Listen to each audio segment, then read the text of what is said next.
Welcome to our channel. We hope you enjoy our narrated stories. Volume 1, Chapter 1 of Emma by Jane Austen. Emma Woodhouse, handsome, clever, and rich, with a comfortable home and happy disposition, seemed to unite some of the best blessings of existence, and had lived nearly 21 years in the world with very little to distress or vex her. She was the youngest of the two daughters of a most affectionate, indulgent father, and had, in consequence of her sister's marriage, been mistress of his house from a very early period. Her mother had died too long ago for her to have more than an indistinct remembrance of her caresses, and her place had been supplied by an excellent woman, as governess, who had fallen little short of a mother in affection. 16 years had Miss Taylor been in Mr. Woodhouse's family, less as a governess than a friend, very fond of both daughters, but particularly of Emma. Between them it was more the intimacy of sisters. Even before Miss Taylor had ceased to hold a nominal office of governess, the mildness of her temper had hardly allowed her to impose any restraint, and the shadow of authority being now long passed away, they had been living together as friend and friend, very mutually attached, and Emma doing just what she liked, highly esteeming Miss Taylor's judgment, but directed chiefly by her own. The real evils, indeed, of Emma's situation were the power of having rather too much her own way, and a disposition to think a little too well of herself. These were the disadvantages which threatened alloy to her many enjoyments. The danger, however, was at present so unperceived that they did not by any means rank as misfortunes with her. Sorrow came, a gentle sorrow, but not at all in the shape of any disagreeable consciousness. Miss Taylor married. It was Miss Taylor's loss which first brought grief. It was on the wedding day of this beloved friend that Emma first sat in mournful thought of any continuance. The wedding over, and the bride people gone, her father and herself were left to dine together, with no prospect of a third to cheer a long evening. Her father composed himself to sleep after dinner, as usual, and she had then only to sit and think of what she had lost. The event had every promise of happiness for her friend. Mr. Weston was a man of an exceptionable character, easy fortune, suitable age, and pleasant manners, and there was some satisfaction in considering with what self-denying, generous friendship she had always wished and promoted the match. But it was a black morning's work for her. The want of Miss Taylor would be felt every hour of every day. She recalled her past kindness, the affection of 16 years, how she had taught and how she had played with her from 5 years old, how she had devoted all her powers to attach and amuse her in health, and how nursed her through the various illnesses of childhood. A large debt of gratitude was owing here, but the intercourse of the last 7 years, the equal footing and perfect unreserve which had soon followed Isabella's marriage, on their being left to each other, was yet a dearer, tenderer recollection.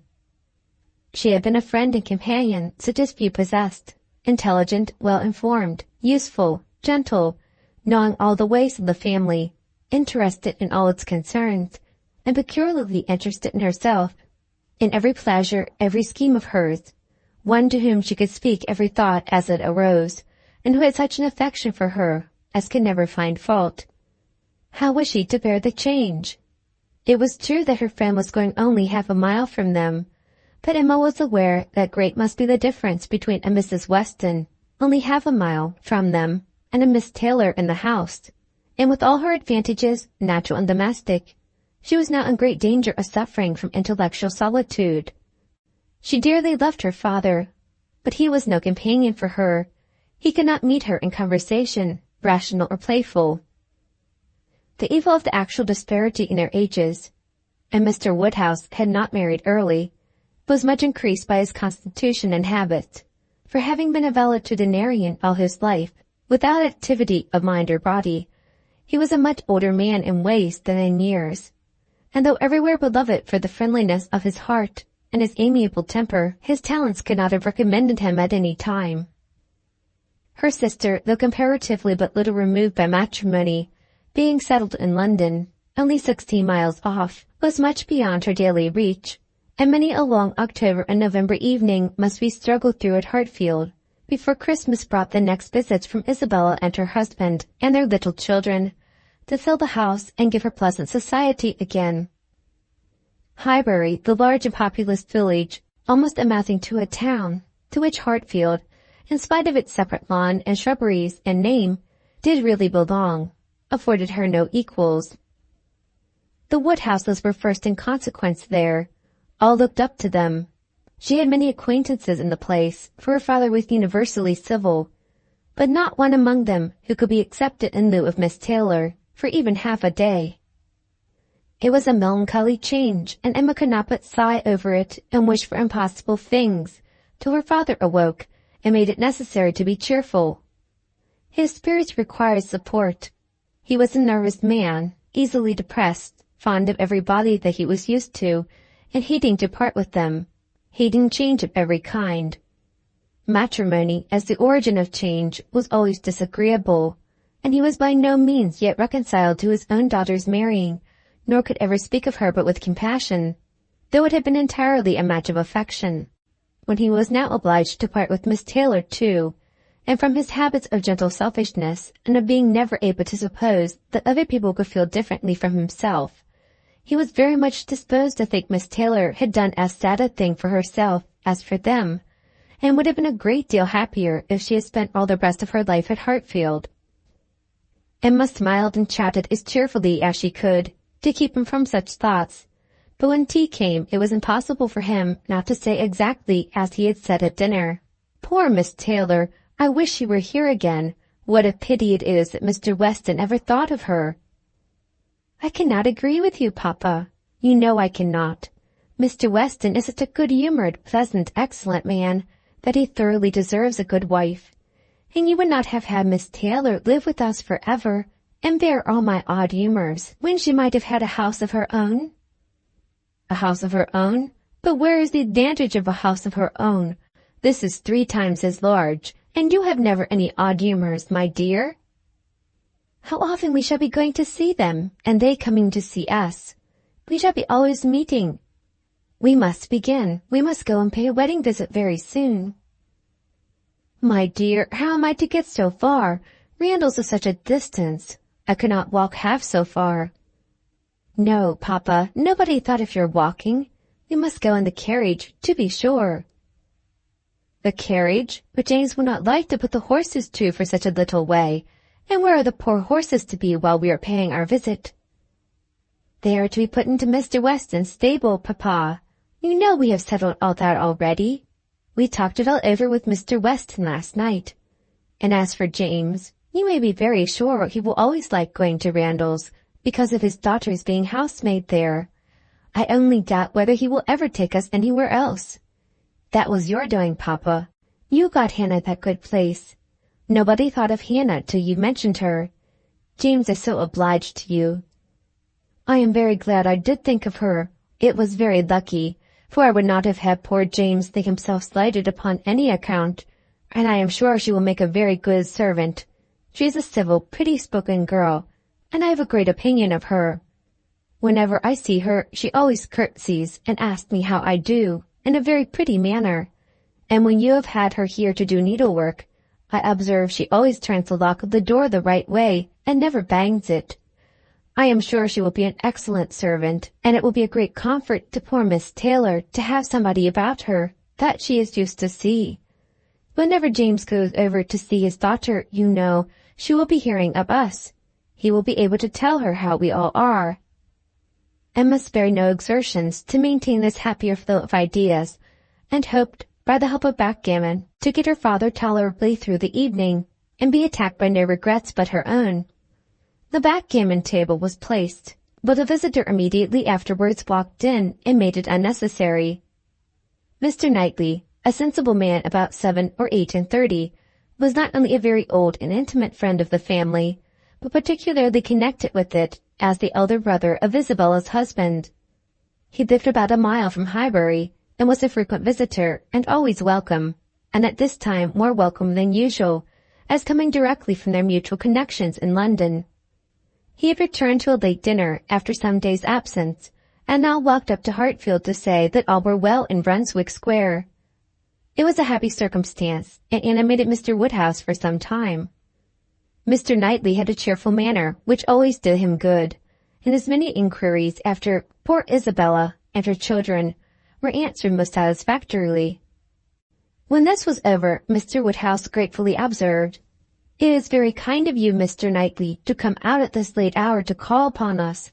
I am afraid you must have had a shocking walk." "Not at all, sir. It is a beautiful moonlit night, and so mild that I must draw back from your great fire." "But you must have found it very damp and dirty. I wish you may not catch cold." "Dirty, sir? Look at my shoes. Not a speck on them." "Well, that is quite surprising, for we have had a vast deal of rain here. It rained dreadfully hard for half an hour while we were at breakfast. I wanted them to put off the wedding."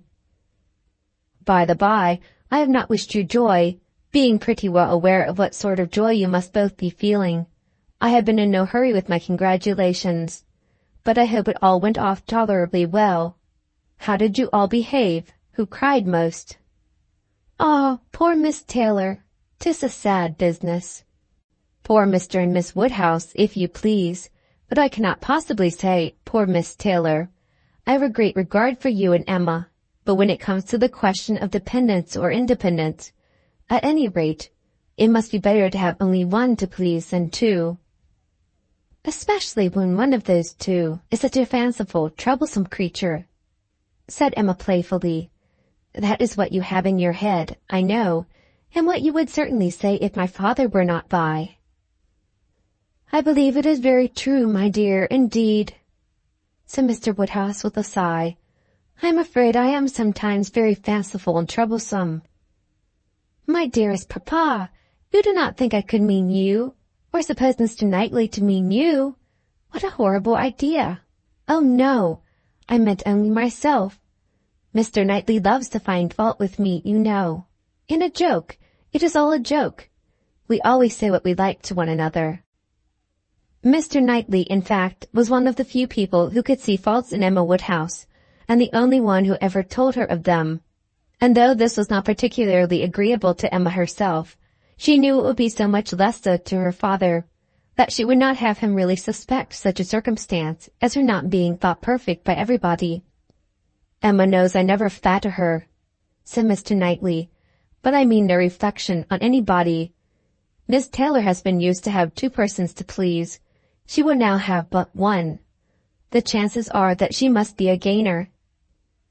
"Well," said Emma, willing to let it pass, "you want to hear about the wedding, and I shall be happy to tell you, for we all behaved charmingly.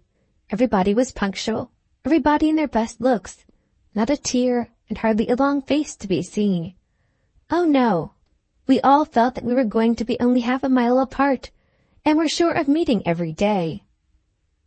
"Dear Emma bears everything so well," said her father, "but, Mr. Knightley, she is really very sorry to lose poor Miss Taylor, and I am sure she will miss her more than she thinks for." Emma turned away her head, divided between tears and smiles. "It is impossible that Emma should not miss such a companion," said Mr. Knightley. "We should not like her so well as we do, sir, if we could suppose it. But she knows how much the marriage is to Miss Taylor's advantage. She knows how very acceptable it must be, at Miss Taylor's time of life, to be settled in a home of her own, and how important to her to be secure of a comfortable provision, and therefore cannot allow herself to feel so much pain as pleasure. Every friend of Miss Taylor must be glad to have her so happily married."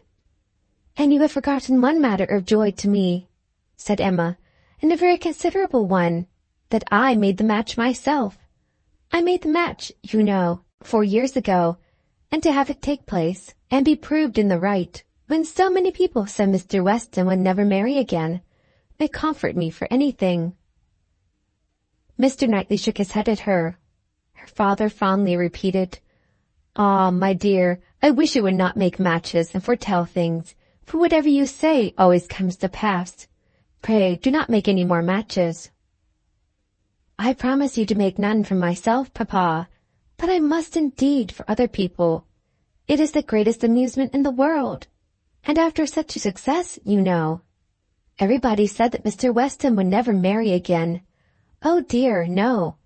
Mr. Weston, who had been a widower so long, and who seemed so perfectly comfortable without a wife, so constantly occupied either in his business in town or among his friends here, always acceptable wherever he went, always cheerful. Mr. Weston need not spend a single evening in the year alone if he did not like it. Oh no, Mr. Weston certainly would never marry again. Some people even talked of a promise to his wife on her deathbed, and others of the son and the uncle not letting him. All manner of solemn nonsense was talked on the subject, but I believed none of it. Ever since the day, about 4 years ago, that Miss Taylor and I met with him in Broadway Lane, when, because it began to drizzle, he darted away with so much gallantry and borrowed 2 umbrellas for us from Farmer Mitchell's, I made up my mind on the subject. I planned the match from that hour, and when such success had blessed me in this instance, dear papa, you cannot think that I shall leave off matchmaking. I do not understand what you mean by success, said Mr. Knightley. Success supposes endeavor. Your time has been properly and delicately spent. If you have been endeavoring for the last 4 years to bring about this marriage, a worthy employment for a young lady's mind.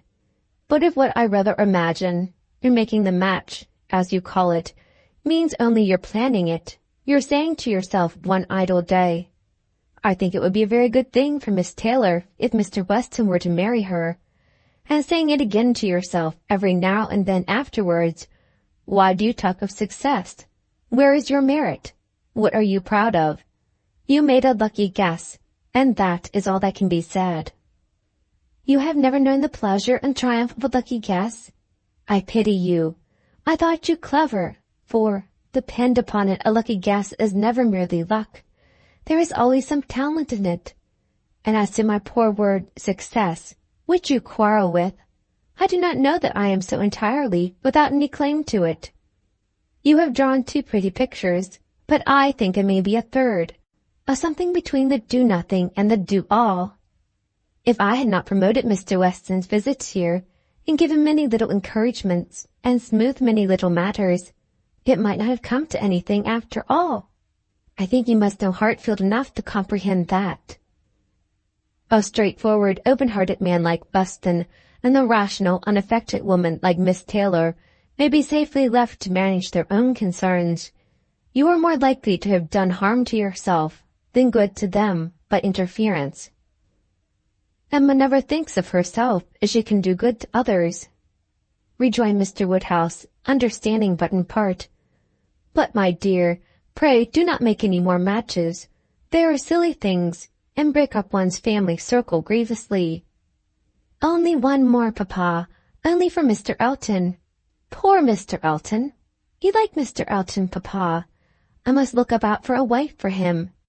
There is nobody in Highbury who deserves him, and he has been here a whole year, and has fitted up his house so comfortably, that I would be ashamed to have him single any longer.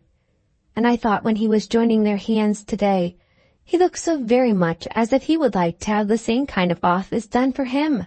I think very well of Mr. Elton, and this is the only way I have of doing him a service. Mr. Elton is a very pretty young man, to be sure, and a very good young man, and I have a great regard for him. But if you want to show him any attention, my dear, ask him to come and dine with us some day. That will be a much better thing. I dare say Mr. Knightley will be so kind as to meet him. With a great deal of pleasure, sir, at any time, said Mr. Knightley, laughing, and I agree with you entirely, that it will be a much better thing. Invite him to dinner, Emma, and help him to the best of the fish and the chicken, but leave him to choose his own wife. Depend upon it, a man of 6 or 7 and 20 can take care of himself. Volume 1, Chapter 2.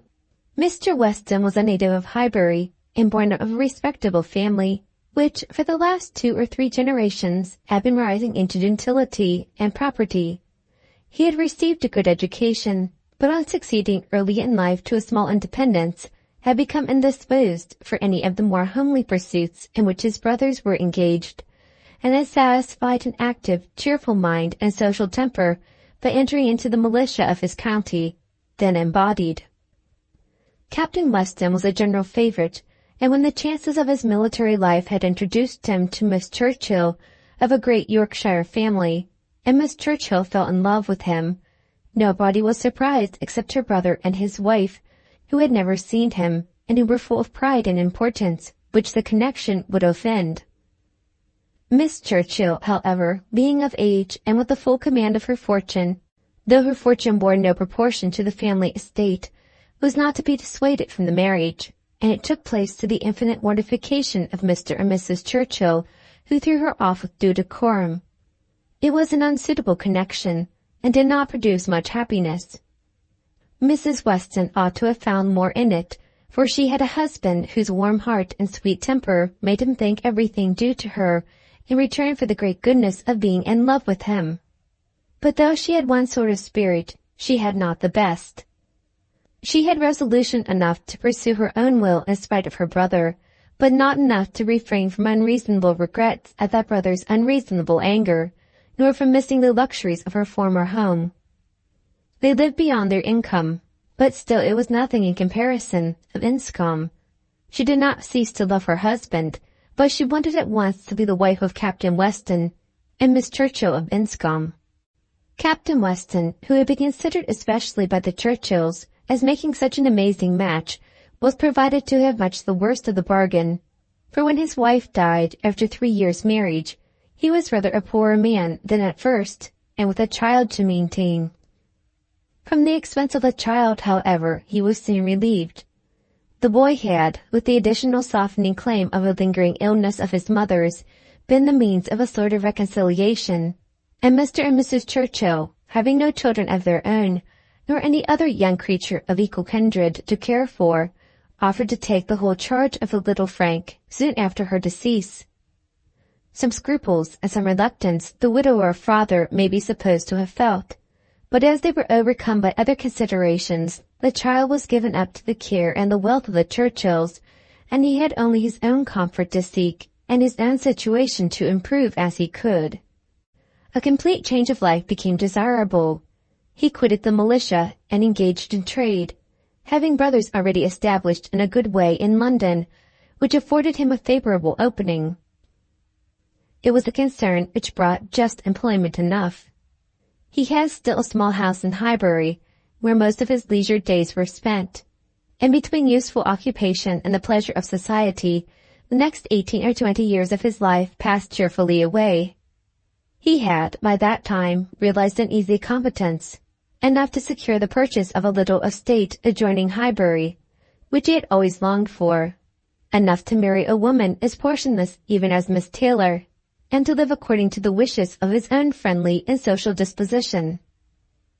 There was now some time since Miss Taylor had begun to influence his schemes, but as it was not the tyrannic influence of youth on youth, it had not shaken his determination of never settling till he could purchase Randalls, and the sale of Randalls was long looked forward to, but he had gone steadily on, with these objects in view, till they were accomplished.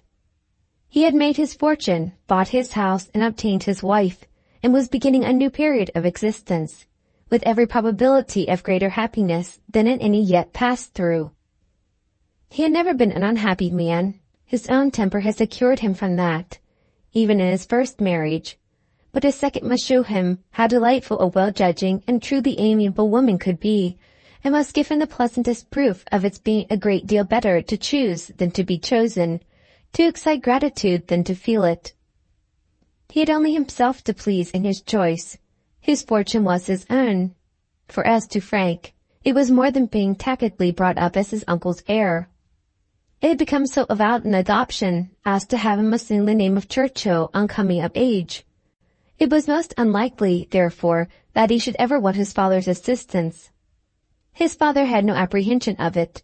The aunt was a capricious woman, and governed her husband entirely, but it was not in Mr. Weston's nature to imagine that any caprice could be strong enough to affect one so dear, and, as he believed, so deservedly dear.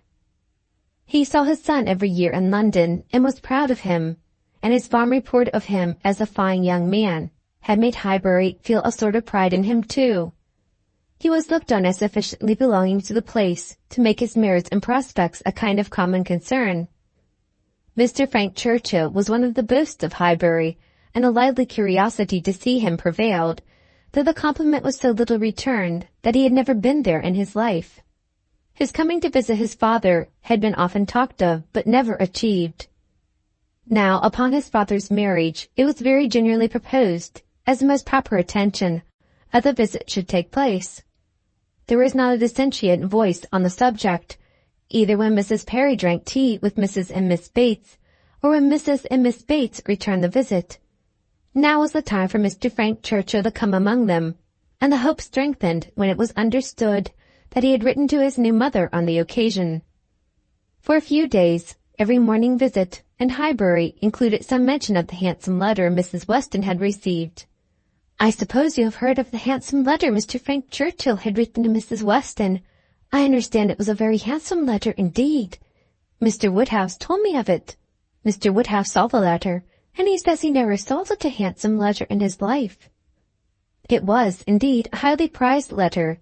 Mrs. Weston had, of course, formed a very favorable idea of the young man, and such a pleasing attention was an irresistible proof of his great good sense, and a most welcome addition to every source and every expression of congratulation which her marriage had already secured.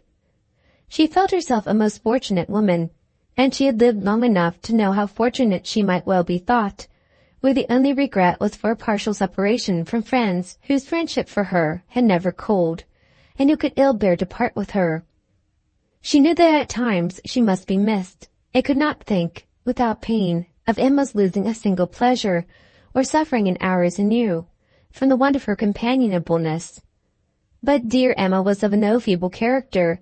She was more equal to her situation than most girls would have been, and had sense and energy and spirits that might be hoped would bear her well and happily through its little difficulties and privations. And then there was such comfort in the very easy distance of Randalls from Hartfield, so convenient for even solitary female walking, and in Mr. Weston's disposition and circumstances, which would make the approaching season no hindrance to their spending half the evenings in the week together. Her situation was altogether the subject of hours of gratitude to Mrs. Weston, and a moment's only of regret. And her satisfaction, her more than satisfaction, her cheerful enjoyment, was so just and so apparent that Emma, well as she knew her father, was sometimes taken by surprise at his being still able to pity poor Miss Taylor when they left her at Randalls in the centre of every domestic comfort, or saw her go away in the evening attended by her pleasant husband to a carriage of her own. But never did she go without Mr. Woodhouse's giving a gentle sigh and saying, "Oh, poor Miss Taylor, she would be very glad to stay." There was no recovering Miss Taylor, nor much likelihood of ceasing to pity her, but a few weeks brought some alleviation to Mr. Woodhouse. The compliments of his neighbours were over. He was no longer teased by being wished joy of so sorrowful an event, and the wedding cake, which had been a great distress to him, was all eat up. His own stomach could bear nothing rich, and he could never believe other people to be different from himself. What was unwholesome to him, he regarded as unfit for any body, and he had, therefore, earnestly tried to dissuade them from having any wedding cake at all, and when that proved vain, as earnestly tried to prevent anybody's eating it. He had been at the pains of consulting Mr. Perry, the apothecary, on the subject. Mr. Perry was an intelligent, gentlemanlike man, whose frequent visits were one of the comforts of Mr. Woodhouse's life, and upon being applied to, he could not but acknowledge, though it seemed rather against the bias of inclination, that wedding cake might certainly disagree with many, perhaps with most people, unless taken moderately. With such an opinion, and confirmation of his own, Mr. Woodhouse hoped to influence every visitor of the newly married pair, but still the cake was eaten, and there was no rest for the benevolent nerves till it was all gone. There was a strange rumour in Highbury of all the little Perrys being seen with a slice of Mrs. Weston's wedding cake in their hands, but Mr. Woodhouse would never believe it. Volume 1, Chapter 3 of Emma. Mr. Woodhouse was fond of society in his own way. He liked very much to have his friends come and see him, and from various united causes, from his long residence at Hartfield, and his good nature, from his fortune, his house, and his daughter, he could command the visits of his own little circle in a great measure, as he liked. He had not much intercourse with any families beyond that circle. His horror of late hours and large dinner parties made him unfit for any acquaintance, but such as would visit him on his own terms. Fortunately for him, Highbury, including Randalls in the same parish, and Donwell Abbey in the parish adjoining, the seat of Mr. Knightley, comprehended many such. Not unfrequently, through Emma's persuasion, he is one of the chosen and the best to dine with him, but evening parties were what he preferred, and unless he fancied himself at any time unequal to company, there was scarcely an evening in the week in which Emma could not make up a card-table for him. Real, long-standing regard brought the Westons and Mr. Knightley, and by Mr. Elton, a young man living alone without liking it, the privilege of exchanging any vacant evening of his own blank solitude for the elegancies and society of Mr. Woodhouse's drawing-room and the smiles of his lovely daughter, was in no danger of being thrown away. After these came a second set, among the most come-at-able of whom were Mrs. and Miss Bates and Mrs. Goddard, 3 ladies almost always of the service of an invitation from Hartfield, and who were fetched and carried home so often that Mr. Woodhouse thought it no hardship for either James or the horses. Had it taken place only once a year, it would have been a grievance. Mrs. Bates, the widow of a former vicar of Highbury, was a very old lady, almost past everything but tea in quadrille. She lived with her single daughter in a very small way, and was considered with all the regard and respect which a harmless old lady, under such untoward circumstances, can excite.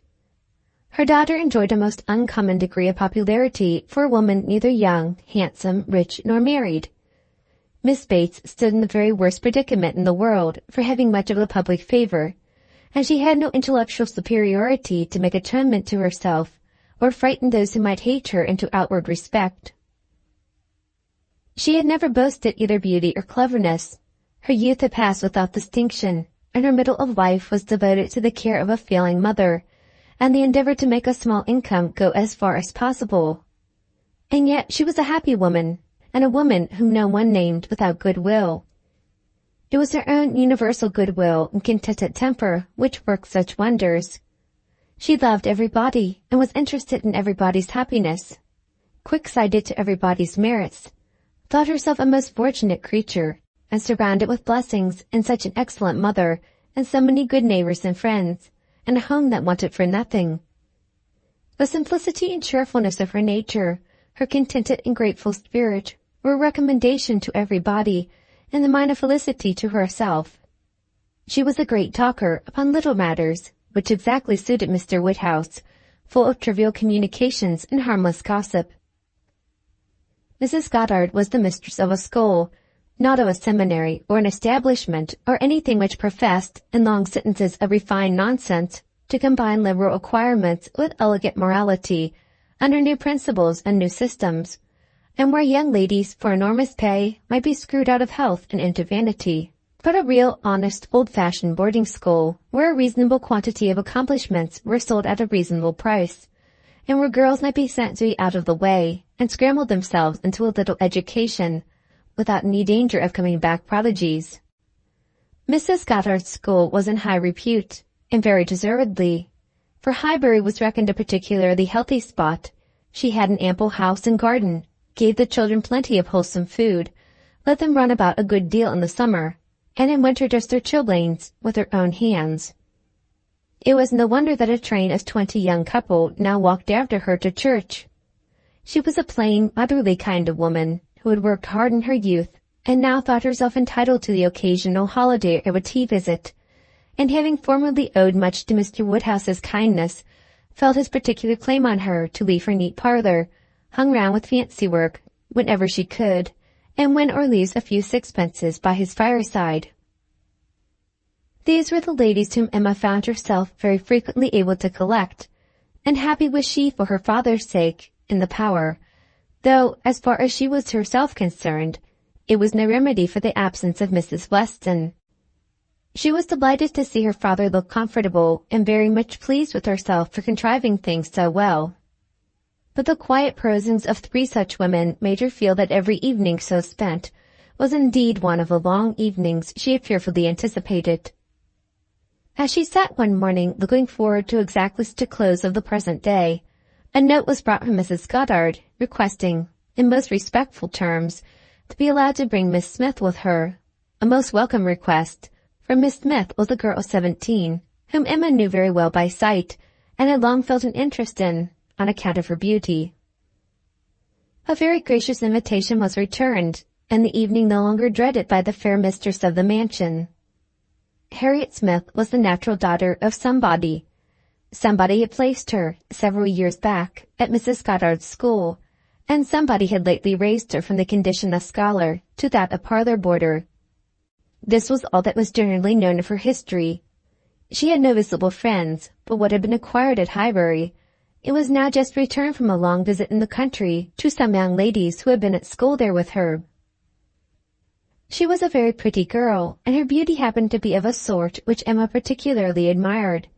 She was short, plump, and fair, with a fine bloom, blue eyes, light hair, regular features, and a look of great sweetness. And before the end of the evening, Emma was as much pleased with her manners as her person, and quite determined to continue the acquaintance.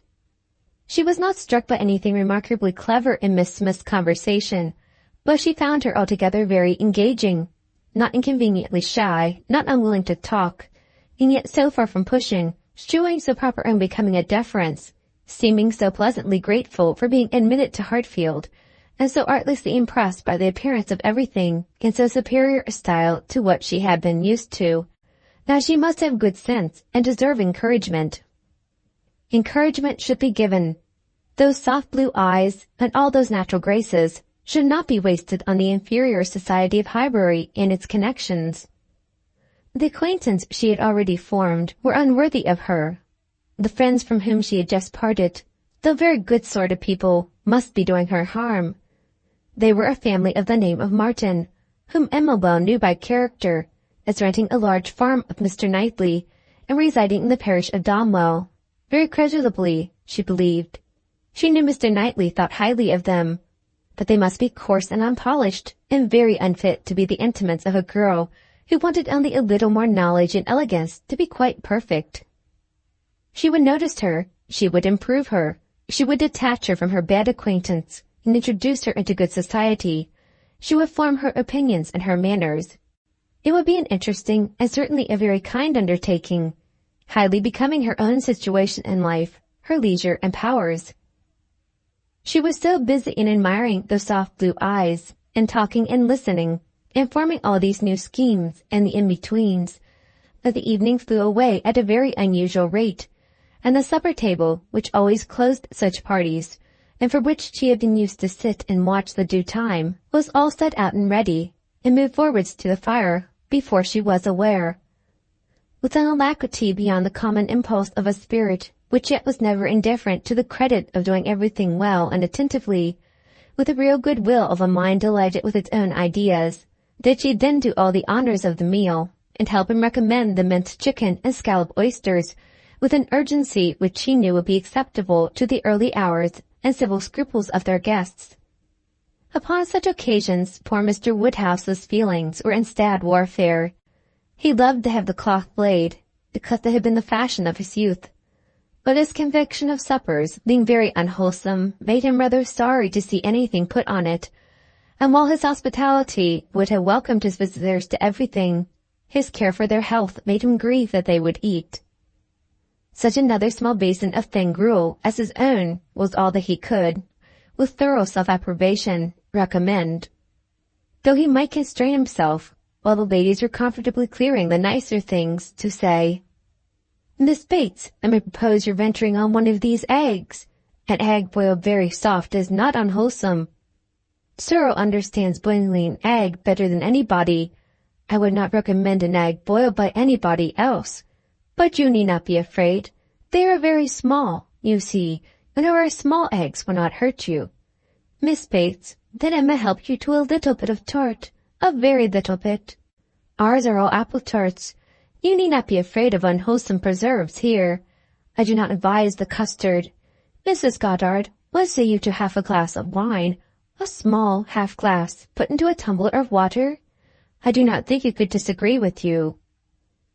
Emma allowed her father to talk, but supplied her visitors in a much more satisfactory style, and on the present evening had particular pleasure in sending them away happy. The happiness of Miss Smith was quite equal to her intentions. Miss Woodhouse was so great a personage in Highbury that the prospect of the introduction had given as much panic as pleasure, but the humble, grateful little girl went off with highly gratified feelings, delighted with the affability with which Miss Woodhouse had treated her all the evening, and actually shaken hands with her at last. Book 1, Chapter 4 of Emma. Harriet Smith's intimacy at Hartfield was soon a settled thing.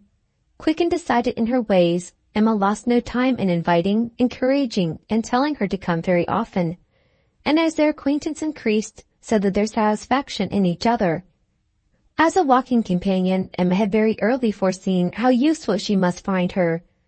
In that respect, Mrs. Weston's loss had been important. Her father never went beyond the shrubbery, where 2 divisions of the ground sufficed him for his long walk, or his short as the year varied. And since Mrs. Weston's marriage, her exercise had been too much confined. She had ventured once alone to Randalls, but it was not pleasant, and a Harriet Smith, therefore, one whom she could summon at any time to a walk, would be a valuable addition to her privileges. But in every respect, as she saw more of her, she approved her, and was confirmed in all her kind designs. Harriet certainly was not clever, but she had a sweet, docile, grateful disposition, was totally free from conceit, and only desiring to be guided by any one she looked up to. Her early attachment to herself was very amiable, and her inclination for good company, and power of appreciating what was elegant and clever, showed that there was no want of taste, though strength of understanding must not be expected. Altogether she was quite convinced of Harriet Smith's being exactly the young friend she wanted, exactly the something which her home required. Such a friend as Mrs. Weston was out of the question. 2 such could never be granted. 2 such she did not want. It was quite a different sort of thing, a sentiment distinct and independent. Mrs. Weston was the object of a regard which had its basis in gratitude and esteem. Harriet would be loved as one to whom she could be useful. For Mrs. Weston there was nothing to be done, for Harriet everything. Her first attempts at usefulness were in an endeavor to find out who were the parents, but Harriet could not tell. She was ready to tell everything in her power, but on this subject questions were vain. Emma was obliged to fancy what she liked, but she could never believe that in the same situation she should not have discovered the truth. Harriet had no penetration. She had been satisfied to hear and believe just what Mrs. Goddard chose to tell her, and looked no farther. Mrs. Goddard and the teachers and the girls and the affairs of the school in general formed naturally a great part of the conversation, and but for her acquaintance with the Martins of Abbey Mill Farm, it must have been the whole. But the Martins occupied her thoughts a good deal. She had spent 2 very happy months with them, and now loved to talk of the pleasures of her visit, and describe the many comforts and wonders of the place. Emma encouraged her talkativeness, amused by such a picture of another set of beings, and enjoying the youthful simplicity, which could speak with so much exultation of Mrs. Martin having 2 parlors, 2 very good parlors indeed, one of them quite as large as Mrs. Goddard's drawing-room, and of her having an upper maid who had lived 25 years with her, and of their having 8 cows, 2 of them Alderneys, and 1 a little Welch cow, a very pretty little Welch cow, indeed, and of Mrs. Martin's saying, as she was so fond of it, it should be called her cow, and of their having a very handsome summer house in their garden, where some day next year they were all to drink tea, a very handsome summer house, large enough to hold 12 people. For some time she was amused, without thinking beyond the immediate cause. But as she came to understand the family better, other feelings arose. She had taken up a wrong idea, fancying it was a mother and daughter, a son and son's wife, who all lived together. But when it appeared that the Mr. Martin, who bore a part in the narrative, and was always mentioned with approbation for his great good nature in doing something or other, was a single man, that there was no young Mrs. Martin, no wife in the case, she did suspect danger to her poor little friend from all this hospitality and kindness, and that, if she were not taken care of, she might be required to sink herself forever. With this inspiring notion, her questions increased in number and meaning, as she particularly led Harriet to talk more of Mr. Martin, and there was evidently no dislike in it. Harriet was very ready to speak of the share he had in their moonlight walks and merry evening games, and dwelt a good deal upon his being so very good-humoured and obliging. He had gone 3 miles round one day in order to bring her some walnuts, because she had said how fond she was of them, and in everything else he was so very obliging. He had a shepherd's son into the parlour one night on purpose to sing to her. She was very fond of singing. He could sing a little himself.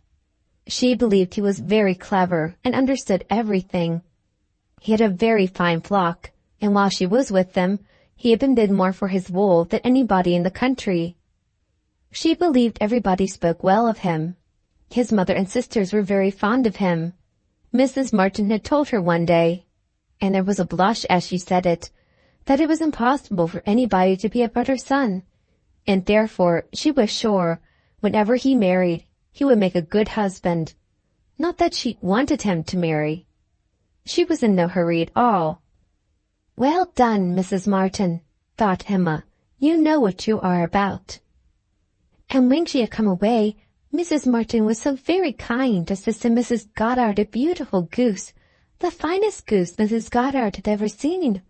Mrs. Goddard had dressed it on a Sunday, and asked all the 3 teachers, Miss Nash and Miss Prince and Miss Richardson, to sup with her. Mr. Martin, I suppose, is not a man of information beyond the line of his own business. He does not read. Oh, yes, that is, no, I do not know, but I believe he has read a good deal, but not what you would think anything of. He reads the agricultural reports and some other books that lay in one of the window seats, but he reads all of them to himself. But sometimes of an evening, before we went to cards, he would read something aloud, out of the elegant extracts, very entertaining, and I know he has read the Vicar of Wakefield.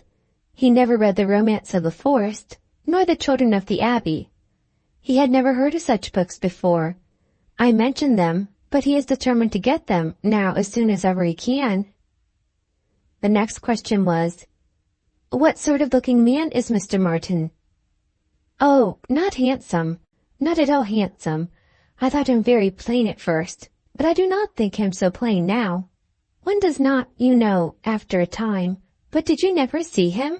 He is in Highbury every now and then, and he is sure to ride through every week in his way to Kingston. He has passed you very often." "That may be, and I may have seen him 50 times, but without having any idea of his name. A young farmer, whether on horseback or on foot, is the very last sort of person to raise my curiosity. The yeomanry are precisely the order of people with whom I feel I can have nothing to do. A degree or 2 lower and a creditable appearance might interest me. I might hope to be useful to their families in some way or other, but a farmer can need none of my help, and is therefore, in one sense, as much above my notice as in every other he is below it." "To be sure. Oh, yes. It is not likely you should ever have observed him, but he knows you very well indeed. I mean by sight." "I have no doubt of his being a very respectable young man. I know, indeed, that he is so, and, as such, wish him well. What do you imagine his age to be?" "He was 24 the 8th of last June, and my birthday is the 23rd, just a fortnight and a day's difference, which is very odd." "Only 24. That is too young to settle. His mother is perfectly right not to be in a hurry. They seem very comfortable as they are, and if she were to take any pains to marry him, she would probably repent it. 6 years hence, if he could meet with a good sort of young woman, in the same rank as his own, with a little money, it might be very desirable." "6 years hence? Dear Miss Woodhouse, he would be 30 years old." "Well, and that is as early as most men can afford to marry, who are not born to an independence. Mr. Martin, I imagine, has his fortune entirely to make, cannot be at all beforehand with the world. Whatever money he might come into when his father died, whatever his share of the family property, it is, I dare say, all afloat, all employed in his stock, and so forth. And though, with diligence and good luck, he may be rich in time, it is next to impossible that he should have realized anything yet. To be sure, so it is, but they live very comfortably. They have no indoors man, else they do not want for anything, and Mrs. Martin talks of taking a boy another year. I wish you may not get into a scrape, Harriet, whenever he does marry. I mean as to be acquainted with his wife. For though his sisters, from a superior education, are not to be altogether objected to, it does not follow that he might marry anybody at all fit for you to notice. The misfortune of your birth ought to make you particularly careful as to your associates. There can be no doubt of your being a gentleman's daughter, and you must support your claim to that station by everything within your own power, or there will be plenty of people who would take pleasure in degrading you. Yes, to be sure, I suppose there are. But while I visit at Hartfield, and you are so kind to me, Miss Woodhouse, I am not afraid of what anybody can do. You understand the force of influence pretty well, Harriet, but I would have you so firmly established in good society as to be independent even of Hartfield and Miss Woodhouse. I want to see you permanently well connected, and to that end it will be advisable to have as few odd acquaintance as may be, and, therefore, I say that if you should still be in this country when Mr. Martin marries, I wish you may not be drawn in by your intimacy with the sisters, to be acquainted with the wife. It will probably be some mere farmer's daughter without education. To be sure, yes. Not that I think Mr. Martin would ever marry anybody but what had had some education and been very well brought up. However, I do not mean to set up my opinion against yours, and I am sure I shall not wish for the acquaintance of his wife. I shall always have a great regard for the Miss Martins, especially Elizabeth. I should be very sorry to give them up, for they are quite as well educated as me. But if he marries a very ignorant, vulgar woman, certainly I had better not visit her, if I can help it. Emma watched her through the fluctuations of this speech, and saw no alarming symptoms of love. The young man had been the first admirer, but she trusted there was no other hold, and that there would be no serious difficulty on Harriet's side to oppose any friendly arrangement of her own. They met Mr. Martin the very next day as they were walking on the Donwell Road. He was on foot, and after looking very respectfully at her, looked with most unfeigned satisfaction at her companion. Emma was not sorry to have such an opportunity of survey, and walking a few yards forward while they talked together, soon made her quick eye sufficiently acquainted with Mr. Robert Martin. His appearance was very neat, and he looked like a sensible young man. But his person had no other advantage, and when he came to be contrasted with gentlemen, she thought he must lose all the ground he had gained in Harriet's inclination. Harriet was not insensible of manner. She had voluntarily noticed her father's gentleness, with admiration as well as wonder. Mr. Martin looked as if he did not know what manner was. They remained but a few minutes together, as Miss Woodhouse must not be kept waiting, and Harriet then came running to her with a smiling face, and in a flutter of spirits which Miss Woodhouse hoped very soon to compose. "Only think of our happening to meet him! How very odd! It was quite a chance, he said, that he had not gone round by Randall's. He did not think we ever walked this road. He thought we walked towards Randall's most days. He has not been able to get the romance of the forest yet. He was so busy the last time he was at Kingston that he quite forgot it. But he goes again tomorrow. So very odd we should happen to meet. Well, Miss Woodhouse, is he like what you expected? What do you think of him? Do you think him so very plain?"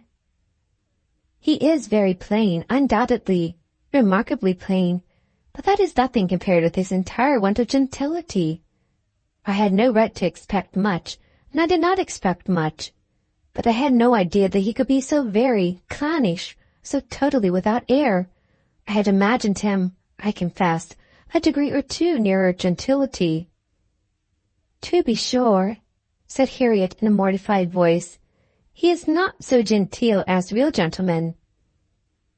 "I think, Harriet, since your acquaintance with us, you have been repeatedly in the company of some such very real gentlemen, that you must yourself be struck with the difference in Mr. Martin. At Hartfield you have had very good specimens of well-educated, well-bred men, I should be surprised if, after seeing them, you could be in company with Mr. Martin again without perceiving him to be a very inferior creature, and rather wondering at yourself for having ever thought him at all agreeable before. Do not you begin to feel that now? Were not you struck? I am sure you must have been struck by his awkward look and abrupt manner, and the uncouthness of a voice which I heard to be wholly unmodulated as I stood here. Certainly, he is not like Mr. Knightley. He has not as fine air and way of walking as Mr. Knightley. I see the difference plain enough. The Mr. Knightley is so very fine a man. Mr. Knightley's air is so remarkably good that it is not fair to compare Mr. Martin with him. You must not see 1 in 100 with gentlemen so plainly written as the Mr. Knightley, but he is not the only gentleman you have been lately used to. What say you to Mr. Weston and Mr. Elton? Compare Mr. Martin with either of them. Compare their manner of carrying themselves, of walking, of speaking, of being silent. You must see the difference.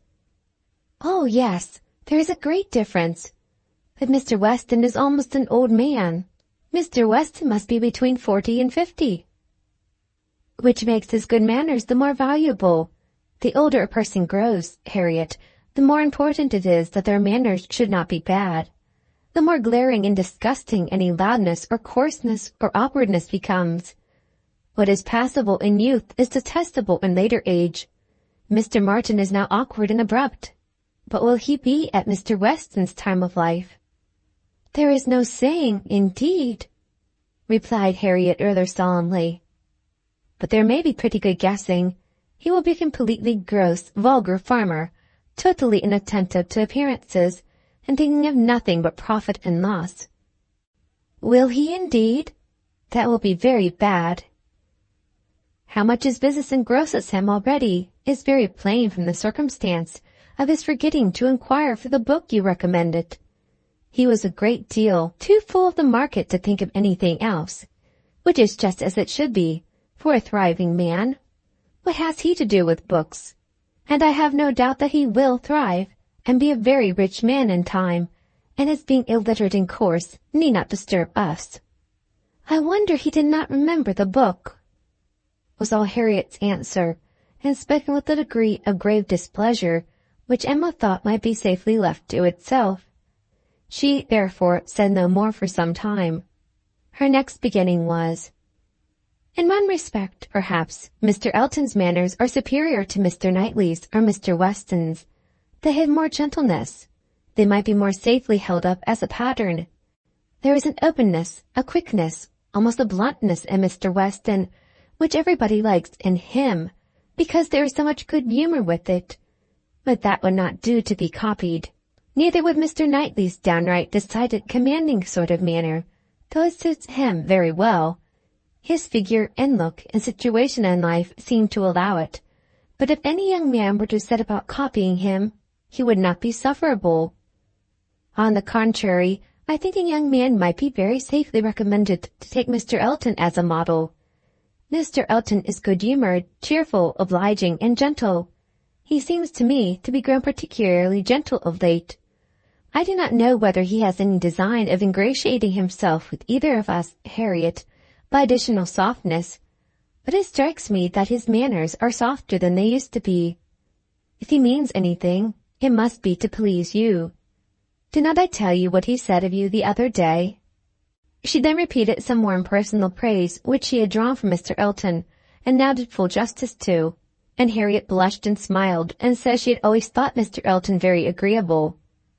Mr. Elton was the very person fixed on by Emma for driving the young farmer out of Harriet's head.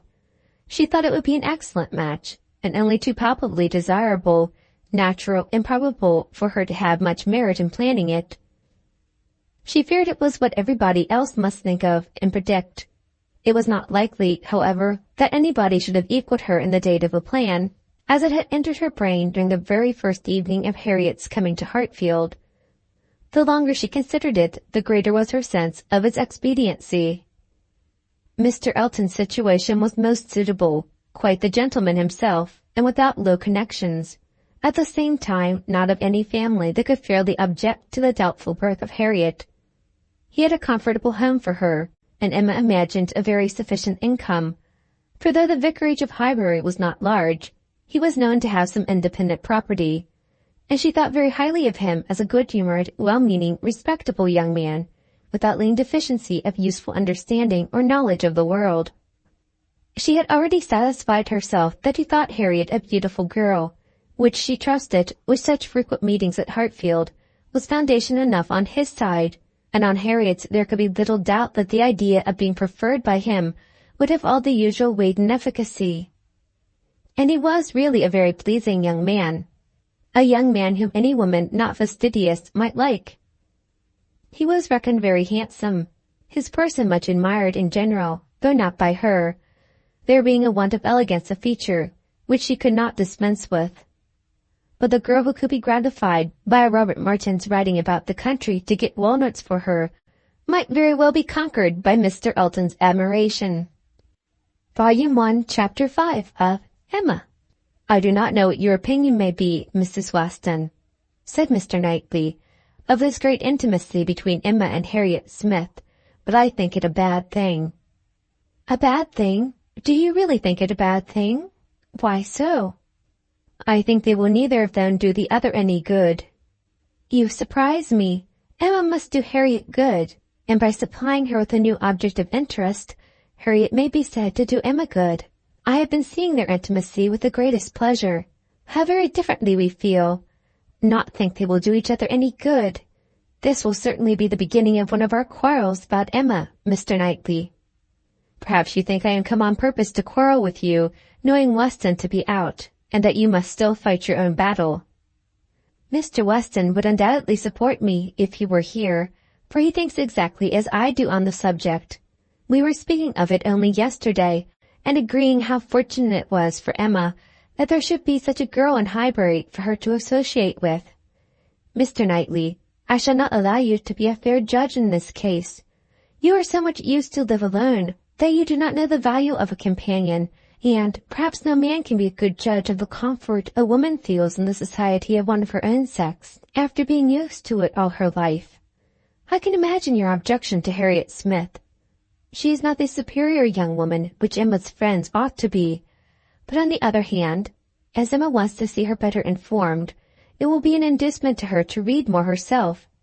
They will read together. She means it, I know. Emma has been meaning to read more ever since she was 12 years old. I have seen a great many lists of her drawing up, at various times, of books that she meant to read regularly through, and very good lists they were, very well chosen and very neatly arranged, sometimes alphabetically and sometimes by some other rule.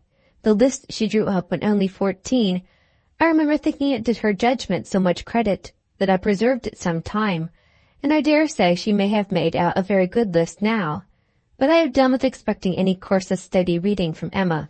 She will never submit to anything requiring industry and patience, and a subjection of the fancy to the understanding. Where Miss Taylor failed to stimulate, I may safely affirm that Harriet Smith will do nothing.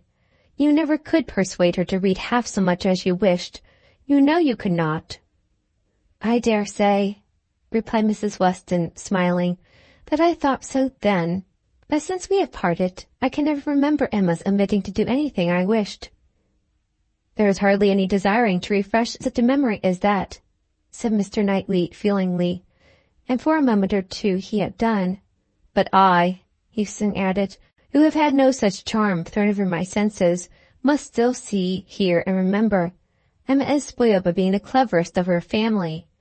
At 10 years old, she had the misfortune of being able to answer questions which puzzled her sister at 17. She was always quick and assured, Isabella slow and diffident. And ever since she was 12, Emma has been mistress of the house and of you all. In her mother she lost the only person able to cope with her. She inherits her mother's talents, and must have been under subjection to her.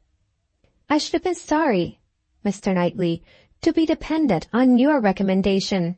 Had I quitted Mr. Woodhouse's family and wanted another situation, I do not think you would have spoken a good word for me to anybody. I am sure you always thought me unfit for the office I held." "Yes," said he, smiling, "you are better placed here, very fit for a wife, but not at all for a governess. But you were preparing yourself to be an excellent wife all the time you were at Hartfield. You might not give Emma such a complete education, as your powers would seem to promise, but you were receiving a very good education from her, on the very material matrimonial point of submitting your own will and doing as you were bid. And if Weston had asked me to recommend him a wife, I should certainly have named Miss Taylor. Thank you. There will be very little merit in making a good wife to such a man as Mr. Weston. Why, to own the truth, I am afraid you are rather thrown away, and that with every disposition to bear, there will be nothing to be borne. We will not despair, however. Weston may grow cross from the wantonness of comfort, or his son may plague him. I hope not that. It is not likely. No, Mr. Knightley, do not foretell vexation from that quarter. Not I, indeed. I only name possibilities. I do not pretend to Emma's genius for foretelling and guessing. I hope, with all my heart, the young man may be a Weston in merit and a Churchill in fortune. But Harriet Smith, I have not half done about Harriet Smith. I think her the very worst sort of companion that Emma could possibly have. She knows nothing herself, and looks upon Emma as knowing everything. She is a flatterer in all her ways, and so much the worse, because undesigned. Her ignorance is hourly flattery. How could Emma imagine she has anything to learn herself, while Harriet is presenting such a delightful inferiority? And as for Harriet, I will venture to say that she cannot gain by the acquaintance. Hartfield will only place her out of conceit with all the other places she belongs to. She will grow just refined enough to be uncomfortable with those among whom birth and circumstances have placed her home. I am much mistaken if Emma's doctrines give any strength of mind, or tend at all to make a girl adapt herself rationally to the varieties of her situation in life. They only give a little polish. I either depend more upon Emma's good sense than you do, or am more anxious for her present comfort, for I cannot lament the acquaintance. How well she looked last night! Oh, you would rather talk of her person than her mind, would you? Very well. I shall not attempt to deny Emma's being pretty. Pretty? Say beautiful, rather. Can you imagine anything nearer perfect beauty than Emma altogether, face and figure? I do not know what I could imagine, but I confess that I have seldom seen a face or figure more pleasing to me than hers, but I am a partial old friend. Such an eye, the true hazel eye, and so brilliant. Regular features, open countenance, with a complexion. Oh, what a bloom of full health, and such a pretty height and size, such a firm and upright figure. There is health, not merely in her bloom, but in her air, her head, her glance. One hears sometimes of a child being the picture of health. Now, Emma always gives me the idea of being the complete picture of grown-up health. She is loveliness itself, Mr. Knightley, is not she? I have not a fault to find with her person, he replied. I think her all you describe. I love to look at her, and I will add this praise, that I do not think her personally vain. Considering how very handsome she is, she appears to be little occupied with it. Her vanity lies another way. Mrs. Weston, I am not to be talked of my dislike of Harriet Smith, or my dread of his doing them both harm. And I, Mr. Knightley, am equally stout in my confidence of its not doing them any harm. With all dear Emma's little faults, she is an excellent creature. Where shall we see a better daughter, or kinder sister, or a truer friend? No, no, she has qualities which may be trusted. She will never lead anyone really wrong. She will make no lasting blunder. Where Emma errs once, she is in the right 100 times.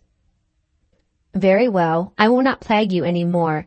Emma shall be an angel, and I will keep my spleen to myself till Christmas brings John and Isabella.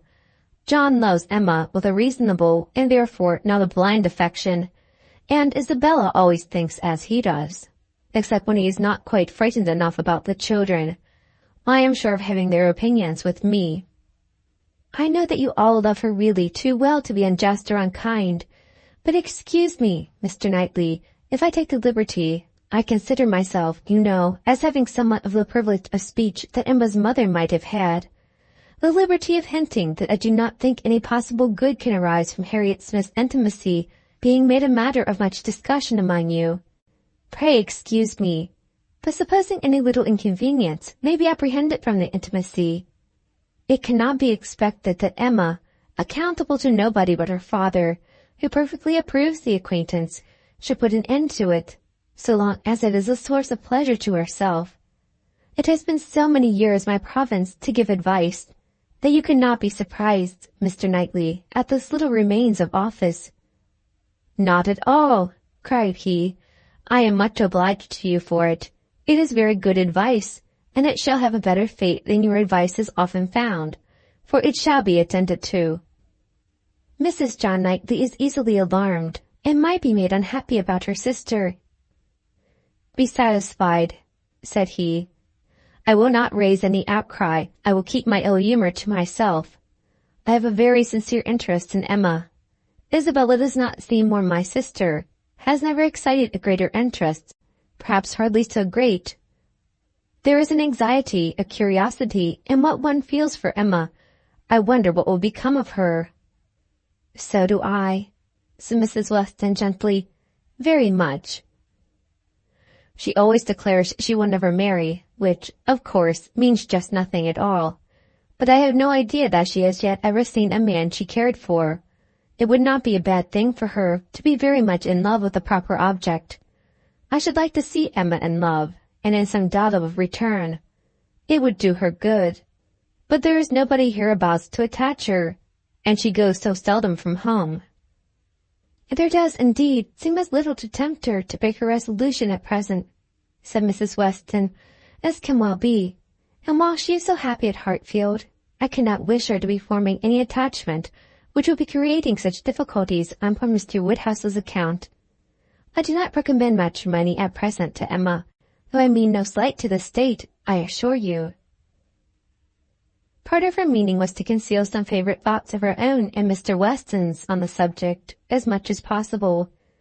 There were wishes at Randalls respecting Emma's destiny, but it was not desirable to have them suspect it, and the quiet transition which Mr. Knightley soon afterwards made to "What does Weston think of the weather? Shall we have rain?" convinced her that he had nothing more to say or surmise about Hartfield. Volume 1, Chapter 6 of Emma. Emma could not feel a doubt that having given Harriet's fancy a proper direction, and raised the gratitude of her young vanity to a very good purpose, for she found her decidedly more sensible than before of Mr. Elton's being a remarkably handsome man, with most agreeable manners, and as she had no hesitation in following up the assurance of his admiration by agreeable hints, she was soon pretty confident of creating as much liking on Harriet's side as there could be any occasion for. She was quite convinced of Mr. Elton's being in the fairest way of falling in love, if not in love already. She had no scruple with regard to him. He talked of Harriet and praised her so warmly that she could not suppose anything wanting which a little time would not add. His perception of the striking improvement of Harriet's manner since her introduction at Hartfield was not one of the least agreeable proofs of his growing attachment. "You have given Miss Smith all that she required," said he. "You have made her graceful and easy. She was a beautiful creature when she came to you, but, in my opinion, the attractions you have added are infinitely superior to what she received from nature." "I am glad you think I have been useful to her, but Harriet only wanted drawing out, and receiving a few, very few hints. She had all the natural grace and sweetness of temper and artlessness in herself. I have done very little." "If it were admissible to contradict a lady," said the gallant Mr. Elton, "I have, perhaps, given her a little more decision of character, have taught her to think on points which had not fallen in her way before." "Exactly so. That is what principally strikes me. So much superadded decision of character. Skilful has been the hand. Great has been the pleasure, I am sure. I never met with a disposition more truly amiable." "I have no doubt of it." And it was spoken with a sort of sighing animation, which had a vast deal of the lover. She was not less pleased another day with the manner in which he seconded a sudden wish of hers to have Harriet's picture. "Did you ever have your likeness taken, Harriet?" said she. "Did you ever sit for your picture?" Harriet was on the point of leaving the room, and only stopped to say, with a very interesting naivety, "Oh dear, no, never." No sooner was she out of sight than Emma exclaimed, "What an exquisite possession a good picture of her would be! I would give any money for it. I almost long to attempt her likeness myself. You do not know if I dare say. But 2 or 3 years ago I had a great passion for taking likenesses, and attempted several of my friends, and was thought to have a tolerable eye in general. But from one cause or another I gave it up in disgust. But really, I could almost venture, if Harriet would sit to me, it would be such a delight to have her picture." "Let me entreat you," cried Mr. Elton. "It would indeed be a delight. Let me entreat you, Miss Woodhouse, to exercise so charming a talent in favor of your friend. I know what your drawings are. How could you suppose me ignorant? Is not this room rich in specimens of your landscapes and flowers? And has not Mrs. Weston some inimitable figure pieces in her drawing-room at Randall's?" "Yes, good man," thought Emma, "but what has all that to do with taking likenesses? You know nothing of drawing. Don't pretend to be in raptures about mine. Keep your raptures for Harriet's face. Well, if you give me such kind encouragement, Mr. Elton, I believe I shall try what I can do. Harriet's features are very delicate, which make a likeness difficult. And yet there is a peculiarity in the shape of the eye and the lines about the mouth, which one ought to catch." "Exactly so, the shape of the eye and the lines about the mouth. I have not a doubt of your success. Pray attempt it. As you will do it, it will indeed, to use your own words, be an exquisite possession." "But I am afraid, Mr. Elton, Harriet will not like to sit. She thinks so little of her own beauty. Did not you observe her manner of answering me? How completely it meant, 'Why should my picture be drawn?'" "Oh, yes, I observed it. I assure you, it was not lost on me. But still, I cannot imagine she would not be persuaded." Harriet was soon back again, and the proposal almost immediately made, and she had no scruples which could stand many minutes against the earnest pressing of both the others. Emma wished to go to work directly, and therefore produced the portfolio containing her various attempts at portraits, for not one of them had ever been finished, that they might decide together on the best size for Harriet. Her many beginnings were displayed. Miniatures, half-lengths, whole-lengths, pencil, crayon, and watercolors had been all tried in turn. She had always wanted to do everything, and had made more progress both in drawing and music than many might have done with so little labor as she would ever submit to. She played and sang, and drew in almost every style, but steadiness had always been wanting, and in nothing had she approached the degree of excellence which she would have been glad to command, and ought not to have failed of. She was not much deceived as to her own skill either as an artist or a musician, but she was not unwilling to have others deceived, or sorry to know her reputation for accomplishment often higher than it deserved. There was merit in every drawing, and the least finished, perhaps the most. Her style was spirited, but had there been much less, or had there been 10 times more, the delight and admiration of her 2 companions would have been the same. They were both in ecstasies. A likeness pleases everybody, and Miss Woodhouse's performances must be capital. "No great variety of faces for you," said Emma. "I had only my own family to study from. There is my father, another of my father, but the idea of sitting for his picture made him so nervous that I could only take him by stealth. Neither of them very like, therefore. Mrs. Weston again and again and again, you see. Dear Mrs. Weston, always my kindest friend on every occasion. She would sit whenever I asked her. There is my sister, and really quite her own little elegant figure, and the face not unlike. I should have made a good likeness of her, if she would have sat longer, but she was in such a hurry to have me draw her 4 children that she would not be quiet. Then here come all my attempts at 3 of those 4 children. There they are, Henry and John and Bella, from one end of the sheet to the other, and any one of them might do for any one of the rest. She was so eager to have them drawn that I could not refuse. But there is no making children of 3 or 4 years old stand still, you know, nor can it be very easy to take any likeness of them, beyond the air and complexion, unless they are coarser featured than any of mamma's children ever were. Here is my sketch of the fourth. He was a baby. I took him as he was sleeping on the sofa, and it is as strong a likeness of his cockade as you would wish to see. He had nestled down his head most conveniently. That's very like. I am rather proud of little George. The corner of the sofa is very good. Then here is my last. Enclosing a pretty sketch of a gentleman in small size, whole length. My last and my best, my brother, Mr. John Knightley. This did not want much of being finished when I put it away in a pet, and that I would never take another likeness. I could not help being provoked, for after all my pains, and when I had really made a very good likeness of it, Mrs. Weston and I were quite agreed in thinking it very like. Only too handsome, too flattering. But that was a fault on the right side. After all this, came poor dear Isabella's cold approbation of, yes, it was a little like, but to be sure it did not do him justice. We had had a great deal of trouble in persuading him to sit at all. He was made a great favor of, and altogether it was more than I could bear, and so I never would finish it. To have it apologized over as an unfavorable likeness to every morning visitor in Brunswick Square. And, as I said, I did them forswear ever drawing anybody again. But for Harriet's sake, or rather for my own, and as there are no husbands and wives in the case at present, I will break my resolution now.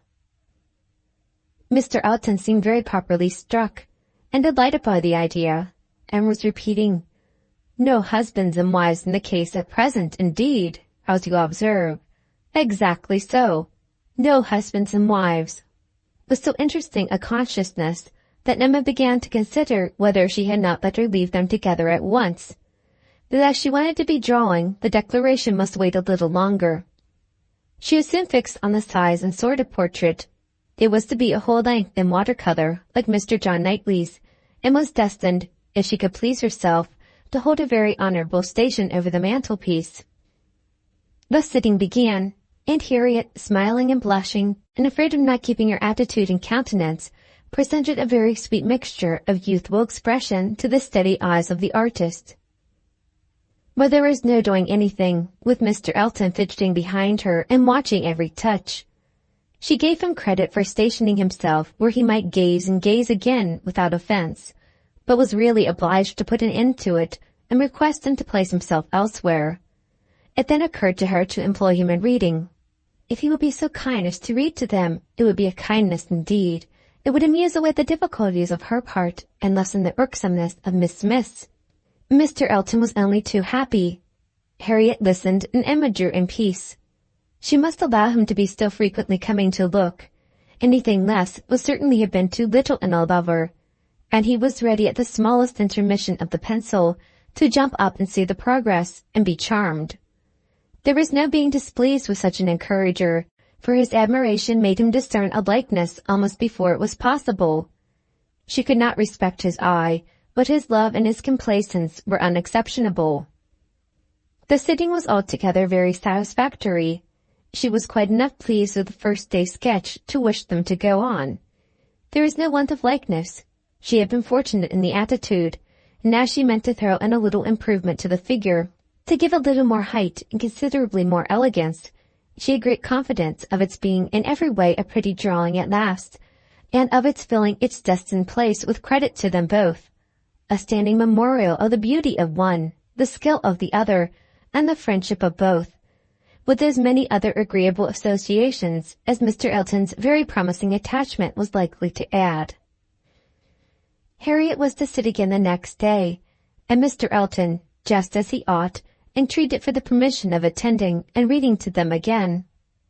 By all means, we shall be most happy to consider you as one of the party. The same civilities and courtesies, the same success and satisfaction, took place on the morrow, and accompanied the whole progress of the picture, which was rapid and happy. Everybody who saw it was pleased, but Mr. Elton was in continual raptures, and defended it through every criticism. Miss Woodhouse has given her friend the only beauty she wanted, observed Mrs. Weston to him, not in the least suspecting that she was addressing a lover. The expression of the eyes is most correct, but Miss Smith has not those eyebrows and eyelashes. It is the fault of her face that she has them not. "Do you think so?" replied he. "I cannot agree with you. It appears to me a most perfect resemblance in every feature. I never saw such a likeness in my life. We must allow for the effect of shade, you know." "You have made her too tall, Emma," said Mr. Knightley. Emma knew that she had, but would not own it, and Mr. Elton warmly added, "Oh, no, certainly not too tall, not in the least too tall. Consider, she's sitting down, which naturally presents a different, which, in short, gives exactly the idea. And the proportions must be preserved, you know. Proportions, foreshortening. Oh, no, it gives one exactly the idea of such a height as Miss Smith's. Exactly so, indeed." "It is very pretty," said Mr. Woodhouse. "So prettily done, just as your drawings always are, my dear. I do not know anybody who draws so well as you do. The only thing I do not thoroughly like is, that she seems to be sitting out of doors, with only a little shawl over her shoulders, and it makes one think she must catch cold." "But, my dear papa, it is supposed to be summer, a warm day in summer. Look at the tree." "But it is never safe to sit out of doors, my dear." "You, sir, may say anything," cried Mr. Elton, "but I must confess that I regard it as a most happy thought, the placing of Miss Smith out of doors, and the tree is touched with such inimitable spirit. Any other situation would have been much less in character. The naivete of Miss Smith's manners, and altogether, oh, it is most admirable. I cannot keep my eyes from it. I never saw such a likeness." The next thing wanted was to get the picture framed, and here were a few difficulties. It must be done directly. It must be done in London. The order must go through the hands of some intelligent person, whose taste could be depended on. And Isabella, the usual doer of all commissions, must not be applied to, because it was December, and Mr. Woodhouse could not bear the idea of her stirring out of her house in the fogs of December. But no sooner was the distress known to Mr. Elton than it was removed. His gallantry was always on the alert. Might he be trusted with the commission? What infinite pleasure should he have in executing it? He could ride to London at any time. It was impossible to say how much he should be gratified by being employed on such an errand. He was too good. She could not endure the thought. She would not give him such a troublesome office for the world. Brought on the desired repetition of entreaties and assurances, and in a very few minutes settled the business. Mr. Elton was to take the drawing to London, choose the frame, and give the directions, and Emma thought she could so pack it as to ensure its safety without much incommoding him, while he seemed most fearful of not being incommoded enough. "What a precious deposit," said he with a tender sigh as he received it. "This man is almost too gallant to be in love," thought Emma. "I should say so, but that I suppose there may be 100 different ways of being in love. He is an excellent young man, and will suit Harriet exactly. It will be an exactly so, as he says himself. But he does sigh and languish, and study for compliments rather more than I could endure as a principal. I come in for a pretty good share as a second, but it is his gratitude on Harriet's account." Volume 1, Chapter 7. The very date of Mr. Elton's going to London produced a fresh occasion for Emma's services towards her friend. Harriet had been at Hartfield, as usual, soon after breakfast, and after a time had gone home to return again to dinner. She returned and sneered that it had been talked of, and with an agitated, hurried look, announcing something extraordinary to have happened, which she was longing to tell. Half a minute brought it all out. She had heard, as soon as she had got back to Mrs. Goddard's, that Mr. Martin had been there an hour before, and finding she was not at home, nor particularly expected, had left a little parcel for her from one of his sisters, and gone away. And on opening this parcel, she had actually found, besides the 2 songs which she had lent Elizabeth to copy, a letter to herself. And this letter was from him, from Mr. Martin, and contained a direct proposal of marriage. Who could have thought it? She was so surprised she did not know what to do. Yes, quite a proposal of marriage, and a very good letter. At least, she thought so. And he wrote as if he really loved her very much, but she did not know, and so she was come as fast as she could to ask Miss Woodhouse what she should do. Emma was half ashamed of her friend for seeming so pleased and so doubtful. "Upon my word," she cried, "the young man is determined not to lose anything for want of asking. He will conduct himself well if he can." "Will you read the letter?" cried Harriet. "Pray do. I'd rather you would." Emma was not sorry to be pressed. She read and was surprised. The style of the letter was much above her expectation. There were not merely no grammatical errors, but as a composition it would not have disgraced a gentleman. The language, though plain, was strong and unaffected, and the sentiments it conveyed very much to the credit of the writer. It was short, but expressed good sense, warm attachment, liberality, propriety, even delicacy of feeling. She paused over it, while Harriet stood anxiously watching for her opinion, with a "Well, well," and was at last forced to add, "Is it a good letter, or is it too short?" "Yes, indeed, a very good letter," replied Emma rather slowly. "So good a letter, Harriet, that everything considered, I think one of his sisters must have helped him. I can hardly imagine the young man whom I saw talking with you the other day could express himself so well, if left quite to his own powers. And yet it is not the style of a woman. No, certainly, it is too strong and concise, not diffuse enough for a woman. No doubt he is a sensible man, and I suppose may have a natural talent for, thinks strongly and clearly, and when he takes a pen in hand, his thoughts naturally find proper words. It is so with some men. Yes, I understand the sort of mind, vigorous, decided, with sentiments to a certain point, not coarse. A better written letter, Harriet," returning it, "than I had expected." "Well," said the still waiting Harriet, "well, and what shall I do?" "What shall you do? In what respect? Do you mean with regard to this letter?" "Yes." "But what are you in doubt of? You must answer it, of course, and speedily." "Yes, but what shall I say? Dear Miss Woodhouse, do advise me." "Oh, no, no. The letter had much better be all your own. You will express yourself very properly, I am sure. There is no danger of your not being intelligible, which is the first thing. Your meaning must be unequivocal, no doubts or demurs, and such expressions of gratitude and concern for the pain you are inflicting as propriety requires will present themselves unbidden to your mind, I am persuaded. You need not be prompted to write with the appearance of sorrow for his disappointment." "You think I ought to refuse him, then?" said Harriet, looking down. "Ought to refuse him? My dear Harriet, what do you mean? Are you in any doubt as to that? I thought— But I beg your pardon. Perhaps I have been under a mistake. I certainly have been misunderstanding you, if you feel in doubt as to the purport of your answer. I had imagined you were consulting me only as to the wording of it." Harriet was silent. With a little reserve of manner, Emma continued, "You mean to return a favorable answer, I collect." "No, I do not. That is, I do not mean— What shall I do? What would you advise me to do? Pray, dear Miss Woodhouse, tell me what I ought to do." "I shall not give you any advice, Harriet. I will have nothing to do with it. This is a point which you must settle with your feelings."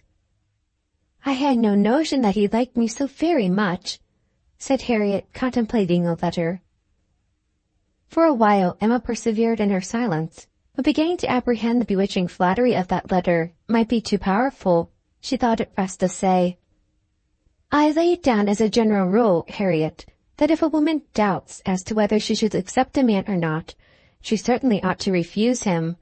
If she can hesitate as to yes, she ought to say no directly. It is not a state to be safely entered into with doubtful feelings, with half a heart. I thought it my duty as a friend, and older than yourself, to say thus much to you. But do not imagine that I want to influence you." "Oh, no, I am sure you are a great deal too kind to.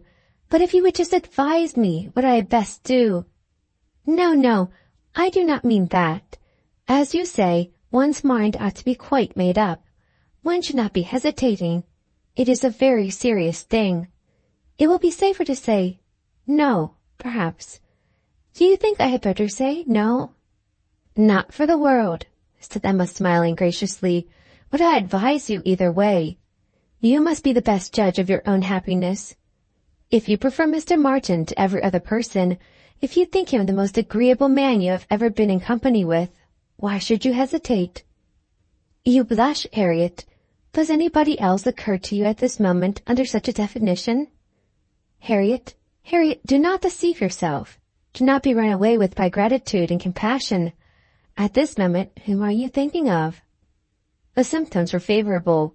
Instead of answering, Harriet turned away confused and stood thoughtfully by the fire, and though the letter was still in her hand, it was now mechanically twisted about without regard.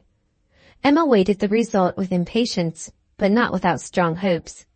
At last, with some hesitation, Harriet said, "Miss Woodhouse, as you will not give me your opinion, I must do as well as I can by myself, and I have now quite determined, and really almost made up my mind, to refuse Mr. Martin. Do you think I am right?" Perfectly right, my dearest Harriet. You are doing just what you ought. While you were at all in suspense, I kept my feelings to myself, but now that you are so completely decided, I have no hesitation in approving. Dear Harriet, I give myself joy of this. It would have grieved me to lose your acquaintance, which must have been the consequence of your marrying Mr. Martin. While you were in the smallest degree wavering, I said nothing about it, because I would not influence. But it would have been a loss to a friend to me. I could not have visited Mrs. Robert Martin at Abbey Mill Farm. Now I am secure of you forever." Harriet had not surmised her own danger, but the idea of it struck her forcibly. "You could not have visited me," she cried, looking aghast. "No, to be sure you could not. But I never thought of that before. That would have been too dreadful. What an escape! Dear Miss Woodhouse, I would not give up the pleasure and honor of being intimate with you for anything in the world." "Indeed, Harriet, it would have been a severe pang to lose you. But it must have been. You would have thrown yourself out of all good society. I must have given you up." "Dear me, how should I ever have borne it? It would have killed me never to come to Hartfield any more." "Dear affectionate creature, you banished to Abbey Mill Farm, you confined to the society of the illiterate and vulgar all your life.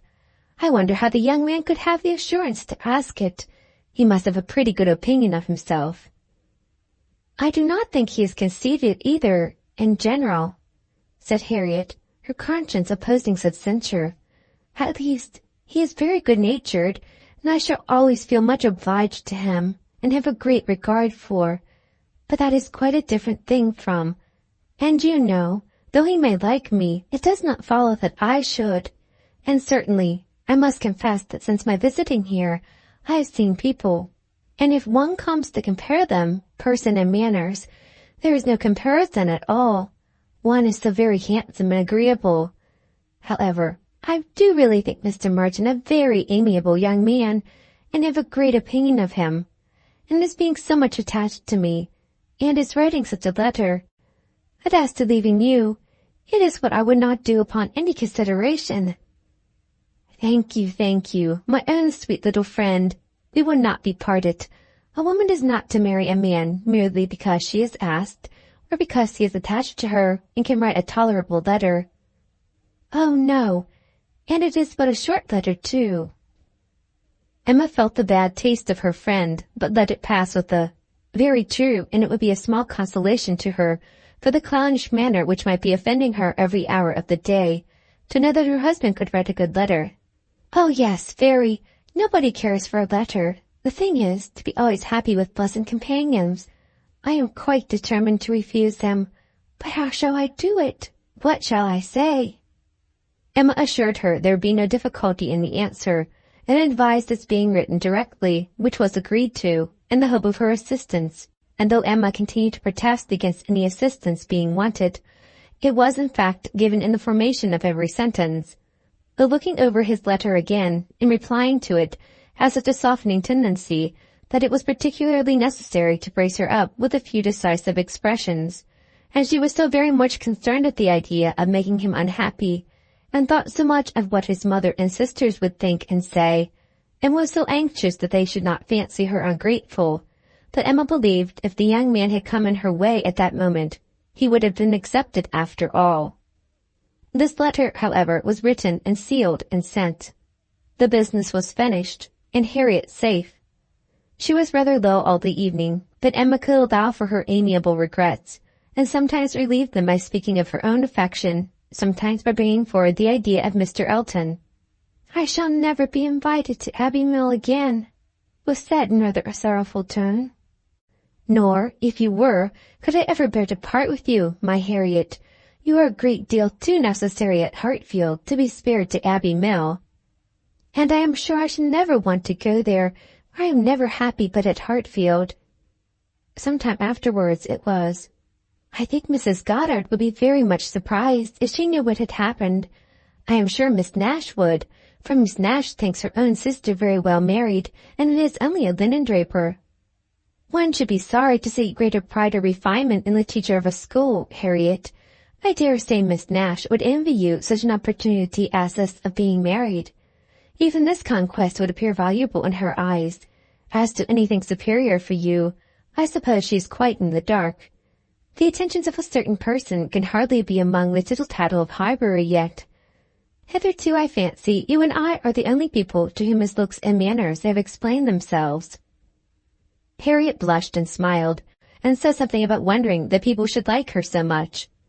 The idea of Mr. Elton was certainly cheering, but still, after a time, she was tender-hearted again towards the rejected Mr. Martin.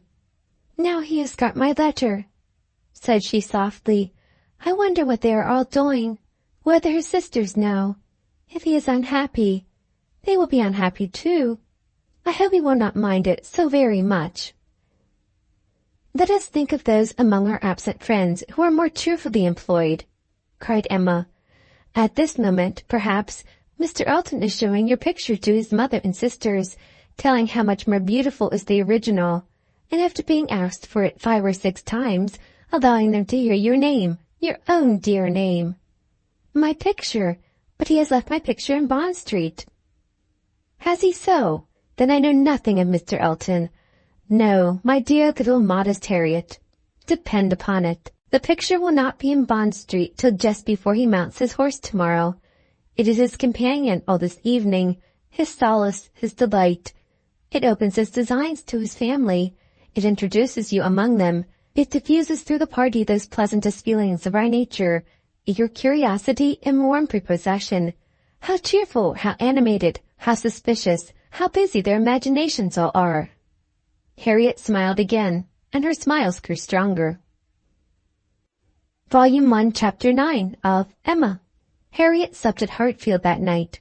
For some weeks past, she had been spending more than half her time there, and gradually getting to have a bedroom appropriated to herself.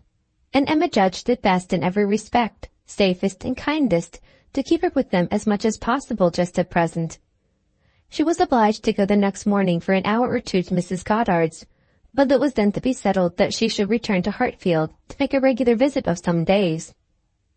While she was gone, Mr. Knightley called and sat some time with Mr. Woodhouse and Emma, till Mr. Woodhouse, who had previously made up his mind to walk out, was persuaded by his daughter not to defer it, and was induced by the entreaties of both, though against the scruples of his own civility, to leave Mr. Knightley for that purpose.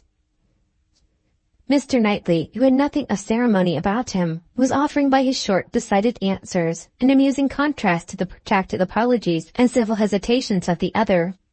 "Well, I believe if you will excuse me, Mr. Knightley, if you will not consider me as doing a very rude thing, I shall take Emma's advice and go out for a quarter of an hour. As the sun is out, I believe I had better take my 3 turns while I can. I treat you without ceremony, Mr. Knightley. The invalids think we are privileged people." "My dear sir, do not make a stranger of me. I leave an excellent substitute in my daughter. Emma will be happy to entertain you, and therefore I think I will beg your excuse and take my 3 turns, my winter walk." "You cannot do better, sir." "I would ask for the pleasure of your company, Mr. Knightley, but I am a very slow walker, and my pace would be tedious to you. And besides, you have another long walk before you, to Donwell Abbey. "Thank you, sir, thank you. I am going this moment myself, and I think the sooner you go, the better. I will fetch your greatcoat and open the garden door for you." Mr. Woodhouse at last was off, but Mr. Knightley, instead of being immediately off likewise, sat down again, seemingly inclined for more chat. He began speaking of Harriet, and speaking of her with more voluntary praise than Emma had ever heard him before. "I cannot rate her beauty as you do," said he, "but she is a pretty little creature, and I am inclined to think very well of her disposition. Her character depends upon those she is with, but in good hands she will turn out a valuable woman." "I am glad you think so, and the good hands, I hope, may not be wanting." "Come," said he, "you are anxious for a compliment, so I will tell you that you have improved her. You have cured her of her schoolgirl's giggle. She really does you credit." "Thank you. I should be mortified indeed if I did not believe I have been of some use. But it is not everybody who will bestow praise where they may. You do not often overpower me with it." "You are expecting her again, you say, this morning?" "Almost every moment. She has been gone longer already than she intended." "Something has happened to delay her. Some visitors, perhaps." "Highbury gossips, tiresome wretches." "Harriet may not consider everybody tiresome that you would." Emma knew this was too true for contradiction, and therefore said nothing. He presently added, with a smile, "I do not pretend to fix on times or places, but I must tell you that I have good reason to believe your little friend will soon hear of something to her advantage." "Indeed? How so? Of what sort?" "A very serious sort, I assure you," still smiling. "Very serious. I can think of but one thing. Who is in love with her? Who makes you their confidant?" Emma was more than half in hopes of Mr. Elton's having dropped a hint. Mr. Knightley was a sort of general friend and adviser, and she knew Mr. Elton looked up to him. "I have reason to think," he replied, "that Harriet Smith will soon have an offer of marriage, and from a most unexceptionable quarter. Robert Martin is the man. Her visit to Abbey Mill this summer seems to have done his business. He is desperately in love, and means to marry her." "He is very obliging," said Emma, "but is he sure that Harriet means to marry him?" Well, means to make an offer then. Will that do? He came to the Abbey 2 evenings ago, on purpose to consult me about it. He knows I have a thorough regard for him and all his family, and, I believe, considers me as one of his best friends. He came to ask me whether I thought it would be imprudent in him to settle so early, whether I thought her too young. In short, whether I approved his choice altogether, having some apprehension perhaps of her being considered, especially since you are making so much of her, as in a line of society above him. I was very much pleased with all that he said. I never hear better sense from any one than Robert Martin. He always speaks to the purpose, open, straightforward, and very well judging. He told me everything, his circumstances and plans, and what they all propose doing in the event of his marriage. He is an excellent young man, both as son and brother. I had no hesitation in advising him to marry. He proved to me that he could afford it, and that being the case, I was convinced he could not do better. I praised the fair lady, too, and altogether sent him away very happy. If he had never esteemed my opinion before, he would have thought highly of me then, and I dare say left the house thinking me the best friend and counselor man ever had. This happened the night before last. Now, as you may fairly suppose, he would not allow much time to pass before he spoke to the lady, and as he does not appear to have spoken yesterday, it is not unlikely that he should be at Mrs. Goddard's today, and she may be detained by a visitor, without thinking him at all a tiresome wretch. "Pray, Mr. Knightley," said Emma, who had been smiling to herself through a great part of this speech, "how do you know that Mr. Martin did not speak yesterday?"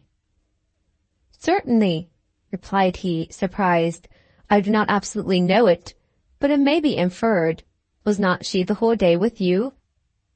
"Come," said she, "I will tell you something, in return for what you have told me. He did speak yesterday. That is, he wrote, and was refused." This was obliged to be repeated before it could be believed, and Mr. Knightley actually looked red with surprise and displeasure, as he stood up in tall indignation and said, "Then she is a greater simpleton than I ever believed her. What is the foolish girl about?" "Oh, to be sure!" cried Emma. "It is always incomprehensible to a man that a woman should ever refuse an offer of marriage. A man always imagines a woman to be ready for anybody who asks her." "Nonsense! A man does not imagine any such thing. But what is the meaning of this? Harriet Smith refused Robert Martin? Madness, if it is so. But I hope you are mistaken." "I saw her answer. Nothing could be clearer." "You saw her answer. You wrote her answer, too. Emma, this is your doing. You persuaded her to refuse him." "And if I did, which, however, I am far from allowing, I should not feel that I had done wrong. Mr. Martin is a very respectable young man, but I cannot admit him to be Harriet's equal, and am rather surprised indeed that he should have ventured to address her. By your account, he does seem to have had some scruples. It is a pity that they were ever got over." "Not Harriet's equal!" exclaimed Mr. Knightley loudly and warmly, and with calmer asperity added, a few moments afterwards, "No, he is not her equal indeed, for he is as much her superior in sense as in situation. Emma, your infatuation about that girl blinds you. What are Harriet Smith's claims, either of birth, nature, or education, to any connection higher than Robert Martin? She is the natural daughter of nobody knows whom, with probably no settled provision at all, and certainly no respectable relations. She is known only as parlor boarder at a common school. She is not a sensible girl, nor a girl of any information.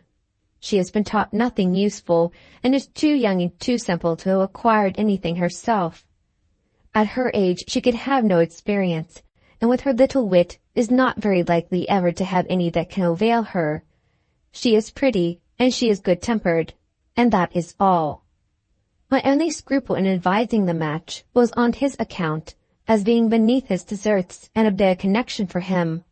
I felt that, as to fortune, in all probability he might do much better, and that as to a rational companion or useful helpmate, he could not do worse.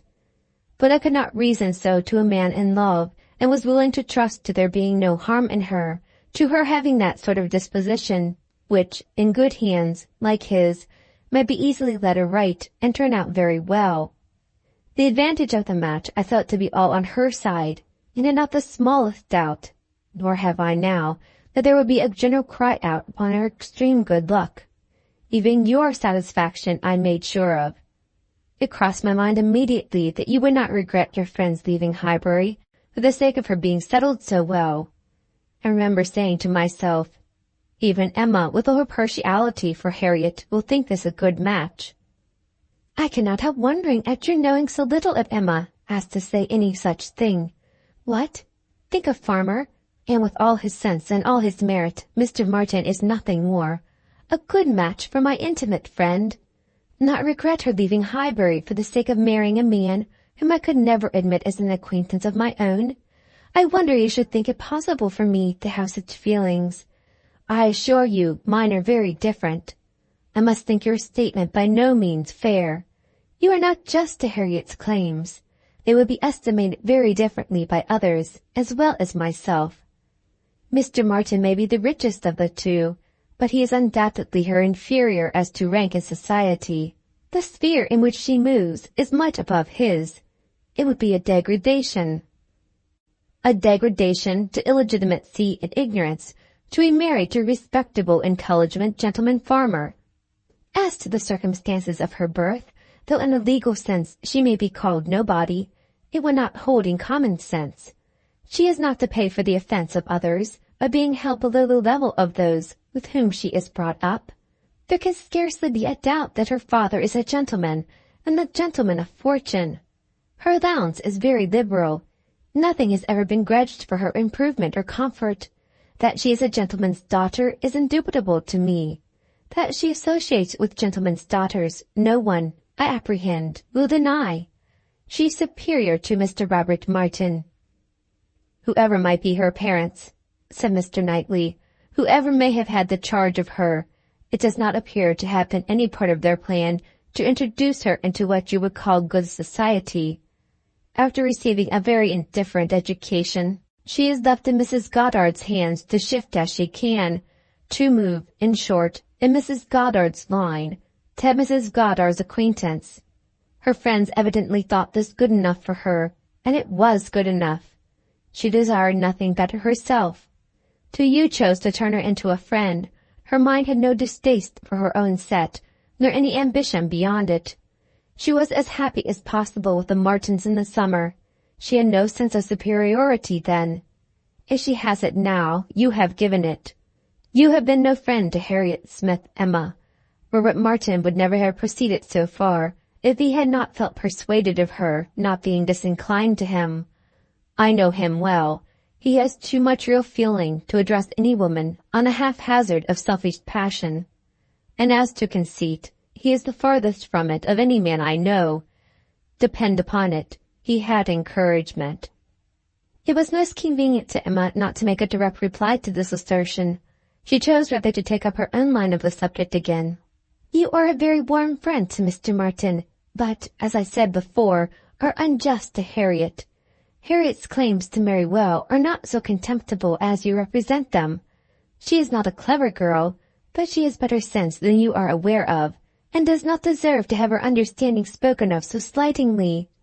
Waiving that point, however, and supposing her to be, as you describe her, only pretty and good-natured, let me tell you that in the degree she possesses them, they are not trivial recommendations to the world in general, for she is, in fact, a beautiful girl, and must be thought so by 99 people out of 100, until it appears that men are much more philosophic on the subject of beauty than they are generally supposed, till they do fall in love with well-informed minds instead of handsome faces. A girl with such loveliness as Harriet has a certainty of being admired and sought after, of having the power of choosing from among many, consequently a claim to be nice. Her good nature, too, is not so very slight a claim, comprehending, as it does, real, thorough sweetness of temper and manner, a very humble opinion of herself, and a great readiness to be pleased with other people. I am very much mistaken if your sex, in general, would not think such beauty and such temper the highest claims a woman could possess. Upon my word, Emma, to hear you abusing the reason you have is almost enough to make me think so too. Better be without sense than misapply it as you do. To be sure, cried she playfully, I know that is the feeling of you all. I know that such a girl as Harriet is exactly what every man delights in, what at once bewitches his senses and satisfies his judgment. Oh, Harriet may pick and choose. Were you yourself ever to marry, she is the very woman for you. And is she, at 17, just entering into life, just beginning to be known, to be wondered at because she does not accept the first offer she receives? No, pray let her have time to look about her. I have always thought it a very foolish intimacy, said Mr. Knightley presently, though I have kept my thoughts to myself. But I now perceive that it will be a very unfortunate one for Harriet. You will puff her up with such ideas of her own beauty, and of what she has a claim to, that, in a little while, no eye within her reach will be good enough for her. Vanity working on a weak head produces every sort of mischief. Nothing so easy as for a young lady to raise her expectations too high. Miss Harriet Smith may not find offers of marriage flow in so fast, though she is a very pretty girl. Men of sense, whatever you may choose to say, do not want silly wives. Men of family would not be very fond of connecting themselves with a girl of such obscurity, and most prudent men would be afraid of the inconvenience and disgrace they might be involved in when the mystery of her parentage came to be revealed. Let her marry Robert Martin, and she is safe, respectable, and happy forever. But if you encourage her to expect to marry greatly, and teach her to be satisfied with nothing less than a man of consequence and large fortune, she may be a parlor boarder at Mrs. Goddard's all the rest of her life. Or at least, for Harriet Smith is a girl who will marry somebody or other, till she grows desperate and is glad to catch at the old writing-master's son. We think so very differently on this point, Mr. Knightley, that there can be no use in canvassing it. We shall only be making each other more angry. But as to my letting her marry Robert Martin, it is impossible. She has refused him, and so decidedly, I think, as must prevent any second application. She must abide by the evil of having refused him, whatever it may be, and as to the refusal itself, I will not pretend to say that I might not influence her a little, but I assure you there was very little for me or for anybody to do. His appearance is so much against him, and his manners so bad, that if she ever were disposed to favor him, she is not now. I can imagine that before she had seen anybody superior, she might tolerate him. He was the brother of her friends, and he took pains to please her, and altogether, having seen nobody better, that must have been his great assistant. She might not, while she was at Abbey Mill, find him disagreeable, but the case is altered now. She knows now what gentlemen are, and nothing but a gentleman in education and manner has any chance with Harriet.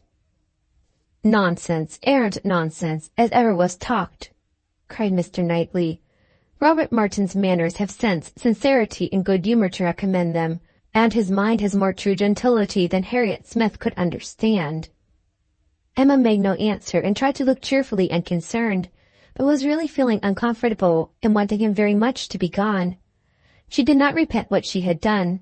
She still thought herself a better judge of such a point of female right and refinement than he could be, but yet she had a sort of habitual respect for his judgment in general, which made her dislike having it so loudly against her, and to have him sitting just opposite to her in angry state was very disagreeable. Some minutes passed in this unpleasant silence, with only one attempt on Emma's side to talk of the weather, but he made no answer. He was thinking. The result of his thoughts appeared at last in these words: Robert Martin has no great loss, if he can but think so, and I hope it will not be long before he does. Your views for Harriet are best known to yourself, but as you make no secret of your love of matchmaking, it is fair to suppose that views and plans and projects you have, and as a friend I shall just hint to you that if Elton is the man, I think it will be all labour in vain. Emma laughed and disclaimed. He continued, Depend upon it, Elton will not do.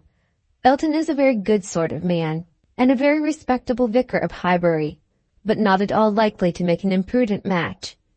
He knows the value of a good income, as well as anybody. Elton may talk sentimentally, but he will act rationally. He is as well acquainted with his own claims as you can be with Harriet's. He knows that he is a very handsome young man, and a great favourite wherever he goes, and from his general way of talking in unreserved moments, when there are only men present, I am convinced that he does not mean to throw himself away. I have heard him speak with great animation of a large family of young ladies that his sisters are intimate with, who have all £20,000 apiece. I am very much obliged to you, said Emma, laughing again. If I had set my heart on Mr. Elton's marrying Harriet, it would have been very kind to open my eyes. But at present I only want to keep Harriet to myself. I have done with matchmaking indeed. I could never hope to equal my own doings at Randall's. I shall leave off while I am well. Good morning to you, said he, rising and walking off abruptly. He was very much vexed. He felt the disappointment of the young man, and was mortified to have been the means of promoting it by the sanction he had given, and the part which he was persuaded Emma had taken in the affair was provoking him exceedingly. Emma remained in a state of vexation too, but there was more indistinctness in the causes of hers than in his. She did not always feel so absolutely satisfied with herself, so entirely convinced that her opinions were right and her adversaries wrong, as Mr. Knightley. He walked off in more complete self-approbation than he left for her. She was not so materially cast down, however, but that a little time and the return of Harriet were very adequate restoratives. Harriet staying away so long was beginning to make her uneasy. The possibility of the young man's coming to Mrs. Goddard's that morning and meeting with Harriet and pleading his own cause gave alarming ideas. The dread of such a failure, after all, became the prominent uneasiness, and when Harriet appeared, and in very good spirits, and without having any such reason to give for her long absence, she felt a satisfaction which settled her with her own mind and convinced her that let Mr. Knightley think or say what he would, She had done nothing which woman's friendship and woman's feelings would not justify. He had frightened her a little about Mr. Elton, but when she considered that Mr. Knightley could not have observed him as she had done, neither with the interest nor, she must be allowed to tell herself, in spite of Mr. Knightley's pretensions, with the skill of such an observer on such a question as herself, that he had spoken it hastily and in anger, she was able to believe that he had rather said what he wished resentfully to be true than what he knew anything about. He certainly might have heard Mr. Elton speak with more unreserve than she had ever done, and Mr. Elton might not be of an imprudent, inconsiderate disposition as to money matters. He might naturally be rather attentive than otherwise to them. But then Mr. Knightley did not make due allowance for the influence of a strong passion at war with all interested motives. Mr. Knightley saw no such passion, and of course thought nothing of its effects, but she saw too much of it to feel a doubt of its overcoming any hesitations that a reasonable prudence might originally suggest, and more than a reasonable, becoming degree of prudence, she was very sure did not belong to Mr. Elton. Harriet's cheerful look and manner established hers. She came back, not to think of Mr. Martin, but to talk of Mr. Elton. Miss Nash had been telling her something, which she repeated immediately with great delight. Mr. Perry had been to Mrs. Goddard's to attend a sick child, and Miss Nash had seen him, and he had told Miss Nash that as he was coming back yesterday from Clayton Park, he had met Mr. Elton, and found to his great surprise that Mr. Elton was actually on his road to London, and not meaning to return till the morrow, though it was the whist club night, which he had been never known to miss before. And Mr. Perry had remonstrated with him about it, and told him how shabby it was in him, their best player, to absent himself, and tried very much to persuade him to put off his journey only one day. But it would not do. Mr. Elton had been determined to go on, and had said, in a very particular way indeed, that he was going on business which he would not put off for any inducement in the world, and something about a very enviable commission, and being the bearer of something exceedingly precious. Mr. Perry could not quite understand him, but he was very sure there must be a lady in the case, and he told him so. And Mr. Elton only looked very conscious and smiling, and rode off in great spirits. Miss Nash had told her all this, and had talked a great deal more about Mr. Elton, and said, looking so very significantly at her, that she did not pretend to understand what his business might be, but she only knew that any woman whom Mr. Elton could prefer, she should think the luckiest woman in the world, for beyond a doubt, Mr. Elton had not his equal for beauty or agreeableness. Volume 1, Chapter 9 of Emma. Mr. Knightley might quarrel with her, but Emma could not quarrel with herself. He was so much displeased that it was longer than usual before he came to Hartfield again, and when they did meet, his grave looks showed that she was not forgiven. She was sorry, but could not repent. On the contrary, her plans and proceedings were more and more justified and endeared to her by the general appearances of the next few days.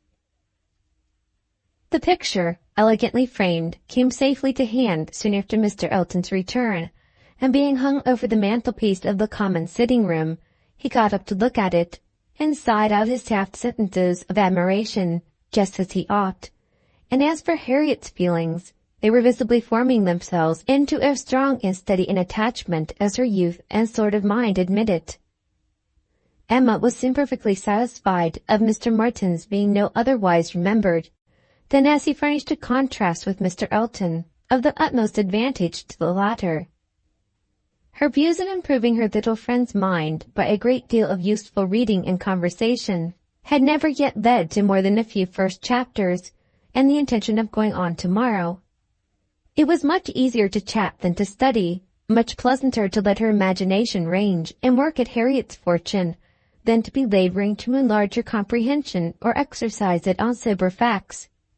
And the only literary pursuit which engaged Harriet at present, the only mental provision she was making for the evening of life, was the collecting and transcribing all the riddles of every sort that she could meet with, into a thin quarto of hot-pressed paper, made up by her friend, and ornamented with ciphers and trophies. In this age of literature, such collections, on a very grand scale, are not uncommon. Miss Nash, head teacher at Mrs. Goddard's, had written out at least 300, and Harriet, who had taken the first hint of it from her, hoped, with Miss Woodhouse's help, to get a great many more. Emma assisted with her invention, memory, and taste. As Harriet wrote a very pretty hand, it was likely to be an arrangement of the first order, in form as well as quantity. Mr. Woodhouse was almost as much interested in the business as the girls, and tried very often to recollect something worth their putting in. So many clever riddles as there used to be when he was young, he wondered he could not remember them, but he hoped he should be in time, and it always ended in, "Kitty, a fair but frozen maid." His good friend Perry, too, whom he had spoken to on the subject, did not at present recollect anything of the riddle kind, but he desired Perry to be upon the watch, and as he went about so much, something, he thought, might come from that quarter. It was by no means his daughter's wish that the intellects of Highbury in general should be put under requisition. Mr. Elton was the only one whose assistance she asked. He was invited to contribute any real good enigmas, charades, or conundrums that he might recollect, and she had the pleasure of seeing him most intently at work with his recollections, and at the same time, as she could perceive, most earnestly careful that nothing ungallant, nothing that did not breathe a compliment to the sex, should pass his lips. They owed to him their 2 or 3 politest puzzles, and the joy and exultation with which at last he recalled, and rather sentimentally recited, that well-known charade, "My first doth affliction denote, which my second is destined to feel, and my whole is the best antidote, that affliction to soften and heal," made her quite sorry to acknowledge that they had transcribed it some pages ago already. "Why will not you write one yourself for us, Mr. Elton?" said she. "That is the only security for its freshness, and nothing could be easier to you." Oh no, he had never written, hardly ever, anything of the kind in his life. The stupidest fellow. He was afraid not even Miss Woodhouse. He stopped a moment, or Miss Smith could inspire him. The next day, however, produced some proof of inspiration. He called for a few moments, just to leave a piece of paper on the table, containing, as he said, a charade, which a friend of his had addressed to a young lady, the object of his admiration, but which, from his manner, Emma was immediately convinced must be his own. "I do not offer it for Miss Smith's collection," said he. "Being my friends, I have no right to expose it in any degree to the public eye, though perhaps you might not dislike looking at it." The speech was more to Emma than to Harriet, which Emma could understand. There was deep consciousness about him, and he found it easier to meet her eye than her friend's. He was gone the next moment. After another moment's pause, "Take it," said Emma, smiling and pushing the paper towards Harriet. "It is for you. Take your own." But Harriet was in a tremor and could not touch it, and Emma, never loath to be first, was obliged to examine it herself. To Miss. Charade. My first displays the wealth and pomp of kings, lords of the earth, their luxury and ease. Another view of man, my second brings. Behold him there, the monarch of the seas. But ah, united what reverse we have. Man's boasted power and freedom all are flown. Lord of the earth and sea, he bends a slave, and woman, lovely woman, reigns alone. Thy ready wit the word will soon supply. May its approval beam in that soft eye. She cast her eye over it, pondered, caught the meaning, read it through again to be quite certain, and quite mistress of the lines, and then passing it to Harriet, sat happily smiling, and saying to herself, while Harriet was puzzling over the paper in all the confusion of hope and dullness, "Very well, Mr. Elton, very well indeed. I have read worse charades. Courtship, a very good hint. I give you credit for it. This is feeling your way. This is saying very plainly, 'Pray, Miss Smith, give me leave to pay my addresses to you, approve my charade, and my intentions in the same glance. May its approval beam in that soft eye.'" Harriet, exactly. Soft is the very word for her eye. Of all epithets, the justest that could be given. Thy ready wit the word will soon supply. Humph! Harriet's ready wit. All the better. A man must be very much in love, indeed, to describe her so. Ah, Mr. Knightley, I wish you had the benefit of this. I think this would convince you. For once in your life, you would be obliged to own yourself mistaken. An excellent charade indeed, and very much to the purpose. Things must come to a crisis soon enough. She was obliged to break off from these very pleasant observations, which were otherwise of a sort to run into great length, by the eagerness of Harriet's wondering questions. "What can it be, Miss Woodhouse? What can it be? I have not an idea. I cannot guess it in the least. What can it possibly be? Do try to find it out, Miss Woodhouse. Do help me. I never saw anything so hard. Is it kingdom? I wonder who the friend was, and who could be the young lady. Do you think it is a good one? Can it be a woman? And woman, lovely woman, reigns alone. Can it be Neptune? Behold him there, the monarch of the seas. Or a trident, or a mermaid, or a shark? Oh no, shark is only one syllable. It must be very clever, or he would not have brought it. Oh, Miss Woodhouse, do you think we shall ever find it out? Mermaids and sharks? Nonsense! My dear Harriet, what are you thinking of? Where would be the use of his bringing us a charade made by a friend upon a mermaid or a shark? Give me the paper and listen. For read, Miss Smith. My first displays the wealth and pomp of kings, lords of the earth, their luxury and ease. That is court. Another view of me and my second brings, behold him there, the monarch of the seas. That is ship, plain as it can be. Now for the cream. But united. Courtship, you know. What reverse we have. Man's boasted power and freedom are all flown. Lord of the earth and sea, he bends a slave, and woman, lovely woman, reigns alone. A very proper compliment, and then follows the application, which I think, my dear Harriet, you cannot find much difficulty in comprehending. Read it in comfort to yourself. There can be no doubt of its being written for you and to you. Harriet could not long resist so delightful a persuasion. She read the concluding lines, and was all flutter and happiness. She could not speak, but she was not wanted to speak. It was enough for her to feel. Emma spoke for her. There is so pointed and so particular a meaning in this compliment, said she, that I cannot have a doubt as to Mr. Elton's intentions. You are his object, and you will soon receive the completest proof of it. I thought it must be so. I thought I could not be so deceived. But now it is clear. The state of his mind is as clear and decided as my wishes on the subject have been ever since I knew you. Yes, Harriet, just so long have I been wanting the very circumstance to happen what has happened.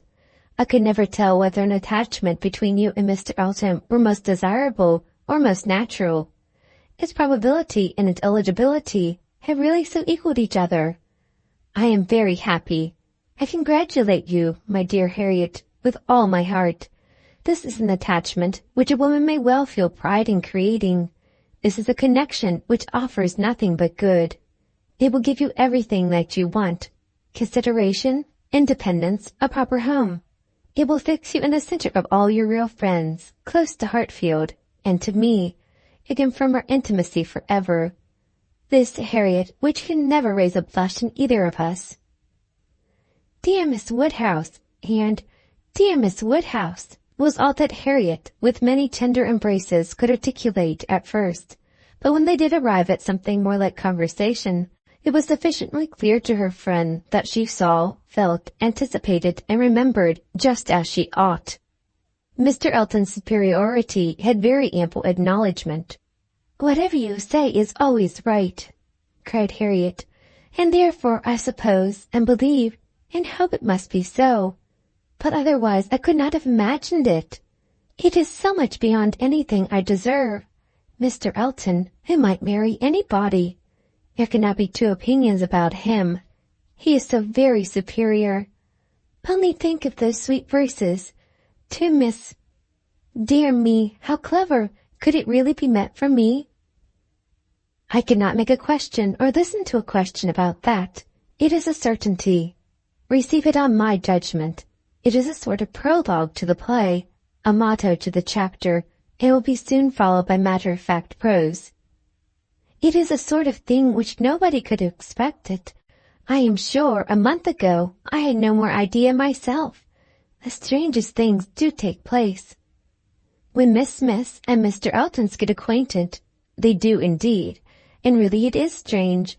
It is out of the common course that what is so evidently, so palpably desirable, what courts the prearrangements of other people, should so immediately shape itself into the proper form. You and Mr. Elton are by situation called together. You belong to one another by every circumstance of your respective homes. Your marrying will be equal to the match at Randall's. There does seem to be a something in the air of Hartfield which gives love exactly the right direction, and sends it into the very channel where it ought to flow. The course of true love never did run smooth. A Hartfield edition of Shakespeare would have a long note on that passage. That Mr. Elton should really be in love with me, of all people, who did not know him, to speak to him at Michaelmas, and he the very handsomest man that ever was, and a man that everybody looks up to, quite like Mr. Knightley. His company so sought after that everybody says he needs not eat a single meal by himself, if he does not choose it, that he has more invitations than there are days in the week, and so excellent in the church. Miss Nash has put down all the texts he has ever preached from since he came to Highbury. Dear me, when I look back to the first time I saw him, how little did I think. The two abbots and I ran into the front room and peeped through the blind when we heard he was going by, and Miss Nash came and scolded us away, and stayed to look through herself. However, she called me back presently, and let me look too, which was very good-natured. And how beautiful we thought he looked. He was arm in arm with Mr. Cole. This is an alliance which whoever, whatever your friends may be, must be agreeable to them, provided at least they have common sense, and we are not to be addressing our conduct to fools. If they are anxious to see you happily married, here is a man whose amiable character gives every assurance of it. If they wish to have you settled in the same country and circle which they have chosen to place you in, here it will be accomplished. And if their only object is that you should, in the common phrase, be well married, here is the comfortable fortune, the respectable establishment, the rise in the world which must satisfy them. Yes, very true. How nicely you talk. I love to hear you. You understand everything. You and Mr. Elton are one as clever as the other. This charade, if I had studied a 12-month, I could never have made anything like it. I thought he meant to try his skill by his manner of declining it yesterday. I do think it is, without exception, the best charade I ever read. I never read more than one to the purpose, certainly. It is as long again as almost all we have had before. I do not consider its length as particularly in its favor. Such things in general cannot be too short. Harriet was too intent on the lines to hear. The most satisfactory comparisons were rising in her mind. It is one thing, said she presently, her cheeks in a glow, to have very good sense in a common way, like everybody else, and if there is anything to say, to sit down and write a letter, and say just what you must, in a short way, and another to write verses and charades like this. Emma could not have desired a more spirited rejection of Mr. Martin's prose. Such sweet lines, continued Harriet, these two last. But how shall I ever be able to return the paper, or say I have found it out? Oh, Miss Woodhouse, what can we do about that? Leave it to me. You do nothing. He will be here this evening, I dare say, and then I will give it him back, and some nonsense or other will pass between us, and you shall not be committed. Your soft eyes shall choose their own time for beaming. Trust to me. Oh, Miss Woodhouse, what a pity that I must not write this beautiful charade into my book. I am sure I have not got one half so good. Leave out the two last lines, and there is no reason why you should not write it into your book. Oh, but those two lines are the best of all, granted, for private enjoyment, and for private enjoyment keep them. They are not at all the less written, you know, because you divide them. The couplet does not cease to be, nor does its meaning change, but take it away, and all approbation ceases, and a very pretty, gallant charade remains, fit for any collection. Depend upon it, he would not like to have his charade slighted, much better than his passion. A poet in love must be encouraged in both capacities, or neither. Give me the book.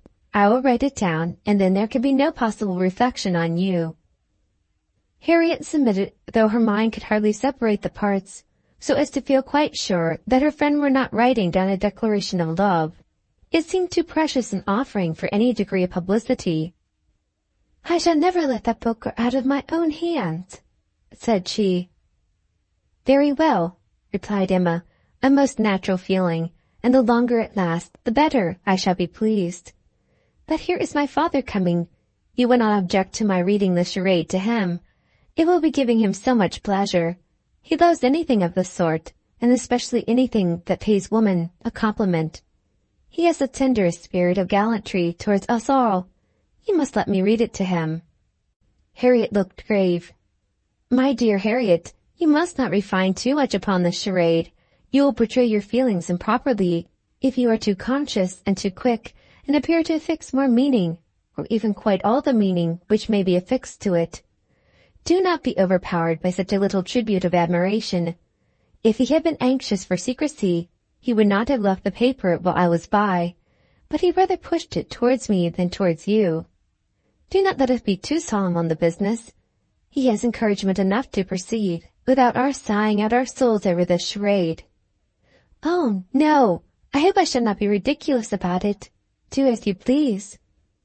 Mr. Woodhouse came in, and very soon led the subject again, by the recurrence of his very frequent inquiry of, "Well, my dears, how does your book go on? Have you got anything fresh?" "Yes, papa, we have something to read you, something quite fresh.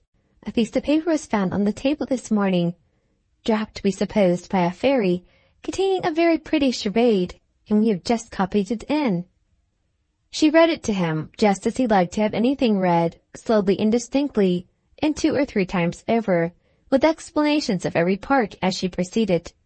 And he was very much pleased, and, as she had foreseen, especially struck with a complimentary conclusion. "Aye, that's very just. Indeed, that's very properly said. Very true. Woman, lovely woman. It is such a pretty charade, my dear, that I can easily guess what fairy brought it. Nobody could have written so prettily but you, Emma." Emma only nodded and smiled. After a little thinking and a very tender sigh, he added, "Oh, it is no difficulty to see who you take after. Your dear mother was so clever at all those things. If I had but her memory. But I can remember nothing, not even that particular riddle which you have heard me mention. I can only recollect the first stanza, and there are several. Kitty, a fair but frozen maid, kindled a flame I yet deplore.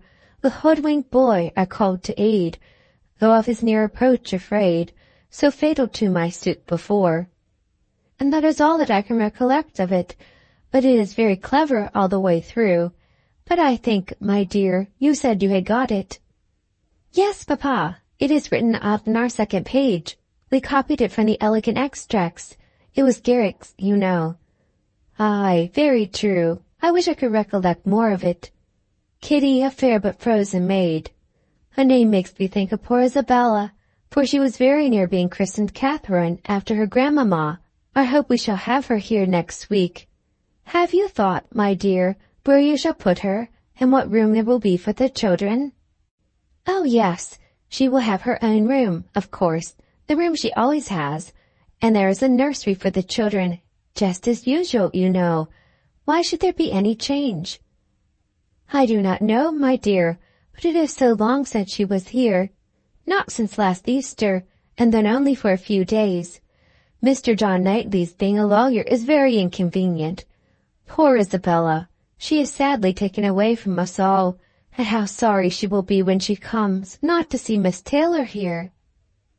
"She will not be surprised, papa, at least." "I do not know, my dear. I am sure I was very much surprised when I first heard she was going to be married." "We must ask Mr. and Mrs. Weston to dine with us while Isabella is here." "Yes, my dear, if there is time. But," in a very depressed tone, "she is coming for only 1 week. There will not be time for anything." "It is unfortunate that they cannot stay longer, but it seems a case of necessity. Mr. John Knightley must be in town again on the 28th, and we ought to be thankful, Papa, that we are to have the whole of the time they can give to the country, that 2 or 3 days are not to be taken out for the Abbey. Mr. Knightley promises to give up his claim this Christmas, though you know it is longer since they were with him than with us.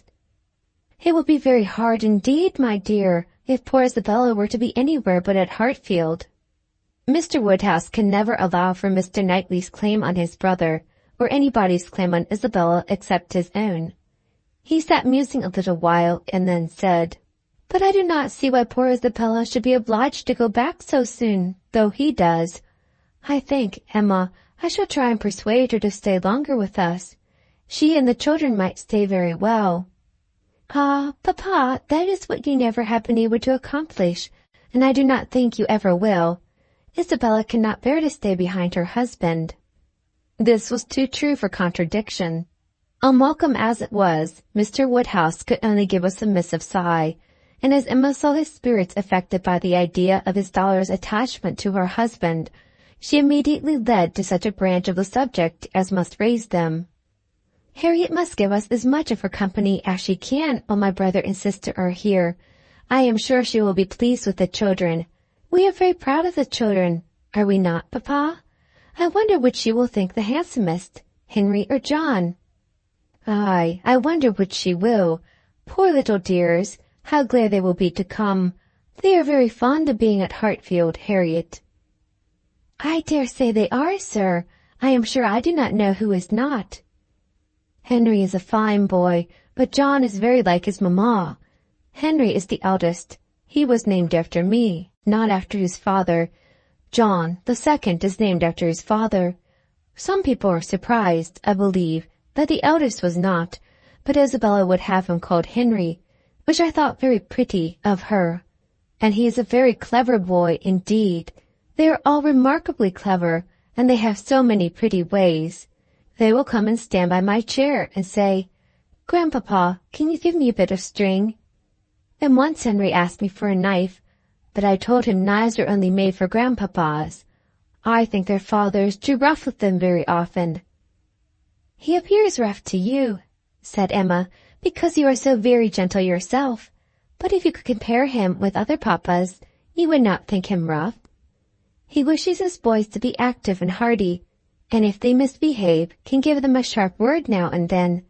But he is an affectionate father. Certainly Mr. John Knightley is an affectionate father. The children are all fond of him. And then their uncle comes in and tosses them up to the ceiling in a very frightful way." "But they like it, Papa. There is nothing they like so much. It is such enjoyment to them, that if their uncle did not lay down the rule of their taking turns, whichever began would never give the way to the other." "Well, I cannot understand it." "That is the case with us all, Papa. One half of the world cannot understand the pleasures of the other." Later in the morning, and just as the girls were going to separate in preparation for the regular 4 o'clock dinner, the hero of this inimitable charade walked in again. Harriet turned away, but Emma could receive him with the usual smile, and her quick eye soon discerned in his the consciousness of having made a push, of having thrown a die, and she imagined he was come to see how it might turn up. His ostensible reason, however, was to ask whether Mr. Woodhouse's party could be made up in the evening without him, or whether he should be in the smallest degree necessary at Hartfield. If he were, everything else must give way, but otherwise his friend Cole had been saying so much about his dining with him, had made such a point of it, that he had promised him conditionally to come.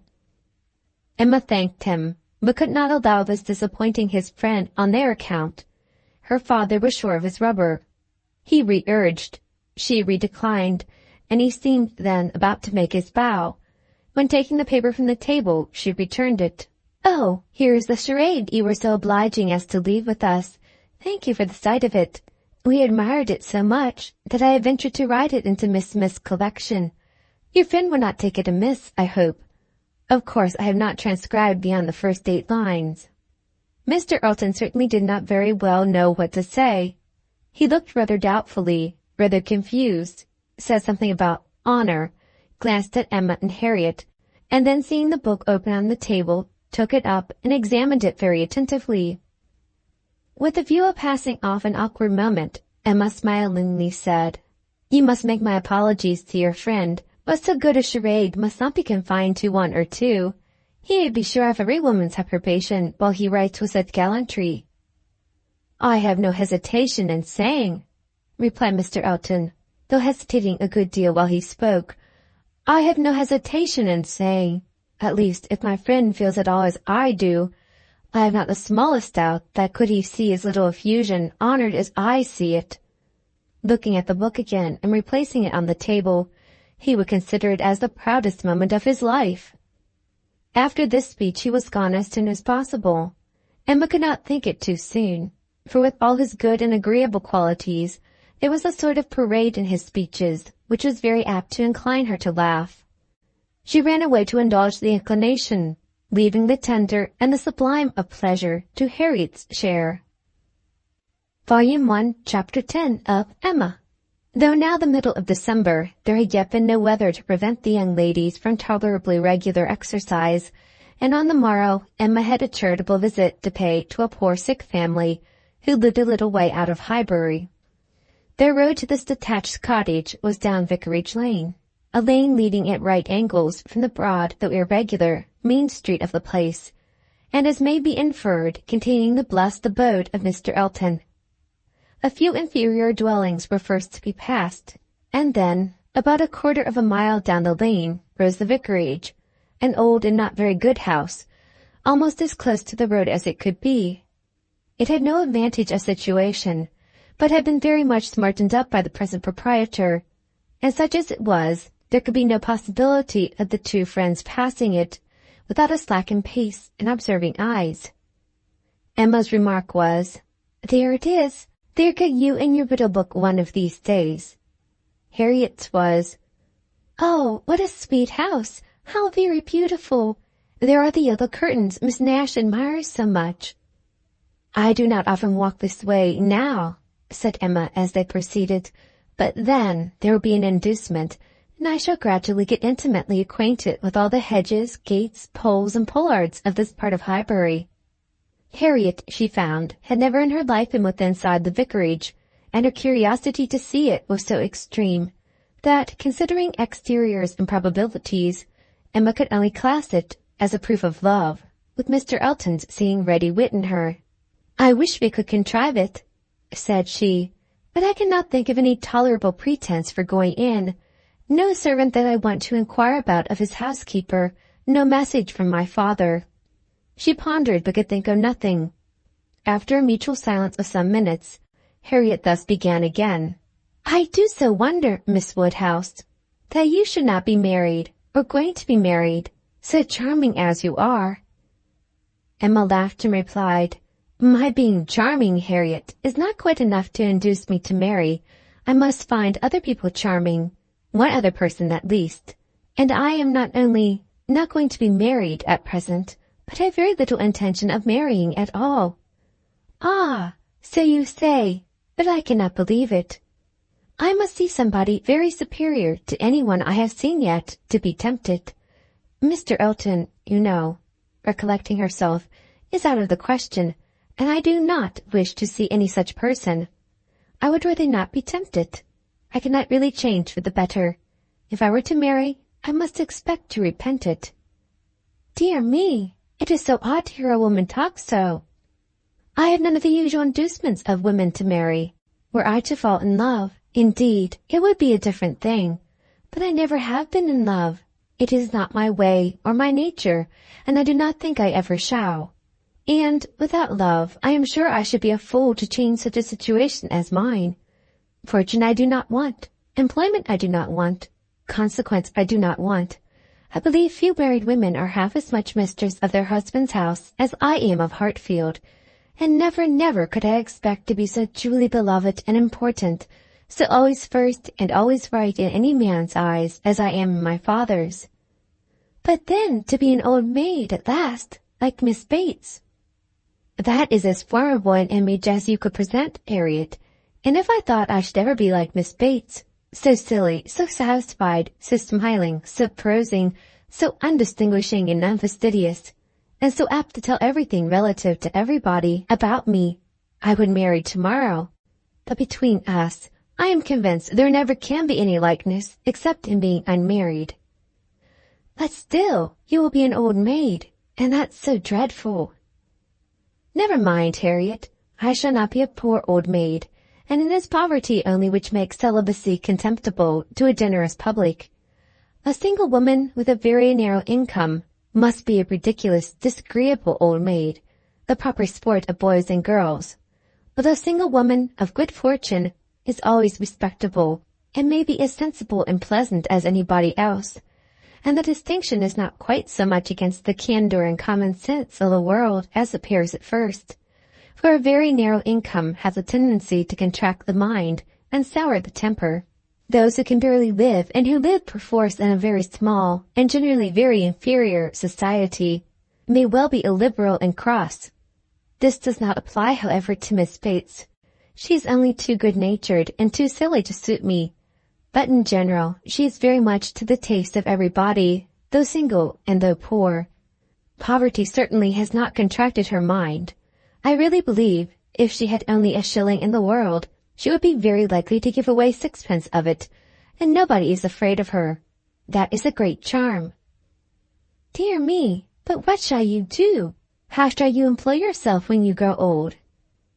If I know myself, Harriet, mine is an active, busy mind, with a great many independent resources, and I do not perceive why I should be more in want of employment at 40 or 50 than 1 and 20.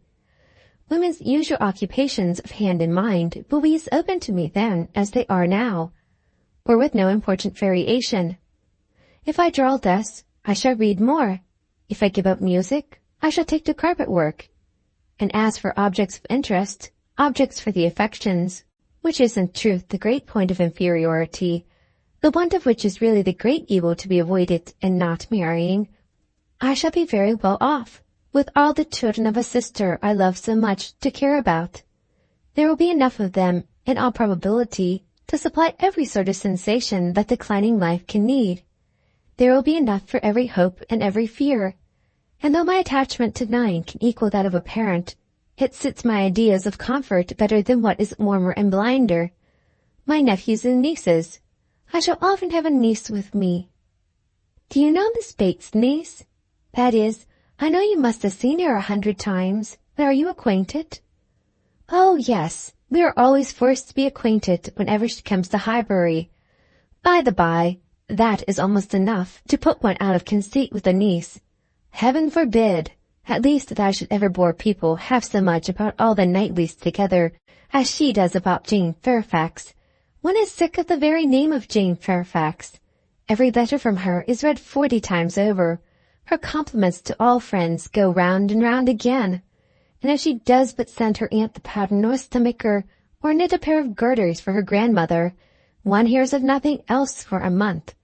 I wish Jane Fairfax very well, but she tires me to death. They were now approaching the cottage, and all idle topics were superseded.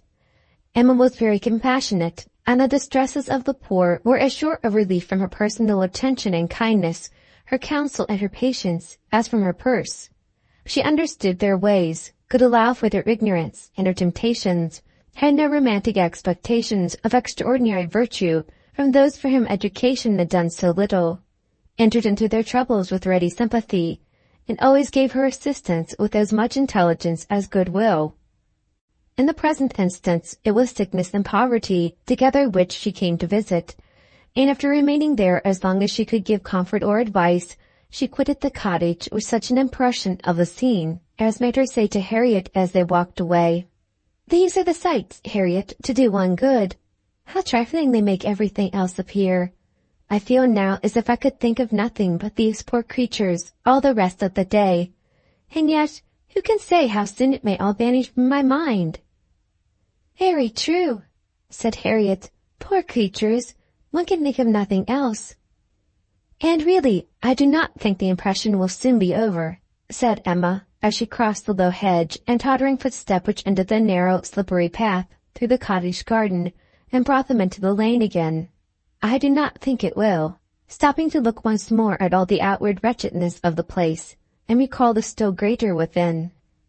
"Oh, dear no," said her companion. They walked on.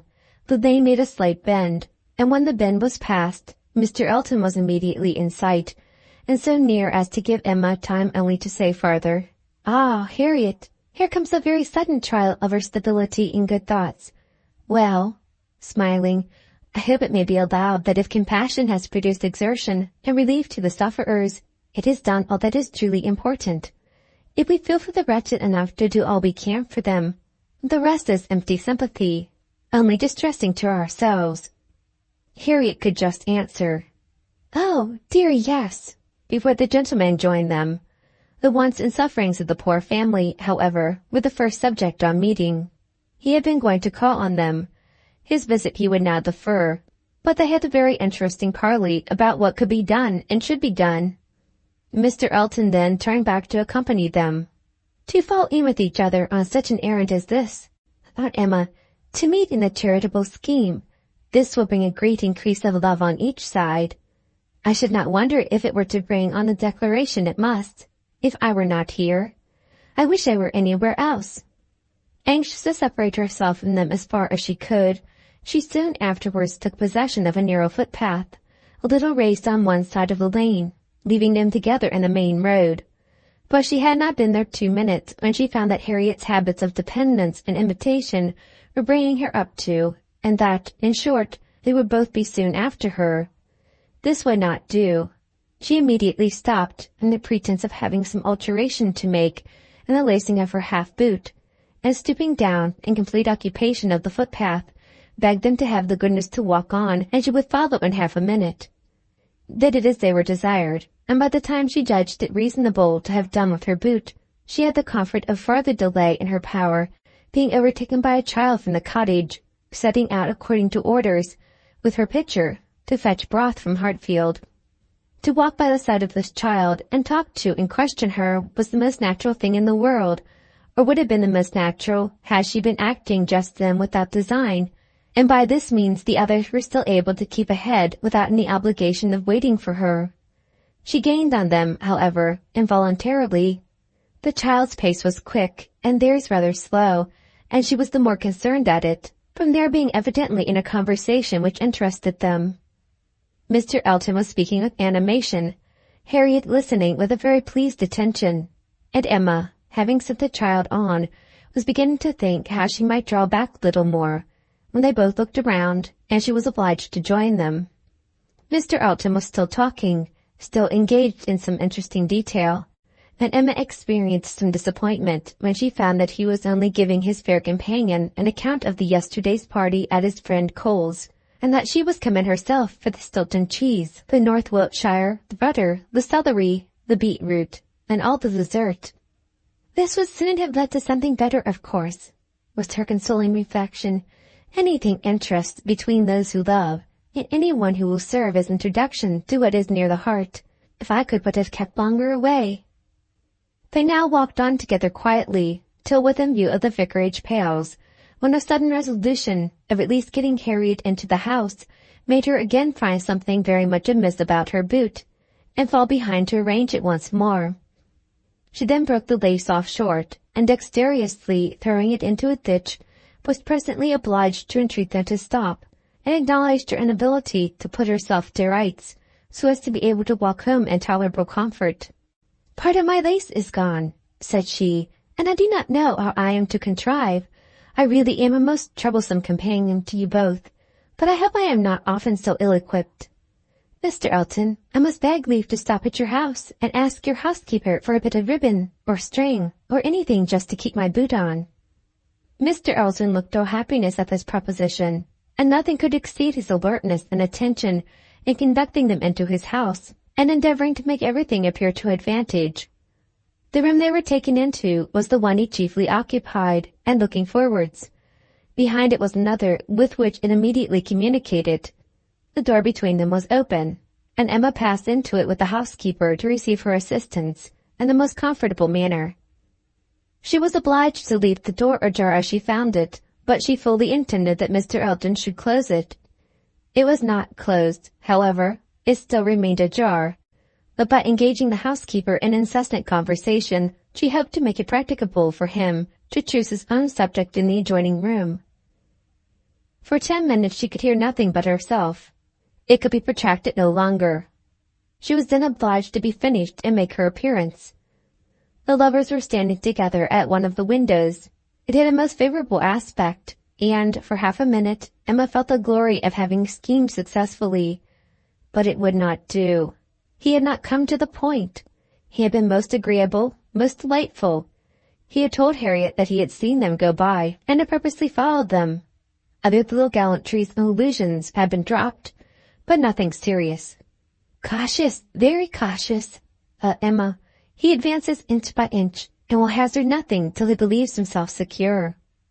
Still, however, though everything had not been accomplished by her ingenious device, she could not but flatter herself that it had been the occasion of much present enjoyment to both, and must be leading them forward to the great event. Volume 1, Chapter 11 of Emma. Mr. Elton must now be left to himself. It was no longer in Emma's power to superintend his happiness or quicken his measures. The coming of her sister's family was so near at hand that first in anticipation, and then in reality, it became henceforth her prime object of interest, and during the 10 days of their stay at Hartfield it was not to be expected, she did not herself expect, that anything beyond occasional, fortuitous assistance could be afforded by her to the lovers. They might advance rapidly if they would, however. They must advance somehow or other, whether they would or not. She hardly wished to have more leisure for them. There are people who, the more you do for them, the less they will do for themselves. Mr. and Mrs. John Knightley, from having been longer than usual absent from Surrey, were exciting, of course, rather more than the usual interest. Till this year, every long vacation since their marriage had been divided between Hartfield and Donwell Abbey. But all the holidays of this autumn had been given to sea-bathing for the children, and it was therefore many months since they had been seen in a regular way by their Surrey connections, or seen at all by Mr. Woodhouse, who would not be induced to get so far as London, even for poor Isabella's sake, and who consequently was now most nervously and apprehensively happy in forestalling this too short visit. He thought much of the evils of the journey for her, and not a little of the fatigues of his own horses and coachmen who were to bring some of the party the last half of the way. But his alarms were needless, the 16 miles being happily accomplished, and Mr. and Mrs. John Knightley, their 5 children, and a competent number of nursery maids, all reaching Hartfield in safety. The bustle enjoyed at such an arrival, the many to be talked to, welcomed, encouraged, and variously dispersed and disposed of, produced a noise and confusion which his nerves could not have borne under any other cause, nor have endured much longer even for this. But the ways of Hartfield and the feelings of her father were so respected by Mrs. John Knightley, that in spite of maternal solicitude for the immediate enjoyment of her little ones, and for their having instantly all the liberty and attendance, all the eating and drinking, and sleeping and playing, which they could possibly wish for, without the smallest delay, the children were never allowed to be long a disturbance to him, either in themselves or in any restless attendance on them. Mrs. John Knightley was a pretty, elegant little woman, of gentle, quiet manners, and a disposition remarkably amiable and affectionate, wrapped up in her family, a devoted wife, a doting mother, and so tenderly attached to her father and sister that, but for these higher ties, a warmer love might have seemed impossible. She could never see a fault in any of them. She was not a woman of strong understanding or any quickness, and with this resemblance of her father, she inherited also much of his constitution, was delicate in her own health, over-careful of that of her children, had many fears and many nerves, and was as fond of her own Mr. Wingfield in town as her father could be of Mr. Perry. They were alike, too, in a general benevolence of temper and a strong habit of regard for every old acquaintance. Mr. John Knightley was a tall, gentlemanlike, and very clever man, rising in his profession, domestic and respectable in his private character, but with reserved manners which prevented his being generally pleasing, and capable of being sometimes out of humour. He was not an ill-tempered man, not so often unreasonably cross as to deserve such a reproach, but his temper was not his great perfection, and, indeed, with such a worshipping wife, it it was hardly possible that any natural defects in it should not be increased. The extreme sweetness of her temper must hurt his. He had all the clearness and quickness of mind which she wanted, and he could sometimes act an ungracious or say a severe thing. He was not a great favorite with his fair sister-in-law. Nothing wrong in him escaped her. She was quick in feeling the little injuries to Isabella, which Isabella never felt herself. Perhaps she might have passed over more had his manners been flattering to Isabella's sister, but they were only those of a calmly kind brother and friend, without praise and without blindness. But hardly any degree of personal compliment could have made her regardless of that greatest fault of all in her eyes, which he sometimes fell into, the want of respectful forbearance towards her father. There he had not always the patience that could have been wished. Mr. Woodhouse's peculiarities and fidgetiness were sometimes provoking him to irrational remonstrance or sharp retort equally ill bestowed. It did not often happen, for Mr. John Knightley had really a great regard for his father-in-law, and generally a strong sense of what was due to him. But it was too often for Emma's charity, especially as there was all the pain of apprehension frequently to be endured, though the offence came not. The beginning, however, of every visit displayed none but the properest feelings, and this being of necessity so short, might be hoped to pass away in unsullied cordiality. They had not been long seated and composed when Mr. Woodhouse, with a melancholy shake of the head and a sigh, called his daughter's attention to the sad change at Hartfield since she had been there last. "Ah, my dear," said he, "poor Miss Taylor, it is a grievous business." "Oh, yes, sir," cried she with ready sympathy. "How you must miss her! And dear Emma, too. What a dreadful loss to you both! I have been so grieved for you.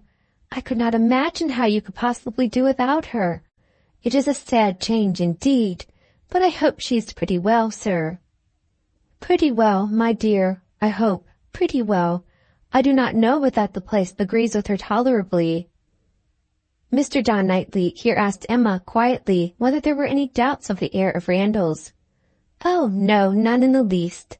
I never saw Mrs. Weston better in my life, never looking so well. Papa is only speaking his own regret." "Very much to the honour of both," was the handsome reply. "And do you see her, sir, tolerably often?" asked Isabella in the plaintive tone which just suited her father. Mr. Woodhouse hesitated. "Not near so often, my dear, as I could wish." "Oh, papa, we had missed seeing them but one entire day since they married.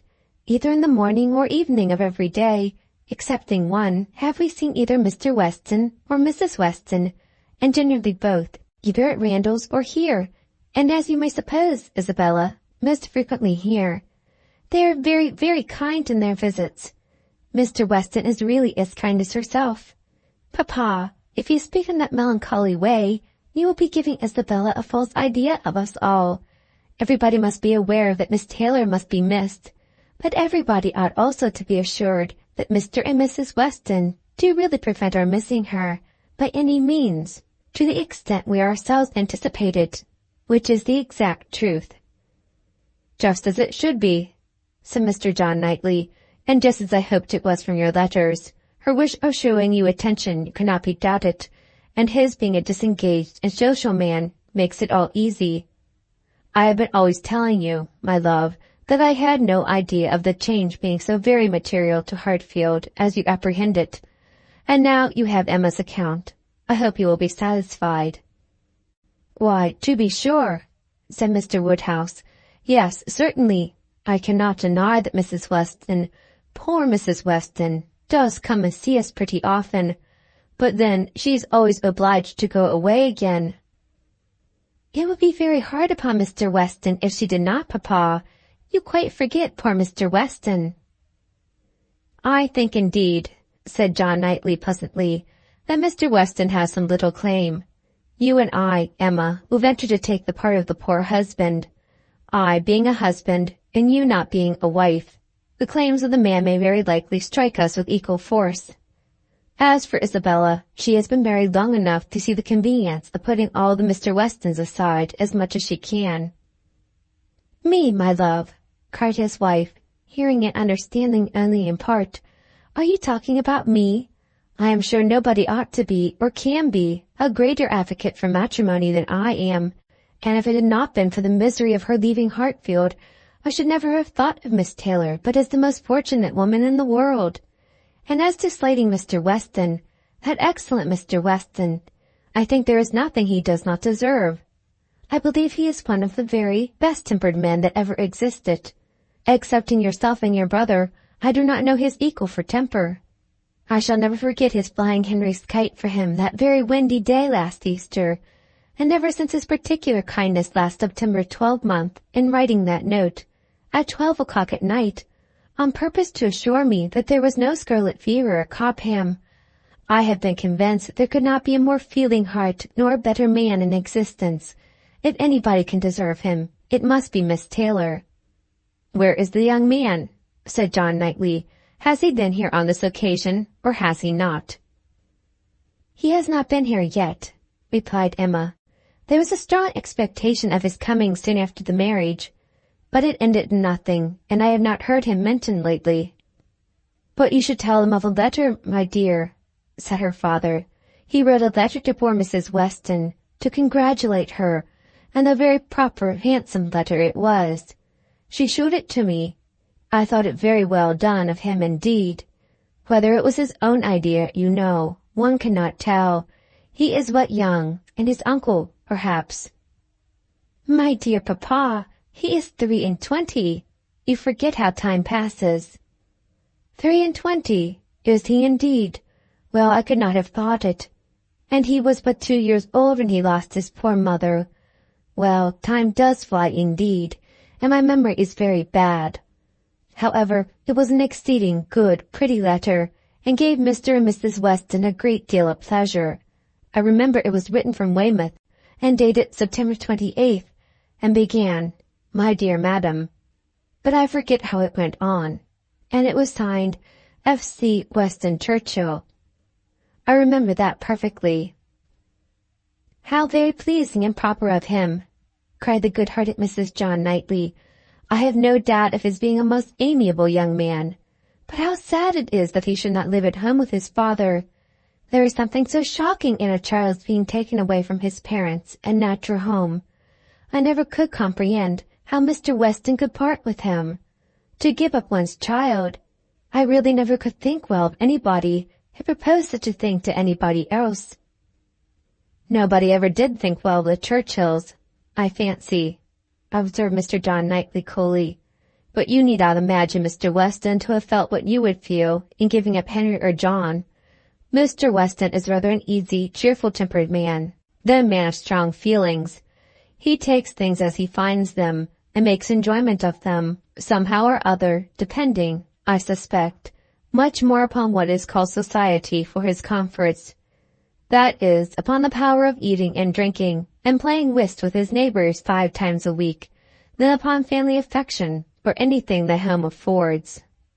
Emma could not like what bordered on a reflection on Mr. Weston, and had half a mind to take it up, but she struggled and let it pass. She would keep the peace if possible, and there was something honorable and valuable in the strong domestic habits, the all-sufficiency of home to himself, whence resulted her brother's disposition to look down on the common rate of social intercourse, and those to whom it was important. It had a high claim to forbearance. Volume 1, Chapter 12 of Emma. Mr. Knightley was to dine with them, rather against the inclination of Mr. Woodhouse, who did not like that any one should share with him in Isabella's first day. Emma's sense of right, however, had decided it, and besides the consideration of what was due to each brother, she had particular pleasure, from the circumstances of the late disagreement between Mr. Knightley and herself, in procuring him the proper invitation. She hoped they might now become friends again. She thought it was time to make up. Making up indeed would not do. She certainly had not been in the wrong, and he would never own that he had. Concession must be out of the question, but it was time to appear to forget that they had ever quarrelled, and she hoped it might rather assist the restoration of friendship, that when he came into the room she had one of the children with her.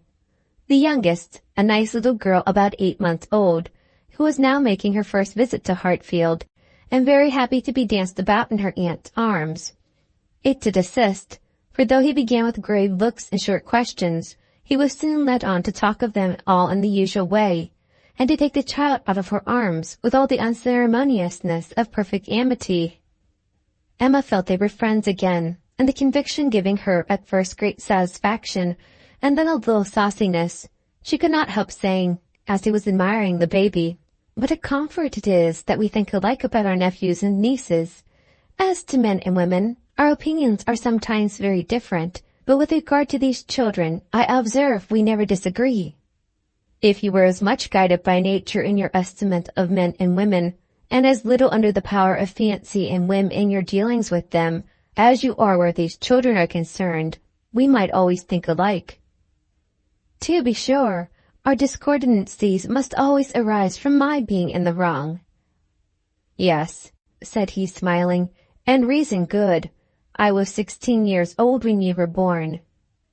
"A material difference, then," she replied, "and no doubt you were much my superior in judgment at that period of our lives. But does not the lapse of 21 years bring our understandings a good deal nearer?" "Yes, a good deal nearer." "But still not near enough to give me a chance of being right, if we think differently." "I have still the advantage of you by 16 years' experience, and by not being a pretty young woman and a spoiled child. Come, my dear Emma, let us be friends and say no more about it. Tell your aunt, little Emma, that she ought to set you a better example than to be renewing old grievances, and that if she were not wrong before, she is now." "That's true," she cried, "very true. Little Emma, grow up a better woman than your aunt. Be infinitely cleverer and not half so conceited. Now, Mr. Knightley, a word or two more and I have done. As far as good intentions went, we were both right, and I must say that no effects on my side of the argument have yet proved wrong. I only want to know that Mr. Martin is not very, very bitterly disappointed." "A man cannot be more so," was the short, full answer. "Ah, indeed, I am very sorry. Come, shake hands with me." This had just taken place, and with great cordiality, when John Knightley made his appearance, and "How do you do, George?" and "John, how are you?" succeeded in the true English style, bearing under a calmness that seemed all but indifference, the real attachment which would have led either of them, if requisite, to do everything for the good of the other. The evening was quiet and conversable, as Mr. Woodhouse declined cards entirely for the sake of comfortable talk with his dear Isabella, and the little party made two natural divisions. On one side he and his daughter, on the other the two Mr. Knightleys, their subjects totally distinct, or very rarely mixing, and Emma only occasionally joining in one or the other. The brothers talked of their own concerns and pursuits, but principally of those of the elder, whose temper was by much the most communicative, and who was always the greatest talker. As a magistrate, he had generally some point of law to consult John about, or, at least, some curious anecdote to give, and as a farmer, as keeping in hand the home farm at Donwell. He had to tell what every field was to bear next year, and to give all such local information as could not fail of being interesting to a brother whose home it had equally been the longest part of his life, and whose attachments are strong.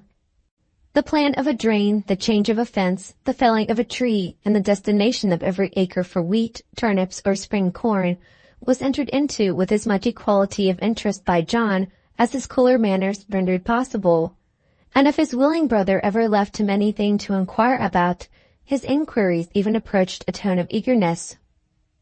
While they were thus comfortably occupied, Mr. Woodhouse was enjoying a full flow of happy regrets and fearful affection with his daughter. "My poor dear Isabella," said he, fondly taking her hand, and interrupting, for a few moments, her busy labours for some one of her 5 children. "How long it is, how terribly long since you were here, and how tired you must be after your journey. You must go to bed early, my dear, and I recommend a little gruel to you before you go. You and I will have a nice basin of gruel together. My dear Emma, suppose we all have a little gruel." Emma could not suppose any such thing, knowing as she did that both Mr. Knightleys were as unpersuadable on that article as herself, and 2 basins only were ordered. After a little more discourse in praise of gruel, with some wondering at its not being taken every evening by everybody, he proceeded to say, with an air of grave reflection, "It was an awkward business, my dear, your spending the autumn at Southend instead of coming here. I never had much opinion of the sea air." "Mr. Wingfield most strenuously recommended it, sir, or we should not have gone. He recommended it for all the children, but particularly for the weakness in little Bella's throat, both sea air and bathing." "Ah, my dear, the Perry had many doubts about the sea doing her any good, and as to myself, I have been long perfectly convinced, though perhaps I never told you so before, that the sea is very rarely of use to anybody. I am sure it almost killed me once." "Come, come," cried Emma, feeling this to be an unsafe subject, "I must beg you not to talk of the sea. It makes me envious and miserable, I who have never seen it. Southend is prohibited, if you please. My dear Isabella, I have not heard you make one inquiry about Mr. Perry yet, and he never forgets you." "Oh, good Mr. Perry, how is he, sir?" "Why, pretty well, but not quite well. Poor Perry is bilious, and he has not time to take care of himself. He tells me he has not time to take care of himself, which is very sad. But he is always wanted all round the country. I suppose there is not a man in such practice anywhere, but then there is not so clever a man anywhere." "And Mrs. Perry and the children, how are they? Do the children grow? I have a great regard for Mr. Perry. I hope he will be calling soon. He will be so pleased to see my little ones." "I hope he will be here tomorrow, for I have a question or two to ask him about myself of some consequence.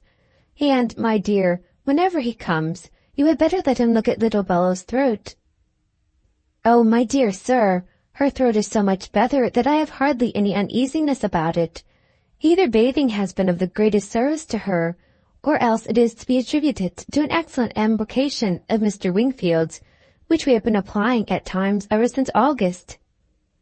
"It is not very likely, my dear, that bathing should have been of use to her, and if I had known you were wanting an embrocation, I would have spoken to—" "You seem to me to have forgotten Mrs. and Miss Bates," said Emma. "I have not heard one inquiry after them." "Oh, the good Bateses! I am quite ashamed of myself. But you mention them in most of your letters. I hope they are quite well. Good old Mrs. Bates! I will call upon her tomorrow and take my children. They are always so pleased to see my children. And that excellent Miss Bates! Such thorough worthy people. How are they, sir?" "Why, pretty well, my dear, upon the whole. But poor Mrs. Bates had a cold about a month ago." "How sorry I am. But colds are never so prevalent as they have been this autumn. Mr. Wingfield told me he has never known them more general or heavy, except when it has been quite an influenza." "That has been a good deal the case, my dear, but not to the degree you mention. Perry says that colds have been very general, but not so heavy as he has very often known them in November. Perry does not call it altogether a sickly season."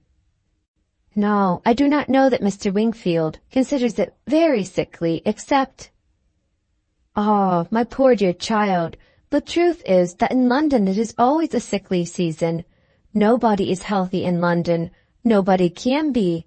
It is a dreadful thing to have you forced to live there, so far off, and the air so bad." "No, indeed, we are not at all in a bad air. Our part of London is very superior to most others. You must not confound us with London in general, my dear sir. The neighborhood of Brunswick Square is very different from almost all the rest. We are so very airy. I should be unwilling, I own, to live in any other part of the town. There is hardly any other that I could be satisfied to have my children in. But we are so remarkably airy. Mr. Wingfield thinks the vicinity of Brunswick Square decidedly the most favorable as to air." "Ah, my dear, it is not like Hartfield. You make the best of it. But after you have been a week at Hartfield, you are all of you different creatures. You do not look like the same. Now I cannot say that I think you are any of you looking well at present."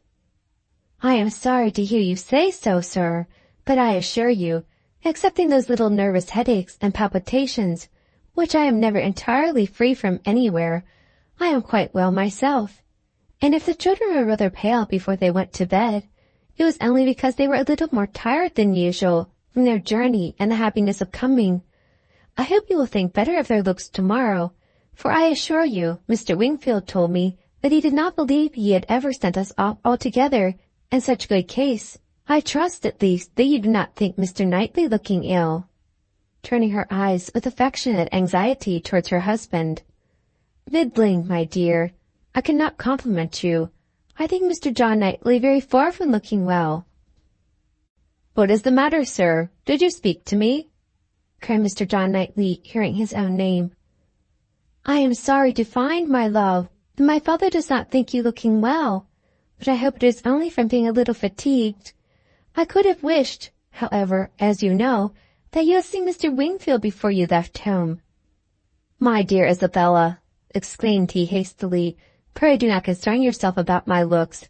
Be satisfied with doctoring and coddling yourself and the children, and let me look as I choose." "I did not thoroughly understand what you were telling your brother," cried Emma, "about your friend Mr. Graham's intending to have a bailiff from Scotland to look after his new estate. What will it answer? Will not the old prejudice be too strong?" And she talked in this way so long and successfully that, when forced to give her attention again to her father and sister, she had nothing worse to hear than Isabella's kind inquiry after Jane Fairfax. And Jane Fairfax, though no great favourite with her in general, she was at that moment very happy to assist in praising. "That sweet, amiable Jane Fairfax," said Mrs. John Knightley. "It is so long since I have seen her, except now and then for a moment accidentally in town. What happiness it must be to her good old grandmother and excellent aunt when she comes to visit them. I always regret excessively, on dear Emma's account, that she cannot be more at Highbury, but now their daughter is married, I suppose Colonel and Mrs. Campbell will not be able to part with her at all. She will be such a delightful companion for Emma." Mr. Woodhouse agreed to it all, but added, "Our little friend Harriet Smith, however, is just such another pretty kind of young person. You will like Harriet. Emma could not have a better companion than Harriet." "I am most happy to hear it, but only Jane Fairfax one knows to be so very accomplished and superior, and exactly Emma's age." This topic was discussed very happily, and others succeeded of similar moment, and passed away with similar harmony. But the evening did not close without a little return of agitation. The gruel came, and supplied a great deal to be said, much praise and many comments, undoubting decision of its wholesomeness for every constitution, and pretty severe philippics upon the many houses where it was never met with tolerable. But, unfortunately, among the failures which the daughter had to instance, the most recent, and therefore most prominent, was in her own cook at Southend, a young woman hired for the time, who never had been able to understand what she meant by a basin of nice, smooth gruel, thin but not too thin. Often as she had wished for and ordered it, she had never been able to get anything tolerable. Here was a dangerous opening. "Oh," said Mr. Woodhouse, shaking his head and fixing his eyes on her with tender concern. The ejaculation in Emma's ear expressed, "Ah, there is no end of the sad consequences of your going to Southend. It does not bear to talk of." And for a little while she hoped he would not talk of it, and that a silent rumination might suffice to restore him to the relish of his own smooth gruel. After an interval of some minutes, however, he began with, "I shall always be very sorry that you went to the sea this autumn instead of coming here." "But why should you be sorry, sir? I assure you it did the children a great deal of good. And, moreover, if you must go to the sea, it had better not have been to Southend. Southend is an unhealthy place. Harry was surprised to hear you had fixed upon Southend. I know there is such an idea with many people, but indeed it is quite a mistake, sir. We all had our health perfectly well there, never found the least inconvenience from the mud. And Mr. Wingfield says it is entirely a mistake to suppose the place unhealthy, and I am sure he must be depended on, for he thoroughly understands the nature of the air, and his own brother and family have been there repeatedly. You should have gone to Cromer, my dear, if you went anywhere. Perry was a week at Cromer once, and he holds it to be the best of all the sea-bathing places. A fine, open sea, he says, and very pure air. And, by what I understand, you might have had lodgings there quite away from the sea, a quarter of a mile off, very comfortable. You should have consulted Perry. But, my dear sir, the difference of the journey, only consider how great it would have been, 100 miles, perhaps, instead of 40. Ah, my dear, as Perry says, where health is at stake, nothing else should be considered. And if one is to travel, there is not much to choose between 40 miles and 100. Better not move at all. Better stay in London altogether than travel 40 miles to get into worse air. This is just what Perry said. It seemed to him a very ill-judged measure. Emma's attempts to stop her father had been vain, and when he had reached such a point as this, she could not wonder at her brothers-in-law's breaking out. "Mr. Perry," said he, in a voice of very strong displeasure, "would do as well to keep his opinion till it is asked for. Why does he make it any business of his to wonder at what I do? Am I taking my family to one part of the coast or another? I may be allowed, I hope, the use of my judgment as well as Mr. Perry. I want his directions no more than his drugs." He paused, and growing cooler in a moment, added, with only sarcastic dryness, "If Mr. Perry can tell me how to convey a wife and 5 children a distance of 130 miles, with no greater expense or inconvenience than a distance of 40, I should be as willing to prefer Cromer to Southend as he could himself." "True, true," cried Mr. Knightley, with most ready interposition. "Very true. That's a consideration indeed.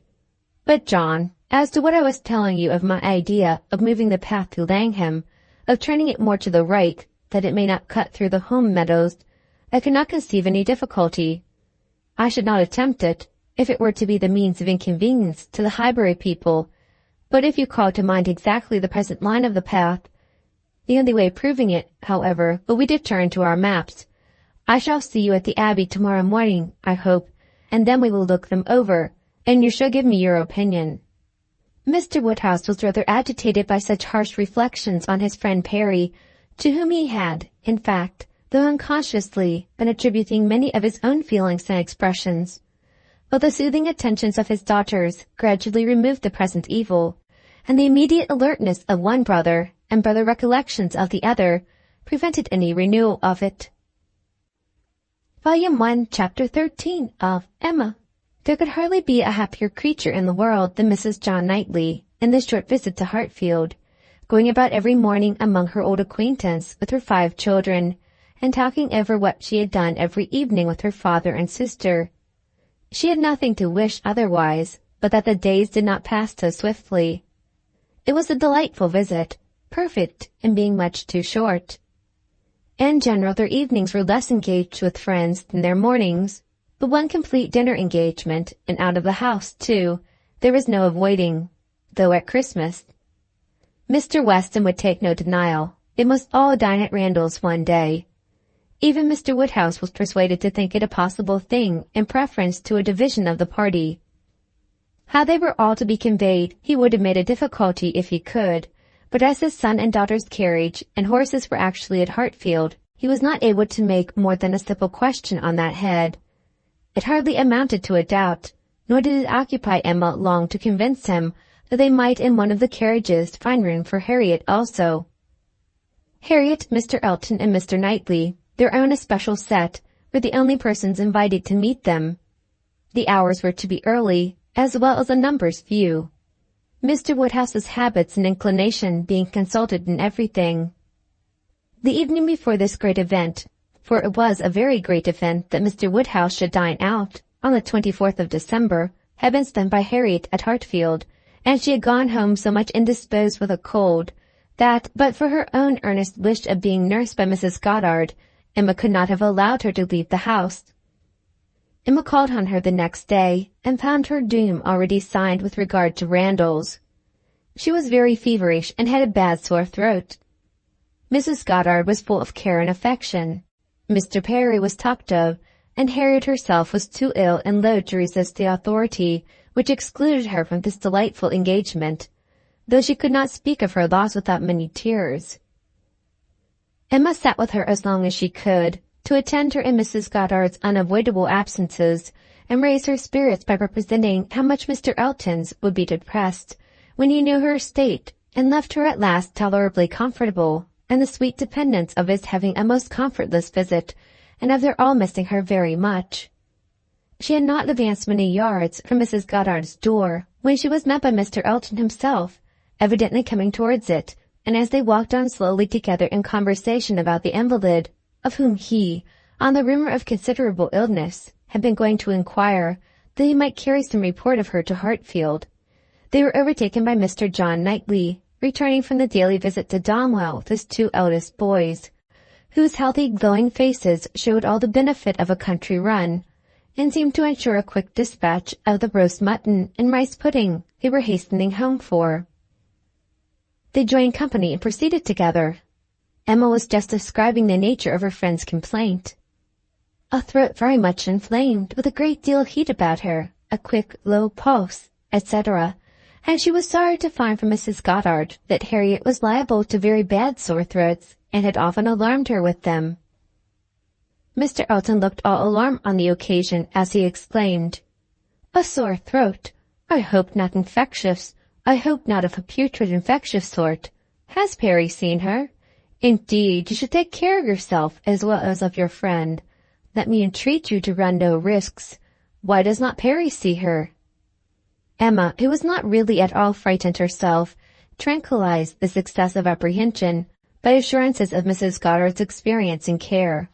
But as there must still remain a degree of uneasiness which she could not wish to reason away, which she would rather feed and assist than not, she added soon afterwards, as if quite another subject, "It is so cold, so very cold, and looks and feels so very much like snow, that if it were to any other place or with any other party, I should really try not to go out today, and dissuade my father from venturing. But as he has made up his mind, and does not seem to feel the cold, I do not like to interfere, as I know it will be so great a disappointment to Mr. and Mrs. Weston. But upon my word, Mr. Elton, in your case, I should certainly excuse myself.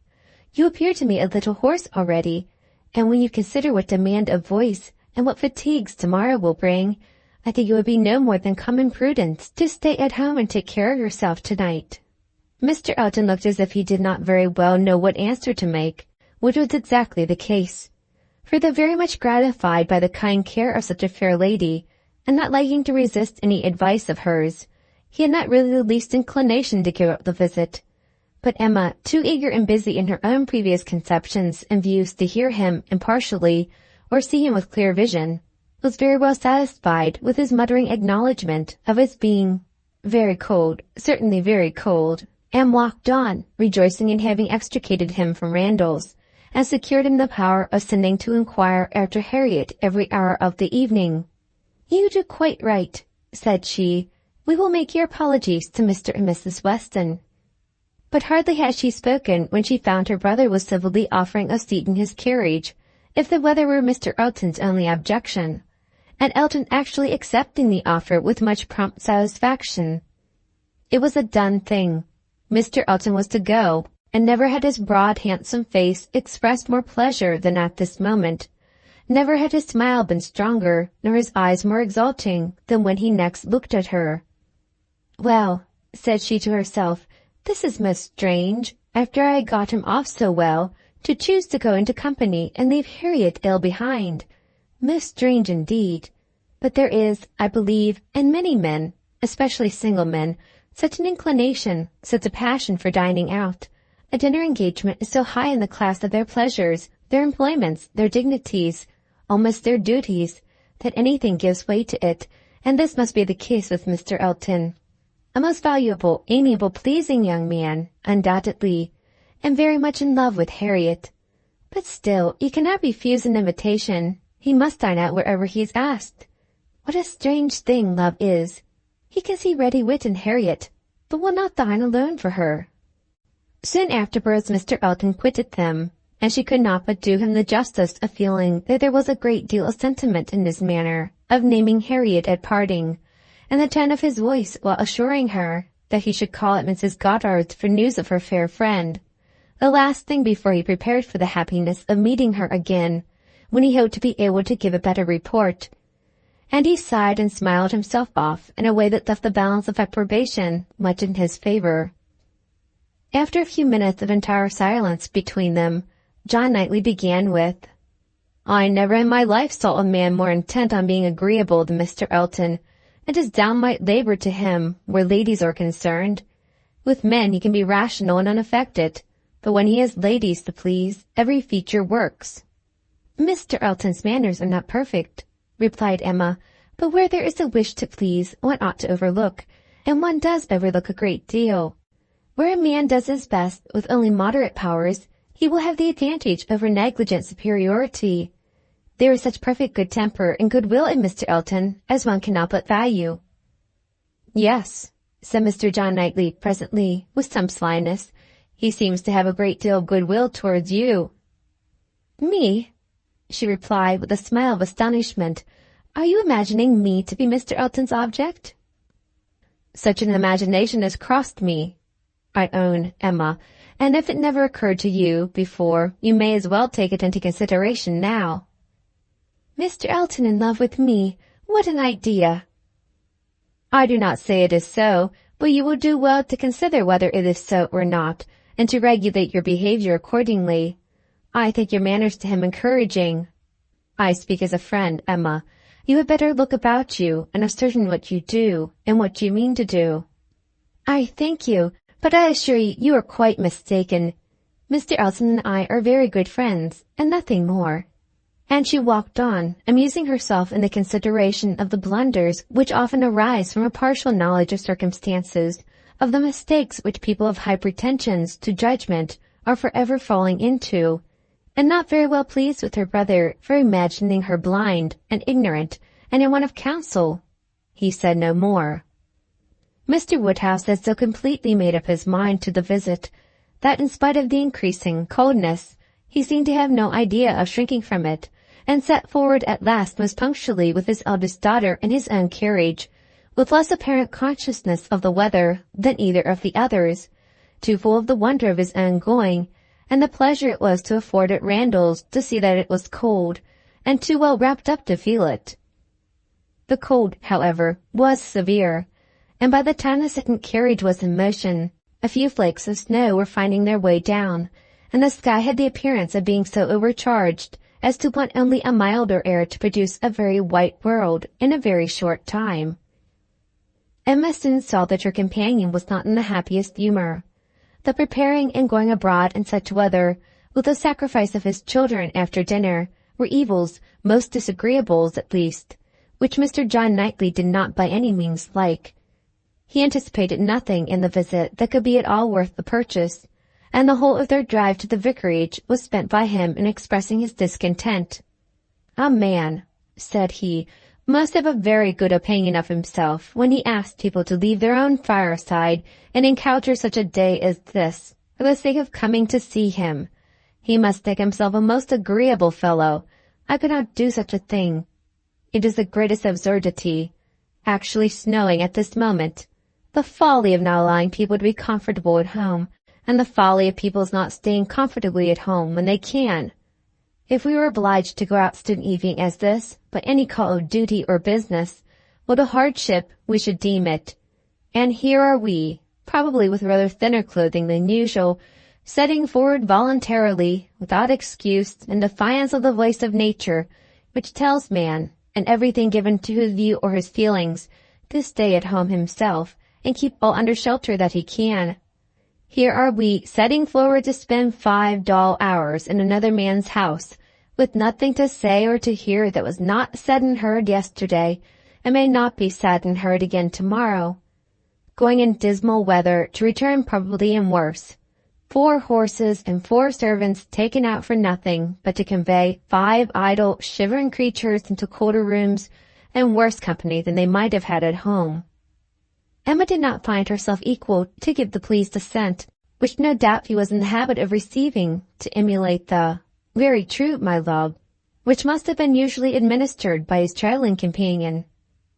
But she had resolution enough to refrain from making any answer at all. She could not be complying. She dreaded being quarrelsome. Her heroism reached only to silence. She allowed him to talk and arrange the glasses and wrapped herself up without opening her lips. They arrived, the carriage turned, the step was let down, and Mr. Elton, spruce, black, and smiling, was with them instantly. Emma thought with pleasure of some change of subject. Mr. Elton was all obligation and cheerfulness. He was still very cheerful in his civilities, indeed, that she began to think he must have received a different account of Harriet from what had reached her. She had sent white dressing, and the answer had been, much the same, not better. "My report from Mrs. Goddard's," said she presently, "was not so pleasant as I had hoped. Not better was my answer." His face lengthened immediately, and the voice was the voice of sentiment as he answered, "Oh no, I am grieved to find. I was on the point of telling you that when I called at Mrs. Goddard's door, which I did the very last thing before I returned to dress, I was told that Miss Smith was not better, by no means better, rather worse. Very much grieved and concerned. I had flattered myself that she must be better after such a cordial as I knew had been given her in the morning." Emma smiled and answered, "My visit was of use to the nervous part of her complaint, I hope, but not even I can charm away a sore throat. It is a most severe cold one. Mr. Perry has been with her, as you probably heard." "Yes, I imagined. That is, I did not." "He has been used to her and these complaints, and I hope tomorrow morning will bring us both a more comfortable report. But it is impossible not to feel uneasiness. Such a sad loss to our party today." "Dreadful, exactly so. Indeed, she will be missed every moment." This was very proper. The sigh which accompanied it was really estimable. But it should have lasted longer.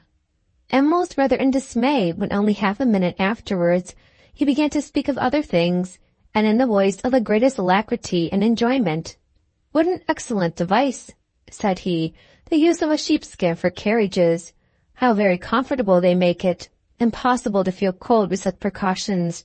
The contrivances of modern days indeed have rendered a gentleman's carriage perfectly complete. One is so fenced and guarded from the weather that not a breath of air can find its way unpermitted. Weather becomes absolutely of no consequence. It is a very cold afternoon, but in this carriage we know nothing of the matter. Ha! Snows a little, I see."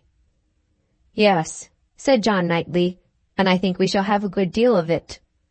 "Christmas weather," observed Mr. Elton, "quite seasonable and extremely fortunate. We may think ourselves that it did not begin yesterday, and prevent this day's party, which it might very possibly have done, for Mr. Woodhouse would hardly have ventured had there been much snow on the ground. But now it is of no consequence. This is quite the season indeed for friendly meetings. At Christmas everybody invites their friends about them, and people think little of even the worst weather. I was snowed up at a friend's house once for a week. Nothing could be pleasanter. I went for only one night, and could not get away till that very day se'night." Mr. John Knightley looked as if he did not comprehend the pleasure, but said only coolly, "I cannot wish to be snowed up a week at Randall's." At another time Emma might have been amused, but she was too much astonished now at Mr. Elton's spirits for other feelings. Harriet seemed quite forgotten in the expectation of a pleasant party. "We are sure of excellent fires," continued he, "and everything in the greatest comfort. Charming people, Mr. and Mrs. Weston. Mrs. Weston indeed is much beyond praise, and he is exactly what one values, so hospitable and so fond of society. It will be a small party, but where small parties are select, they are perhaps the most agreeable of any. Mr. Weston's dining room does not accommodate more than 10 comfortably, and for my part, I would rather, under such circumstances, fall short by 2 than exceed by 2. I think you will agree with me," turning with a soft air to Emma. "I think I shall certainly have your approbation, though Mr. Knightley, perhaps, from being used to the larger parties of London, may not quite enter into our feelings." "I know nothing of the large parties of London, sir. I never dine with anybody." "Indeed?" in a tone of wonder and pity. "I had no idea that the law had been so great a slavery. Well, sir, the time must come when you will be paid for all this, when you will have little labor and great enjoyment." "My first enjoyment," replied John Knightley, as they passed through the sweep gate, "will be to find myself safe at Hartfield again." Volume 1, Chapter 14 of Emma. Some change of countenance was necessary for each gentleman as they walked into Mrs. Weston's drawing-room. Mr. Elton must compose his joyous looks, and Mr. John Knightley disperse his ill humour. Mr. Elton must smile less, and Mr. John Knightley more, to fit them for the place. Emma only might be as nature prompted, and show herself just as happy as she was. To her it was real enjoyment to be with the Westons. Mr. Weston was a great favourite, and there was not a creature in the world to whom she spoke with such unreserve as to his wife, not any one to whom she related with such conviction of being listened to and understood, of being always interesting and always intelligible, the little affairs, arrangements, perplexities, and pleasures of her father and herself. She could tell nothing of Hartfield in which Mrs. Weston had not a lively concern, and half an hour's uninterrupted communication of all those little matters on which the daily happiness of private life depends was one of the first gratifications of each. This was a pleasure which perhaps the whole day's visit might not afford, which certainly did not belong to the present half-hour. But the very sight of Mrs. Weston, her smile, her touch, her voice, was grateful to Emma, and she determined to think as little as possible of Mr. Elton's oddities, or of anything else unpleasant, and enjoy all that was enjoyable to the utmost.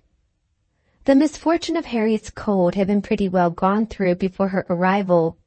Mr. Woodhouse had been safely seated long enough to give the history of it, besides all the history of his own and Isabella's coming, and of Emma's being to follow, and had indeed just got to the end of his satisfaction that James should come and see his daughter, when the others appeared, and Mrs. Weston, who had been almost wholly engrossed by her attentions to him, was able to turn away and welcome her dear Emma.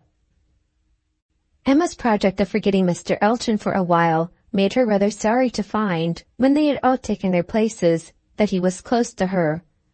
The difficulty was great of driving his strange insensibility towards Harriet from her mind, while he not only sat at her elbow, but was continually obtruding his happy countenance on her notice, and solicitously addressing her upon every occasion. Instead of forgetting him, his behaviour was such that she could not avoid the internal suggestion of, "Can it really be as my brother imagined? Can it be possible for this man to be beginning to transfer his affections from Harriet to me? Absurd and insufferable. Yet he would be so anxious for her being perfectly warm, would be so interested about her father, and so delighted with Mrs. Weston, and at last would begin admiring her drawings with so much zeal and so little knowledge as seemed terribly like a would-be lover, and made it some effort with her to preserve her good manners. For her own sake she could not be rude, and for Harriet's, in the hope that all would yet turn out right, she was even positively civil. But it was an effort, especially as something was going on amongst the others, and the most overpowering period of Mr. Elton's nonsense, which she particularly wished to listen to. She heard enough to know that Mr. Weston was giving some information about his son. She heard the words, "my son," and "Frank," and "my son," repeated several times over, and, from a few other half-syllables, very much suspected that he was announcing an early visit from his son. But before she could quiet Mr. Elton, the subject was so completely past that any reviving question from her would have been awkward. Now it so happened that in spite of Emma's resolution of never marrying, there was something in the name and the idea of Mr. Frank Churchill which always interested her. She frequently thought, especially since his father's marriage with Miss Taylor, that if she were to marry, he was the very person to suit her in age, character, and condition. He seemed by this connection between the families quite to belong to her. She could not but suppose it to be a match that everybody who knew them must think of. That Mr. and Mrs. Weston did think of it, she was very strongly persuaded, and though not meaning to be induced by him, or by anybody else, to give up a situation which she believed more replete with good than any she could change it for, she had a great curiosity to see him, a decided intention of finding him pleasant, of being liked by him to a certain degree, and a sort of pleasure in the idea of their being coupled in their friends' imaginations. With such sensations, Mr. Elton's civilities were dreadfully ill-timed, but she had the comfort of appearing very polite, while feeling very cross, and of thinking that the rest of the visit could not possibly pass without bringing forth the same information again, or the substance of it, from the open-hearted Mr. Weston. So it proved, for when happily released from Mr. Elton, and seated by Mr. Weston, at dinner, he made use of the very first interval in the cares of hospitality, the very first leisure from the saddle of mutton, to say to her, "We want only 2 more to be just the right number. I should like to see 2 more here, your pretty little friend, Miss Smith, and my son. And then I should say we were quite complete. I believe you did not hear me telling the others in the drawing-room that we are expecting Frank. I had a letter from him this morning, and he will be with us within a fortnight." Emma spoke with a very proper degree of pleasure, and fully assented to his proposition of Mr. Frank Churchill and Miss Smith making their party quite complete. "He has been wanting to come to us," continued Mr. Weston, "ever since September. Every letter has been full of it, but he cannot command his own time. He has those to please who must be pleased, and who, between ourselves, are sometimes to be pleased only by a good many sacrifices. But now I have no doubt of seeing him here about the 2nd week in January." "What a very great pleasure it will be to you, and Mrs. Weston is so anxious to be acquainted with him that she must be almost as happy as yourself." "Yes, she would be, but that she thinks there will be another put-off. She does not depend upon his coming so much as I do, but she does not know the party so well as I do. The case, you see, is— but this is quite between ourselves. I did not mention a syllable of it in the other room. There are secrets in all families, you know. The case is that a party of friends are invited to pay a visit to Enscombe in January, and that Frank's coming depends on their being put off. If they are not put off, he cannot stir, but I know they will, because it is a family that a certain lady, of some consequence at Enscombe, has a particular dislike to, and though it is thought necessary to invite them once in 2 or 3 years, they always are put off when it comes to the point. I have not the smallest doubt of the issue. I am as confident of seeing Frank here before the middle of January as I am of being here myself, but your good friend there," nodding towards the upper end of the table, "has so few vagaries herself, and has been so little used to them at Hartfield, that she cannot calculate on their effects, as I have been long in the practice of doing." "I am sorry there should be anything like that in the case," replied Emma, "but am disposed to side with you, Mr. Weston. If you think he will come, I shall think so too, for you know Enscombe." "Yes, I have some right to that knowledge, though I have never been at the place in my life. She is an odd woman, but I never allow myself to speak ill of her on Frank's account, for I do believe her to be very fond of him. I used to think she was not capable of being fond of anybody, except herself, but she has always been kind to him, in her way, allowing for little whims and caprices, and expecting everything to be as she likes. And it is no small credit, in my opinion, to him that he should excite such an affection for, though I would not say it to anybody else. She has no more heart than a stone to people in general, and the devil of a temper." Emma liked the subject so well that she began upon it to Mrs. Weston very soon after their moving into the drawing-room, wishing her joy, yet observing that she knew the first meeting must be rather alarming. Mrs. Weston agreed to it, but added that she should be very glad to be secure of undergoing the anxiety of a first meeting at the time talked of, "for I cannot depend upon his coming. I cannot be so sanguine as Mr. Weston. I am very much afraid that it will all end in nothing. Mr. Weston, I dare say, has been telling you exactly how the matter stands." "Yes, it seems to depend upon nothing but the ill humour of Mrs. Churchill, which I imagine to be the most certain thing in the world." "My Emma," replied Mrs. Weston, smiling, "what is the certainty of caprice?" Then, turning to Isabella, who had not been attending before, "You must know, my dear Mrs. Knightley, that we are by no means so sure of seeing Mr. Frank Churchill, in my opinion, as his father thinks. It depends entirely upon his aunt's spirits and pleasure, in short, upon her temper. To you, to my 2 daughters, I might venture on the truth.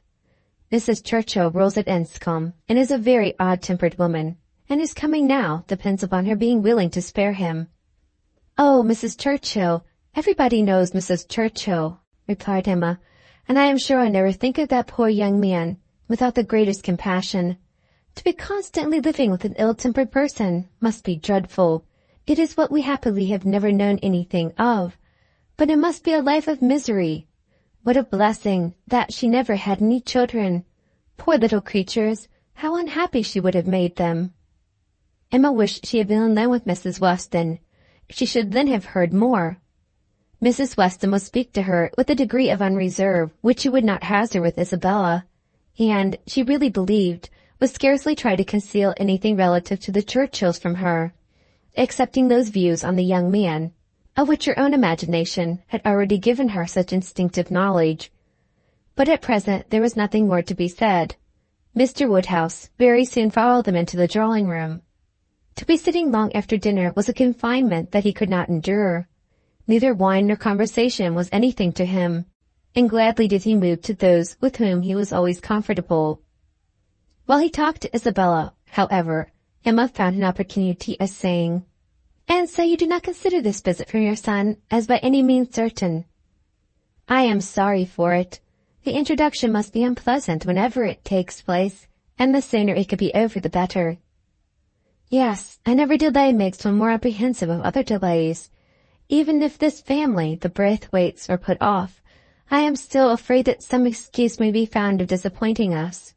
I cannot bear to imagine any reluctance on his side, but I am sure there is a great wish on the Churchills to keep him to themselves. There is a jealousy. They are jealous even of his regard for his father. In short, I can feel no dependence on his coming, and I wish Mr. Weston were less sanguine." "He ought to come," said Emma. "If he could stay only a couple of days, he ought to come, and one can hardly conceive a young man's not having it in his power to do as much as that. A young woman, if she falls into bad hands, may be teased and kept at a distance from those she wants to be with, but one cannot comprehend a young man's being under such restraint as not to be able to spend a week with his father if he likes." "One ought to be at Enscombe and know the ways of the family before one decides upon what he can do," replied Mrs. Weston. "One ought to use the same caution, perhaps, in judging of the conduct of any one individual of any one family. But Enscombe, I believe, certainly must not be judged by general rules. She is so very unreasonable, and everything gives way to her." "But she is so fond of the nephew. He is so very great a favourite. Now, according to my idea of Mrs. Churchill, it would be most natural that while she makes no sacrifice for the comfort of the husband, to whom she owes everything, while she exercises incessant caprice towards him, she should frequently be governed by the nephew, to whom she owes nothing at all." "My dearest Emma, do not pretend, with your sweet temper, to understand a bad one, or to lay down rules for it. You must let it go its own way. I have no doubt of his having, at times, considerable influence, but it may be perfectly impossible for him to know beforehand when it will be." Emma listened, and then coolly said, "I shall not be satisfied unless he comes." "He may have a great deal of influence on some points," continued Mrs. Weston, "and on others very little, and among those on which he is beyond his reach, it is but too likely may be this very circumstance of his coming away from them to visit us." Volume 1, Chapter 15. Mr. Woodhouse was soon ready for his tea, and when he had drank his tea, he was quite ready to go home, and it was as much as his three companions could do to entertain away his notice of the lateness of the hour before the other gentlemen appeared. Mr. Weston was chatty and convivial, and no friend to early separations of any sort. But at last the drawing-room party did receive an augmentation. Mr. Elton, in very good spirits, was one of the first to walk in. Mrs. Weston and Emma were sitting together on a sofa. He joined them immediately, and, with scarcely an invitation, seated himself between them. Emma, in good spirits too, from the amusement afforded her mind by the expectation of Mr. Frank Churchill, was willing to forget his late improprieties, and be as well satisfied with him as before, and on his making Harriet his very first subject, was ready to listen with most friendly smiles. He professed himself extremely anxious about her fair friend, her fair, lovely, amiable friend. Did she know? Had she heard anything about her since their being at Randall's? He felt much anxiety.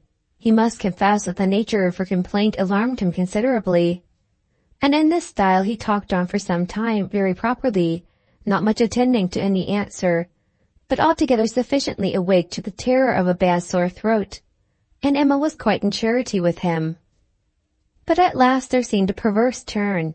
It seemed all at once as if he were more afraid of its being a bad sore throat on her account than on Harriet's, more anxious that she should escape the infection than that there should be no infection in the complaint. He began with great earnestness to entreat her to refrain from visiting the sick chamber again for the present, to entreat her to promise him not to venture into any such hazard till he had seen Mr. Perry and learned his opinion. And though she tried to laugh it off and bring the subject back to its proper course, there was no putting an end to his extreme solicitude about her. She was vexed. It did appear, there was no concealing it, exactly like the pretense of being in love with her, instead of Harriet, an inconstancy, if real, the most contemptible and abominable, and she had difficulty in behaving with temper. He turned to Mrs. Weston to implore her assistance. Would not she give him her support? Would not she add her persuasions to his, to induce Miss Woodhouse not to go to Miss Goddard's, till it were certain that Miss Smith's disorder had no infection? He could not be satisfied without a promise. Would not she give him her influence in procuring it? So scrupulous for others, he continued, and yet so careless for herself. She wanted me to nurse my cold by staying at home today, and yet will not promise to avoid the danger of catching an ulcerated sore throat herself. Is this fair, Mrs. Weston? Judge between us. Have I not some right to complain? I am sure of your kind support and aid. Emma saw Mrs. Weston's surprise, and felt that it must be great, at an address which, in words and manner, was assuming to himself the right of first interest in her, and as for herself, she was too much provoked and offended to have the power of directly saying anything to the purpose. She could only give him a look, but it was such a look as she thought must restore him to his senses, and then left the sofa, removing to a seat by her sister, and giving her all her attention. She had not time to know how Mr. Elton took the reproof, so rapidly did another subject succeed. For Mr. John Knightley now came into the room from examining the weather, and opened on them all the information of the ground being covered with snow, and of it still snowing fast, with a strong drifting wind, concluding with these words to Mr. Woodhouse: "This will prove a spirited beginning of your winter engagement, sir. Something new for your coachman and horses to be making their way through a storm of snow." Poor Mr. Woodhouse was silent from consternation, but everybody else had something to say. Everybody was either surprised or not surprised, and had some question to ask, or some comfort to offer. Mrs. Weston and Emma tried earnestly to cheer him and turn his attention from his son-in-law, who was pursuing his triumph rather unfeelingly. "I admired your resolution very much, sir," said he, "in venturing out in such weather, for, of course, you saw there would be snow very soon. Everybody must have seen the snow coming on. I admired your spirit, and I dare say we shall get home very well. Another hour or two's snow could hardly make the road impassable, and we are 2 carriages. If one is blown over in the bleak part of the common field, there will be the other at hand. I dare say we should be all safe at Hartfield before midnight." Mr. Weston, with triumph of a different sort, was confessing that he had known it to be snowing some time, but had not said a word, lest it should make Mr. Woodhouse uncomfortable, and be an excuse for his hurrying away. As to there being any quantity of snow fallen, or likely to fall to impede their return, that was a mere joke. He was afraid they would find no difficulty. He wished the road might be impassable, that he might be able to keep them all at Randall's, and with the utmost goodwill was sure that accommodation might be found for everybody, calling on his wife to agree with him, that with a little contrivance everybody might be lodged, which she hardly knew how to do, from the consciousness of there being but 2 spare rooms in the house. "What is to be done, my dear Emma? What is to be done?" was Mr. Woodhouse's first exclamation, and all that he could say for some time. To her he looked for comfort, her assurances of safety, Her representation of the excellence of the horses, and of James, and of their having so many friends about them, revived him a little. His eldest daughter's alarm was equal to his. The horror of being blocked up at Randall's while her children were at Hartfield was full in her imagination, and fancying the road to be now just passable for adventurous people, but in a state that admitted no delay, she was eager to have it settled that her father and Emma should remain at Randall's, while she and her husband set forward instantly through all the possible accumulations of drifted snow that might impede them. "You had better order the carriage directly, my love," said she. "I dare say we shall be able to get along if we set off directly, and if we do come to anything very bad, I can get out and walk. I am not at all afraid. I should not mind walking half the way. I could change my shoes, you know, the moment I got home, and it is not the sort of thing that gives me cold." "Indeed," replied he. "Then, my dear Isabella, it is the most extraordinary sort of thing in the world, for in general everything does give you cold. Walk home. You are prettily shod for walking home. I dare say it will be bad enough for the horses." Isabella turned to Mrs. Weston for her approbation of the plan. Mrs. Weston could only approve. Isabella then went to Emma. But Emma could not so entirely give up the hope of their being all able to get away, and they were still discussing the point, when Mr. Knightley, who had left the room immediately after his brother's first report of the snow, came back again and told them that he had been out of doors to examine, and could answer for there not being the smallest difficulty in their getting home, whenever they liked it, either now or an hour hence. He had gone beyond the sweep, some way along the Highbury road. The snow was nowhere above half an inch deep, in many places hardly enough to whiten the ground. A very few flakes were falling at present, but the clouds were parting, and there was every appearance of its being soon over. He had seen the coachman, and they both agreed with him in there being nothing to apprehend. To Isabella the relief of such tidings was very great, and they were scarcely less acceptable to Emma on her father's account, who was immediately set as much at ease on the subject as his nervous constitution allowed. But the alarm that had been raised could not be appeased, so as to admit of any comfort for him while he continued at Randall's. He was satisfied of there being no present danger in returning home, but no assurances could convince him that it was safe to stay, and while the others were variously urging and recommending, Mr. Knightley and Emma settled it in a few brief sentences, thus: "Your father will not be easy. Why do not you go?" "I am ready if the others are." "Shall I ring the bell?" "Yes, do."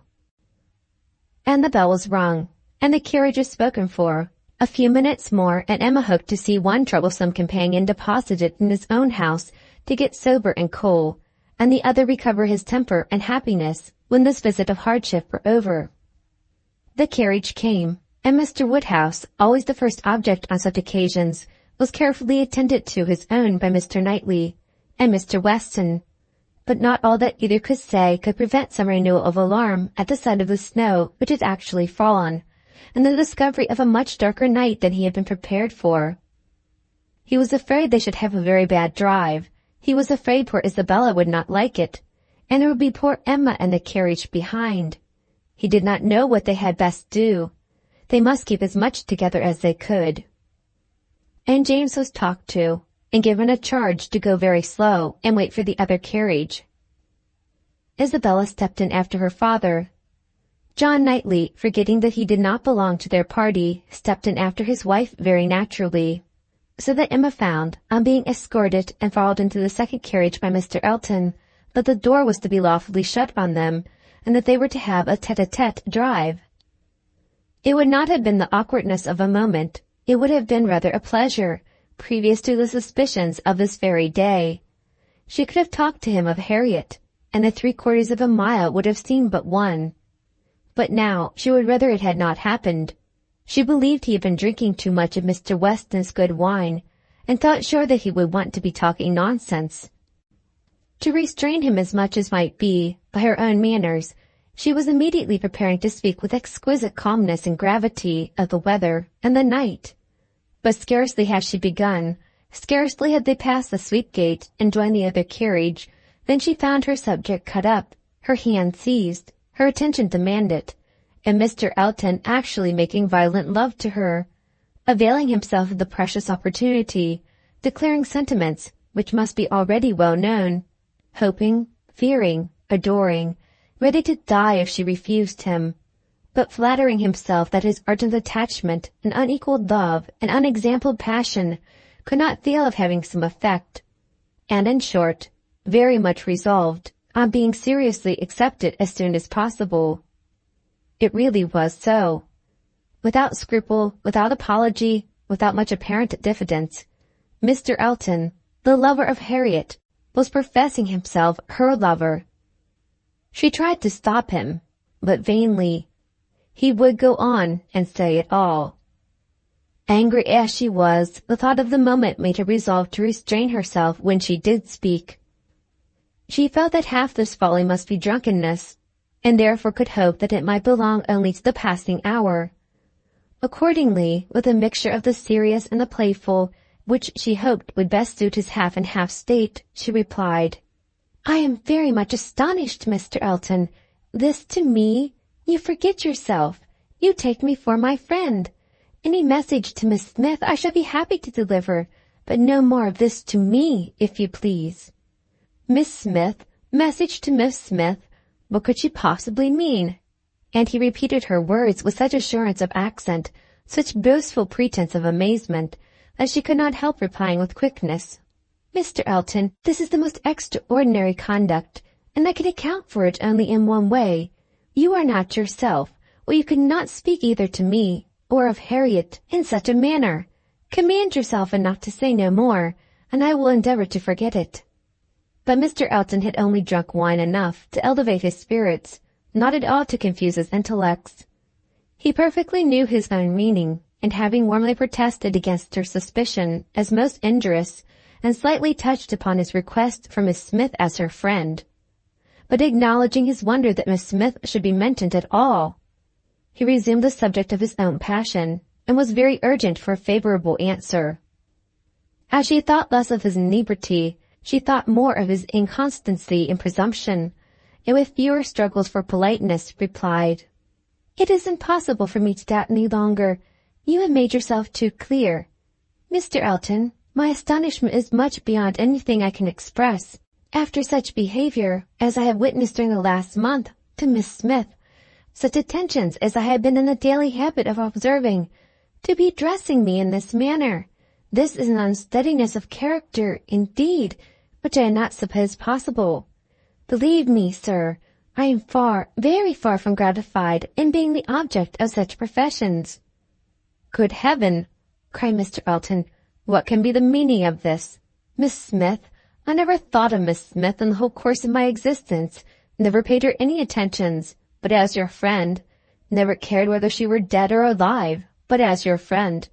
If she has fancied otherwise, her own wishes have misled her, and I am very sorry, extremely sorry, but Miss Smith indeed! Oh, Miss Woodhouse! Who can think of Miss Smith when Miss Woodhouse is near? No, upon my honor. There is no unsteadiness of character. I have thought only of you. I protest against having paid the smallest attention to anyone else. Everything that I have said or done for many weeks past has been with the sole view of marking my adoration of yourself. You cannot really, seriously doubt it. No," in an accent meant to be insinuating, "I am sure you have seen and understood me." It would be impossible to say what Emma felt on hearing this, which of all her unpleasant sensations was uppermost. She was too completely overpowered to be immediately able to reply, and 2 moments of silence being ample encouragement for Mr. Elton's sanguine state of mind, he tried to take her hand again, as he joyously exclaimed, "Charming Miss Woodhouse, allow me to interpret this interesting silence. It confesses that you have long understood me." "No, sir," cried Emma, "it confesses no such thing. So far from having long understood you, I have been in the most complete error with respect to your views till this moment. As to myself, I am very sorry that you should have been giving way to any feelings. Nothing could be farther from my wishes. Your attachment to my friend Harriet, your pursuit of her, it appeared, gave me great pleasure, and I have been very earnestly wishing you success. But had I supposed that she were not your attraction to Hartfield, I should certainly have thought you judged ill in making your visits so frequent. Am I to believe that you have never sought to recommend yourself particularly to Miss Smith, that you have never thought seriously of her?" "Never, madam," cried he, affronted in his turn. "Never, I assure you. I think seriously of Miss Smith. Miss Smith is a very good sort of girl, and I should be happy to see her respectably settled. I wish her extremely well, and no doubt there are men who might not object to. Everybody has their level. But as for myself, I am not, I think, quite so much of a loss. I need not so totally despair of an equal alliance as to be addressing myself to Miss Smith. No, madam, my visits to Hartfield have been for yourself only, and the encouragement I received—" "Encouragement? I give you encouragement? Sir, you have been entirely mistaken in supposing it. I have seen you only as the admirer of my friend. In no other light could you have been more to me than a common acquaintance. I am exceedingly sorry, but it is well that the mistake ends where it does. Had the same behavior continued, Miss Smith might have been led into a misconception of your views, not being aware, probably, any more than myself, of the very great inequality which you are so sensible of. But, as it is, the disappointment is single, and, I trust, will not be lasting. I have no thoughts of matrimony at present." He was too angry to say another word. Her manner too decided to invite supplication, and in this state of swelling resentment and mutually deep mortification, they had to continue together a few minutes longer, for the fears of Mr. Woodhouse had confined them to a foot-pace. If there had not been so much anger, there would have been desperate awkwardness, but their straightforward emotions left no room for the little zigzags of embarrassment. Without knowing when the carriage turned into Vicarage Lane, or when it stopped, they found themselves all at once at the door of his house, and he was out before another syllable passed. Emma then felt it indispensable to wish him a good night. The compliment was just returned, coldly and proudly, and under indescribable irritation of spirits. She was then conveyed to Hartfield. There she was welcomed with the utmost delight by her father, who had been trembling for the danger of a solitary drive from Vicarage Lane, turning a corner which he could never bear to think of, and in strange hands, a mere common coachman, no James. And there it seemed as if her return only were wanted to make everything go well. For Mr. John Knightley, ashamed of his ill humour, was now all kindness and attention, and so particularly solicitous for the comfort of her father, as to seem, if not quite ready to join him in a basin of gruel, perfectly sensible of its being exceedingly wholesome. And the day was concluding in peace and comfort to all their little party, except herself. But her mind had never been in such perturbation, and it needed a very strong effort to appear attentive and cheerful till the usual hour of separating allowed her the relief of quiet reflection. Volume 1, Chapter 16 of Emma. The hair was curled and the maid sent away, and Emma sat down to think and be miserable. It was a wretched business indeed. Such an overthrow of everything she had been wishing for, such a development of everything most unwelcome, such a blow for Harriet. That was the worst of all. Every part of it brought pain and humiliation of some sort or other, but compared with the evil to Harriet, all was light, and she would gladly have submitted to feel yet more mistaken, more in error, more disgraced by misjudgment than she actually was, could the effects of her blunders have been confined to herself. If I had not persuaded Harriet into liking the man, I could have borne anything. He might have doubled his presumption to me, but poor Harriet! How she could have been so deceived! He protested that he had never thought seriously of Harriet. Never! She looked back as well as she could, but it was all confusion. She had taken up the idea, she supposed, and made everything bend to it. His manners, however, must have been unmarked, wavering, dubious, or she could not have been so misled. The picture! How eager he had been about the picture, and the charade, and in 100 other circumstances. How clearly they had seemed to point at Harriet. To be sure, the charade, with its ready wit, and then the soft eyes. In fact, it suited neither. It was a jumble without taste or truth. Who could have seen through such thick-headed nonsense? Certainly she had often, especially of late, thought his manner to herself unnecessarily gallant, but it had passed as his way, as a mere air of judgment, of knowledge, of taste, as one proof among others that he had not always lived in the best society, that with all the gentleness of his address, true elegance was sometimes wanting. But, till this very day, she had never, for an instant, suspected it to mean anything but grateful respect to her as Harriet's friend. To Mr. John Knightley was she indebted for her first idea on the subject, for the first start of its possibility. There is no denying that those brothers had penetration. She remembered what Mr. Knightley had once said to her about Mr. Elton, the caution he had given, the conviction he had professed that Mr. Elton would never marry indiscreetly, and blushed to think how much truer a knowledge of his character had been there shown than any she had reached herself. It was dreadfully mortifying, but Mr. Elton was proving himself, in many respects, the very reverse of what she had meant and believed him, proud, assuming, conceited, very full of his own claims, and little concerned about the feelings of others.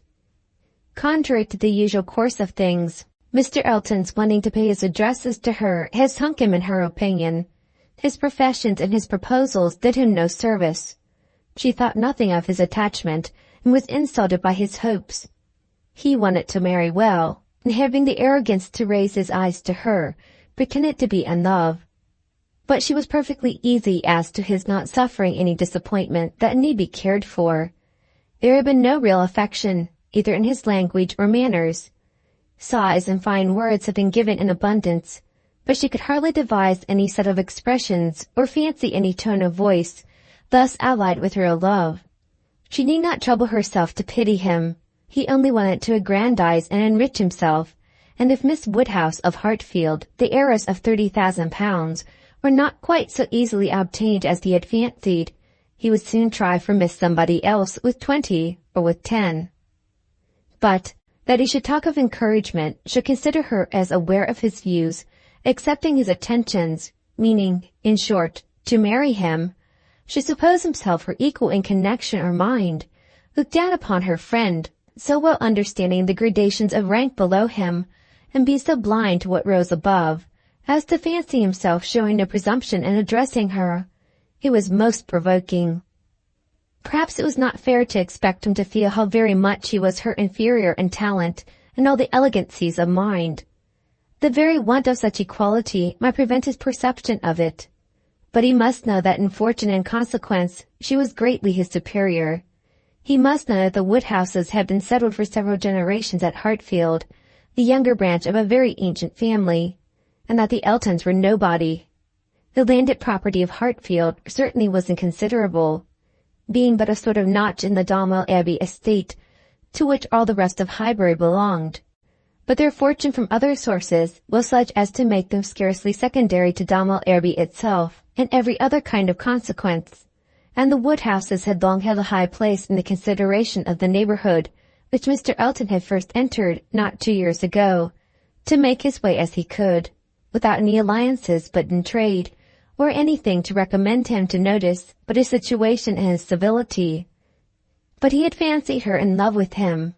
That evidently must have been his dependence, and after raving a little about the seeming incongruity of gentle manners and a conceited head, Emma was obliged in common honesty to stop and admit that her own behaviour to him had been so complacent and obliging, so full of courtesy and attention, as, supposing her real motive unperceived, might warrant a man of ordinary observation and delicacy, like Mr. Elton, in fancying himself a very decided favourite. If she had so misinterpreted his feelings, she had little right to wonder that he, with self-interest to blind him, should have mistaken hers. The first error and the worst lay at her door. It was foolish, it was wrong, to take so active a part in bringing any two people together. It was adventuring too far, assuming too much, making light of what ought to be serious, a trick of what ought to be simple. She was quite concerned and ashamed, and resolved to do such things no more. Here have I, said she, actually talked poor Harriet into being very much attached to this man. She might never have thought of him but for me, and certainly never would have thought of him with hope, if I had not assured her of his attachment, for she is as modest and humble as I used to think him. Oh, that I had been satisfied with persuading her not to accept young Martin. There I was quite right. That was well done of me. But there I should have stopped, and left the rest to time and chance. I was introducing her into good company, and giving her the opportunity of pleasing someone worth having. I ought not to have attempted more. But now, poor girl, her peace is cut up for some time. I have been but half a friend to her, and as she were not to feel this disappointment so very much, I am sure I have not an idea of anybody else who would be at all desirable for her. William Cox? Oh no, I could not endure William Cox. A pert young lawyer. She stopped to blush and laugh at her own relapse, and then resumed a more serious, more dispiriting cogitation upon what had been, and might be, and must be. The distressing explanation she had to make to Harriet, and all that poor Harriet would be suffering, with the awkwardness of future meetings, the difficulties of continuing or discontinuing the acquaintance, of subduing feelings, concealing resentment, and avoiding éclat, were enough to occupy her in most unmirthful reflections some time longer. And she went to bed at last with nothing settled but the conviction of her having blundered most dreadfully. To youth and natural cheerfulness like Emma's, though under temporary gloom at night, the return of day will hardly fail to bring return of spirits. The youth and cheerfulness of morning are in happy analogy and of powerful operation, and if the distress be not poignant enough to keep the eyes unclosed, they will be sure to open to sensations of softened pain and brighter hope. Emma got up on the morrow more disposed for comfort than she had gone to bed, more ready to see alleviations of the evil before her, and to depend on getting tolerably out of it. It was a great consolation that Mr. Elton should not be really in love with her, or so particularly amiable, as to make it shocking to disappoint him. That Harriet's nature should not be of that superior sort in which the feelings are most acute and retentive, and that there could be no necessity for anybody's knowing what had passed except the three principals, and especially for her father's being given a moment's uneasiness about it. These were very cheering thoughts, and the sight of a great deal of snow on the ground did her further service, for anything was welcome that might justify their all three being quite asunder at present. The weather was most favorable for her. Though Christmas Day she could not go to church. Mr. Woodhouse would have been miserable had his daughter attempted it, and she was therefore safe from either exciting or receiving unpleasant and most unsuitable ideas. The ground covered with snow, and the atmosphere in that unsettled state between frost and thaw, which is of all others the most unfriendly for exercise, every morning beginning in rain or snow, and every evening setting into freeze. She was for many days a most honorable prisoner. No intercourse with Harriet possible but by note, no church for her on Sunday, any more than on Christmas Day, and no need to find excuses for Mr. Elton's absenting himself. It was weather which might fairly confine everybody at home, and though she hoped and believed him to be really taking comfort in some society or other, it was very pleasant to have her father so well satisfied with his being all alone in his own house, too wise to stir out, and to hear him say to Mr. Knightley, whom no weather could keep entirely from them, "Ah, Mr. Knightley, why do you not stay at home, like poor Mr. Elton?"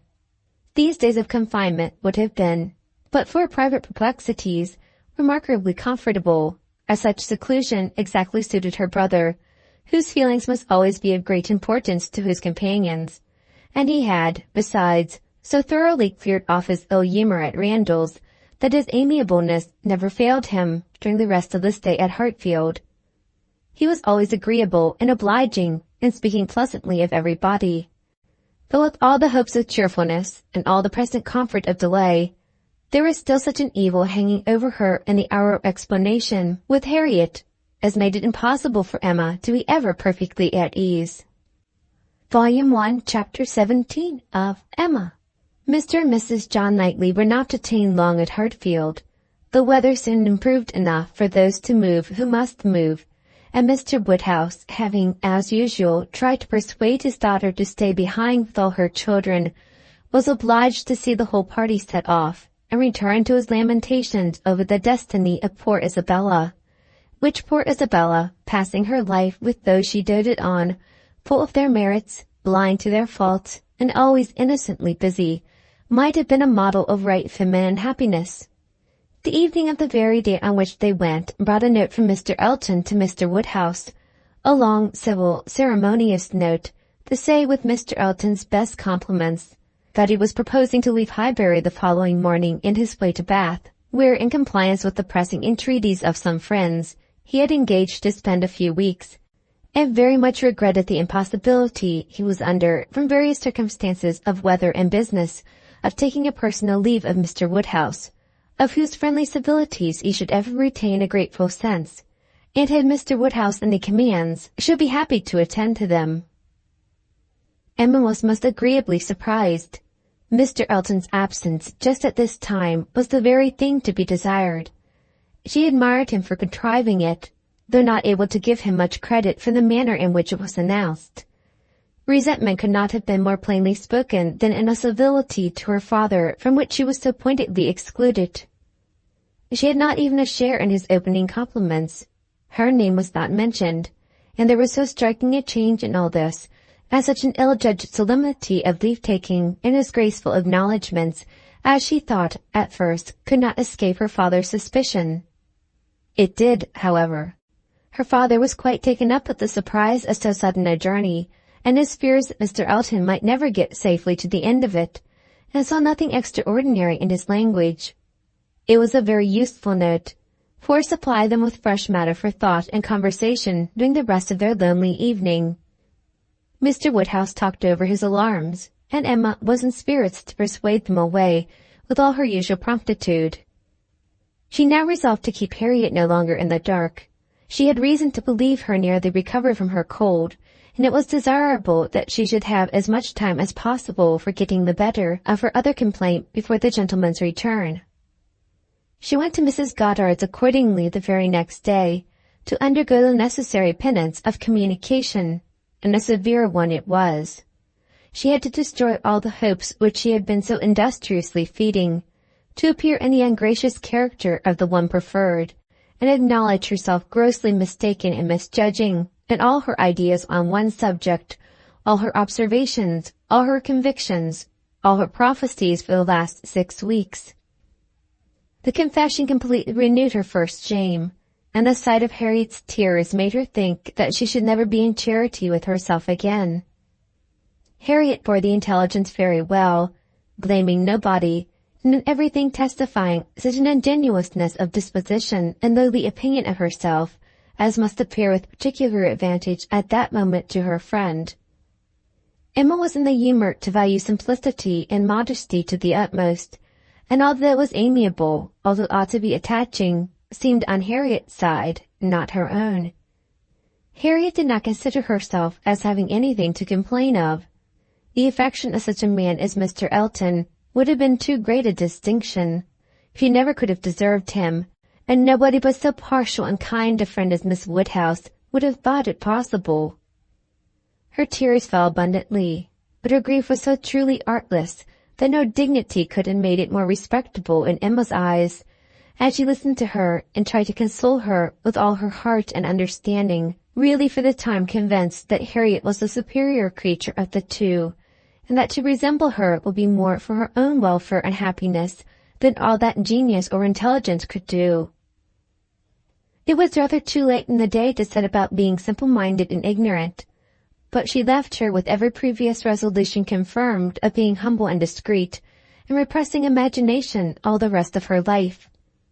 Her second duty now, inferior only to her father's claims, was to promote Harriet's comfort and endeavor to prove her own affection in some better method than by matchmaking. She got her to Hartfield, and showed her the most unvarying kindness, striving to occupy and amuse her, and by books and conversation to drive Mr. Elton from her thoughts. Time, she knew, must be allowed for this being thoroughly done, and she could suppose herself but an indifferent judge of such matters in general, and very inadequate to sympathize in an attachment to Mr. Elton in particular. But it seemed to her reasonable that at Harriet's age, and with the entire extinction of all hope, such a progress might be made towards a state of composure by the time of Mr. Elton's return, as to allow them all to meet again in the common routine of acquaintance, without any danger of betraying sentiments or increasing them. Harriet did think him all perfection, and maintained the non-existence of any body equal to him in person or goodness, and did, in truth, prove herself more resolutely in love than Emma had foreseen. But yet it appeared to her so natural, so inevitable, to strive against an inclination of that sort unrequited, that she could not comprehend his continuing very long in equal force.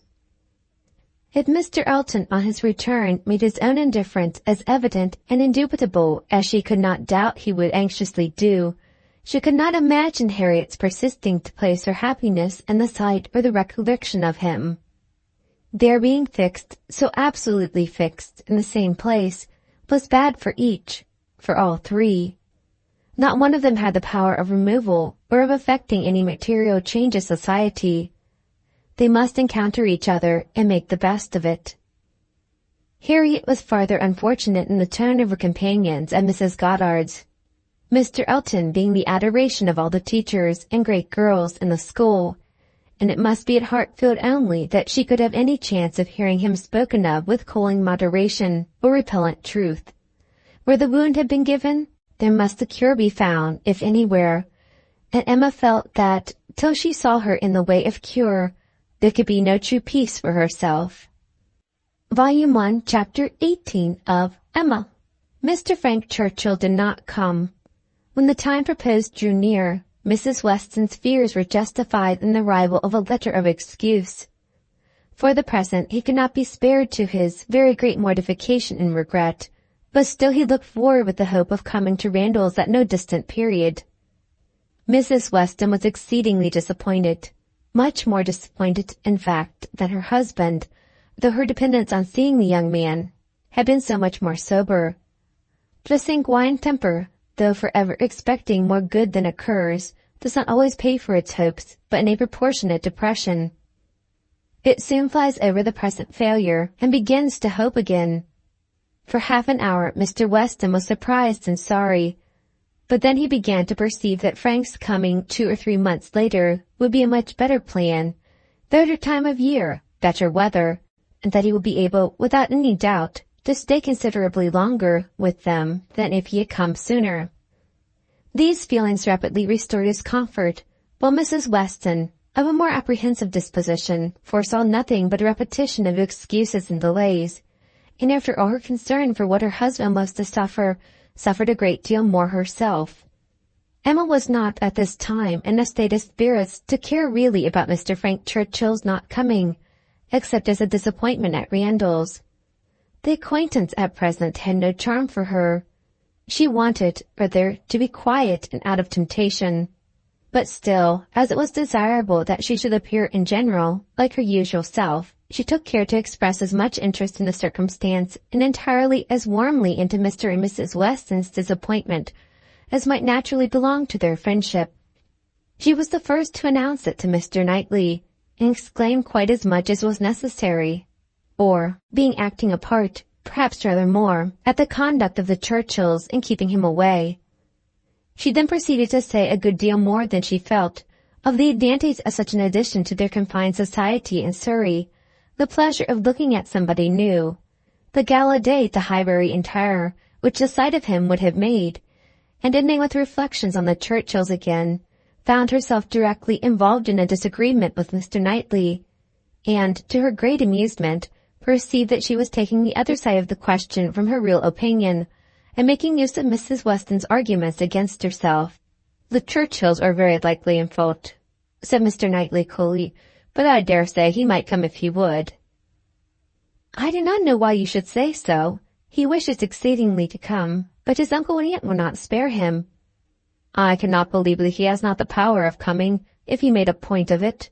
It is too unlikely for me to believe it without proof." "How odd you are! What has Mr. Frank Churchill done to make you suppose him such an unnatural creature?" "I am not supposing him at all an unnatural creature, and suspecting that he may have learnt to be above his connections, and to care very little for anything but his own pleasure, from living with those who have always set him the example of it. It is a great deal more natural than one could wish, that a young man brought up by those who are proud, luxurious, and selfish should be proud, luxurious, and selfish too. If Frank Churchill had wanted to see his father, he would have contrived between September and January. A man at his age, what is he, 3 or 4 and 20, cannot be without the means of doing as much as that. It is impossible. That easily said and easily felt by you, who have always been your own master. You are the worst judge in the world, Mr. Knightley, of the difficulties of dependence. You do not know what it is to have tempers to manage. It is not to be conceived that a man of 3 or 4 and 20 should not have liberty of mind or limb to that amount. He cannot want money, he cannot want leisure. We know, on the contrary, that he has so much of both, that he is glad to get rid of them at the idlest haunts in the kingdom. We hear of him forever at some watering place or other. A little while ago he was at Weymouth. This proves that he can leave the Churchills. Yes, sometimes he can. And those times are whenever he thinks it worth his while, whenever there is any temptation of pleasure. It is very unfair to judge of anybody's conduct without an intimate knowledge of their situation. Nobody who has not been in the interior of a family can say what the difficulties of any individual of that family may be.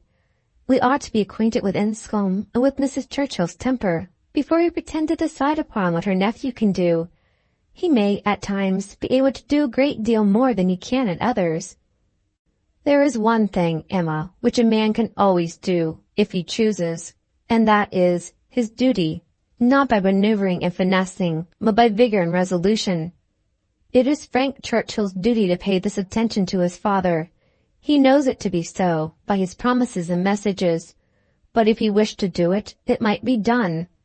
A man who felt rightly would say at once, simply and resolutely to Mrs. Churchill, "Every sacrifice of mere pleasure you will always find me ready to make to your convenience, but I must go and see my father immediately. I know he would be hurt by my failing in such a mark of respect to him on the present occasion. I shall therefore set off tomorrow." If he would say so to her at once, in the tone of decision becoming a man, there would be no opposition made to his going. "Now," said Emma, laughing, "though perhaps there might be some made to his coming back again. Such language for a young man entirely dependent to use. Nobody but you, Mr. Knightley, would imagine it possible. But you have not an idea of what is requisite in situations directly opposite to your own. Mr. Frank Churchill, to be making such a speech as that to the uncle and aunt who have brought him up and are to provide for him. Standing up in the middle of the room, I suppose, and speaking as loud as he could. How can you imagine such conduct practicable?" "Depend upon it, Emma, a sensible man would find no difficulty in it.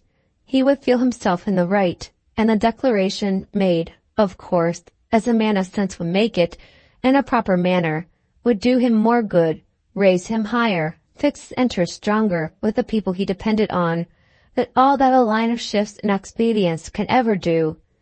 Respect would be added to affection. They would feel that they could trust him, that the nephew who had done rightly by his father would do rightly by them.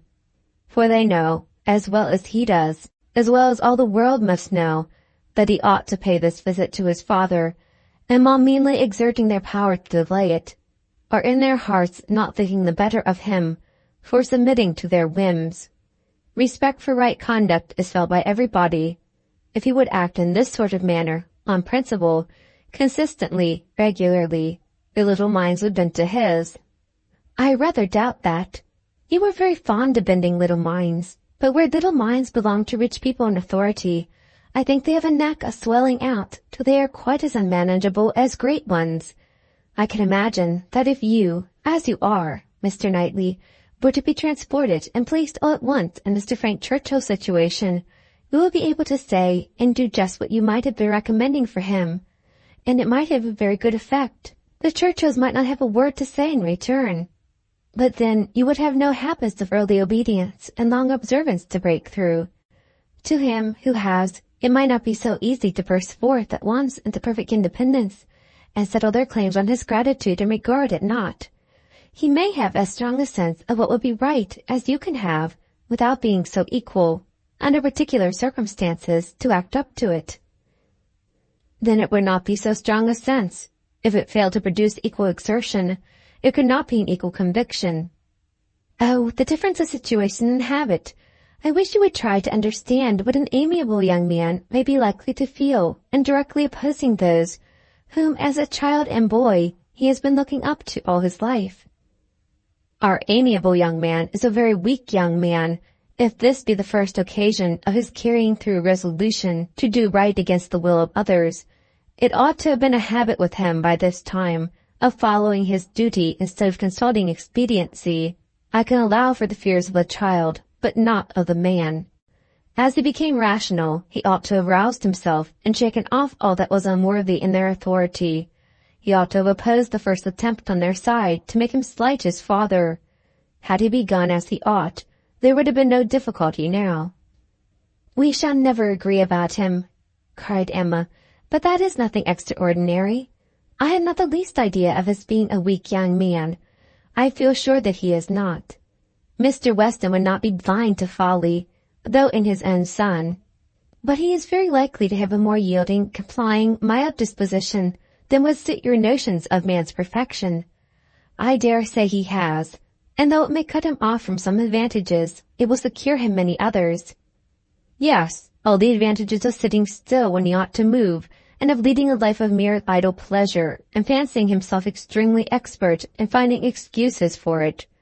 He can sit down and write a fine, flourishing letter, full of professions and falsehoods, and persuade himself that he has hit upon the very best method in the world of preserving peace at home, and preventing his father's having any right to complain.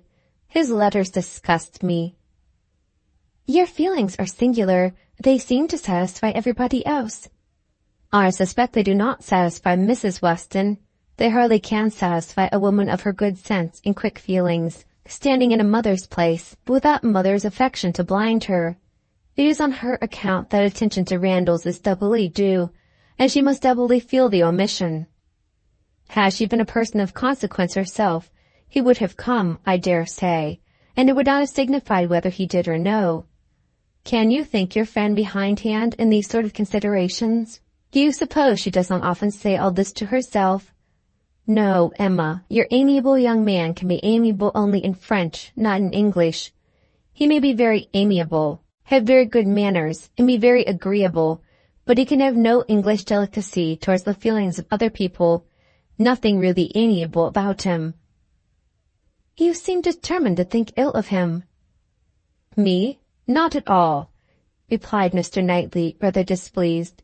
"I do not want to think ill of him. I should be as ready to acknowledge his merits as any other man, but I hear of none, except what are merely personal, that he is well-grown and good-looking, with smooth, plausible manners." "Well, if he have nothing else to recommend him, he will be a treasure at Highbury. We do not often look upon fine young men, well-bred and agreeable. We must not be nice and ask for all the virtues into the bargain.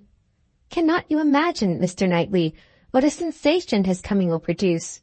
There will be but one subject through the parishes of Donwell and Highbury, but one interest, one object of curiosity. It will be all Mr. Frank Churchill. We shall think and speak of nobody else." "You will excuse my being so much overpowered. If I find him conversable, I shall be glad of his acquaintance, but if he is only a chattering coxcomb, he will not occupy much of my time or thoughts. My idea of him is that he can adapt his conversation to the taste of everybody, and has the power as well as the wish of being universally agreeable. To you he would talk of farming, to me of drawing or music, and so on to everybody, having that general information on all subjects which will enable him to follow the lead, or take the lead, just as propriety may require, and to speak extremely well on each. That is my idea of him."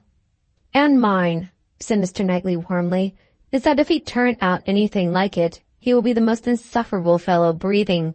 What, at 23 to be king of his company, the great man, the practised politician, who is to read everybody's character, and make everybody's talents conduce to the display of his own superiority, to be dispensing his flatteries around, that he may make all appear like fools compared with himself. My dear Emma, your own good sense could not endure such a puppy when it came to the point." "I will say no more about him," cried Emma. "You turn everything to evil. We are both prejudiced. You against, I for him, and we have no chance of agreeing till he is really here. Prejudiced? I am not prejudiced. But I am very much, and without being at all ashamed of it. My love for Mr. and Mrs. Weston gives me a decided prejudice in his favor. He is a person I never think of from one month end to another, said Mr. Knightley, with a degree of vexation, which made Emma immediately talk of something else, though she could not comprehend why he should be angry. To take a dislike to a young man, only because he appeared to be a different disposition from himself, was unworthy the real liberality of mind which she was always used to acknowledge in him, for with all the high opinions of himself, which she had often laid to his charge, she had never before for a moment supposed it could make him unjust to the merit of another. Volume 2, Chapter 1 of Emma. Emma and Harriet had been walking together one morning, and, in Emma's opinion, had been talking enough of Mr. Elton for that day. She could not think that Harriet's solace or her own sins required more, and she was therefore industriously getting rid of the subject as they returned. But it burst out again when she thought she had succeeded, and after speaking some time of what the poor must suffer in winter, and receiving no other answer than a very plaintive, "Mr. Elton is so good to the poor," she found something else must be done. They were just approaching the house where lived Mrs. and Miss Bates. She determined to call upon them and seek safety in numbers. There was always sufficient reason for such an attention. Mrs. and Miss Bates loved to be called on, and she knew she was considered by the very few who presumed ever to see imperfection in her as rather negligent in that respect, and as not contributing what she ought to the stock of their scanty comforts. She had had many a hint from Mr. Knightley, and some from her own heart, as to her deficiency, but none were equal to counteract the persuasion of its being very disagreeable, a waste of time, tiresome women, and all the horror of being in danger of falling in with the second-rate and third-rate of Highbury, who were calling on them for ever, and therefore she seldom went near them. But now she made the sudden resolution of not passing their door without going in, observing, as she proposed it to Harriet, that, as well as she could calculate, they were just now quite safe from any letter from Jane Fairfax. The house belonged to people in business. Mrs. and Miss Bates occupied the drawing-room floor, and there, in the very moderate-sized apartment, which was everything to them, the visitors were most cordially and even gratefully welcomed. The quiet, neat old lady, who with her knitting was seated in the warmest corner, wanting even to give up her place to Miss Woodhouse, and her more active, talking daughter, almost ready to overpower them with care and kindness, thanks for their visit, solicitude for their shoes, anxious inquiries after Mr. Woodhouse's health, cheerful communications about her mother's, and sweet cake from the buffet. Mrs. Cole had just been there, just called in for 10 minutes, and had been so good as to sit an hour with them, and she had taken a piece of cake, and been so kind as to say she liked it very much, and therefore she hoped Miss Woodhouse and Miss Smith would do them the favour to eat a piece too. The mention of the Coles was sure to be followed by that of Mr. Elton. There was intimacy between them, and Mr. Cole had heard from Mr. Elton since his going away. Emma knew what was coming. They must have the letter over again, and settle how long he had been gone, and how much he was engaged in company, and what a favourite he was wherever he went, and how full the master of ceremonies ball had been, and she went through it very well, with all the interest and all the commendation that could be requisite, and always putting forward to prevent Harriet's being obliged to say a word. This she had been prepared for when she entered the house, but meant, having once talked him handsomely over, to be no farther incommoded by any troublesome topic, and to wander at large amongst all the mistresses and misses of Highbury and their card parties. She had not been prepared to have Jane Fairfax succeed Mr. Elton, but he was actually hurried off by Miss Bates. She jumped away from him at last abruptly to the Coles, to usher in a letter from her niece. "Oh, yes, Mr. Elton, I understand. Certainly as to dancing. Mrs. Cole was telling me that dancing at the rooms at Bath was— Mrs. Cole was so kind as to sit some time with us, talking of Jane, for as soon as she came in, she began inquiring after her. Jane is so very great a favourite there. Whenever she is with us, Mrs. Cole does not know how to show her kindness enough, and I must say that Jane deserves it as much as anybody can, and so she began inquiring after her directly, saying, I know you cannot have heard from Jane lately, because it is not her time for writing. And when I immediately said, but indeed we have. We had a letter this very morning. I do not know that I ever saw anybody more surprised. Have you, upon your honor? Said she. Well, that is quite unexpected. Do let me hear what she says. Emma's politeness was at hand directly to say with smiling interest, Have you heard from Miss Fairfax so lately? I am extremely happy. I hope she is well. Thank you. You are so kind, replied the happily deceived aunt, while eagerly hunting for the letter. Oh, here it is. I was sure it could not be far off, but I had put my housewife upon it, you see, without being aware, and so it was quite hid. But I had it in my hand so very lately that I was almost sure it must be on the table. I was reading it to Mrs. Cole, and since she went away, I was reading it again to my mother, for it is such a pleasure to her, a letter from Jane, that she can never hear it often enough. So I knew it could not be far off, and here it is, only just under my housewife, as you are so kind as to wish to hear what she says. But, first of all, I really must, in justice to Jane, apologize for her writing so short a letter. Only 2 pages, you see, hardly 2, and in general she fills the whole paper and crosses half.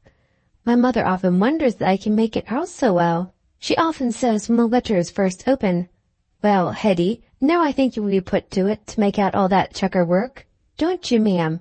And then I tell her I am sure she would contrive to make it out herself if she had nobody to do it for her. Every word of it. I am sure she would pore over it till she had made out every word. And, indeed, though my mother's eyes are not so good as they were, she can see amazingly well still, thank God, with the help of spectacles. It is such a blessing. My mother's are really very good indeed. Jane often says when she is here, I am sure, Grandmamma, you must have had very strong eyes to see as you do, and so much fine work as you have done too. I only wish my eyes may last me as well. All this spoken extremely fast obliged Miss Bates to stop for breath, and Emma said something very civil about the excellence of Miss Fairfax's handwriting. You are extremely kind, replied Miss Bates, highly gratified. You who are such a judge and write so beautifully yourself. I am sure there is nobody's praise that could give us so much pleasure as Miss Woodhouse's. My mother's is not here. She is a little deaf, you know. Ma'am, addressing her, do you hear what Miss Woodhouse is so obliging to say about Jane's handwriting? And Emma had the advantage of hearing her own silly compliment repeated twice over before the good old lady could comprehend it. She was pondering, in the meanwhile, upon the possibility, without seeming very rude, of making her escape from Jane Fairfax's letter, and had almost resolved on hurrying away directly under some slight excuse, when Miss Bates turned to her again and seized her attention. My mother's deafness is very trifling, you see, just nothing at all. Finally raising my voice and saying anything 2 or 3 times over, she is sure to hear, but then she is used to my voice. But it is very remarkable that she should always hear Jane better than she does me. Jane speaks so distinct.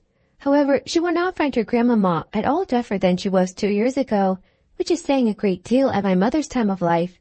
And it really is full 2 years, you know, since she was here. We never were so long without seeing her before, and as I was telling Mrs. Cole, we should hardly know how to make enough of her now. Are you expecting Miss Fairfax here soon? Oh, yes, next week. Indeed, that must be a very great pleasure. Thank you, you are very kind. Yes, next week. Everybody is so surprised. And everybody says the same obliging things. I am sure she will be as happy to see her friends at Highbury as they can be to see her. Yes, Friday or Saturday. She cannot say which, because Colonel Campbell will be wanting the carriage himself one of those days. So very good of them to send her the whole way, but they always do, you know. Oh yes, Friday or Saturday next. That is what she writes about. That is the reason of her writing out of rule, as we call it, for in the common course we should not have heard from her before next Tuesday or Wednesday. Yes, so I imagined. I was afraid there could be little chance of my hearing anything of Miss Fairfax today. So obliging of you. No, we should not have heard, if it had not been for this particular circumstance, of her being to come here so soon. My mother is so delighted, for she is to be 3 months with us at least. 3 months, she says so positively, as I am going to have the pleasure of reading to you. The case is, you see, that the Campbells are going to Ireland. Mrs. Dixon has persuaded her father and mother to come over and see her directly. They had not intended to go over till the summer, but she is so impatient to see them again, for till she married last October, she was never away from them so much as a week, which was make it very strange to be in different kingdoms, I was going to say, but however different countries. And so she wrote a very urgent letter to her mother or her father. I declare I do not know which it was, but we shall see presently in Jane's letter. For to Mr. Dixon's name as well as her own, to press their coming over directly, and they would give them the meeting in Dublin, and take them back to their country seat. Craig, a beautiful place, I fancy. Jane has heard a great deal of its beauty from Mr. Dixon, I mean. I do not know that she ever heard about it from anybody else, but it was very natural, you know, that he should like to speak of his own place while he was paying his addresses. And as Jane used to be very often walking out with them, for Colonel and Mrs. Campbell were very particular about their daughters not walking out often with only Mr. Dixon, for which I do not at all blame them. Of course she heard everything he might be telling Miss Campbell about his own home in Ireland, and I think she wrote us word that he had shown them some drawings of the place, views that he had taken himself. He is a most amiable, charming young man, I believe. Jane was quite longing to go to Ireland from his account of things. At this moment an ingenious and animating suspicion entered Emma's brain with regard to Jane Fairfax. This charming Mr. Dixon, and the not going to Ireland, she said, with the insidious design of farther discovery. You must feel it very fortunate that Miss Fairfax should be allowed to come to you at such a time. Considering the very particular friendship between her and Mrs. Dixon, you could hardly have expected her to be excused from accompanying Colonel and Mrs. Campbell. Very true indeed. The very thing that we have always been rather afraid of, for we should not have liked to have her at such a distance from us, for months together, not able to come if anything was to happen. But you see, everything turns out for the best. They want her, Mr. and Mrs. Dixon, excessively to come over with Colonel and Mrs. Campbell. Quite depend upon it. Nothing can be more kind or pressing than their joint invitation, Jane says, as you will hear presently. Mr. Dixon does not seem in the least backward in any attention. He is a most charming young man. Ever since the service he rendered Jane at Weymouth, when they were out in that party on the water, and she, by the sudden whirling round of something or other among the sails, would have been dashed into the sea at once, and actually was all but gone, if he had not, with the greatest presence of mind, caught hold of her habit. I can never think of it without trembling. But ever since we had the history of that day, I have been so fond of Mr. Dixon. But, in spite of all her friend's urgency and her own wish of seeing Ireland, Miss Fairfax prefers devoting the time to you and Mrs. Bates. Yes, entirely her own doing, entirely her own choice. And Colonel and Mrs. Campbell think she does quite right, just what they should recommend. And indeed, they particularly wish her to try her native air, as she has not been quite so well as usual lately. I am concerned to hear of it. I think they judge wisely. But Mrs. Dixon must be very much disappointed. Mrs. Dixon, I understand, has no remarkable degree of personal beauty, is not by any means to be compared with Miss Fairfax.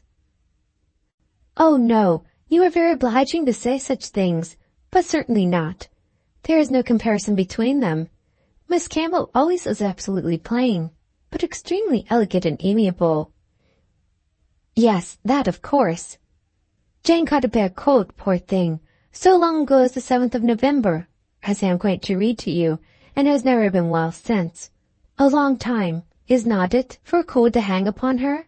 She never mentioned it before, because she would not alarm us. Just like her, still considerate.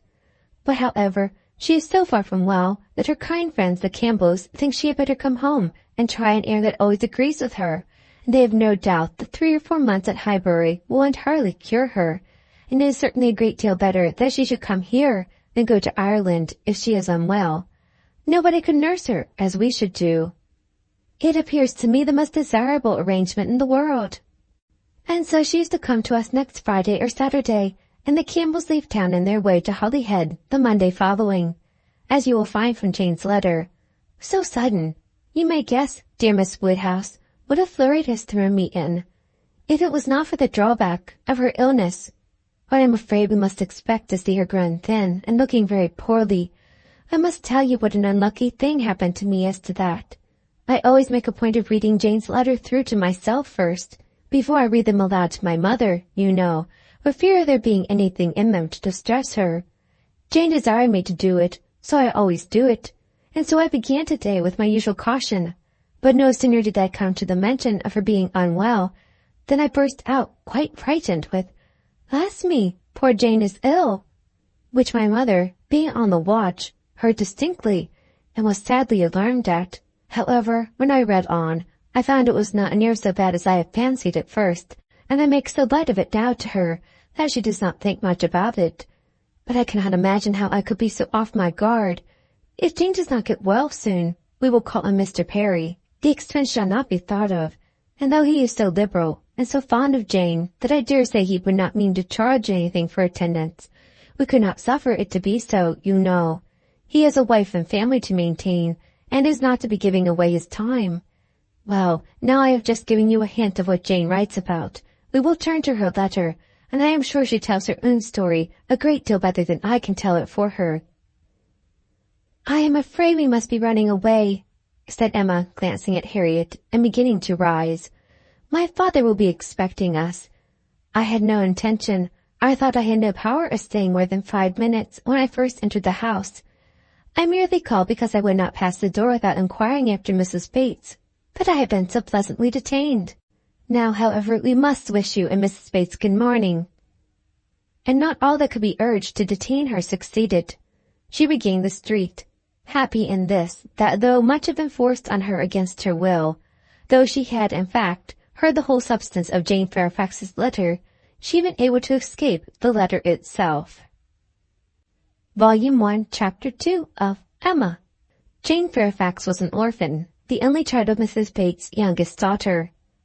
The marriage of Lieutenant Fairfax of the Regiment of Infantry and Miss Jane Bates had had its day of fame and pleasure, hope and interest, but nothing now remained of it save the melancholy remembrance of him dying in action abroad, of his widow sinking under consumption, and grief soon afterwards, and this girl.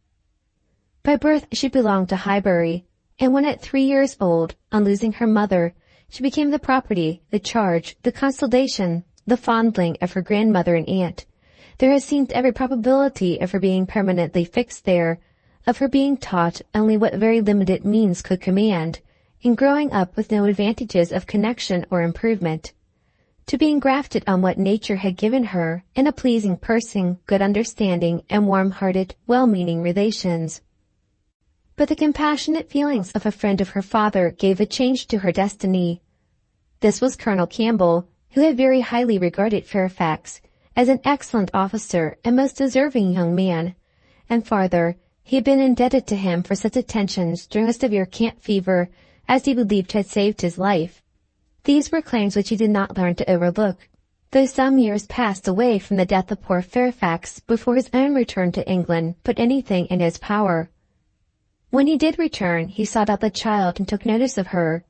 He was a married man, with only one living child, a girl about Jane's age, and Jane became their guest, paying them long visits and growing a favorite with all.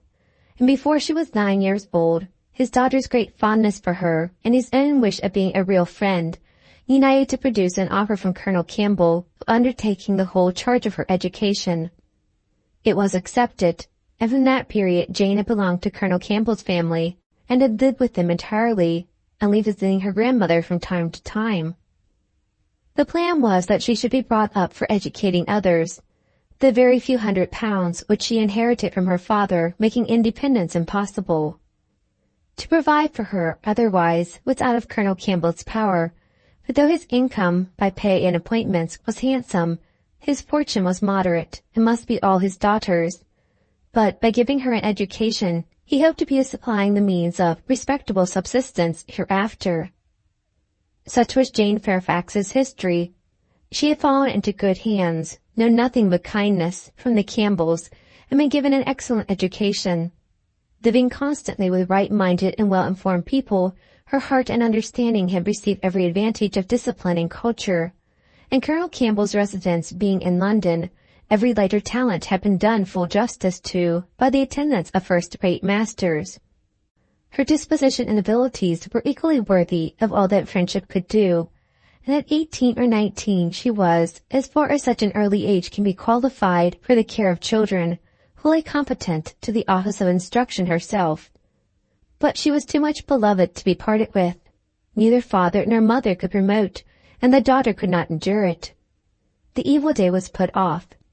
It was easy to decide that she was still too young, and Jane remained with them, sharing, as another daughter, in all the rational pleasures of an elegant society, and a judicious mixture of home and amusement, with only the drawback of the future, the sobering suggestions of her own good understanding, to remind her that all this might soon be over. The affection of the whole family, the warm attachment of Miss Campbell in particular, was the more honorable to each party from the circumstance of Jane's decided superiority, both in beauty and acquirements. That nature had given it, and feature, could not be unseen by the young woman, nor could her high powers of mind be unfelt by the parents. They continued together with unabated regard, however, till the marriage of Miss Campbell, who by that chance, that luck which so often defies anticipation in matrimonial affairs, giving attraction to what is moderate rather than to what is superior, engaged the affections of Mr. Dickson, a young man, rich and agreeable, almost as soon as they were acquainted, and was eligibly and happily settled, while Jane Fairfax had yet her bread to earn. This event had very lately taken place, too lately for anything to be yet attempted by her less fortunate friend towards entering on her path of duty, though she had now reached the age which her own judgment had fixed on for beginning. She had long resolved that 21 should be the period.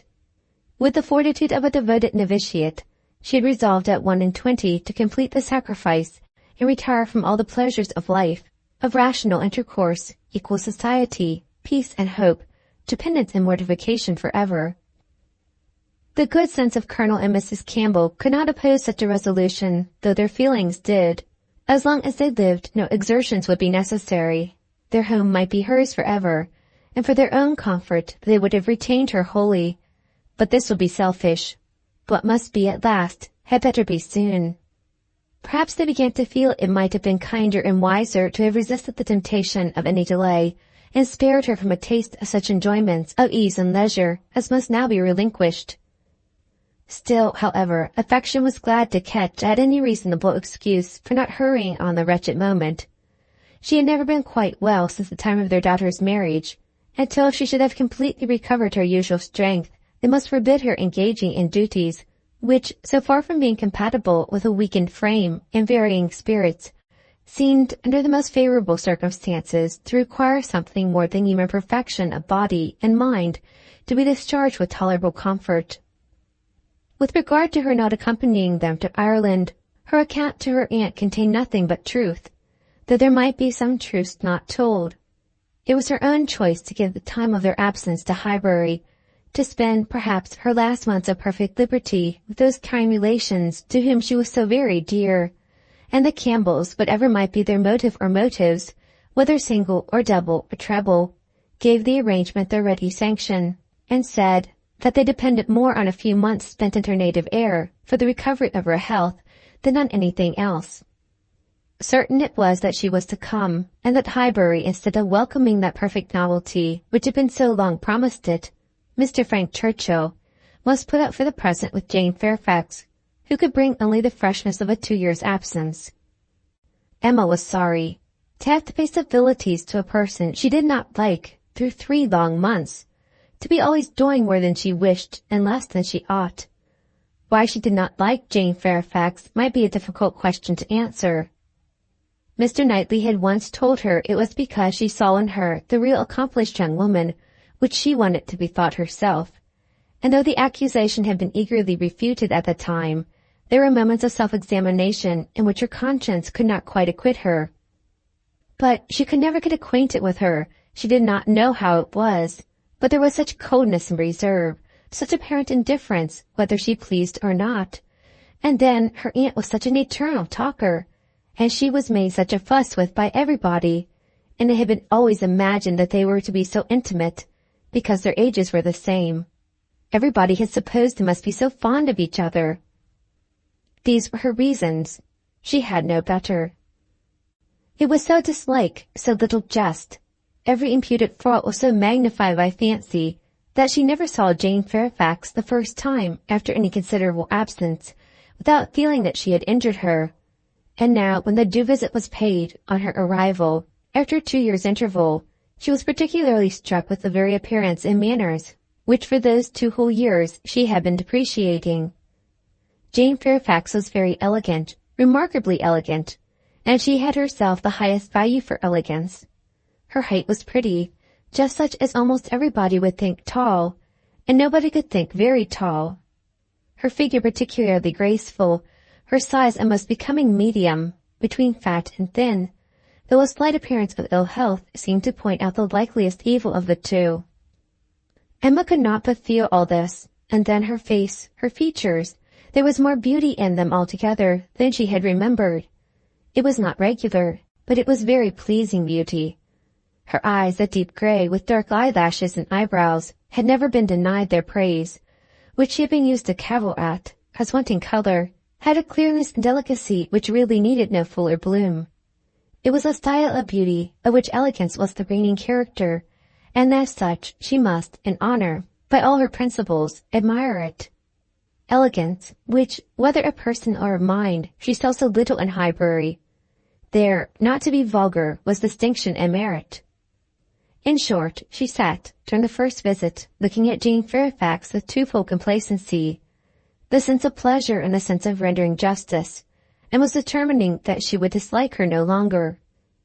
When she took in her history, indeed, her situation as well as her beauty, when she considered what all this elegance was destined to, what she was going to sink from, how she was going to live, it seemed impossible to feel anything but compassion and respect, especially if to every well-known particular entitling her to interest were added the highly probable circumstance of an attachment to Mr. Dickson, which she had so naturally started to herself. In that case, nothing could be more pitiable or more honorable than the sacrifice she had resolved on. Emma was very willing now to acquit her of having seduced Mr. Dickson's actions from his wife, or of anything mischievous which her imagination had suggested at first. If it were love, it might be simple, single, successless love on her side alone. She might have been unconsciously sucking in a sad poison, while sure of its conversation with her friend, and from the best, the purest of motives, might now be denying herself this visit to Ireland, and resolving to divide herself effectually from him and his connections by soon beginning her career of laborious duty. Upon the whole, Emma left her with such softened charitable feelings as made her look around in walking home, and lament that Highbury afforded no young man worthy of giving her independence, nobody that she could wish to scheme about for her. These were the charming feelings, but not lasting. Before she had committed herself by any public profession of eternal friendship for Jane Fairfax, or done more towards a recantation of past prejudices and errors, than saying to Mr. Knightley, "She certainly is handsome. She is better than handsome," Jane had spent an evening at Hartfield with her grandmother and aunt, and everything was relapsing much into its usual state. Former provocations reappeared. The aunt was as tiresome as ever, more tiresome because anxiety for her health was now added to admiration of her powers, and they had to listen to the description of exactly how little bread and butter she ate for breakfast and how small a slice of mutton for dinner, as well as to see exhibitions of new caps and new work-bags for her mother and herself. And Jane's offences rose again. They had music. Emma was obliged to play, and the thanks and praise which necessarily followed appeared to her an affection of candour, an air of greatness, meaning only to show off in higher style her own very superior performance. She was, besides, which was the worst of all, so cold, so cautious. There was no getting at her real opinion. Wrapped up in a cloak of politeness, she seemed determined to hazard nothing. She was disgustingly, was suspiciously reserved. If anything could be more, or always most, she was more reserved on the subject of Weymouth and the Dicksons than anything. She seemed bent on giving no real insight into Mr. Dickson's character, or her own value for his company, or opinion of the suitableness of the match. It was all general approbation and smoothness, nothing delineated or distinguished. It did her no service, however. Her caution was thrown away. Emma saw its artifice, and returned to her first surmises. There probably was something more to conceal than her own preference. Mr. Dickson, perhaps, had been very near changing one friend for the other, or been fixed only to Miss Campbell for the sake of the future £12,000. The like reserve prevailed on other topics. She and Mr. Frank Churchill had been at Weymouth at the same time. It was known that they were a little acquainted, but not a syllable of real information could Emma procure as to what he truly was. Was he handsome? She believed he was reckoned a very fine young man. Was he agreeable? He was generally thought so.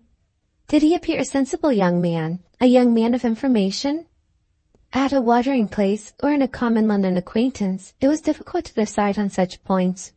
Manners were all that could be safely judged of, under much longer knowledge than they had yet had of Mr. Churchill. She believed everybody who found his manners pleasing. Emma could not forgive her. Volume 2, Chapter 3 of Emma. Emma could not forgive her, but as neither provocation nor resentment were discerned by Mr. Knightley, who had been of the party and had seen only proper attention and pleasing behaviour on each side, he was expressing the next morning, being at Hartfield again on business with Mr. Woodhouse, his approbation of the whole. Not so openly as he might have done had her father been out of the room, but speaking plain enough to be very intelligible to Emma. He had been used to think her unjust to Jane, and had now great pleasure in marking an improvement. "Oh, very pleasant evening," he began, as soon as Mr. Woodhouse had been talked into what was necessary, told that he understood, and the paper swept away. "Particularly pleasant. You and Miss Fairfax gave us some very good music. I do not know a more luxurious state, sir, than sitting at one's ease to be entertained a whole evening by two such young women, sometimes with music and sometimes with conversation. I am sure Miss Fairfax must have found the evening pleasant, Emma. You left nothing undone. I was glad you made her play so much, for having no instrument at her grandmother's, it must have been a real indulgence." "I am happy you approved," said Emma, smiling, "but I hope I am not often deficient in what is due to guests at Hartfield." "No, my dear," said her father instantly, "that I am sure you are not. There is nobody half so attentive and civil as you are. If anything, you are too attentive. The muffin last night, if it had been handed round once, I think it would have been enough." "No," said Mr. Knightley, nearly at the same time, "you are not often deficient either in manner or comprehension. I think you understand me, therefore." An arch look expressed, "I understand you well enough." But she said only, "Miss Fairfax is reserved." "I always told you she was, a little, but you will soon overcome all that part of her reserve which ought to be overcome, all that has its foundation in diffidence. What arises from discretion must be honoured." "You think her diffident? I do not see it." "My dear Emma," said he, moving from his chair into one close by her, "you are not going to tell me, I hope, that you had not a pleasant evening." "Oh, no, I was pleased with my own perseverance in asking questions, and amused to think how little information I obtained." "I am disappointed," was his only answer. "I hope everybody had a pleasant evening," said Mr. Woodhouse in his quiet way. "I had. Once I felt the fire rather too much, but then I moved back my chair a very little, and it did not disturb me. Miss Bates was very chatty and good-humoured, as she always is, though she speaks rather too quick. However, she is very agreeable, and Mrs. Bates too, in a different way. I like old friends, and Miss Jane Fairfax is a very pretty sort of young lady, a very pretty and a very well-behaved young lady indeed. She must have found the evening agreeable, Mr. Knightley, because she had Emma." "True, sir, and Emma because she had Miss Fairfax." Emma saw his anxiety, and wishing to appease it, at least for the present, said, and with a sincerity which no one could question, "She is a sort of elegant creature that one cannot keep one's eyes from. I am always watching her to admire, and I do pity her from my heart." Mr. Knightley looked as if he were more gratified than he cared to express, and before he could make any reply, Mr. Woodhouse, whose thoughts were on the Bateses, said, "It is a great pity that their circumstances should be so confined, a great pity indeed. I have often wished, but it is so little one can venture to do, small, trifling presents of anything uncommon. Now we have killed a porker, and Emma thinks of sending them a loin or a leg. It is very small and delicate.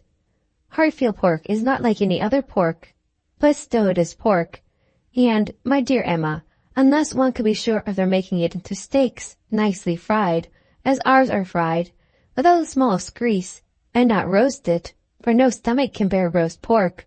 I think we had better send the leg. Do not you think so, my dear? My dear papa, I said the whole hind quarter. I knew you would wish it. There will be the leg to be salted, you know, which is so very nice, and the loin to be dressed directly in any manner they like. That's right, my dear, very right. I had not thought of it before, but that is the best way. They must not over-salt the leg, and then, if it is not over-salted, and if it is very thoroughly boiled, just as Sarah boils ours, and eaten very moderately too, with a boiled turnip and a little carrot or parsnip, I do not consider it unwholesome. Emma, said Mr. Knightley presently, I have a piece of news for you. You like news, and I heard an article in my way hither that I thought will interest you. News? Oh, yes, I always like news. What is it? Why do you smile so? Where did you hear it? At Randall's? He had time only to say, No, not at Randall's. I have not been near Randall's. When the door was thrown open, and Miss Bates and Miss Fairfax walked into the room, full of thanks and full of news, Miss Bates knew not which to give quickest. Mr. Knightley soon saw that he had lost his moment, and that not another syllable of communication could rest with him. Oh, my dear sir, how are you this morning? My dear Miss Woodhouse, I am quite overpowered. Such a beautiful hind quarter of pork. You are too bountiful. Have you heard the news? Mr. Elton is going to be married. Emma had not had time even to think of Mr. Elton, and she was so completely surprised that she could not avoid a little start and a little blush at the sound. Said Mr. Knightley, with a smile which implied a conviction of some part of what had passed between them. There is my news. I thought it would interest you, said Mr. Knightley, with a smile which implied a conviction of some part of what had passed between them. But where could you hear it? Cried Miss Bates. Where could you possibly hear it, Mr. Knightley? For it is not 5 minutes since I received Mrs. Cole's note. No, it cannot be more than 5, or at least 10, for I got my bonnet and spencer on, just ready to come out. I was only gone down to speak to Patty again about the pork. Jane was standing in the passage. Were not you, Jane? For my mother was so afraid that we had not any salting pan large enough, so I said I would go down and see. And Jane said, Shall I go down instead? For I think you have a little cold, and Patty has been washing the kitchen. Oh, my dear, said I. Well, and just thinking the note.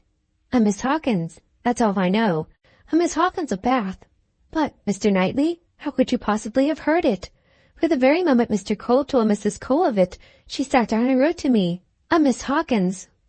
I was with Mr. Cole on business an hour and a half ago. He had just read Elton's letter as I was shown in, and handed it to me directly. Well, that is quite... I suppose there never was a piece of news more generally interesting. My dear sir, you really are too bountiful. My mother desires her very best compliments and regards, and 1,000 thanks, and says you really quite oppress her. We consider our Hartfield pork, replied Mr. Woodhouse. Indeed, it certainly is. So very superior to all other porks, that Emma and I cannot have a greater pleasure than... Oh, my dear sir, as my mother says, our friends are only too good to us. If ever there were people who, without having great wealth themselves, had everything they could wish for, I am sure it is us. We may well say that our lot is cast in a goodly heritage. Well, Mr. Knightley, and so you actually saw the letter? Well? It was short, merely to announce, but cheerful, exulting, of course. Here was a sly glance at Emma. He had been so fortunate as to... I forget the precise words. One has no business to remember them. The information was, as you state, that he was going to be married to a Miss Hawkins. By his style, I should imagine it just settled. Mr. Elton going to be married, said Emma as soon as she could speak. He will have everybody's wishes for his happiness. He is very young to settle, was Mr. Woodhouse's observation. He had better not be in a hurry. He seemed to me very well off as he was. We were always glad to see him at Hartfield. A new neighbor for us all, Miss Woodhouse, said Miss Bates joyfully. My mother is so pleased. She says she cannot bear to have the poor old vicarage without a mistress. This is great news indeed. Jane, you have never seen Mr. Elton. The wonder that you have such a curiosity to see him. Jane's curiosity did not appear of that absorbing nature as wholly to occupy her. No, I have never seen Mr. Elton, she replied, starting on this appeal. Is he a tall man? Who shall answer that question? Cried Emma. My father would say yes, Mr. Knightley no, and Miss Bates and I that he is just a happy medium. We have been here a little longer, Miss Fairfax. You will understand that Mr. Elton is the standard of perfection in Highbury, both in person and mind. Very true, Miss Woodhouse, so she will. He is the very best young man. But, my dear Jane, if you remember, I told you yesterday he was precisely the height of Mr. Perry. Miss Hawkins, I dare say, an excellent young woman.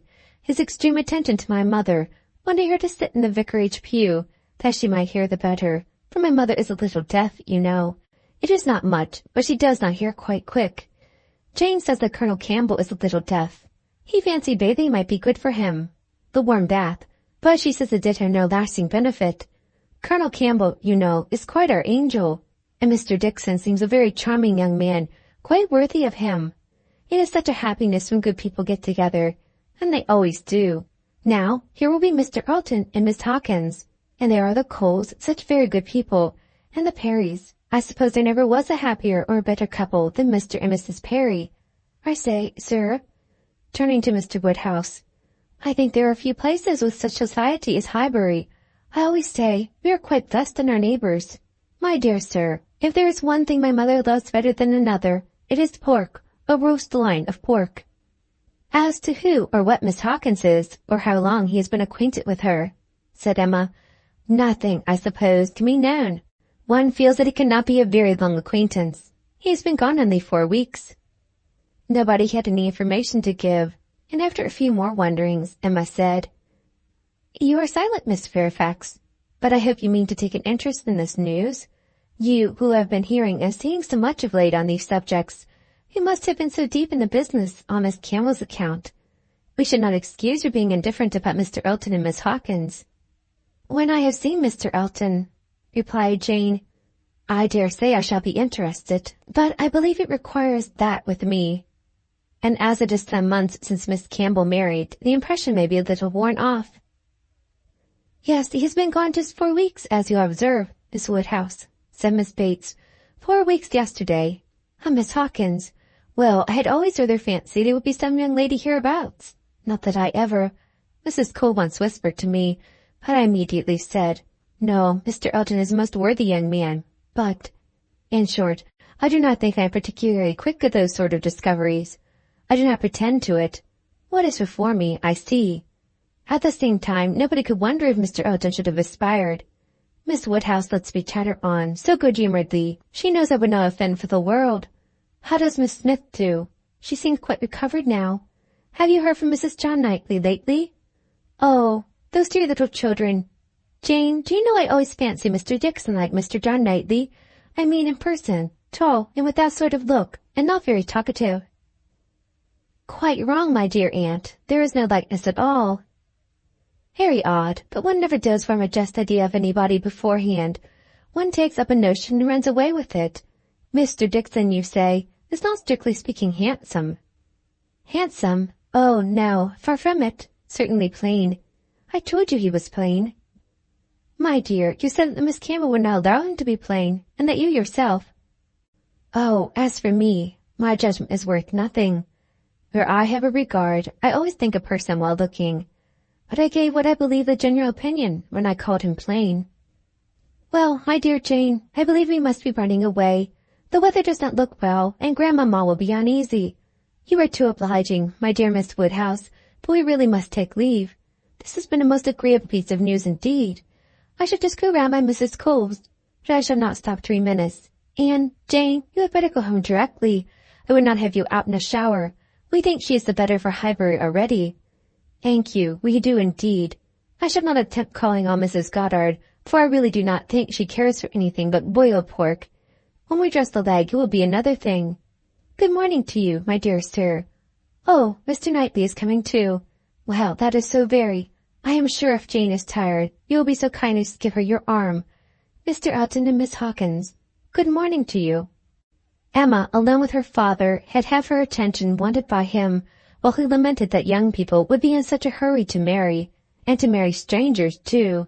and the other half she could give to her own view of the subject. It was to herself an amusing and a very welcome piece of news, as proving that Mr. Elton could not have suffered long. But she was sorry for Harriet. Harriet must feel it, and all that she could hope was, by giving the first information herself, to save her from hearing it abruptly from others. It was now about the time that she was likely to call.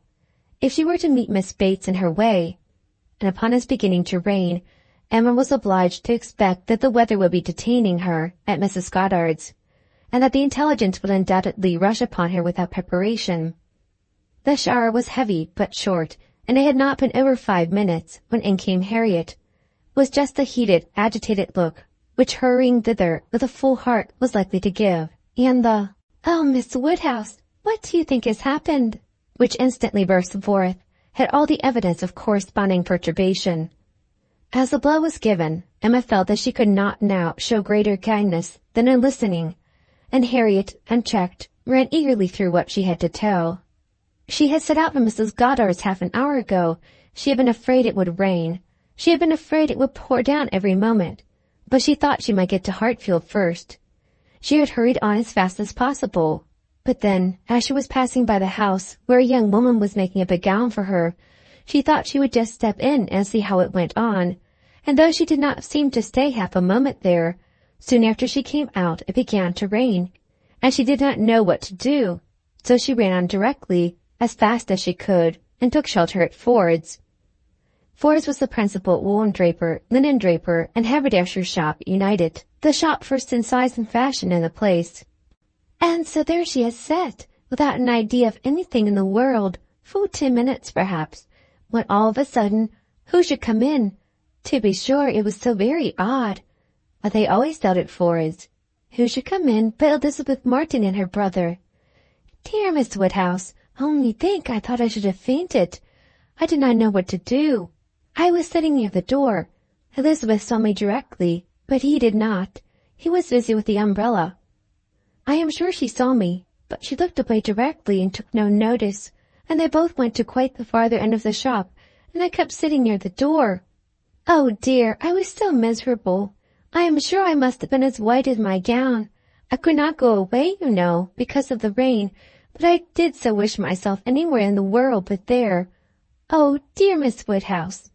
Well, at last, I fancy, he looked round and saw me, for instead of going on with her buyings, they began whispering to one another. I am sure they were talking of me, and I could not help thinking that he was persuading her to speak to me. Do you think he was, Miss Woodhouse? For presently she came forward, came quite up to me, and asked me how I did, and seemed ready to shake hands if I would. She did not do any of it in the same way that she used. I could see she was altered, but, however, she seemed to try to be very friendly, and we shook hands and stood talking some time, but I know no more what I said. I was in such a tremble.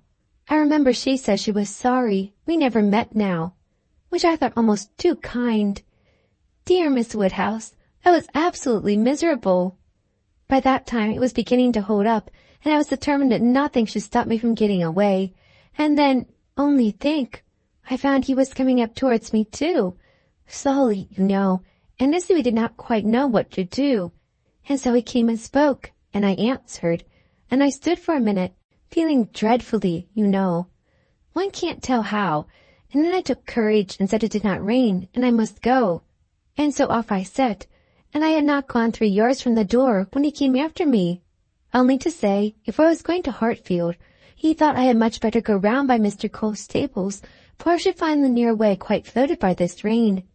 Oh dear, I thought it would have been the death of me. So I said I was very much obliged to him. You know I could not do less.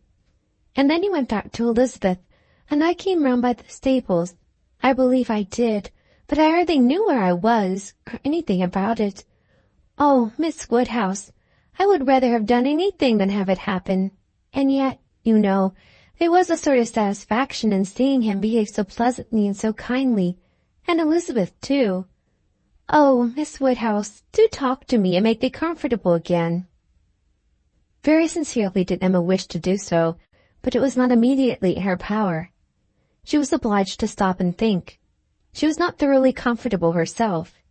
The young man's conduct and his sister's seemed the result of real feeling, and she could not but pity them. As Harriet described it, there had been an interesting mixture of wounded affection and genuine delicacy in their behavior, but she had believed them to be well-meaning, worthy people before, and what difference did this make in the evils of the connection? It was folly to be disturbed by it. Of course, he must be sorry to lose her. They must be all sorry. Ambition as well as love had probably been mortified. They might all have hoped to rise by Harriet's acquaintance, and besides, what was the value of Harriet's description? So easily pleased, so little discerning. What signified her praise? She exerted herself, and did try to make her comfortable, by considering all that had passed as a mere trifle, and quite unworthy of being dwelt on. "It might be distressing for the moment," said she, "but you seem to have behaved extremely well, and it is over, and may never, can never, as a first meeting, occur again, and therefore you need not think about it."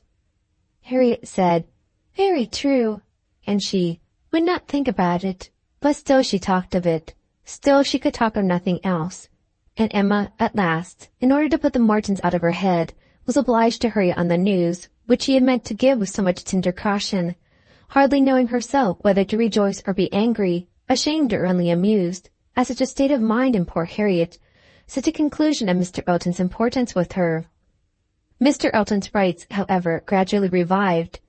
Though she did not feel the first intelligent as she might have done the day before, or an hour before, its interest soon increased, and before their first conversation was over, she had talked herself into all the sensations of curiosity, wonder and regret, pain and pleasure, as to this fortunate Miss Hawkins, which could conduce to place the Mortons under proper subordination in her fancy.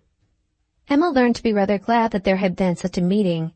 It had been serviceable in deadening the first shock, without retaining any influence to alarm. As Harriet now lived, the Mortons could not get at her without seeking her, where hitherto they had wanted either the courage or the condescension to seek her. For since her refusal of the brother, the sisters never had been at Mrs. Goddard's, and a 12-month might pass without their being thrown together again, with any necessity or even any power of speech. Volume 2, Chapter 4 of Emma. Human nature is so well disposed towards those who are in interesting situations that a young person, who either marries or dies, is sure of being kindly spoken of. A week had not passed since Miss Hawkins' name was first mentioned in Highbury, before she was, by some means or other, discovered to have every recommendation of person in mind, to be handsome, elegant, highly accomplished, and perfectly amiable. And when Mr. Elton himself arrived to triumph in his happy prospects, and circulate the fame of her merits, there was very little more for him to do than to tell her Christian name, and say whose music she principally played. Mr. Elton returned, a very happy man.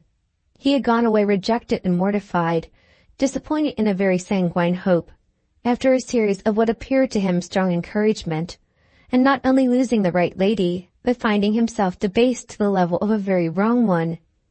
He had gone away deeply offended. He came back engaged to another, and to another as superior, of course, to the first, as under such circumstances, what is gained always is to what is lost. He came back gay and self-satisfied, eager and busy, caring nothing for Miss Woodhouse and defying Miss Smith. The charming Augusta Hawkins, in addition to all the usual advantages of perfect beauty and merit, was in possession of an independent fortune, of so many thousands as would always be called 10, a point of some dignity, as well as some convenience. The story told well. He had not thrown himself away. He had gained a woman of £10,000, or thereabouts, and he had gained her with such delightful rapidity. The first hour of introduction had been so very soon followed by distinguishing notice. The history which he had to give Mrs. Cole of the rise and progress of the affair was so glorious, the steps so quick, from the accidental rencontre to the dinner at Mr. Green's and the party at Mrs. Brown's, smiles and blushes rising in importance, with consciousness and agitation richly scattered. The lady had been so easily impressed, so sweetly disposed, had, in short, to use a most intelligible phrase, been so very ready to have him, that vanity and prudence were equally contented. He had caught both substance and shadow, both fortune and affection, and was just the happy man he ought to be, talking only of himself and his own concerns, expecting to be congratulated, ready to be laughed at, and with cordial, fearless smiles, now addressing all the young ladies of the place, to whom, a few weeks ago, he would have been more cautiously gallant. The wedding was no distant event, as the parties had only themselves to please, and nothing but the necessary preparations to wait for. And when he set out for Bath again, there was a general expectation, which a certain glance at Mrs. Cole's did not seem to contradict, that when he next entered Highbury, he would bring his bride. During his present short stay, Emma had barely seen him, but just enough to feel that the first meeting was over, and to give her the impression of his not being improved by the mixture of pique and pretension now spread over his air. She was, in fact, beginning very much to wonder that she had ever thought him pleasing at all, and his sight was so inseparably connected with some very disagreeable feelings, that, except in a moral light, as a penance, a lesson, a source of profitable humiliation to her own mind, she would have been thankful to be assured of never seeing him again. She wished him very well, but he gave her pain, and his welfare 20 miles off would administer most satisfaction. The pain of his continued residence in Highbury, however, must certainly be lessened by his marriage. Many vain solicitudes would be prevented, many awkwardnesses smoothed by it. Mrs. Elton would be an excuse for any change of intercourse. Former intimacy might sink without remark. It would be almost beginning their life of civility again. Of the lady, individually, Emma thought very little. She was good enough for Mr. Elton, no doubt, accomplished enough for Highbury, handsome enough to look plain, probably, by Harriet's side. As to connection, there Emma was perfectly easy, persuaded that after all his own vaunted claims and disdain of Harriet, he had done nothing. On that article truth seemed attainable.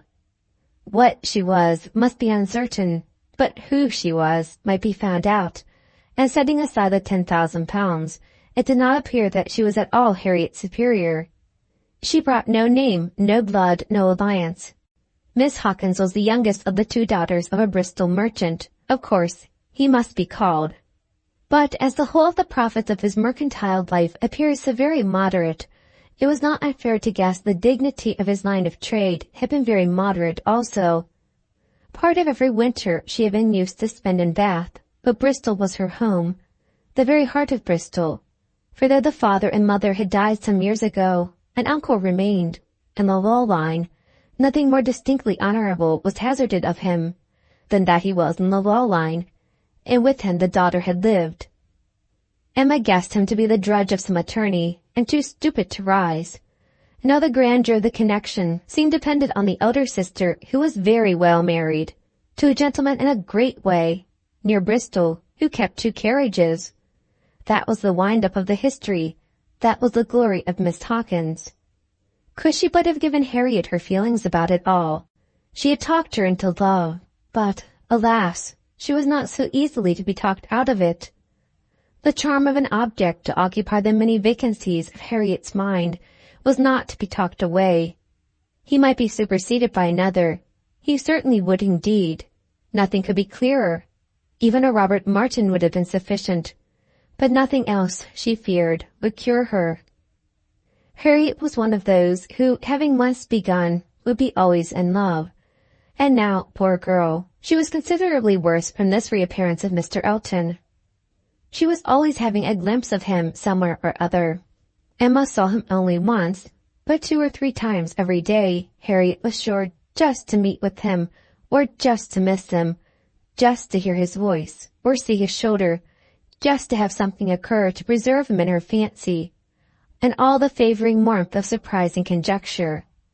She was, moreover, perpetually hearing about him, for, excepting when at Hartfield, she was always among those who saw no fault in Mr. Elton, and found nothing so interesting as the discussion of his concerns, and every report, therefore, every guess, all that had already occurred, all that might occur in the arrangement of his affairs, comprehending income, servants, and furniture, was continually in agitation around her.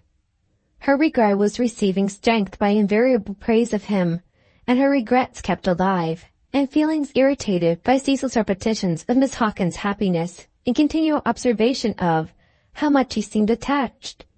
His air as he walked by the house, the very sitting of his hat, being all in proof of how much he was in love. Had it been allowable entertainment, had there been no pain to her friend or reproach to herself in the waverings of Harriet's mind, Emma would have been amused by its variations. Sometimes Mr. Elton predominated, sometimes the Martins, and each was occasionally useful as a check to the other. Mr. Elton's engagement had been the cure of the agitation of meeting Mr. Martin. The unhappiness produced by the knowledge of that engagement had been a little put aside by Elizabeth Martin's calling at Mrs. Goddard's a few days afterwards. Harriet had not been at home, but a note had been prepared and left for her, written in the very style to touch, a small mixture of reproach with a great deal of kindness. Until Mr. Elton himself appeared, she had been much occupied by it, continually pondering over what could be done in return, and wishing to do more than she dared to confess. But Mr. Elton, in person, had driven away all such cares. While he stayed, the Martins were forgotten, and on the very morning of his setting off for Bath again, Emma, to dissipate some of the distress it occasioned, judged it best for her to return Elizabeth Martin's visit. How that visit was to be acknowledged, what would be necessary, and what might be safest, had been a point of some doubtful consideration. Absolute neglect of the mother and sisters, when invited to come, would be ingratitude. It must not be, and yet the danger of a renewal of the acquaintance. After much thinking, she could determine on nothing better than Harriet's returning the visit, but in a way that, if they had understanding, should convince them that it was to be only a formal acquaintance. She meant to take her in the carriage, leave her at the Abbey Mill, while she drove a little farther, and call for her again so soon as to allow no time for insidious applications or dangerous recurrences to the past, and give the most decided proof of what degree of intimacy was chosen for the future. She could think of nothing better, and though there was something in it which her own heart could not approve, something of ingratitude, merely glossed over, it must be done, or what would become of Harriet? Volume 2, Chapter 5 of Emma. Small heart had Harriet for visiting. Only half an hour before, her friend called for her at Mrs. Goddard's. Her evil stars had led her to the very spot where, at that moment, a trunk, directed to the Reverend Philip Elton, White Hart, Bath, was to be seen under the operation of being lifted into the butcher's cart, which was to convey it to where the coaches passed, and everything in this world, excepting that trunk and the direction, was consequently a blank. She went, however, and when they reached the farm, and she was to be put down at the end of the broad, neat gravel walk, which led between espalier apple trees to the front door, the sight of everything which had given her so much pleasure the autumn before was beginning to revive a little local agitation, and when they parted, Emma observed her to be looking around with a sort of fearful curiosity, which determined her not to allow the visit to exceed the proposed quarter of an hour. She went on herself to give that portion of time to an old servant who was married and settled in Donwell. The quarter of an hour brought her punctually to the white gate again, and Miss Smith, receiving her summons, was with her without delay, and unattended by any alarming young man. She came solitarily down the gravel walk, a Miss Martin just appearing at the door, and parting with her, seemingly with ceremonious civility. Harriet could not very soon give an intelligible account. She was feeling too much, but at last Emma collected from her enough to understand the sort of meeting and the sort of pain it was creating. She had seen only Mrs. Martin and the two girls.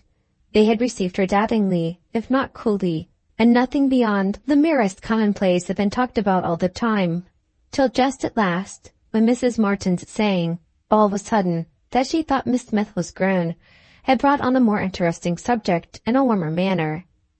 In that very room she had been measured last September with her two friends. There were the penciled marks and memorandums on the wainscot by the window. He had done it. They all seemed to remember the day, the hour, the party, the occasion, to feel the same consciousness, the same regrets, to be ready to return to the same good understanding, and they were just growing again like themselves.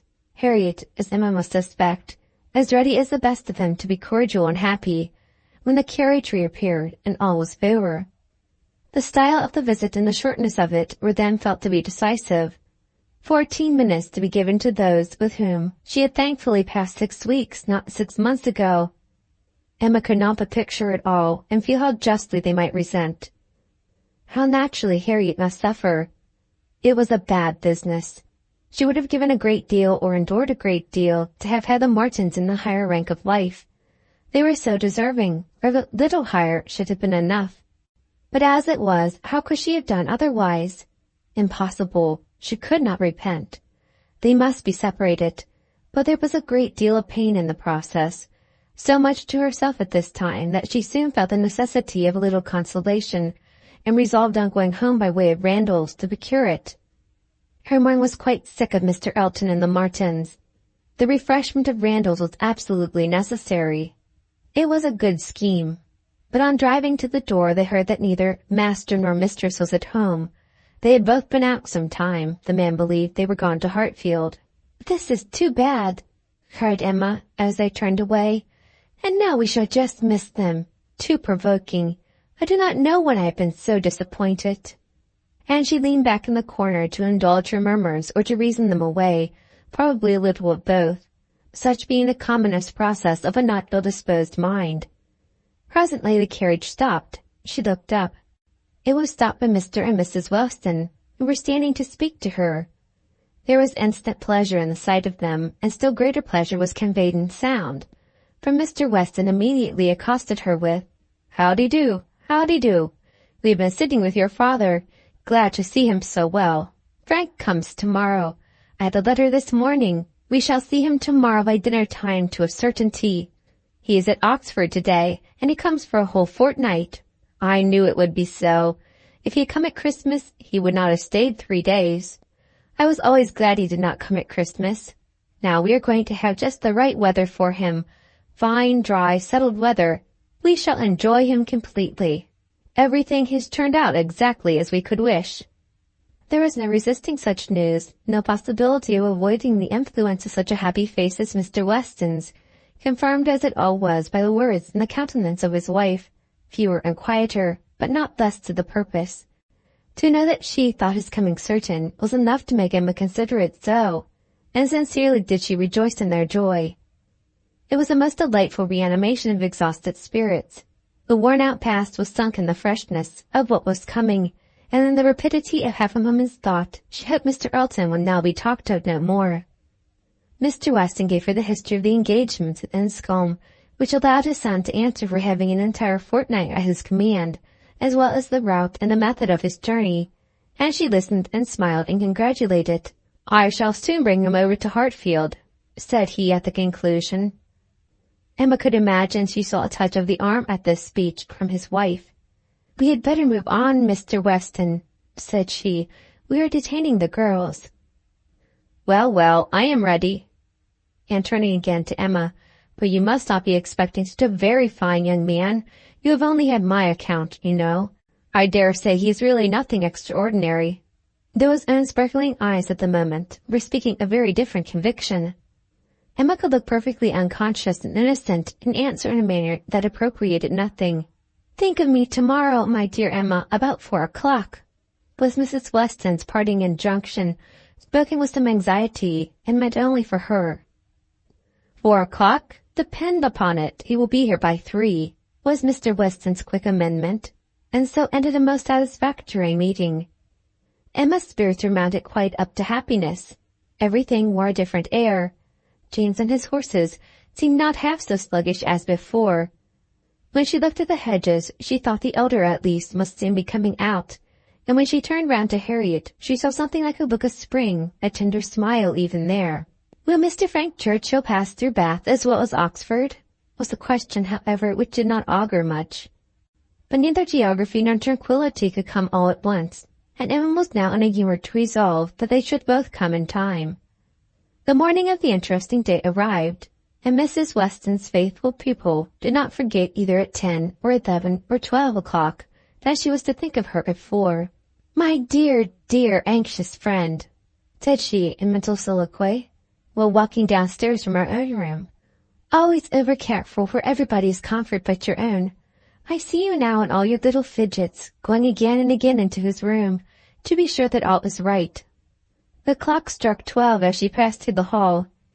'Tis 12. I shall not forget to think of you 4 hours hence, and by this time tomorrow, perhaps, or a little later, I may be thinking of the possibility of their all calling here. I am sure they will bring him soon. She opened the parlor door and saw 2 gentlemen sitting with her father, Mr. Weston and his son.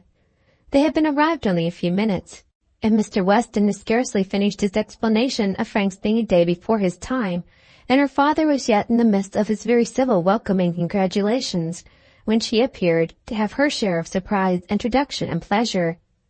The Frank Churchill so long talked of, so high in interest, was actually before her. He was presented to her, and she did not think too much had been said in his praise. He was a very good-looking young man. Height, air, address, all were unexceptionable, and his countenance had a great deal of the spirit and liveliness of his father's. He looked quick and sensible. She felt immediately that she should like him, and there was a well-bred ease of manner and a readiness to talk, which convinced her that he came intending to be acquainted with her, and that acquainted they soon must be. He had reached Randalls the evening before.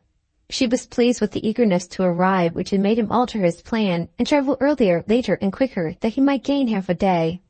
"I told you yesterday," cried Mr. Weston with exultation. "I told you all that he would be here before the time named.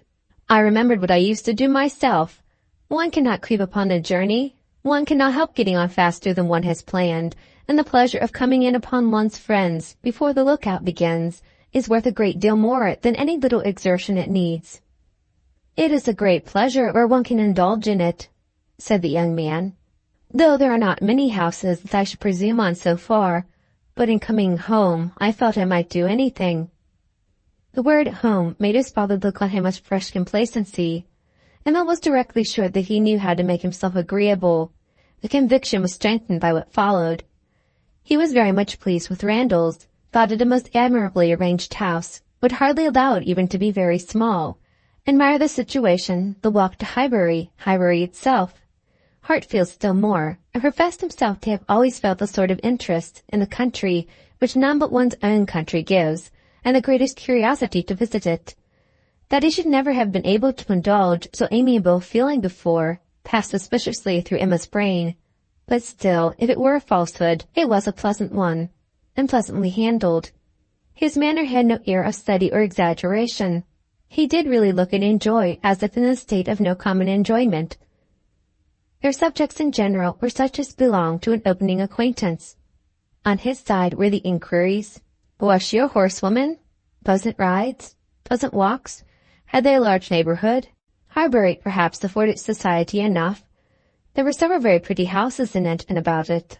Balls? Had they balls? Was it a musical society? But when satisfied on all these points, and their acquaintance proportionately advanced, he contrived to find an opportunity, while their 2 fathers were engaged with each other, of introducing his mother-in-law, and speaking of her with so much handsome praise, so much warm admiration, so much gratitude for the happiness she secured to his father, and her very kind reception of himself, as was an additional proof of his knowing how to please, and of his certainly thinking it worth while to try to please her.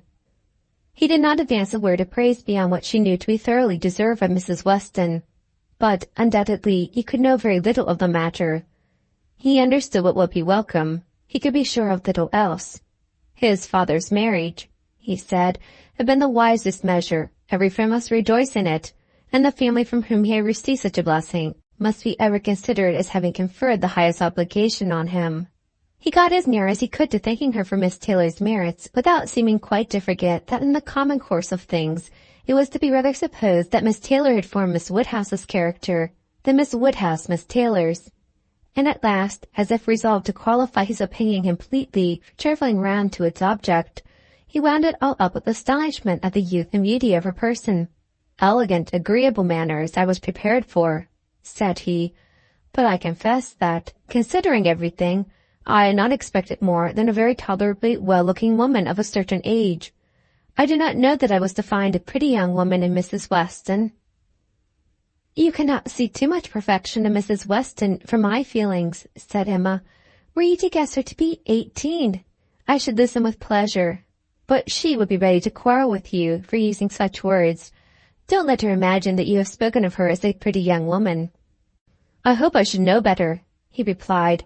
"No, depend upon it," with a gallant bow, "that in addressing Mrs. Weston, I should understand whom I might praise without any danger of being thought extravagant in my terms." Emma wondered whether the same suspicion of what might be expected from their knowing each other, which had taken strong possession of her mind, had ever crossed his, and whether his compliments were to be considered as marks of acquiescence or proofs of defiance. She must see more of him to understand his ways. At present she only felt they were agreeable. She had no doubt of what Mr. Weston was often thinking about. His quick eye she detected again and again glancing towards them with a happy expression, and even when he might have determined not to look, she was confident that he was often listening.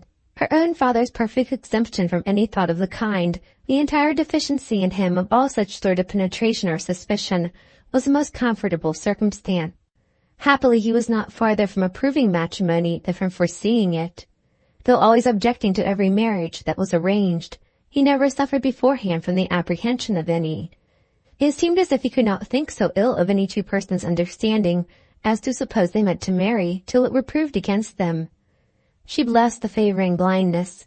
He could now, without the drawback of a single unpleasant surmise, without a glance forward at any possible treachery, give way to all his natural kind-hearted civility and solicitous inquiries after Mr. Frank Churchill's accommodation on his journey, through the sad evils of sleeping 2 nights on the road, and expressed very genuine unmixed anxiety to know that he had certainly escaped catching cold, which, however, he could not allow him to feel quite assured of himself till after another night. A reasonable visit paid, Mr. Weston began to move. He must be going. He had business at the Crown about his hay, and a great many errands for Mrs. Weston at Ford's, but he need not hurry anybody else. His son, too well bred to hear the hint, rose immediately also, saying, "As you are going farther on business, sir, I will take the opportunity of paying a visit which must be paid some day or other, and therefore may as well be paid now. I have the honor of being acquainted with a neighbor of yours," turning to Emma, "a lady residing in or near Highbury, a family of the name of Fairfax. I shall have no difficulty, I suppose, in finding the house, though Fairfax, I believe, is not the proper name. I should rather say Barnes or Bates. Do you know any family of that name?" "To be sure we do," cried his father. "Mrs. Bates, we passed her house. I saw Miss Bates at the window. True, you are acquainted with Miss Fairfax. I remember you knew her at Weymouth, and a fine girl she is. Call upon her by all means." "There is no necessity for my calling this morning," said the young man. "Another day would do as well. But there was a degree of acquaintance at Weymouth, which—" "Oh, go today. Do not defer it. What is right to be done cannot be done too soon. And besides, I must give you a hint, Frank. Any want of attention to her here should be carefully avoided. You saw her with the Campbells, when she was the equal of everybody she mixed with. But here she is with a poor old grandmother, who has barely enough to live on. If you do not call early, it will be a slight." The son looked convinced. "I have heard her speak of the acquaintance," said Emma. "She is a very elegant young woman." He agreed to it, but was still quiet at "yes," as inclined her almost to doubt his real concurrence. And yet there must be a very distinct sort of elegance for the fashionable world, if Jane Fairfax could be thought only ordinarily gifted with it. "If you were never particularly struck by her manners before," said she, "I think you will today. You will see her to advantage, see her and hear her. No, I am afraid you will not hear her at all, for she has an aunt who never holds her tongue." "You are acquainted with Miss Jane Fairfax, sir, are you?" said Mr. Woodhouse, always the last to make his way in conversation. "Then give me leave to assure you that you will find her a very agreeable young lady. She is staying here on a visit to her grandmamma and aunt, very worthy people. I have known them all my life. They will be extremely glad to see you, I am sure, and one of my servants shall go with you to show you the way." "My dear sir, upon no account in the world. My father can direct me." "But your father is not going so far. He is only going to the Crown, quite on the other side of the street, and there are a great many houses. You might be very much at a loss, and it is a very dirty walk, unless you keep on the footpath. But my coachman can tell you where you had best cross the street." Mr. Frank Churchill still declined it, looking as serious as he could, and his father gave his hearty support by calling out, "My good friend, this is quite unnecessary. Frank knows a puddle of water when he sees it, and as to Mrs. Bates, he may get there from the Crown in a hop, step, and jump." They were permitted to go alone, and with a cordial nod from one and a graceful bow from the other, the two gentlemen took leave. Emma remained very well pleased with this beginning of the acquaintance, and could now engage to think of them all at Randall's any hour of the day, with full confidence in their comfort. Volume 2, Chapter 6 of Emma. The next morning brought Mr. Frank Churchill again. He came with Mrs. Weston, to whom, and to Highbury, he seemed to take very cordially. He had been sitting with her, it appeared, most companionably at home, till her usual hour of exercise, and on being desired to choose their walk, immediately fixed on Highbury. He did not doubt there being very pleasant walks in every direction, but if left to him, he should always choose the same. Highbury, that airy, cheerful, happy-looking Highbury, would be his constant attraction. Highbury, with Mrs. Weston, stood for Hartfield, and she trusted to its bearing the same construction with him. They walked thither directly. Emma had hardly expected them, for Mr. Weston, who had called in for half a minute in order to hear that his son was very handsome, knew nothing of their plans, and it was an agreeable surprise to her, therefore, to perceive them walking up to the house together arm in arm. She was wanting to see him again, and especially to see him in company with Mrs. Weston, upon his behaviour to whom her opinion of him was to depend. If he were deficient there, nothing should make amends for it. But on seeing them together, she became perfectly satisfied. It was not merely in fine words or hyperbolical compliment that he paid his duty. Nothing could be more proper or pleasing than his whole manner to her. Nothing could more agreeably denote his wish of considering her as the friend and securing her affection. And there was time enough for Emma to form a reasonable judgment, as their visit included all the rest of the morning. They were all three walking about together for an hour or two, first around the shrubberies of Hartfield, and afterwards in Highbury. He was delighted with everything, admired Hartfield sufficiently for Mr. Woodhouse's ear, and when their going farther was resolved on, confessed his wish to be made acquainted with the whole village, and found matter of commendation and interest much oftener than Emma could have supposed. Some of the objects of his curiosity spoke very amiable feelings. He begged to be shown the house which his father had lived in so long, and which had been the home of his father's father, and on recollecting that an old woman who had nursed him was still living, walked in quest of her cottage from one end of the street to the other, and though in some points of pursuit or observation there was no positive merit, they showed, altogether, a good will towards Highbury in general, which must be very like a merit to those he was with. Emma watched and decided that with such feelings as were now shown, it could not be fairly supposed that he had been ever voluntarily absenting himself, that he had not been acting a part or making a parade of insincere professions, and that Mr. Knightley certainly had not done him justice. Their first pause was at the Crown Inn, an inconsiderable house, though the principal one of the sort, where a couple of pair of post-horses were kept, more for the convenience of the neighbourhood than from any run on the road, and his companions had not expected to be detained by any interest excited there. But in passing it they gave the history of a large room visibly at it. It had been built many years ago for a ballroom, and while the neighbourhood had been in a particularly populous dancing state, had been occasionally used as such. But such brilliant days had long passed away, and now the highest purpose for which it was ever wanted was to accommodate a whist club established among the gentlemen and half-gentlemen of the place. He was immediately interested. Its character as a ballroom caught him, and instead of passing on, he stopped for several minutes at the two superior sashed windows, which were open, to look in and contemplate its capabilities, and lament that its original purpose should have ceased. He saw no fault in the room. He would acknowledge none which they suggested. No, it was long enough, broad enough, handsome enough. It would hold the very number for comfort. They ought to have balls there at least every fortnight through the winter. Why had not Miss Woodhouse revived the former good old days of the room? She who could do anything in Highbury. The want of proper families in the place, and the conviction that none beyond the place and its immediate environs could be tempted to attend were mentioned, but he was not satisfied. He could not be persuaded that so many good-looking houses as he saw around him could not furnish numbers enough for such a meeting, and even when particulars were given and families described, he was still unwilling to admit that the inconvenience of such a mixture would be anything, or that there would be the smallest difficulty in everybody's returning into their proper place the next morning. He argued like a young man very much bent on dancing, and Emma was rather surprised to see the constitution of the Weston prevail so decidedly against the habits of the Churchills. He seemed to have all the life and spirit, cheerful feelings, and social inclinations of his father, and nothing of the pride or reserve of Enscombe. Of pride, indeed, there was, perhaps, scarcely enough. His indifference to a confusion of rank bordered too much on inelegance of mind. He could be no judge, however, of the evil he was holding cheap.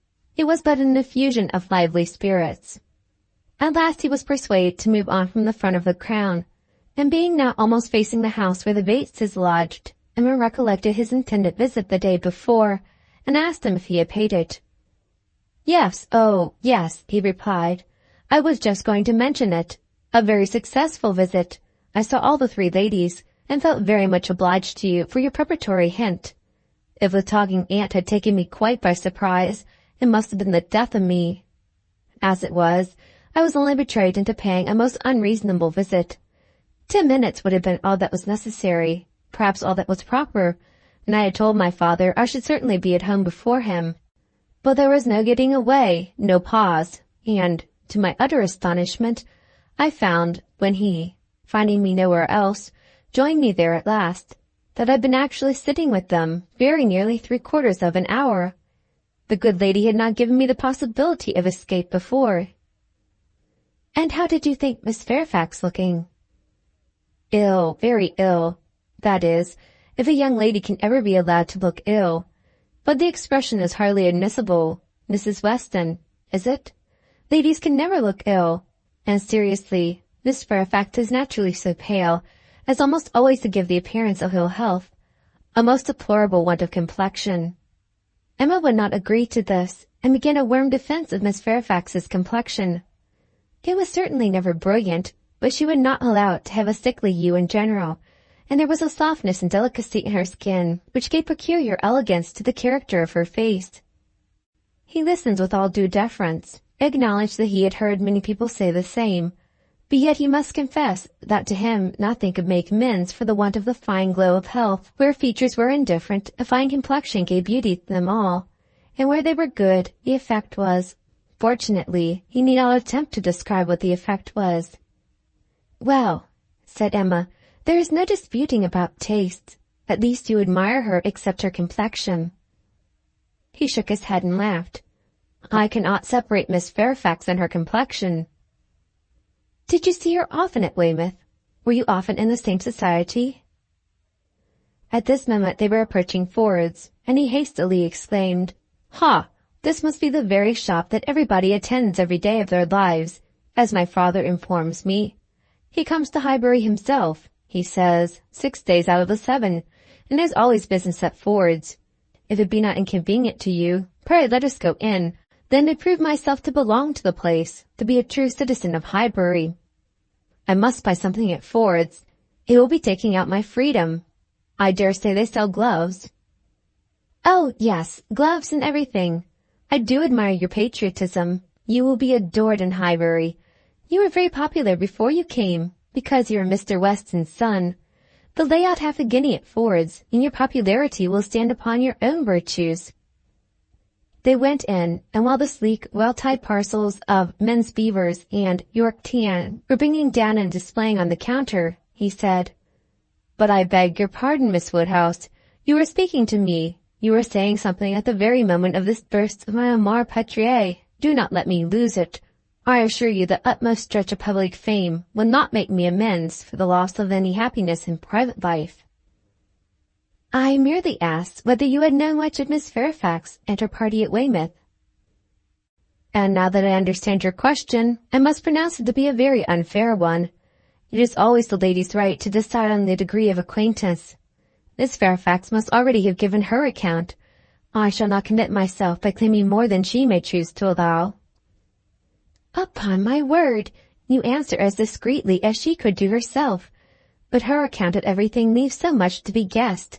She is so very reserved, so very unwilling to give the least information about anybody, that I really think you may say what you like of your acquaintance with her." "May I, indeed? Then I will speak the truth, and nothing suits me so well. I met her frequently at Weymouth. I had known the Campbells a little in town, and at Weymouth we were very much in the same set. Colonel Campbell is a very agreeable man, and Mrs. Campbell a friendly, warm-hearted woman. I like them all." "You know Miss Fairfax's situation in life, I conclude, what she is destined to be?" "Yes," rather hesitatingly, "I believe I do." "You get upon delicate subjects, Emma," said Mrs. Weston, smiling. "Remember that I am here. Mr. Frank Churchill hardly knows what to say when you speak of Miss Fairfax's situation in life. I will move a little farther off." "I certainly do forget to think of her," said Emma, "as having ever been anything but my friend, and my dearest friend." He looked as if he fully understood and honored such a sentiment. When the gloves were bought, and they quitted the shop again, "Did you ever hear the young lady we were speaking of play?" said Frank Churchill. "Ever hear her?" repeated Emma. "You forget how much she belongs to Highbury. I have heard her every year of our lives since we both began. She plays charmingly." "You think so, do you? I wanted the opinion of someone who could really judge. She appeared to me to play well, that is, with considerable taste, but I know nothing of the matter myself. I am excessively fond of music, but without the smallest skill or right of judging anybody's performance. I have been used to hear hers admired, and I remember one proof of her being thought to play well. A man, a very musical man, and in love with another woman, engaged to her, on the point of marriage, would yet never ask that other woman to sit down to the instrument, if the lady in question could sit down instead. Never seemed to like to hear one if he could hear the other. That, I thought, in a man of known musical talent, was some proof." "Proof indeed," said Emma, highly amused. "Mr. Dixon is very musical, is he? We shall know more about them all in half an hour from you than Miss Fairfax would have vouchsafed in half a year." "Yes, Mr. Dixon and Miss Campbell were the persons, and I thought it a very strong proof." "Certainly, very strong it was. To own the truth, a great deal stronger than, if I had been Miss Campbell, would have been at all agreeable to me. I could not excuse a man's having more music than love, more ear than eye, a more acute sensibility to fine sounds than to my feelings. How did Miss Campbell appear to like it?" "It was her very particular friend, you know." "Poor Comfort," said Emma, laughing. "One would rather have a stranger preferred than one's very particular friend. With a stranger it might not recur again, but the misery of having a very particular friend always at hand, to do everything better than one does oneself. Poor Mrs. Dixon. Well, I am glad she has gone to settle in Ireland." "You are right. It was not very flattering to Miss Campbell, but she really did not seem to feel it." "So much the better, or so much the worse. I do not know which, but be it sweetness or be it stupidity in her, quickness of friendship or dullness of feeling, there was one person, I think, who must have felt it, Miss Fairfax herself. She must have felt the improper and dangerous distinction." "As to that, I do not." "Oh, do not imagine that I expect an account of Miss Fairfax's sensations from you or from anybody else. They are known to no human being, I guess, but herself. But if she continued to play whenever she was asked by Mr. Dixon, one may guess what one chooses." "There appears to be a perfectly good understanding among them all," he began rather quickly, but checking himself, added, "However, it is impossible for me to say on what terms they really were, how it might all be behind the scenes. I can only say that there was smoothness outwardly. But you must have known Miss Fairfax from a child, must be a better judge of her character, and of how she is likely to conduct herself in critical situations than I can be." "I have known her from a child, undoubtedly. We have been children and women together, and it is natural to suppose that we should be intimate, that we should have taken to each other whenever she visited her friends. But we never did." I hardly know how it has happened. A little, perhaps, from that wickedness on my side which was prone to take disgust towards a girl so idolized and so cried up as she always was by her aunt and grandmother, and all their set. And then her reserve. I never could attach myself to anyone so completely reserved. It is a most repulsive quality indeed, said he. Oftentimes very convenient, no doubt, but never pleasing. There is safety in reserve, but no attraction. One cannot love a reserved person. Not till the reserve ceases towards oneself, and then the attraction may be the greater. But I must be more in want of a friend or an agreeable companion than I have yet been to take the trouble of conquering anybody's reserve to procure one.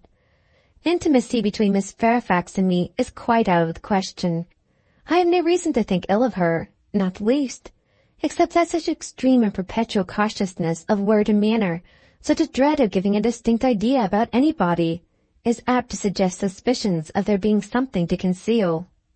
He perfectly agreed with her, and after walking together so long, and thinking so much alike, Emma felt herself so well acquainted with him that she could hardly believe it to be only their second meeting.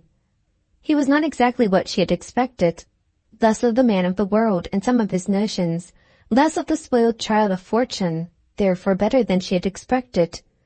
His ideas seemed more moderate, his feelings warmer. She was particularly struck by his manner of considering Mr. Elton's house, which, as well as a church, he would go and look at, and would not join them in finding much fault with. No, he could not believe it a bad house, not such a house as a man who was to be pitied for having.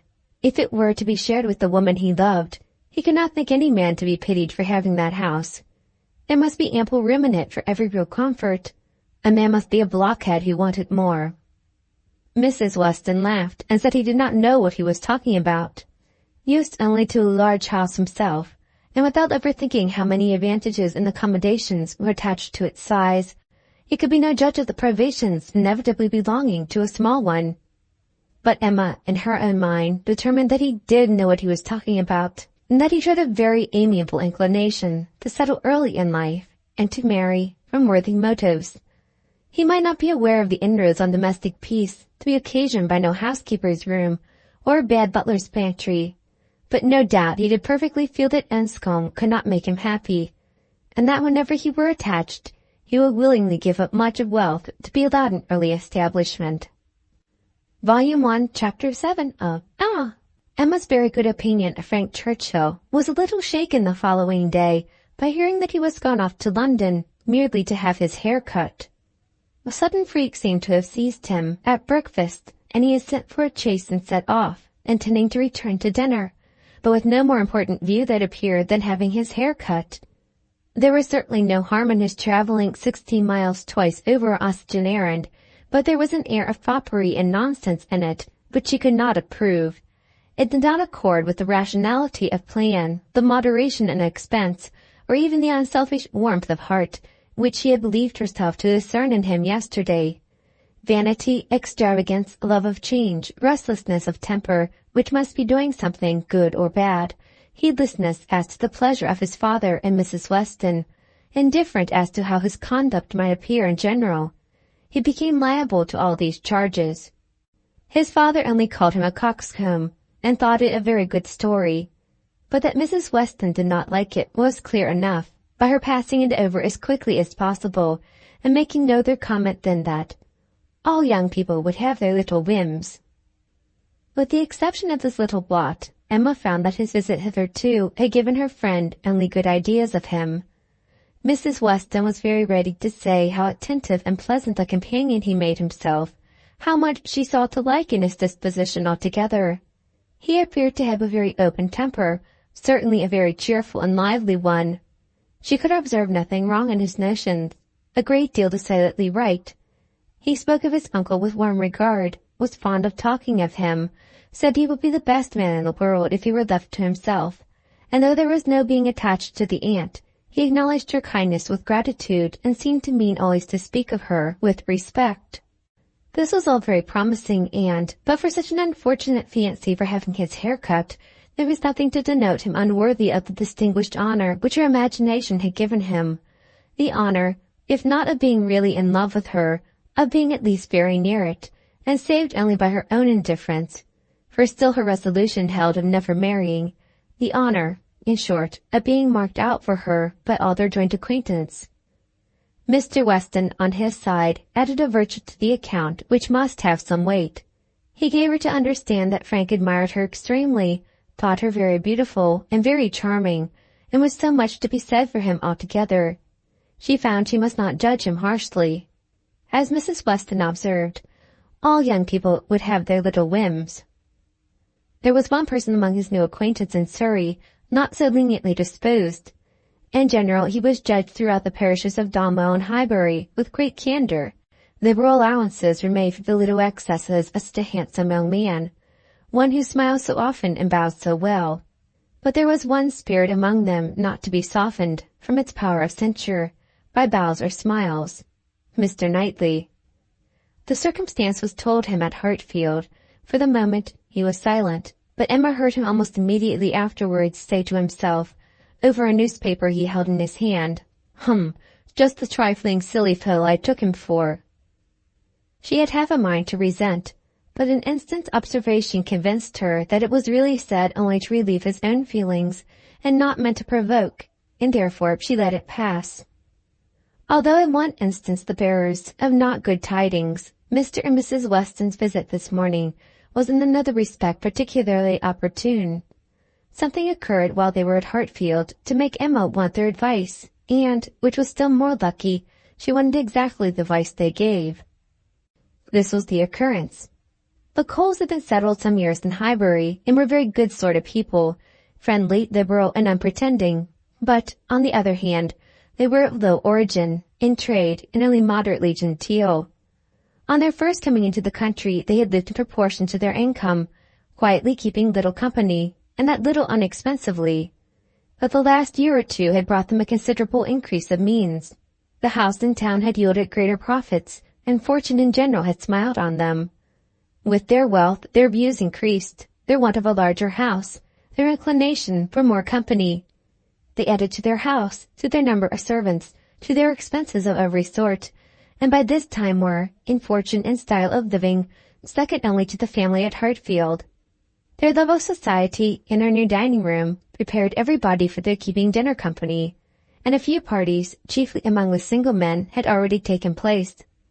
The regular and best families Emma could hardly suppose they were presumed to invite, neither Donwell nor Hartfield nor Randalls. Nothing should tempt her to go, if they did, and she regretted that her father's known habits would be giving her refusal less meaning than she could wish. The Coles were very respectable in their way, but they ought to be taught that it was not for them to arrange the terms on which superior families would visit them. This lesson, she very much feared, they would receive only from herself. She had little hope of Mr. Knightley, none of Mr. Weston. But she had made up her mind how to meet this presumption so many weeks before it appeared, that when the insult came at last, it found her very differently affected. Donwell and Randalls had received their invitation, and none had come for her father and herself, and Mrs. Weston's accounting for it with, "I suppose they will not take the liberty with you, they know you do not dine out," was not quite sufficient. She felt that she should like to have had the power of refusal, and afterwards, as the idea of the party to be assembled there, consisting precisely of those whose society was dearest to her, occurred again and again, she did not know that she might not have been tempted to accept. Harriet was to be there in the evening, and the Bateses. They had been speaking of it as they walked about Highbury the day before, and Frank Churchill had most earnestly lamented her absence. Might not the evening end in a dance? Had been a question of his. The bare possibility of it acted as a farther irritation on her spirits, and her being left in solitary grandeur, even supposing the omission to be intended as a compliment, was but poor comfort. It was the arrival of this very invitation, while the Westons were at Hartfield, which made their presence so acceptable. For though her first remark, on reading it, was that, of course it must be declined, she so very soon proceeded to ask them what they advised her to do, that their advice for her going was most prompt and successful. She owned that, considering everything, she was not absolutely without inclination for the party. The Coles expressed themselves so properly, there was so much real attention in the manner of it, so much consideration for her father. They would have solicited the honor earlier, but had been waiting the arrival of a folding screen from London, which they hoped might keep Mr. Woodhouse from any draught of air, and therefore induce him the more readily to give them the honor of his company. Upon the whole, she was very persuadable, and it being briefly settled among themselves how it might be done, without neglecting his comfort, how certainly Mrs. Goddard, if not Mrs. Bates, might be depended on for bearing him company, Mr. Woodhouse was to be talked to in acquiescence of his daughter's going out to dinner on a day now near at hand, and spending the whole evening away from him. As for his going, Emma did not wish him to think it possible. The hours would be too late, and the party too numerous. He was soon pretty well resigned. "I am not fond of dinner visiting," said he. "I never was. No more is Emma. Late hours do not agree with us. I am sorry Mr. and Mrs. Cole should have done it. I think it would be much better if they would come in one afternoon next summer and take their tea with us, take us in their afternoon walk, which they might do, as our hours are so reasonable, and yet get home without being out in the damp of the evening. The dews of a summer evening are what I would not expose anybody to. However, as they are so very desirous of having dear Emma dine with them, and as you will both be there, and Mr. Knightley too, to take care of her, I cannot wish to prevent it, provided the weather be what it ought, neither damp, nor cold, nor windy." Then turning to Mrs. Weston, with a look of gentle reproach, "Ah, Miss Taylor, if you had not married, you would have stayed at home with me." "Well, sir," cried Mr. Weston, "as I took Miss Taylor away, it is incumbent on me to supply her place, if I can, and I will step to Mrs. Goddard in a moment, if you wish it." But the idea of anything to be done in a moment was increasing, not lessening, Mr. Woodhouse's agitation. The ladies knew better how to allay it. Mr. Weston must be quiet, and everything deliberately arranged. With this treatment, Mr. Woodhouse was soon composed enough for talking as usual. He should be happy to see Mrs. Goddard. He had a great regard for Mrs. Goddard, and Emma should write a line and invite her. James could take the note. But first of all there must be an answer written to Mrs. Cole. "You will make my excuses, my dear, as civilly as possible. You will say that I am quite an invalid, and go nowhere, and therefore must decline their obliging invitation, beginning with my compliments, of course. But you will do everything right. I need not tell you what is to be done. We must remember to let James know that the carriage will be wanted on Tuesday. I shall have no fear for you with him. We have never been there above once since the new approach was made, but still I have no doubt that James will take you very safely, and when you get there you must tell him at what time you would have him come for you again, and you had better name an early hour. You will not like staying late. You will get very tired when tea is over." "But you would not wish me to come away before I am tired, papa?" "Oh, no, my love, but you will soon be tired. There will be a great many people talking at once. You will not like the noise." "But, my dear sir," cried Mr. Weston, "if Emma comes away early, it will be breaking up the party." "And no great harm if it does," said Mr. Woodhouse. "The sooner every party breaks up, the better." "But you did not consider how it may appear to the Coles. Emma's going away directly after tea might be giving offence. They are good-natured people, and think little of their own claims. But still, they must feel that anybody's hurrying away is no great compliment, and Miss Woodhouse's doing it will be more thought of than any other person's in the room. You would not wish to disappoint and mortify the Coles, I am sure, sir. Friendly, good sort of people as ever lived, and who have been your neighbours these 10 years. No, upon no account in the world, Mr. Weston. I am much obliged to you for reminding me. I should be extremely sorry to be giving them any pain. I know what worthy people they are. Perry tells me that Mr. Cole never touches malt liquor. You would not think it to look at him, but he is bilious. Mr. Cole is very bilious. No, I would not be the means of giving them any pain. My dear Emma, we must consider this. I am sure rather than run the risk of hurting Mr. and Mrs. Cole, you would stay a little longer than you might wish. You will not regard being tired. You will be perfectly safe, you know, among your friends." "Oh, yes, papa. I have no fears at all for myself, and I should have no scruples of staying as late as Mrs. Weston, but on your account." I am only afraid of your sitting up for me. I am not afraid of your not being exceedingly comfortable with Mrs. Goddard. She loves the kit, you know, but when she has gone home, I am afraid you will be sitting up by yourself instead of going to bed at your usual time, and the idea of that would entirely destroy my comfort. You must promise me not to sit up."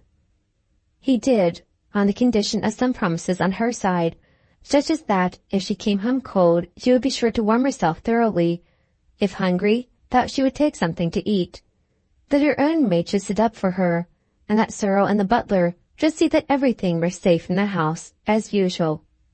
Volume 2, Chapter 8 of Emma. Frank Churchill came back again, and if he kept his father's dinner waiting, it was not known at Hartfield, for Mrs. Weston was too anxious for his being a favourite with Mr. Woodhouse to betray any imperfection which could be concealed.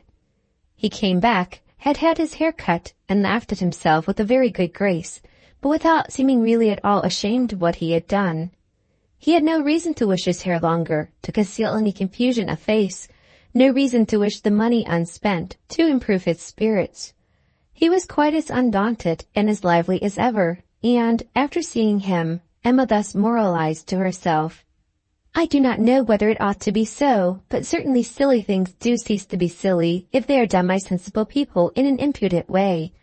Wickedness is always wickedness, but folly is not always folly. It depends upon the character of those who handle it. Mr. Knightley, he is not a trifling, silly young man. If he were, he would have done this differently. He would either have glorified in the achievement or been ashamed of it. There would have been either the ostentation of a coxcomb or the evasions of a mind too weak to defend its own vanities. No, I am perfectly sure that he is not trifling or silly."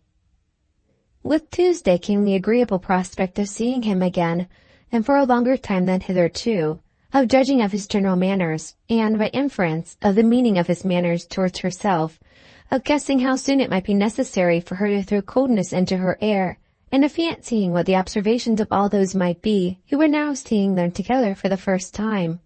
She meant to be very happy, in spite of the scene being laid at Mr. Cole's, and without being able to forget that among the failings of Mr. Elton, even in the days of his favour, none had disturbed her more than his propensity to dine with Mr. Cole.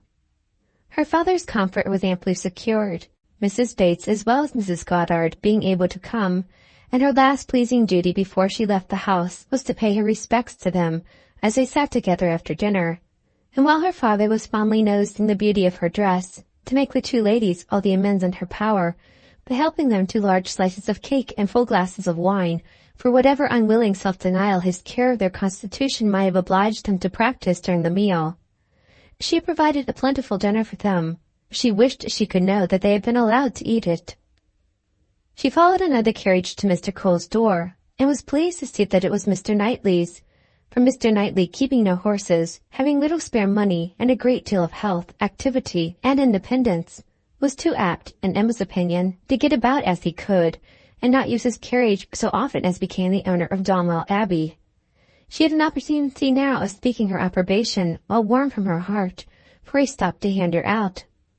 "This is coming as you should do," said she, "like a gentleman. I am quite glad to see you." He thanked her, observing, "How lucky that we should arrive at the same moment, for if we had met first in the drawing-room, I doubt whether you would have discerned me to be more of a gentleman than usual.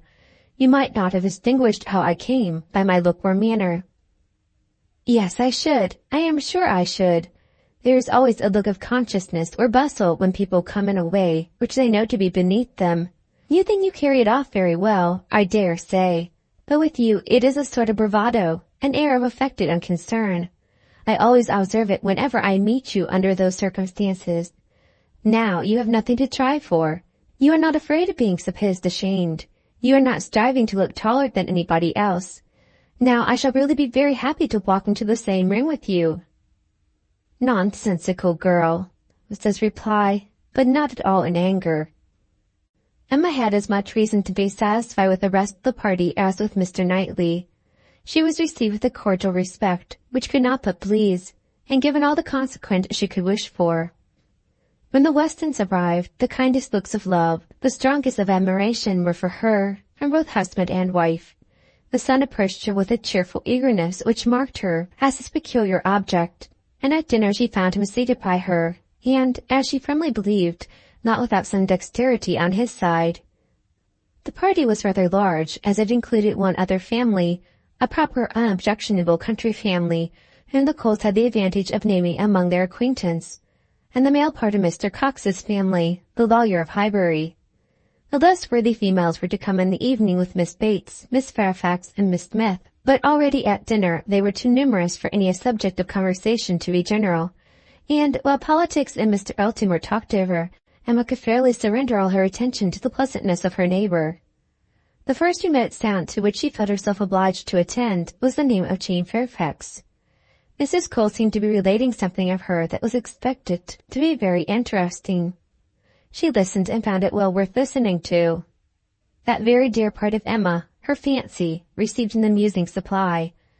Mrs. Cole was telling that she had been calling on Miss Bates, and as soon as she entered the room had been struck by the sight of a pianoforte, a very elegant-looking instrument, not a grand, but a large-sized square pianoforte, and the substance of the story, the end of all the dialogue which ensued of surprise and inquiry and congratulations on her side, and explanations on Miss Bates's, was that this pianoforte had arrived from Broadwood's the day before, to the great astonishment of both aunt and niece, entirely unexpected, that at first, by Miss Bates' account, Jane herself was quite at a loss, quite bewildered to think who could possibly have ordered it, but now they were both perfectly satisfied that it could be from only one quarter.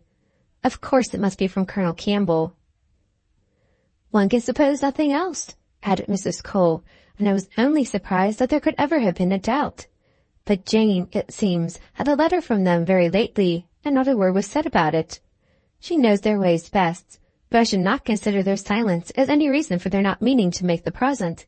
They might choose to surprise her.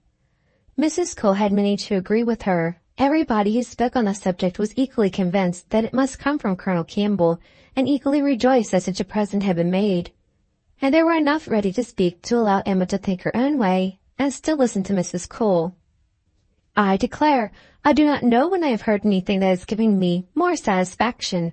It always has quite hurt me that Jane Fairfax, who plays so delightfully, should not have an instrument. It seems quite a shame, especially considering how many houses there are where fine instruments are absolutely thrown away. This is like giving ourselves a slap, to be sure. And it was but yesterday I was telling Mr. Cole, I really was ashamed to look at our new grand pianoforte in the drawing-room, while I do not know one note from another, and our little girls, who are but just beginning, perhaps may never make anything of it. And there is poor Jane Fairfax, who is mistress of music, has not anything of the nature of an instrument, not even the pitifulest little spinet in the world, to amuse herself with. I was saying this to Mr. Cole but yesterday, and he quite agreed with me. Only he is so particularly fond of music that he could not help indulging himself in the purchase, hoping that some of our good neighbours might be so obliging occasionally to put it to a better use than we can, and that really is the reason why the instrument was bought. Or else I am sure we ought to be ashamed of it. We are in great hopes that Miss Woodhouse may be prevailed with to try it this evening." Miss Woodhouse made the proper acquiescence, and finding that nothing more was to be entrapped from any communication of Mrs. Cole's, turned to Frank Churchill. "Why do you smile?" said she. "Nay, why do you?" "Me? I suppose I smile for pleasure at Colonel Campbell's being so rich and so liberal. It is a handsome present." "Very." "I rather wonder that it was never made before." "Perhaps Miss Fairfax has never been staying here so long before." "Or that he did not give her the use of their own instrument, which must now be shut up in London untouched by anybody." "That is a grand pianoforte, and you might think it too large for Mrs. Bates' house." "You may say what you choose, but your countenance testifies your thoughts on the subject are very much like mine." "I do not know. I rather believe you are giving me more credit for acuteness than I deserve. I smile because you smile, and shall probably suspect whatever I find you suspect. But at present I do not see what there is to question. If Colonel Campbell is not the person, who can be?" "What do you say to Mrs. Dixon?" "Mrs. Dixon, very true indeed. I had not thought of Mrs. Dixon. She must know as well as her father how acceptable an instrument would be, and perhaps the mode of it, the mystery, the surprise, is more like a young woman's scheme than an elderly man's. It is Mrs. Dixon, I dare say. I told you that your suspicions would guide mine. If so, you must extend your suspicions and comprehend Mr. Dixon in them. Mr. Dixon. Very well. Yes, I immediately perceived that it must be the joint present of Mr. and Mrs. Dixon. We were speaking the other day, you know, of his being so warm an admirer of her performance. Yes, and what you told me on that head confirmed an idea which I had entertained before. I do not mean to reflect upon the good intentions of either Mr. Dixon or Miss Fairfax, but I cannot help suspecting either that, after making his proposals to her friend, he had the misfortune to fall in love with her, or that he became conscious of a little attachment on her side.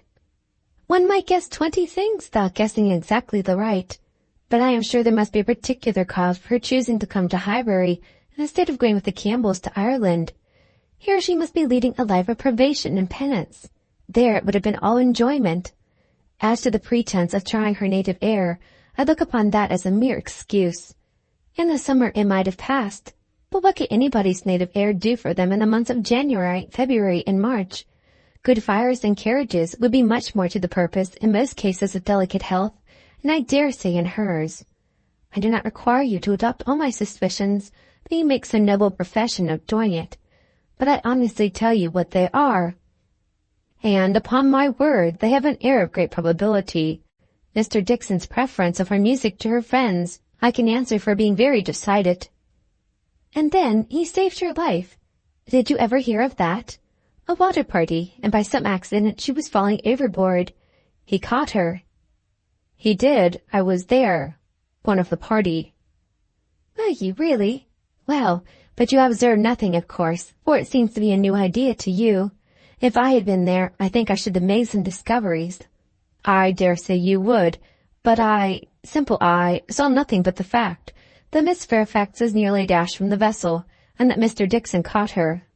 It was the work of a moment, and though the consequent shock and alarm was very great, and much more durable, indeed I believe it was half an hour before any of us were comfortable again, yet that was too general sensation for anything of peculiar anxiety to be observable.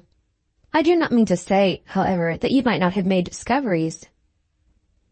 The conversation was here interrupted.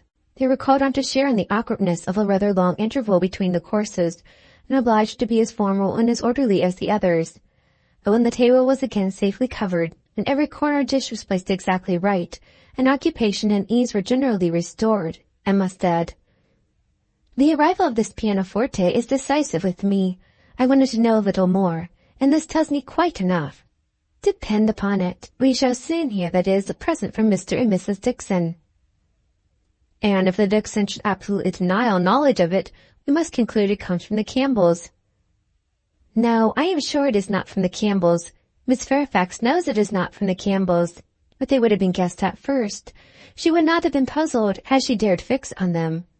I may not have convinced you, perhaps, but I am perfectly convinced myself that Mr. Dixon is a principal in the business." "Indeed, you injure me if you suppose me unconvinced. Your reasonings carry my judgment along with them entirely. At first, while I supposed you satisfied that Colonel Campbell was the giver, I saw it only as paternal kindness, and thought it the most natural thing in the world. But when you mentioned Mrs. Dixon, I felt how much more probable that it should be the tribute of warm female friendship, and now I can see it in no other light than as an offering of love." There was no occasion to press the matter farther. The conviction seemed real. He looked as if he felt it. She said no more. Other subjects took their turn, and the rest of the dinner passed away. The dessert succeeded. The children came in, and were talked to and admired amid the usual rate of conversation. A few clever things said, a few downright silly, but by much the larger proportion neither the one nor the other. Nothing worse than everyday remarks, dull repetitions, old news, and heavy jokes. The ladies had not been long in the drawing-room before the other ladies, in their different divisions, arrived. Emma watched the entrée of her own particular little friend, and as she could not exult in her dignity and grace, she could not only love the blooming sweetness and the artless manner, but could most heartily rejoice in that light, cheerful, unsentimental disposition, which allowed her so much alleviations of pleasure in the midst of the pangs of disappointed affection. There she sat, and who would have guessed how many tears she had been lately shedding? To be in company, nicely dressed herself, and seeing others nicely dressed, to sit and smile and look pretty and say nothing, was enough for the happiness of the present hour. Jane Fairfax did look and move superior, but Emma suspected she might have been glad to change feelings with Harriet, very glad to have purchased the mortification of having loved, yes, of having loved even Mr. Elton in vain, by the surrender of all the dangerous pleasure of knowing herself beloved by the husband of her friend. In so large a party it was not necessary that Emma should approach her. She did not wish to speak of the pianoforte. She felt too much in the secret herself to think the appearance of curiosity or interest fair, and therefore purposely kept at a distance. But by the others the subject was almost immediately introduced, and she saw the blush of consciousness with which congratulations were received, the blush of guilt which accompanied the name of my excellent friend Colonel Campbell. Mrs. Weston, kind-hearted and musical, was particularly interested by the circumstance, and Emma could not help being amused at her perseverance in dwelling on the subject, and having so much to ask and to say as to turn, touch, and pedal, totally unsuspicious of that wish of saying as little about it as possible, which she plainly read in the fair heroine's countenance. They were soon joined by some other gentlemen, and the very first of the early was Frank Churchill. In he walked, the first and the handsomest, and after paying his compliments en passant to Miss Bates and her niece, made his way directly to the opposite side of the circle, where sat Miss Woodhouse, until he could find a seat by her would not sit at all. Emma divined what everybody present must be thinking. She was his object, and everybody must perceive it. She introduced him to her friend, Miss Smith, and at convenient moments afterwards heard what each thought of the other. He had never seen so lovely a face, and was delighted by her naivete. And she, only to be sure it was paying him too great a compliment, but she did think there were some looks a little like Mr. Elton. Emma restrained her indignation, and only turned from her in silence. Smiles of intelligence passed between her and the gentleman on first glancing towards Miss Fairfax, but it was most prudent to avoid speech. He told her that he had been impatient to leave the dining-room, hated sitting long, was always the first to move when he could.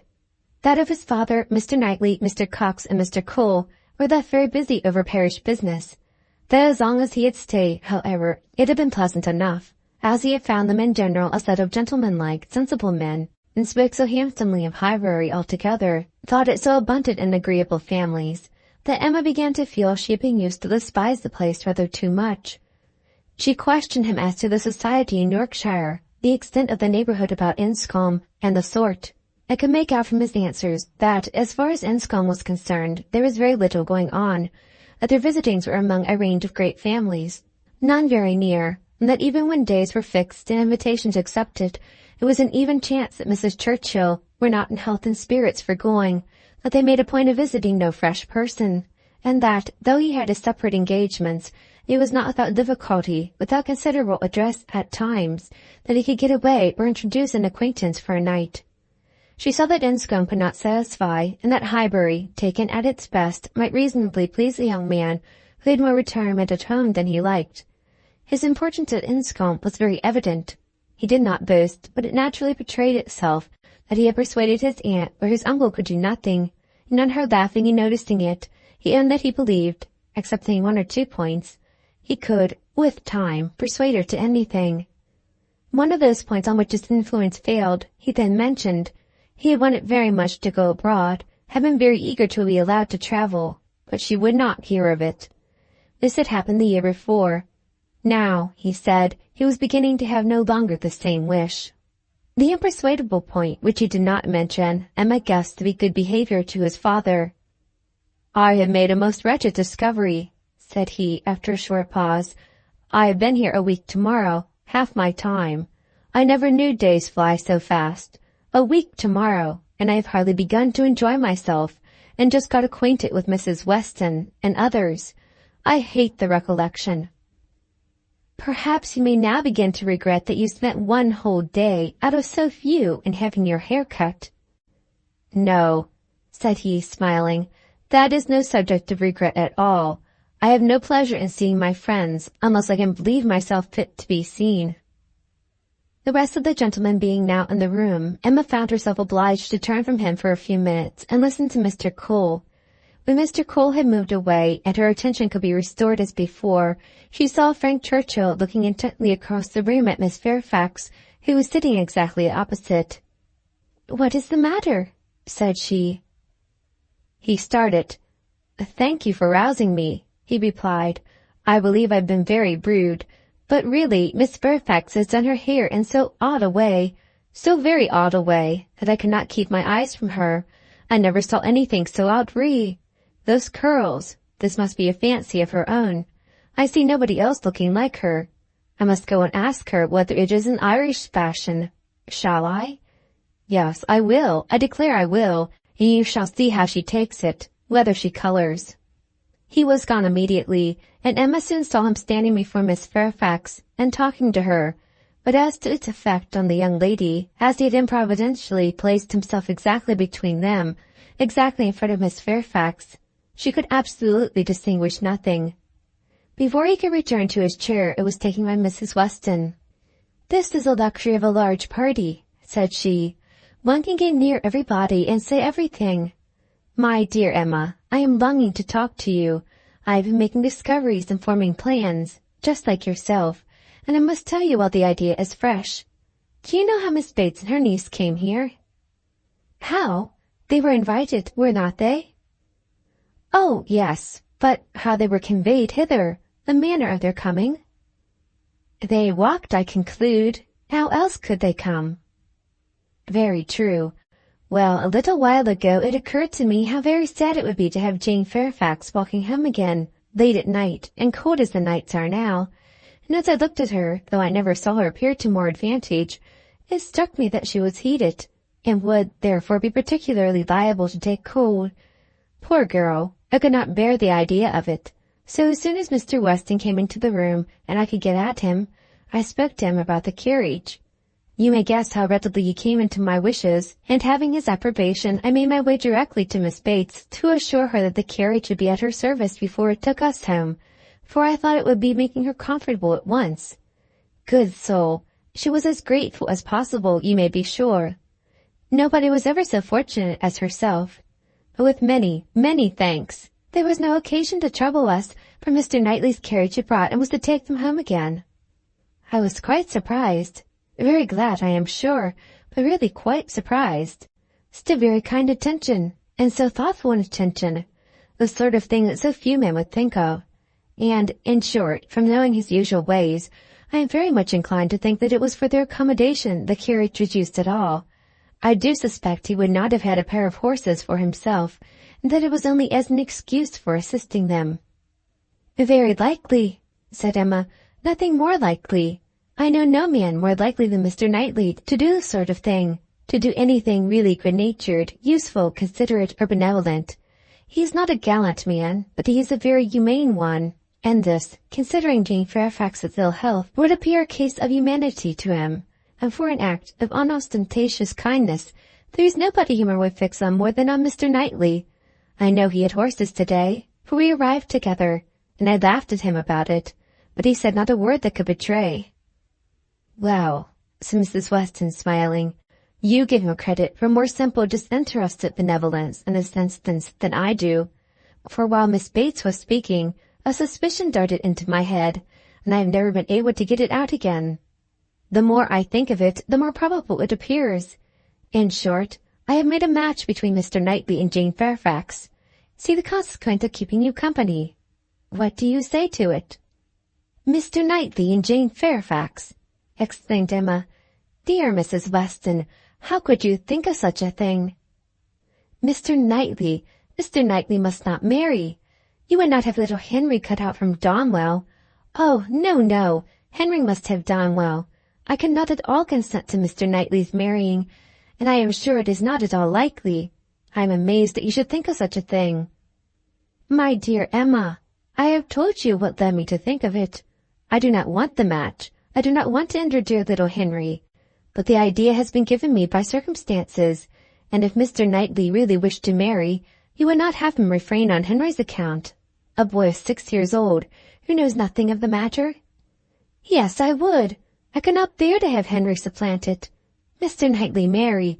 No, I have never had such an idea, and I cannot adopt it now. And Jane Fairfax, too, of all women. Nay, she has always been a first favourite with him, as you very well know. But the imprudence of such a match! I am not speaking of its prudence, merely its probability. I see no probability in it, unless you have any better foundation than what you mention. His good nature, his humanity, as I tell you, will be quite enough to account for the horses. He has a great regard for the Bateses, you know, independent of Jane Fairfax, and is always glad to show them attention. My dear Mrs. Weston, do not take to matchmaking. You do it very ill. Jane Fairfax, mistress of the Abbey. Oh, no, no, every feeling revolts. For his own sake I would not have him do so mad a thing. Imprudent, if you please, but not mad. Excepting inequality of fortune, and perhaps a little disparity of age, I can see nothing unsuitable. But Mr. Knightley does not want to marry. I am sure he has not the least idea of it. Do not put it into his head. Why should he marry? He is as happy as possible by himself, with his farm and his sheep and his library, and all the parish to manage. And he is extremely fond of his brother's children. He has no occasion to marry, either to fill up his time or his heart. My dear Emma, as long as he thinks so, it is so. But if he really loves Jane Fairfax— Nonsense! He does not care about Jane Fairfax. In the way of love, I am sure he does not. He would do any good to her or her family, but— Well, said Mrs. Weston, laughing, perhaps the greatest good he could do them would be to give Jane such a respectable home. If it would be good to her, I am sure it would be evil to himself, a very shameful and degrading connection. How would he bear to have Miss Bates belonging to him, to have her haunting the Abbey and thanking him all day long for his great kindness in marrying Jane? So very kind and obliging, but he always had been such a very kind neighbour. And then fly off through half a sentence to her mother's old petticoat.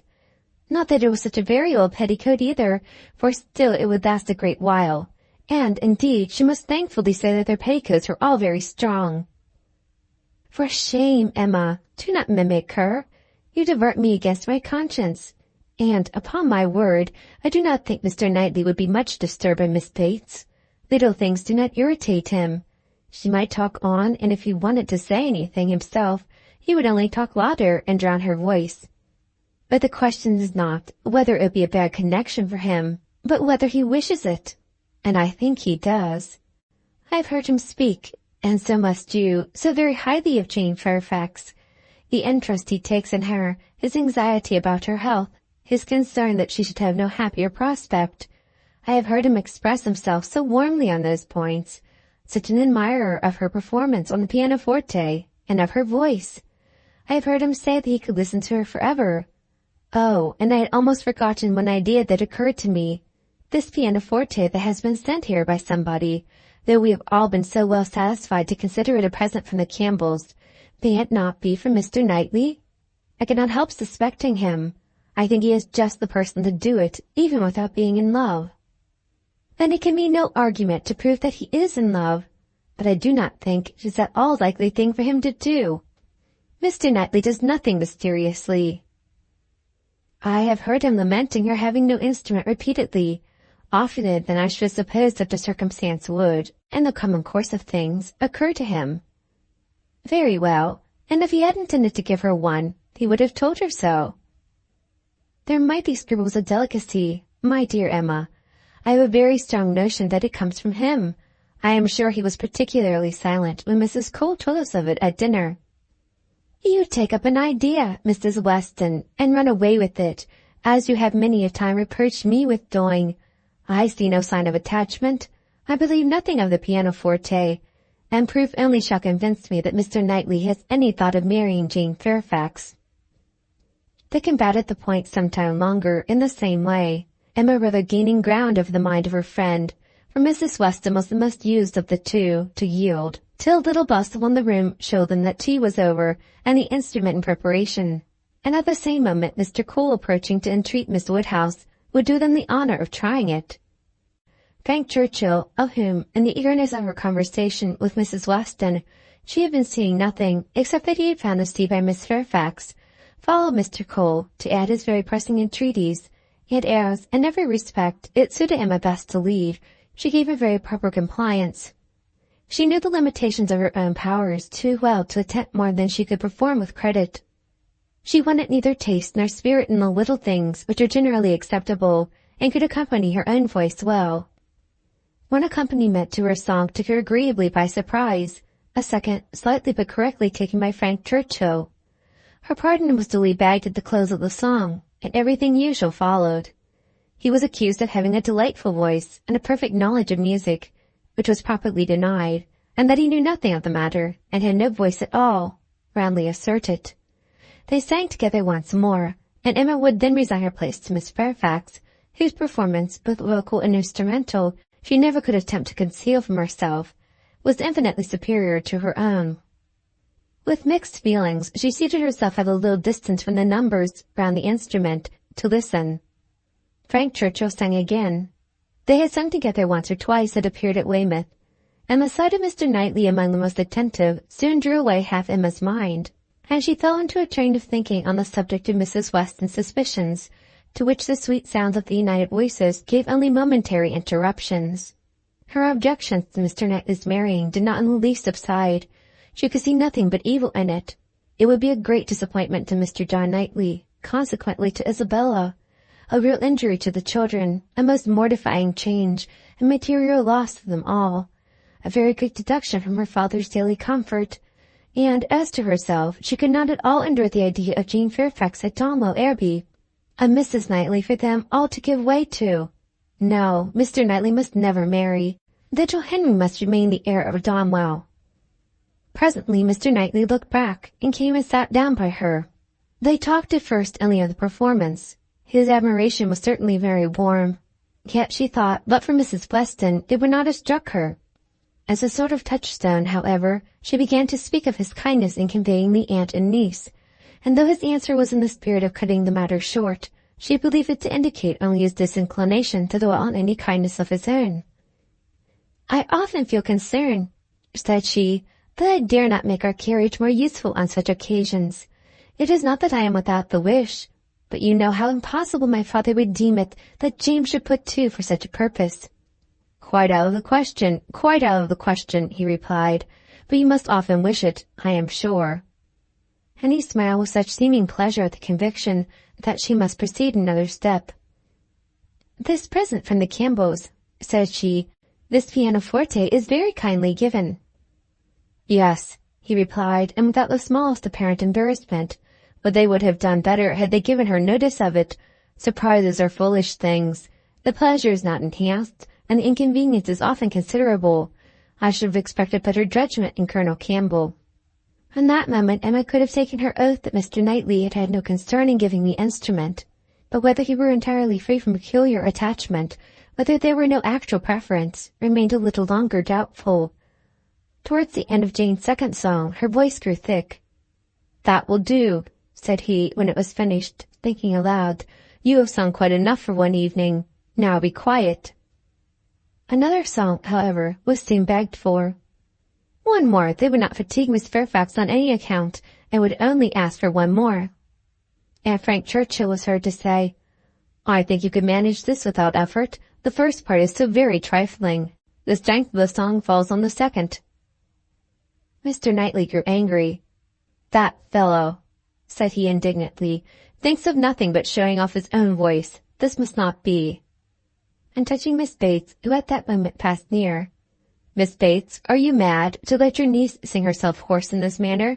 Go and interfere. They have no mercy on her." Miss Bates, in her real anxiety for Jane, could hardly stay even to be grateful, before she stepped forward and put an end to all further singing. Here ceased the concert part of the evening, where Miss Woodhouse and Miss Fairfax were the only young lady performers, but soon, within 5 minutes, the proposal of dancing, originating nobody exactly knew where, was so effectually promoted by Mr. and Mrs. Cole that everything was rapidly clearing away, to give proper space. Mrs. Weston, capital in her country dances, was seated, and beginning an irresistible waltz. And Frank Churchill, coming up with most becoming gallantry to Emma, had secured her hand and led her up to the top. While waiting till the other young people could pair themselves off, Emma found time, in spite of the compliments she was receiving on her voice and her taste, to look about, and see what became of Mr. Knightley. This would be a trial. He was no dancer in general. If he were to be very alert and engaging Jane Fairfax now, it might augur something. There was no immediate appearance. No, he was talking to Mrs. Cole. He was looking on unconcerned. Jane was asked by somebody else, and he was still talking to Mrs. Cole. Emma had no longer an alarm for Henry. His interest was yet safe, and she led off the dance with genuine spirit and enjoyment.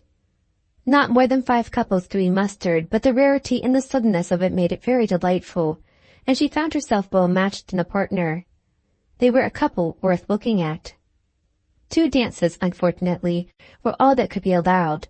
It was growing late, and Miss Bates became anxious to get home, on her mother's account. After some attempts, therefore, to be permitted to begin again, they were obliged to thank Mrs. Weston, look sorrowful, and have done. "Perhaps it is as well," said Frank Churchill, as he attended Emma to her carriage. "I must have asked Miss Fairfax, and her languid dancing would not have agreed with me, after yours." Volume 2, Chapter 9 of Emma. Emma did not repent her condescension in going to the Coles. The visit afforded her many pleasant recollections the next day, and all that she might be supposed to have lost on the side of dignified seclusion must be amply repaid in the splendor of popularity. She must have delighted the Coles, worthy people who deserved to be made happy, and left a name behind her that would not soon die away. Perfect happiness, even in memory, is not common, and there were 2 points on which she was not quite easy. She doubted whether she had not transgressed the duty of woman by woman in betraying her suspicions of Jane Fairfax's feelings to Frank Churchill. It was hardly right, but it had been so strong an idea that it would escape her, and his submission to all that she told was a compliment to her penetration, which made it difficult for her to be quite certain that she ought to have held her tongue. The other circumstance of regret related also to Jane Fairfax, and there she had no doubt. She did unfeignedly and unequivocally regret the inferiority of her own playing and singing. She did most heartily grieve over the idleness of her childhood, and sat down and practised vigorously an hour and a half. She was then interrupted by Harriet's coming in, and if Harriet's praise could have satisfied her, she might soon have been comforted. "Oh, if I could but play as well as you and Miss Fairfax!" "Don't class us together, Harriet. My playing is no more like hers than a lamp is like sunshine." "Oh, dear, I think you play the best of the 2. I think you play quite as well as she does. I am sure I had much rather hear you. Everybody last night said how well you played." Those who knew anything about it must have felt the difference. The truth is, Harriet, that my playing is just good enough to be praised, but Jane Fairfax's is much beyond it. "Well, I always shall think that you play quite as well as she does, or that if there is any difference, nobody would ever find it out. Mr. Cole said how much taste you had, and Mr. Frank Churchill talked a great deal about your taste, and that he valued taste much more than execution." "Ah, but Jane Fairfax has them both, Harriet." "Are you sure? I saw she had execution, but I did not know she had any taste. Nobody talked about it, and I hate Italian singing. There is nobody understanding a word of it. Besides, as she does play so very well, you know, it is no more than she is obliged to do, because she will have to teach. The Coxes were wondering last night whether she would get into any great family. How do you think the Coxes looked?" "Just as they always do, very vulgar." "They told me something," said Harriet rather hesitatingly, "but it is nothing of any consequence." Emma was obliged to ask what they had told her, though fearful of its producing Mr. Elton. "They told me that Mr. Martin dined with them last Saturday." "Oh." "He came to their father upon some business, and he asked him to stay to dinner." "Oh." "They talked a great deal about him, especially Anne Cox. I do not know what she meant, but she asked me if I thought I should go and stay there again next summer." She meant to be impertinently curious, just as such an Anne Cox should be. "She said he was very agreeable the day he dined there. He sat by her at dinner. Miss Nash thinks either of the Coxes would be very glad to marry him." "Very likely. I think they are without exception the most vulgar girls in Highbury." Harriet had been set forwards. Emma thought it most prudent to go with her. Another accidental meeting with the Martins was possible, and in her present state would be dangerous. Harriet, sent to put everything and sway by half a word, was always very long at a purchase, and while she was still hanging over muslins and changing her mind, Emma went to the door for amusement. Much could not be hoped from the traffic of even the busiest part of Highbury. Mr. Perry walking hastily by, Mr. William Cox letting himself in at the office door, Mr. Cole's carriage horses returning from exercise, or a stray letter boy on an obstinate mule, were the liveliest objects she could presume to expect. And when her eyes fell only on the butcher with his tray, a tidy old woman travelling homewards from the shop with her full basket, 2 curs quarrelling over a dirty bone, and a string of dawdling children round the baker's little bow window, eyeing the gingerbread, she knew she had no reason to complain, and was amused enough, quite enough still to stand at the door. A mind lively and at ease can do with seeing nothing, and can see nothing that does not answer. She looked down the Randalls Road. The scene enlarged. 2 persons appeared, Mrs. Weston and her son-in-law.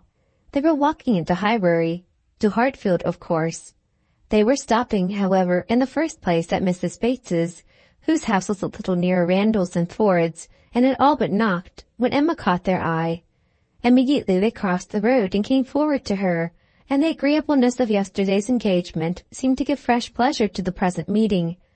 Mrs. Weston informed her that she was going to call on the Bateses in order to hear the new instrument. "For my companion tells me," said she, "that I absolutely promised Miss Bates last night that I would come this morning. I was not aware of it myself. I did not know that I had fixed the day. But as he says I did, I am going now." "And while Mrs. Weston pays her visit, I may be allowed, I hope," said Frank Churchill, "to join your party and wait for her at Hartfield, if you are going home."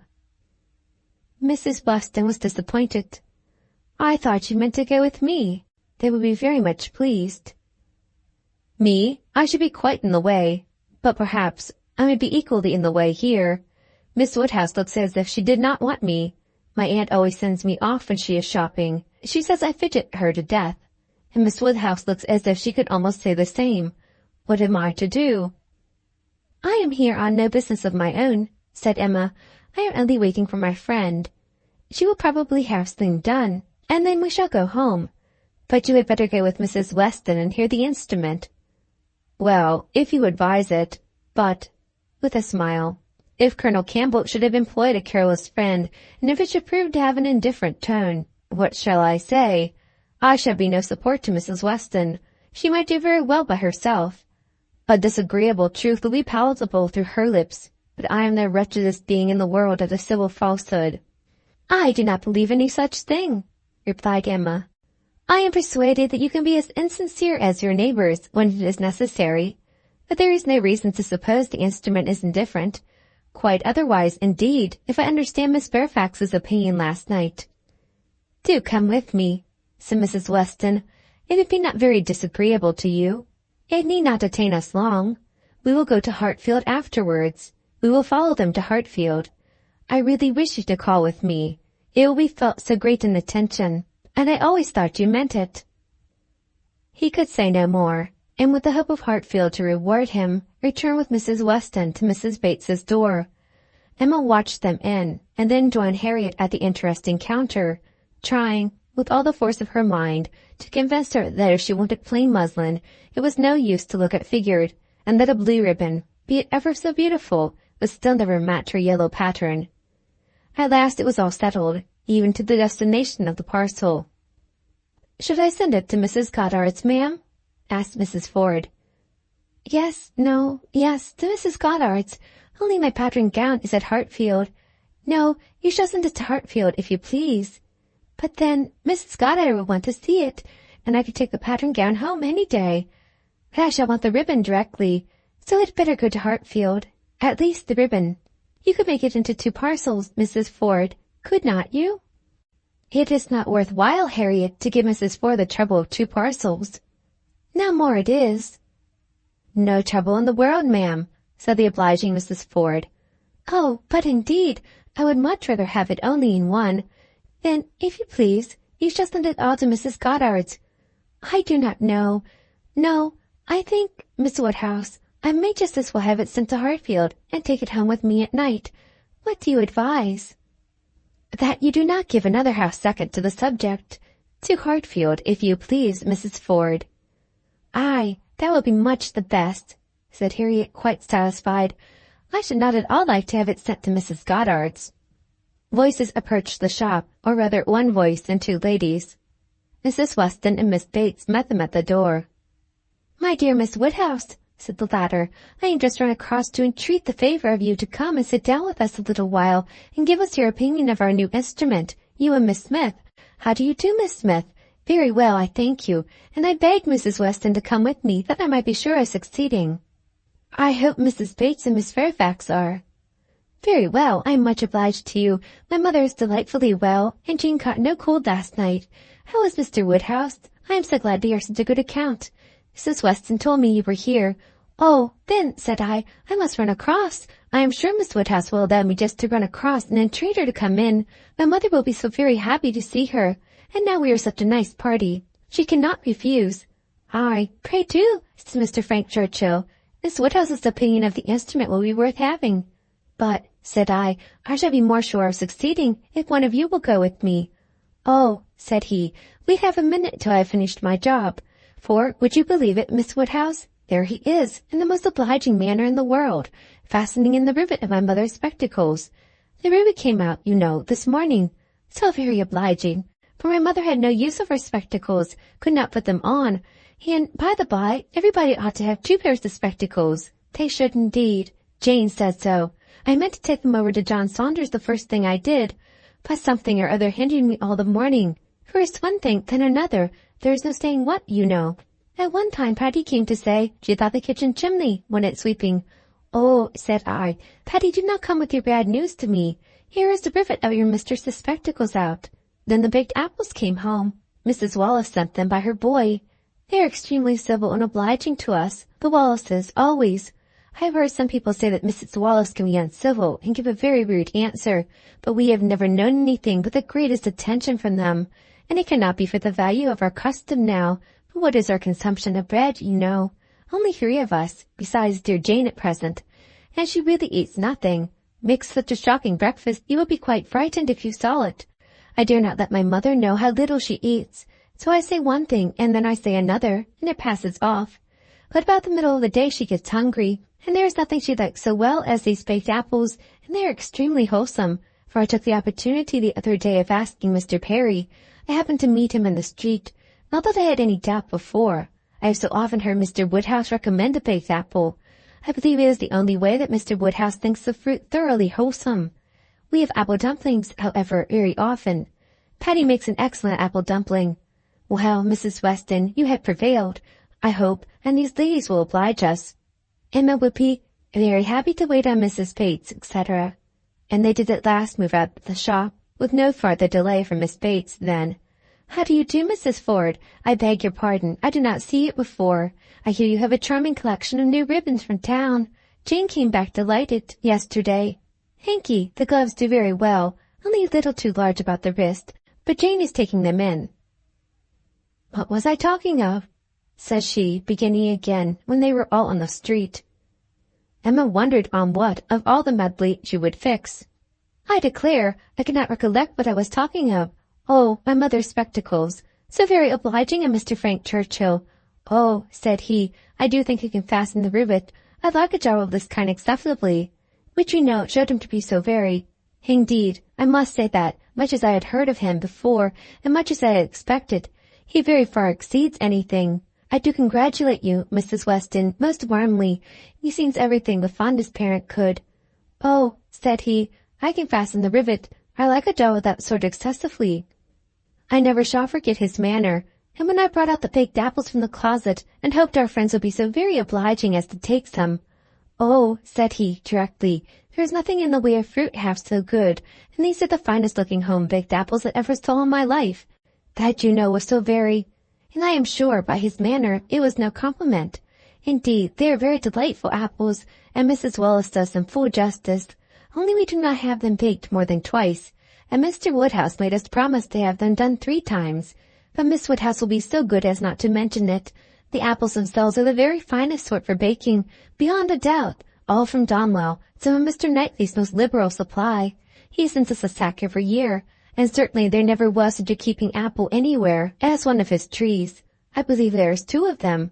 My mother says the orchard was always famous in her younger days, that I was really quite shocked the other day, for Mr. Knightley called one morning, and Jane was eating these apples, and we talked about them and said how much she enjoyed them, and he asked whether we were not got to the end of our stock. I am sure you must be, said he, and I will send you another supply, for I have a great many more that I can never use. William Larkins let me keep a larger quantity than usual this year. I will send you some more, before they get good for nothing. So I begged you would not, for really, as to ours being gone, I could not absolutely say that we had a great many left. It was but half a dozen, indeed, but they should all be kept for Jane, and I could not at all bear that he should be sending us more, so liberal as he had been already, and Jane said the same. And when he was gone, she almost quarrelled with me. No, I should not say quarrelled, for we never had a quarrel in our lives, but she was quite distressed that I had owned the apples were so nearly gone. She wished I had made him believe we had a great many left. Oh, said I, my dear, I did say as much as I could. However, the same evening William Larkins came over with a large basket of apples, the same sort of apples, a bushel at least, and I was very much obliged, and went down and spoke to William Larkins, and said everything as you may suppose. William Larkins is such an old acquaintance. I am always glad to see him. But, however, I found afterwards from Patty that William said it was all the apples of that sort his master had. He had brought them all, and now his master had not one left to bake or boil. William did not seem to mind it himself. He was so pleased to think his master had sold so many, for William, you know, thinks more of his master's profit than anything. But Mrs. Hodges, he said, was quite displeased at their being all sent away. She could not bear that her master should not be able to have another apple tart this spring. He told Patty this, but bid her not mind it, and be sure not to say anything to us about it, for Mrs. Hodges would be cross sometimes, and as long as so many sacks were sold, it did not signify who ate the remainder. And so Patty told me, and I was excessively shocked indeed. I would not have Mr. Knightley know anything about it for the world. He would be so very... I wanted to keep it from Jane's knowledge, but, unluckily, I had mentioned it before I was aware. Miss Bates had just done as Patty opened the door, and our visitors walked upstairs without having any regular narration to attend to, pursued only by the sounds of her desultory goodwill. "Pray take care, Mrs. Weston. There is a step at the turning. Pray take care, Miss Woodhouse. Ours is rather a dark staircase, rather darker and narrower than one could wish. Miss Smith, pray take care. Miss Woodhouse, I am quite concerned. I am sure you hit your foot. Miss Smith, the step at the turning." Volume 2, Chapter 10 of Emma. The appearance of the little sitting-room as they entered was tranquillity itself. Mrs. Bates, deprived of her usual employment, slumbering on one side of the fire, Frank Churchill at a table near her, most deedily occupied about her spectacles, and Jane Fairfax standing with her back to them, intent on her pianoforte. Busy as he was, however, the young man was yet able to show a most happy countenance on seeing Emma again. "This is a pleasure," said he, in rather a low voice, coming at least 10 minutes earlier than I had calculated. "You find me trying to be useful. Tell me if you think I shall succeed."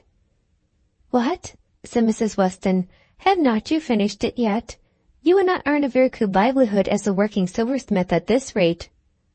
"I have not been working uninterruptedly," he replied. "I have been assisting Miss Fairfax in trying to make her instrument stand steadily. It was not quite firm. An unevenness in the floor, I believe. You see, we have been wedging one leg with paper.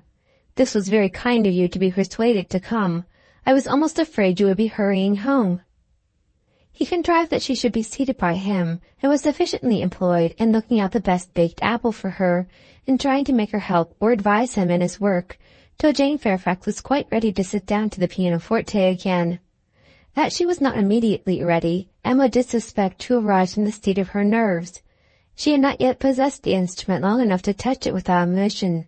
She must reason herself into the power of performance, and Emma could not but pity such feelings, whatever their origin, and could not but resolve never to expose them to her neighbour again. At last Jane began, and though the first bars were feebly given, the powers of the instrument were gradually done full justice to. Mrs. Weston had been delighted before, and was delighted again. Emma joined her in all her praise, and the pianoforte, with every proper discrimination, was pronounced to be altogether of the highest promise. "Whosoever Colonel Campbell might employ," said Frank Churchill with a smile at Emma, "the person has not chosen ill. I heard a good deal of Colonel Campbell's taste at Weymouth, and the softness of the upper note I am sure is exactly what he, and all that party, would particularly prize. I dare say, Miss Fairfax, that he either gave his friend very minute directions, or wrote to Browwood himself. Do not you think so?" Jane did not look round. She was not obliged to hear. Mrs. Weston had been speaking to her at the same moment. "It is not fair," said Emma in a whisper. "Mine was a random guess. Do not distress her." He shook his head with a smile, and looked as if he had very little doubt and very little mercy. Soon afterwards he began again. "How much your friends in Ireland must be enjoying your pleasure on this occasion, Miss Fairfax. I dare say they often think of you, and wonder which will be the day, the precise day of the instrument's coming to hand. Do you imagine Colonel Campbell knows the business to be going forward just at this time? Do you imagine it to be the consequence of an immediate commission from him, or that he may have sent only a general direction, an order indefinite as to time, to depend upon contingencies and conveniences?" He paused. She could not but hear. She could not avoid answering. "Till I have a letter from Colonel Campbell," said she, in a voice of forced calmness, "I can imagine nothing with any confidence. It must be all conjecture." "Conjecture, aye. Sometimes one conjectures right, and sometimes one conjectures wrong. I wish I could conjecture how soon I shall make this rivet quite firm. What nonsense one talks, Miss Woodhouse, when hard at work, if one talks at all. Your real workmen, I suppose, hold their tongues, but we gentlemen labourers, if we get hold of a word. Miss Fairfax says something about conjecturing. There, it is done. I have the pleasure, madam," to Mrs. Bates, "of restoring your spectacles, healed for the present." He was very warmly thanked both by mother and daughter. To escape a little from the latter, he went to the pianoforte and begged Miss Fairfax, who was still sitting at it, to play something more. "If you are very kind," said he, "it will be one of the waltzes we danced last night. Let me live them over again. You did not enjoy them as I did. You appeared tired the whole time. I believe you were glad we danced no longer, but I would have given worlds, all the worlds one ever has to give, for another half-hour." She played. What felicity it is to hear a tune again which has made one happy. If I mistake not, that was danced at Weymouth. She looked up at him for a moment, colored deeply, and played something else. He took some music from a chair near the pianoforte, and turning to Emma said, "Here is something quite new to me. Do you know it? Cramer. And here are a new set of Irish melodies. That from such a quarter one might expect. This was all sent with the instrument. Very thoughtful of Colonel Campbell, was not it? He knew Miss Fairfax could have no music here. I honor that part of the attention particularly. It shows it to have been so thoroughly from the heart. Nothing hastily done, nothing incomplete. True affection only could have prompted it." Emma wished he would be less pointed, yet could not help being amused, and when on glancing her eye towards Jane Fairfax, she caught the remains of a smile. When she saw that with all the deep blush of consciousness there had been a smile of secret delight, she had less scruple in the amusement, and much less compunction with respect to her. This amiable, upright, perfect Jane Fairfax was apparently cherishing very reprehensible feelings. He brought all the music to her, and they looked it over together. Emma took the opportunity of whispering, "You speak too plain. She must understand you." "I hope she does. I would have her understand me. I am not in the least ashamed of my meaning." "But really, I am half ashamed, and wish I had never taken up the idea." "I am very glad you did, and that you communicated it to me. I have now a key to all her odd looks and ways. Leave shame to her. If she does wrong, she ought to feel it." "She is not entirely without it, I think." "I do not see much sign of it. She's playing Robin Adair at this moment, his favorite." Shortly afterwards, Miss Bates, passing near the window, descried Mr. Knightley on horseback not far off. Mr. Knightley, I declare, I must speak to him if possible, just to thank him. I will not open the window here. It would give you all cold, but I can go into my mother's room, you know. I dare say he will come in when he knows who is here. Quite delightful to have you all meet so. Our little room so honored."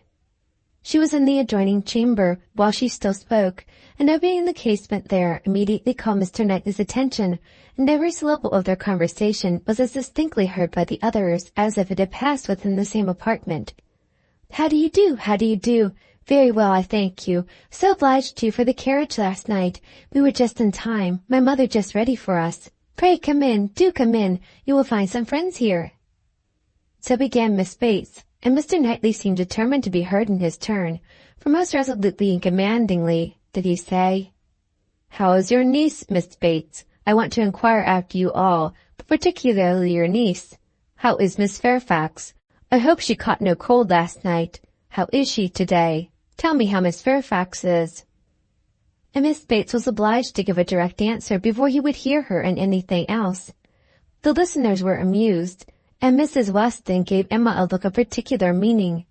But Emma still shook her head in steady skepticism. "So obliged to you, so very much obliged to you for the carriage," resumed Miss Bates. He cut her short with, "I am going to Kingston. Can I do anything for you?" "Oh, dear, Kingston, are you? Mrs. Cole was saying the other day she wanted something from Kingston." "Mrs. Cole has servants to send. Can I do anything for you?" "No, I thank you, but do come in. Who do you think is here? Miss Woodhouse and Miss Smith. So kind as to call to hear the new pianoforte. Do put up your horse at the Crown and come in." "Well," said he in a deliberating manner, "for 5 minutes, perhaps." "And here's Mrs. Weston and Mr. Frank Churchill, too. Quite delightful. So many friends." "No, not now, I thank you. I could not stay 2 minutes. I must get on to Kingston as fast as I can." "Oh, do come in. They will be so very happy to see you." "No, no, your room is full enough. I will call another day and hear the pianoforte." "Well, I am so sorry. Oh, Mr. Knightley, what a delightful party last night. How extremely pleasant. Did you ever see such dancing? Was not it delightful? Miss Woodhouse and Mr. Frank Churchill, I never saw anything equal to it." "Oh, very delightful indeed. I can say nothing less, for I suppose Miss Woodhouse and Mr. Frank Churchill are hearing everything that passes. And," raising his voice still more, "I do not see why Miss Fairfax should not be mentioned too. I think Miss Fairfax dances very well, and Mrs. Weston is the very best country dance player, without exception, in England. Now, if your friends have any gratitude, they will say something pretty loud about you and me in return, but I cannot stay to hear it." "Oh, Mr. Knightley, one moment more. Something of consequence. So shocked. Jane and I are both so shocked about the apples." "What is the matter now?" "To think of your sending us all your store apples. You said you had a great many, and now you have not one left. We really are so shocked. Mrs. Hodges may well be angry. William Larkins mentioned it here. You should not have done it. Indeed you should not. Ah, he is off. He never can bear to be thanked. But I thought he would have stayed now, and it would have been a pity not to have mentioned. Well," returning to the room, "I have not been able to succeed. Mr. Knightley cannot stop. He is going to Kingston. He asked me if he could do anything." "Yes," said Jane. "We heard his kind offers. We heard everything." "Oh, yes, my dear. I dare say you might, because you know, the door was open and the window was open, and Mr. Knightley spoke loud. You must have heard everything, to be sure. 'Can I do anything for you at Kingston?' said he. So I just mentioned, 'Oh, Miss Woodhouse, you must be going? You seem but just come. So very obliging of you.'" Emma found it really time to be at home. The visit had already lasted long, and on examining watches, so much of the morning was perceived to be gone, that Mrs. Weston and her companion, taking leave also, could allow themselves only to walk with the two young ladies to Hartfield gates, before they set off for Randalls. Volume 2, Chapter 11 of Emma. It may be possible to do without dancing entirely. Instances have been known of young people passing many, many months successively without being at any ball of any description, and no material injury occur either to body or mind. But when a beginning is made, when the felicities of rapid motion have once been, though slightly, felt, it must be a very heavy set that does not ask for more. Frank Churchill had danced once at Highbury, and longed to dance again. And the last half-hour of an evening which Mr. Woodhouse was persuaded to spend with his daughter at Randall's was passed by the two young people in schemes on the subject. Frank's was the first idea, and his the greatest zeal in pursuing it, for the lady was the best judge of the difficulties, and the most solicitous for accommodation and appearance. But still she had inclination enough for showing people again how delightfully Mr. Frank Churchill and Miss Woodhouse danced, for doing that in which she need not blush to compare herself with Jane Fairfax, and even for simple dancing itself, without any of the wicked aids of vanity, to assist him first in pacing out the room they were in, to see what it could be made to hold, and then in taking the dimensions of the other parlour, and the hope of discovering, in spite of all that Mr. Weston could say of their exactly equal size, that it was a little the largest. His first proposition and request, that the dance begun at Mr. Cole's should be finished there, that the same party should be collected, and the same musician engaged, met with the readiest acquiescence. Mr. Weston entered into the idea with thorough enjoyment, and Mrs. Weston most willingly undertook to play as long as they could wish to dance, and the interesting employment had followed of reckoning up exactly who there would be, and portioning out the indispensable division of space to every couple. You and Miss Smith and Miss Fairfax will be 3, and the 2 Miss Coxes 5, have been repeated many times over. And there will be the 2 Gilberts, young Cox, my father and myself, besides Mr. Knightley. Yes, that will be quite enough for pleasure. You and Miss Smith and Miss Fairfax will be 3, and the 2 Miss Coxes 5, and for 5 couples there will be plenty of room. But soon it came to be on one side. But will there be a good room for 5 couple? I really do not think there will. On another, and after all, 5 couples are not enough to make it worthwhile to stand up. 5 couple are nothing. When one thinks seriously about it, it will not do to invite 5 couple. It can be allowable only as the thought of the moment. Somebody said that Miss Gilbert was expected at her brother's, and must be invited with the rest. Somebody else believed Mrs. Gilbert would have danced the other evening if she had been asked. A word was put in for a second young Cox, and at last, Mr. Weston naming one family of cousins who must be included, and another a very old acquaintance who could not be left out, it became a certainty that the 5 couples would be at least 10, and a very interesting speculation in what possible manner they could be disposed of.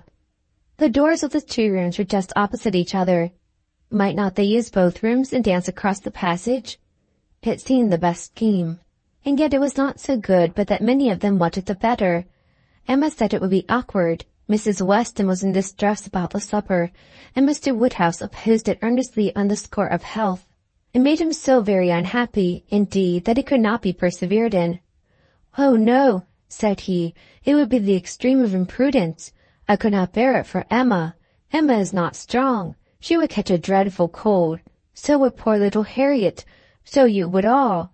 Mrs. Weston, you will be quite laid up. Do not let them talk of such a wild thing. Pray do not let them talk of it. That young man," speaking lower, "is very thoughtless. Do not tell his father, but that young man is not quite the thing. He has been opening the doors very often this evening, and keeping them open very inconsiderately. He does not think of the draught. I do not mean to set you against him, but indeed he is not quite the thing." Mrs. Weston was sorry for such a charge. She knew the importance of it, and said everything in her power to do it away. Every door was now closed, the passage plan given up, and the first thing you were dancing only in the room they were in resorted to again, and with such goodwill on Frank Churchill's part that the space which a quarter of an hour before had been deemed barely sufficient for 5 couples was now endeavoured to be made out quite enough for 10. "We were too magnificent," said he. "We allowed unnecessary room. 10 couples may stand in here very well." Emma demurred. It would be a crowd, a sad crowd, and what could be worse than dancing without space to turn in? "Very true," he gravely replied. "It was very bad." But still he went on measuring. And still he ended with, "I think there will be very tolerable room for 10 couples." "No, no," said she, "you are quite unreasonable. It would be dreadful to be standing so close. Nothing can be farther from pleasure than to be dancing in a crowd in a little room." "There is no denying it," he replied. "I agree with you exactly. A crowd in a little room.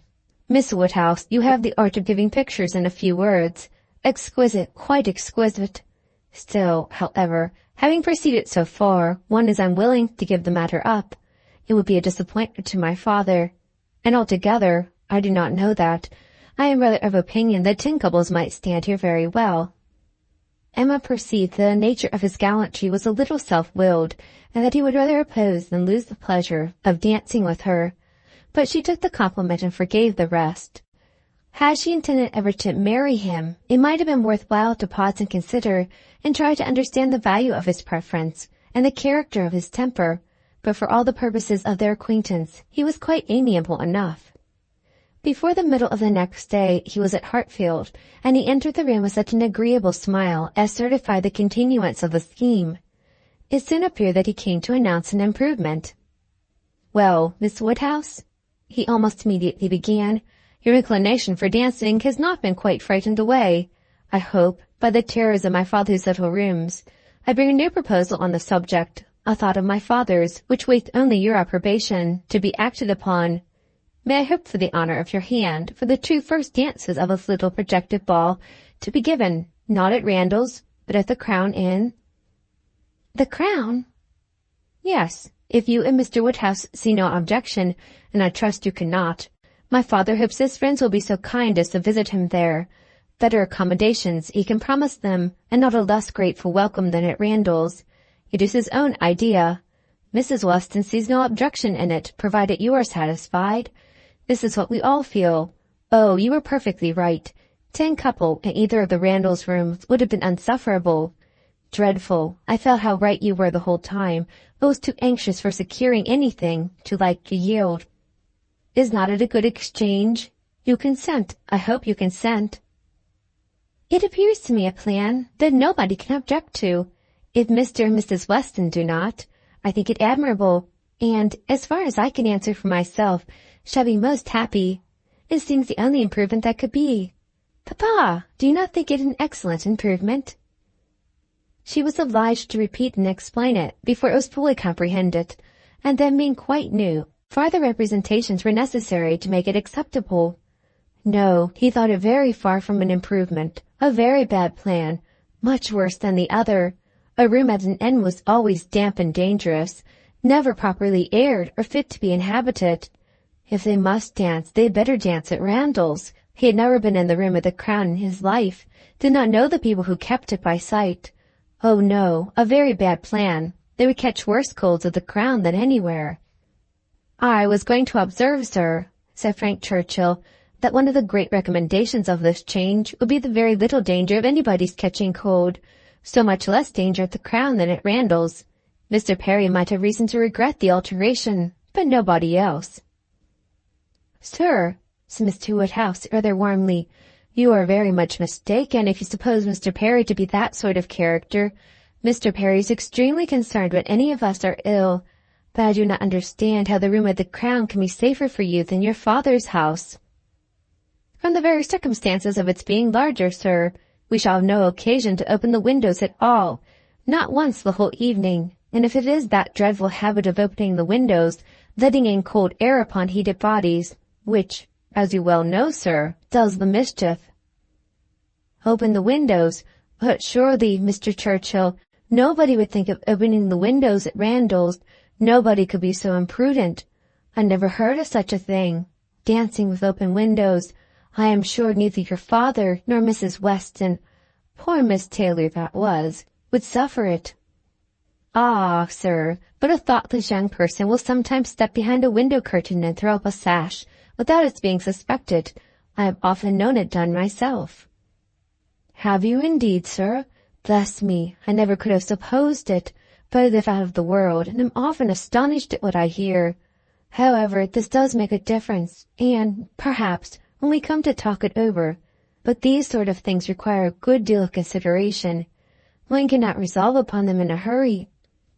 If Mr. and Mrs. Weston will be so obliging as to call here one morning, we may talk it over and see what can be done." "But, unfortunately, sir, my time is so limited." "Oh," interrupted Emma, "there will be plenty of time for talking everything over. There is no hurry at all. If it can be contrived to be at the Crown, Papa, it would be very convenient for the horses. They will be so near their own stable." "So they will, my dear. That is a great thing. Not that James ever complains, but it is right to spare our horses when we can. If I could be sure of the rooms being thoroughly aired. But is Mrs. Stokes to be trusted? I doubt it. I do not know her even by sight." "I can answer for everything of that nature, sir, because it will be under Mrs. Weston's care. Mrs. Weston undertakes to direct the whole." "There, Papa, now you must be satisfied. Our own dear Mrs. Weston, who is carefulness itself. Do not you remember what Mr. Perry said so many years ago when I had the measles? If Miss Taylor undertakes to wrap Miss Emma up, you need not have any fears, sir." "How often have I heard you speak of it as such a compliment to her." "Aye, very true. Mr. Perry did say so. I shall never forget it. Poor little Emma, you were very bad with the measles. That is, you would have been very bad, but for Perry's great attention. He came 4 times a day for a week. He said, from the first, it was a very good sort, which was our great comfort, but the measles are a dreadful complaint. I hope whenever poor Isabella's little ones have the measles, she will send for Perry." "My father and Mrs. Weston are at the Crown at this moment," said Frank Churchill, "examining the capabilities of the house. I left them there and came on to Hartfield, impatient for your opinion, and hoping you might be persuaded to join them, and give your advice on the spot. I was desired to say so from both. It would be the greatest pleasure to them if you could allow me to attend you there. They can do nothing satisfactorily without you." Emma was most happy to be called to such a council, and her father, engaging to think it all over while she was gone, the 2 young people set off together without delay for the Crown. There were Mr. and Mrs. Weston, delighted to see her and receive her approbation, very busy and very happy in their different ways. She in some little distress, and he finding everything perfect. "Emma," said she, "this paper is worse than I expected. Look, in places you see it is dreadfully dirty. And the wainscot is more yellow and forlorn than anything I could have imagined." "My dear, you are too particular," said her husband. "What does all that signify? You will see nothing of it by candlelight. It will be as clean as Randall's by candlelight. We never see anything of it on our club nights." The ladies here probably exchanged looks which meant, "Men never know when things are dirty or not." And the gentleman perhaps thought each to himself, "Women will have their little nonsenses and needless cares." One perplexity, however, arose which the gentleman did not disdain. He regarded a supper-room. At the time of the ballrooms being built, suppers had not been in question, and a small card-room adjoining was the only addition. What was to be done? This card-room would be wanted as a card-room now, or, if cards were conveniently voted unnecessary, by their 4 selves. Still, it was not too small for any comfortable supper. Another room of much better size might be secured for the purpose, but it was at the other end of the house, and a long awkward passage must be gone through to get at it. This made a difficulty. Mrs. Weston was afraid of draughts for the young people in that passage, and neither Emma nor the gentleman could tolerate the prospect of being miserably crowded at supper. Mrs. Weston proposed having no regular supper, merely sandwiches, etc., set out in the little room, but that was scouted as a wretched suggestion. A private dance without sitting down to supper was pronounced an infamous fraud upon the rights of men and women, and Mrs. Weston must not speak of it again. She then took another line of expediency, and looking into the doubtful room, observed, "I do not think it is so very small. We shall not be many, you know." And Mr. Weston, at the same time, walking briskly with long steps through the passage, was calling out, "You talk a great deal of the length of this passage, my dear. It is a mere nothing after all, and not the least drop from the stairs." "I wish," said Mrs. Weston, "one could know which arrangements our guests in general would like best. To do what would be most generally pleasing must be our object. If one could but tell what they would be." "Yes, very true," cried Frank, "very true. You want our neighbors' opinions. I do not wonder at you. If one could ascertain what the chief of them, the Coles, for instance, they are not far off. Shall I call upon them? Or Miss Bates, she is still nearer, and I do not know whether Miss Bates is not as likely to understand the inclinations of the rest of the people as anybody.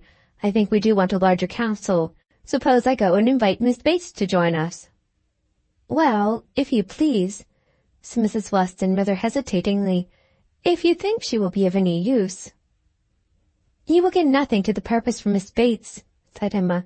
"She will be all delight and gratitude, but she will tell you nothing. She will not even listen to your questions. I see no advantage in consulting Miss Bates." "But she is so amusing, so extremely amusing. I am very fond of hearing Miss Bates talk, and I need not bring the whole family, you know." Here Mr. Weston joined them, and on hearing what was proposed, gave it his decided approbation. "Aye, do, Frank, go and fetch Miss Bates, and let us end the matter at once. She will enjoy the scheme, I am sure, and I do not know a properer person for showing us how to do away difficulties. Fetch Miss Bates. We are growing a little too nice. She is a standing lesson of how to be happy. But fetch them both, invite them both." "Both, sir? Can the old lady?" "The old lady? No, the young lady, to be sure. I shall think you a great blockhead, Frank, if you bring the aunt without the niece." "Oh, I beg your pardon, sir. I did not immediately recollect. Undoubtedly, if you wish it, I will endeavour to persuade them both." And away he ran. Long before he reappeared, attending the short, neat, brisk-moving aunt and her elegant niece, Mrs. Weston, like a sweet-tempered woman and a good wife, had examined the passage again, and found the evils of it much less than she had supposed before, indeed very trifling, and here ended the difficulties of decision. All the rest, and speculation at least, was perfectly smooth. All the minor arrangements of table and chair, lights and music, tea and supper, made themselves, or were left as mere trifles to be settled at any time between Mrs. Weston and Mrs. Stokes. Everybody invited was certainly to come. Frank had already written to Enscombe to propose staying a few days beyond his fortnight, which could not possibly be refused, and a delightful dance it was to be. Most cordially, when Miss Bates arrived, did she agree that it must. As a counsellor she was not wanted, but as an approver, a much safer character, she was truly welcome. Her approbation, at once general and minute, warm and incessant, could not but please, and for another half-hour they were all walking to and fro between the different rooms, some suggesting, some attending, and all in happy enjoyment of the future. The party did not break up without Emma's being positively secured for the 2 first dances by the hero of the evening, not without her overhearing Mr. Weston whisper to his wife, "He has asked her, my dear. That's right. I knew he would." Volume 2, Chapter 12 of Emma. One thing only was wanting to make the prospect of the ball completely satisfactory to Emma. Its being fixed for a day within the granted term of Frank Churchill's stay in Surrey. For, in spite of Mr. Weston's confidence, she could not think it so very impossible that the Churchills might not allow their nephew to remain a day beyond his fortnight. But this was not judged feasible. The preparations must take their time. Nothing could be properly ready till the 3rd week were entered on, and for a few days they must be planning, proceeding, and hoping in uncertainty, at the risk, in her opinion, the great risk of its being all in vain. Enscombe, however, was gracious in fact, if not in word. His wish of staying longer evidently did not please, but it was not opposed. All was safe and prosperous, and as the removal of one solicitude generally makes way for another, Emma, being now certain of her ball, began to adopt as the next vexation Mr. Knightley's provoking indifference about it. Either because he did not dance himself, or because the plan had been formed without his being consulted, he seemed resolved that it should not interest him, determined against its exciting any present curiosity, or affording him any future amusement. To her voluntary communications, Emma could get no more approving reply than, "Very well. If the Westons think it worth while to be at all this trouble for a few hours of noisy entertainment, I have nothing to say against it, but that they shall not choose pleasures for me. Oh, yes, I must be there. I could not refuse, and I will keep as much awake as I can. But I would rather be at home, looking over William Larkin's week's account. Much rather, I confess. Pleasure in dancing? Not I, indeed. I never look at it. I do not know who does. Fine dancing, I believe, like virtue, must be its own reward. Those who are standing by are usually thinking of something very different." This Emma felt was aimed at her, and it made her quite angry. It was not in compliment to Jane Fairfax, however, that he was so indifferent, or so indignant. He was not guided by her feelings in reprobating the ball, for she enjoyed the thought of it to an extraordinary degree. It made her animated, open-hearted. She voluntarily said, "Oh, Miss Woodhouse, I hope nothing may happen to prevent the ball. What a disappointment it would be. I do look forward to it, I own, with very great pleasure. It was not to oblige Jane Fairfax, therefore, that he would have preferred the society of William Larkins. No, she was more and more convinced that Mrs. Weston was quite mistaken in that surmise. There was a great deal of friendly and of compassionate attachment on his side, but no love. Alas, there was soon no leisure for quarrelling with Mr. Knightley. 2 days of joyful security were immediately followed by the overthrow of everything. A letter arrived from Mr. Churchill to urge his nephew's instant return. Mrs. Churchill was unwell, far too unwell to do without him. She had been in a very suffering state. So said her husband, when writing to her nephew 2 days before, though from her usual unwillingness to give pain, and constant habit of never thinking of herself, she had not mentioned it. But now she was too ill to trifle, and must entreat him to set off for Enscombe without delay. The substance of this letter was forwarded to Emma, in a note from Mrs. Weston, instantly. As to his going, it was inevitable. He must be gone within a few hours, though without feeling any real alarm for his aunt, to lessen his repugnance. He knew her illnesses. They never occurred but for her own convenience. Mrs. Weston added that he could only allow himself time to hurry to Highbury after breakfast and take leave of the few friends there whom he could suppose to feel any interest in him, that he might be expected at Hartfield very soon. This wretched note was the finale of Emma's breakfast.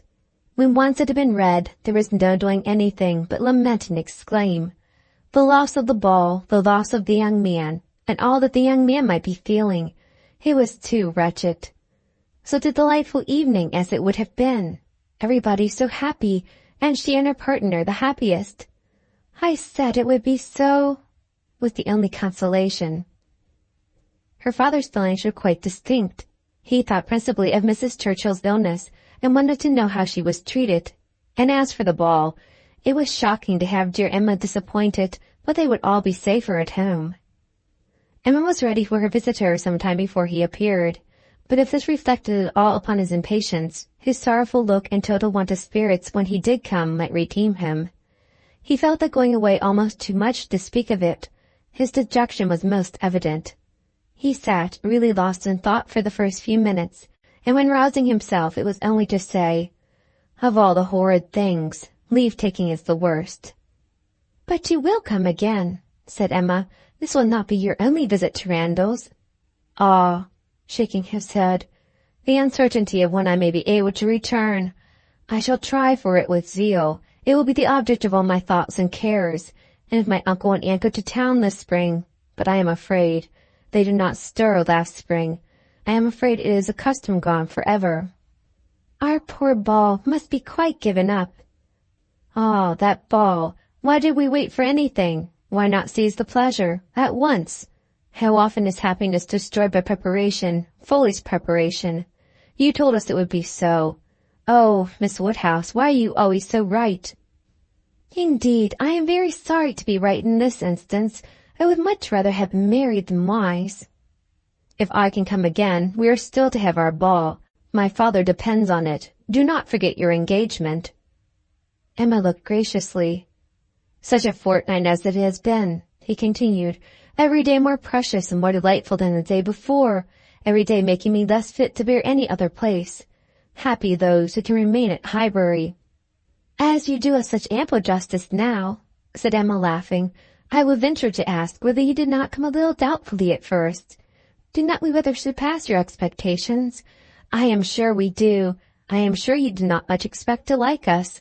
You would not have been so long in coming if you had had a pleasant idea of Highbury." He laughed rather consciously, and though denying the sentiment, Emma was convinced that it had been so. "And you must be off this very morning?" "Yes, my father is to join me here. We shall walk back together, and I must be off immediately. I am almost afraid that every moment will bring him." "Not 5 minutes to spare even for your friends, Miss Fairfax and Miss Bates? How unlucky! Miss Bates's powerful, argumentative mind might have strengthened yours." "Yes, I have called there. Passing the door, I thought it better. It was a right thing to do. I went in for 3 minutes, and was detained by Miss Bates's being absent. She was out, and I felt it impossible not to wait till she came in. She is a woman that one must laugh at, but that one would not wish to slight. It was better to pay my visit than—" He hesitated, got up, walked to the window. "In short," said he, "perhaps, Miss Woodhouse, I think you can hardly be quite without suspicion." He looked at her as if wanting to read her thoughts. She hardly knew what to say. It seemed like the forerunner of something absolutely serious, which she did not wish. Forcing herself to speak, therefore, in the hope of putting it by, she calmly said, "You were quite in the right. It was most natural to pay your visit, then." He was silent.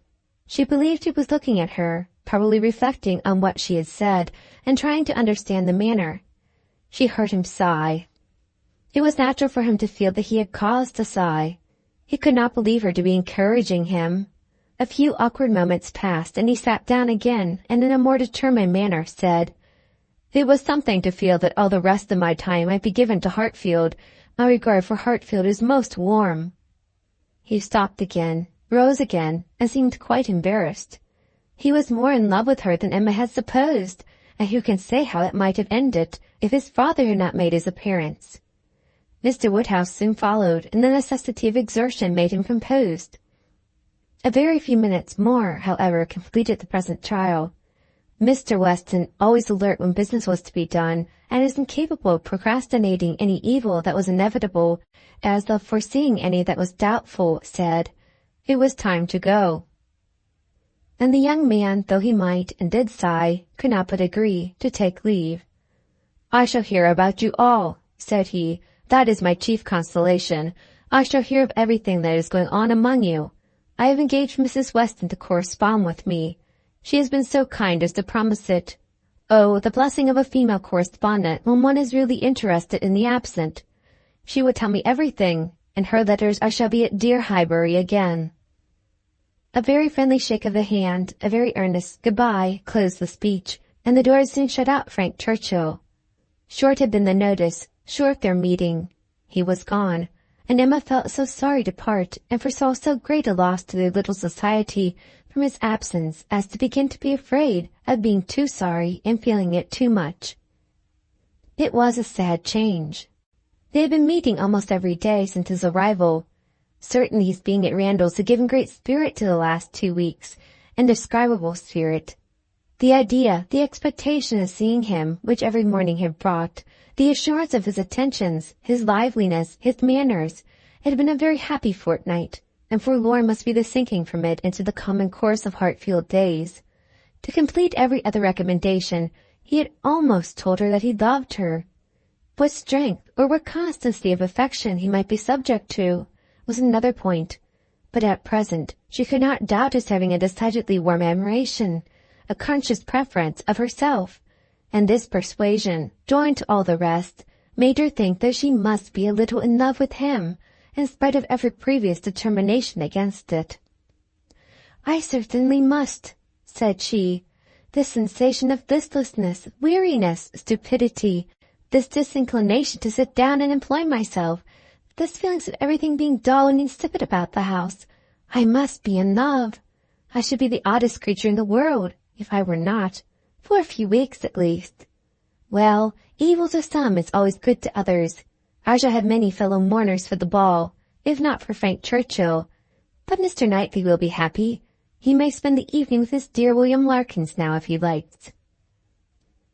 Mr. Knightley, however, showed no triumphant happiness. He could not say that he was sorry on his own account. His very cheerful look would have contradicted him if he had. But he said, and very steadily, that he was sorry for the disappointment of the others, and with considerable kindness added, "You, Emma, who have so few opportunities of dancing, you are really out of luck. You are very much out of luck." It was some days before she saw Jane Fairfax, to judge of her honest regret in this woeful change, but when they did meet, her composure was odious. She had been particularly unwell, however, suffering from headache to a degree which made her aunt declare that had the ball taken place, she did not think Jane could have attended it, and it was charity to impute some of her unbecoming indifference to the languor of ill health. Volume 2, Chapter 13 of Emma. Emma continued to entertain no doubt of her being in love. Her ideas only varied as to the how much. At first she thought it was a good deal, and afterwards but little. She had great pleasure in hearing Frank Churchill talked of, and, for his sake, greater pleasure than ever in seeing Mr. and Mrs. Weston. She was very often thinking of him, and quite impatient for a letter, that she might know how he was, how were his spirits, how was his aunt, and what was the chance of his coming to Randalls again this spring. But, on the other hand, she could not admit herself to be unhappy, nor after the first morning to be less disposed for employment than usual. She was still busy and cheerful, and, pleasing as he was, she could yet imagine him to have faults. And farther, though thinking of him so much, and, as she sat drawing or working, forming 1,000 amusing schemes for the progress and close of their attachment, fancying interesting dialogues and inventing elegant letters, the conclusion of every imaginary declaration on his side was that she refused him. Their affection was always to subside into friendship. Everything tender and charming was to mark their parting, but still they were to part.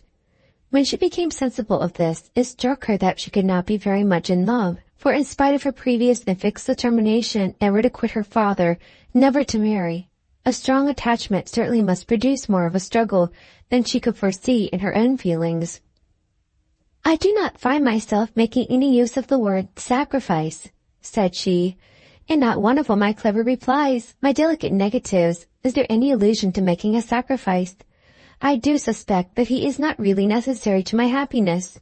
So much the better. I certainly will not persuade myself to feel more than I do. I am quite enough in love. I should be sorry to be more." Upon the whole, she was equally contented with her view of his feelings. He is undoubtedly very much in love. Everything denotes it. Very much in love indeed. And when he comes again, if his affection continue, I must be on guard not to encourage it. It would be most inexcusable to do otherwise, as my own mind is quite made up.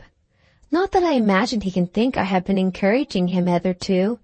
No, if he had believed me at all to share his feelings, he would not have been so wretched. Could he have thought himself encouraged, his looks and language at parting would have been different. Still, however, I must be on my guard. It is in the supposition of his attachment continuing, what it now is. But I do not know that I expect it will. I do not look upon him to be quite the sort of man. I do not altogether build upon his steadiness or constancy. His feelings are warm, but I can imagine them rather changeable. Every consideration of the subject, in short, makes me thankful that my happiness is not more deeply involved. I shall do very well again after a little while, and then it will be a good thing over, for they say everybody is in love once in their lives, and I shall have been let off easily. When his letter to Mrs. Weston arrived, Emma had the perusal of it, and she read it with a degree of pleasure and admiration which made her at first shake her head over her own sensations, and think she had undervalued their strength. It was a long, well-written letter, giving the particulars of his journey and of his feelings, expressing all the affection, gratitude, and respect which was natural and honorable, and describing everything exterior and local that could be supposed attractive, with spirit and precision. No suspicious flourishes, now, of apology or concern. It was a language of real feeling towards Mrs. Weston, and the transition from Highbury to Enscombe, the contrast between the places and some of the first blessings of social life, was just enough touched on to show how keenly it was felt, and how much more might have been said but for the restraints of propriety. The charm of her own name was not wanting. Miss Woodhouse appeared more than once, and never without of something a pleasing connection, either a compliment to her taste or a remembrance of what she had said. And then the very last time of its meeting her eye, unadorned as it was by any such broad wreath of gallantry, she yet could discern the effect of her influence and acknowledge the greatest compliment, perhaps of all conveyed. Compressed into the very lowest vacant corners were these words: "I had not a spare moment on Tuesday, as you know, for Miss Woodhouse's beautiful little friend. Pray make my excuses and adieux to her." This, Emma could not doubt, was all for herself. Harriet was remembered only from being her friend. His information and prospects as to Enscombe were neither worse nor better than had been anticipated. Mrs. Churchill was recovering, and he dared not yet, even in his own imagination, fix a time for coming to Randalls again. Gratifying, however, and stimulative as was the letter in the material part, its sentiments she yet found, when it was folded up and returned to Mrs. Weston, that it had not added any lasting warmth, that she could still do without the writer, and that he must learn to do without her. Her intentions were unchanged. Her resolution of refusal only grew more interesting by the addition of a scheme for a subsequent consolation and happiness. His recollections of Harriet, and the words which clothed it, the beautiful little friend, suggested to her the idea of Harriet succeeding her in his affections. Was it possible? No. Harriet undoubtedly was greatly his inferior in understanding, but he had been very much struck with the loveliness of her face and the warm simplicity of her manner, and all the probabilities of circumstance and connection are in her favor. For Harriet it would be advantageous and delightful indeed. "I must not dwell upon it," said she. "I must not think of it. I know the danger of indulging such speculations.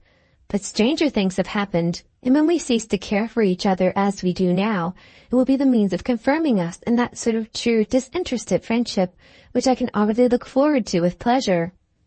It was well to have a comfort in store on Harriet's behalf, though it might be wise to let the fancy touch it seldom, for evil in that quarter was at hand. As Frank Churchill's arrival had succeeded Mr. Elton's engagement in the conversation of Highbury, as the latest interest had entirely borne down the first, so now upon Frank Churchill's disappearance, Mr. Elton's concerns were assuming the most irresistible form. His wedding day was named. He would soon be among them again. Mr. Elton and his bride. There was hardly time to talk over the first letter from Enscombe before Mr. Elton and his bride were in everybody's mouth, and Frank Churchill was forgotten. Emma grew sick at the sound. She had had 3 weeks of happy exemption from Mr. Elton, and Harriet's mind, she had been willing to hope, had been lately gaining strength. With Mr. Weston's ball in view at least, there had been a great deal of insensibility to other things, but it was now too evident that she had not attained such a state of composure as could stand against the actual approach, new carriage, bell-ringing, and all. Poor Harriet was in the flutter of spirits which required all the reasonings and soothings and attentions of every kind that Emma could give her. Emma felt that she could not do too much for her, that Harriet had a right to all her ingenuity and all her patience, but it was heavy work to be forever convincing without producing any effect, forever agreed to, without being able to make their opinions the same. Harriet listened submissively and said, "It was very true. It was just as Miss Woodhouse described. It was not worth while to think about them, and she would not think about them any longer." But no change of subject could avail, and the next half-hour saw her as anxious and restless about the Eltons as before. At last Emma attacked her on another ground. "You are allowing yourself to be so occupied and so unhappy about Mr. Elton's marrying, Harriet, is the strongest reproach you can make me. You cannot give me a greater reproof for the mistake I fell into. It was all my doing, I know. I have not forgotten it, I assure you. Deceived myself. I did very miserably deceive you, and it will be a painful recollection to me forever. Do not imagine me in danger of forgetting it." Harriet felt this too much to utter more than a few words of eager exclamation. Emma continued, "I have not said exert yourself, Harriet, for my sake. Think less, talk less of Mr. Elton for my sake, because for your own sake, rather, I would wish it to be done. For the sake of what is more important than my comfort, a habit of self-command in you, a consideration of what is your duty, an attention to propriety, an endeavor to avoid the suspicions of others, to save your health and credit, and restore your tranquillity. These are the motives which I have been pressing on you. They are very important, and sorry I am that you cannot feel them sufficiently to act upon them. My being saved from pain is a very secondary consideration. I want you to save yourself from greater pain. Perhaps I may sometimes have felt that Harriet would not forget what was due, or rather what would be kind by me." The appeal to her affections did more than all the rest. The idea of wanting gratitude and consideration from Miss Woodhouse, whom she really loved extremely, made her wretched for a while, and when the violence of grief was comforted away, still remained powerful enough to prompt to what was right and support her in it very tolerably. "You, who have been the best friend I ever had in my life, my gratitude to you, nobody is equal to you. I care for nobody as I do you. Oh, Miss Woodhouse, how ungrateful I have been." Such expressions, assisted as they were by everything that look and manner could do, made Emma feel that she had never loved Harriet so well, nor valued her affection so highly before. "There is no charm equal to tenderness of heart," said she afterwards to herself. "There is nothing to be compared to it. Warmth and tenderness of heart, with an affectionate, open manner, will beat all the clearness of head in the world for attraction. I am sure it will. It is tenderness of heart which makes my dear father so generally beloved, which gives Isabella all her popularity. I have it not, but I know how to prize and respect it. Harriet is my superior in all the charm and all the felicity it gives. Dear Harriet, I would not change you for the clearest-headed, longest-sighted, best-judging female breathing. Oh, the coldness of a Jane Fairfax! Harriet is worth 100 such, and for a wife, a sensible man's wife, she is invaluable. I mention no names, but happy the man who changes Emma for Harriet." Volume 2, Chapter 14 of Emma. Mrs. Elton was first seen at church, but though devotion might be interrupted, curiosity could not be satisfied by a bride in a pew, and it must be left for the visits in form, which were then to be paid, to settle whether she were very pretty indeed, or only rather pretty, or not pretty at all. Emma had feelings, less of curiosity than of pride or propriety, to make a resolve on not being the last to pay her respects, and she made a point of Harriet's going with her, that the worst of the business might be gone through as soon as possible. She could not enter the house again, could not be in the same room to which she had with such vain artifice retreated 3 months ago to lace up her boot, without recollecting. 1,000 vexatious thoughts would reoccur, compliments, charades, and horrible blunders, and it was not to be supposed that poor Harriet should not be recollecting too. But she behaved very well, and was only rather pale and silent. The visit was of course short, and there was so much embarrassment and occupation of mind to shorten it, that Emma would not allow herself entirely to form an opinion of the lady, and on no account to give one, beyond the nothing-meaning terms of being elegantly dressed and very pleasing. She did not really like her. She would not be in a hurry to find fault, but she suspected that there was no elegance, ease, but not elegance. She was almost sure that for a young woman, a stranger, a bride, there was too much ease. Her person was rather good, her face not unpretty, but neither feature nor air nor voice nor manner were elegant. Emma thought at least it would turn out so. As for Mr. Elton, his manners did not appear. But no, she would not permit a hasty or a witty word from herself about his manners. It was an awkward ceremony at any time to be receiving wedding visits, and a mad hand need be all grace to acquit himself well through it. The woman was better off. She might have the assistance of fine clothes and the privilege of bashfulness, but the man had only his own good sense to depend on.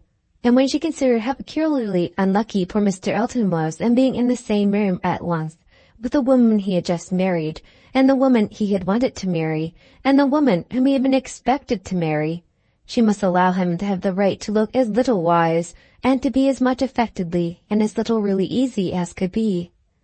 "Well, Miss Woodhouse," said Harriet, when they had quitted the house, and after waiting in vain for her friend to begin, "Well, Miss Woodhouse," with a gentle sigh, "what do you think of her? Is not she very charming?"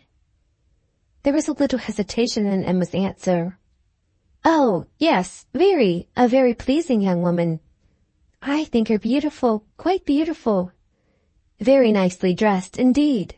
A remarkably elegant gown. I am not at all surprised that he should have fallen in love." "Oh, no, there is nothing to surprise one at all. A pretty fortune, and she came in his way." "I dare say," returned Harriet, sighing again, "I dare say she was very much attached to him." "Perhaps she might, but it is not every man's fate to marry the woman who loves him best. Miss Hawkins perhaps wanted a home, and thought this the best offer she was likely to have." "Yes," said Harriet earnestly, "and well she might. Nobody could ever have a better. Well, I wish them happy with all my heart. And now, Miss Woodhouse, I do not think I shall mind seeing them again. He is just as superior as ever. But being married, you know, it is quite a different thing. No, indeed, Miss Woodhouse, you need not be afraid.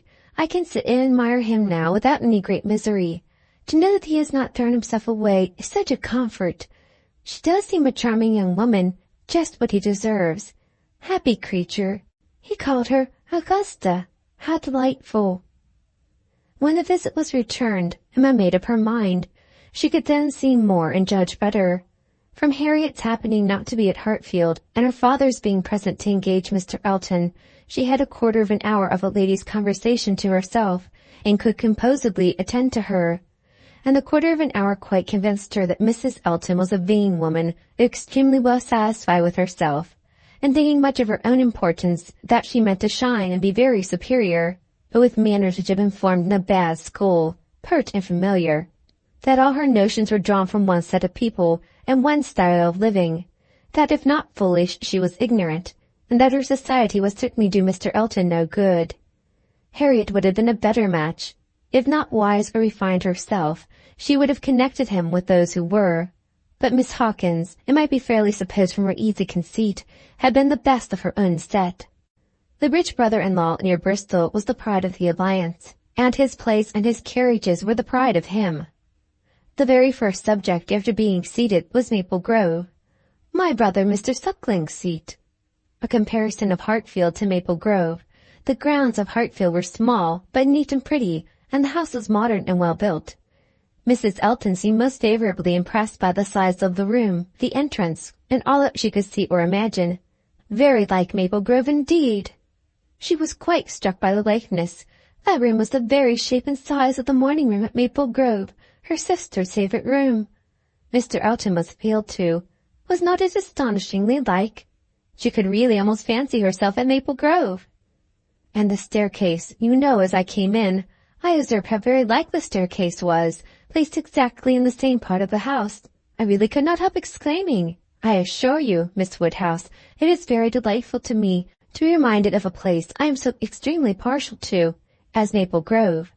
I have spent so many happy months there. With a little sigh of sentiment. A charming place, undoubtedly. Everybody who sees it is struck by its beauty. But to me it has been quite a home. Whenever you are transplanted, like me, Miss Woodhouse, you will understand how very delightful it is to meet with anything at all like one has left behind.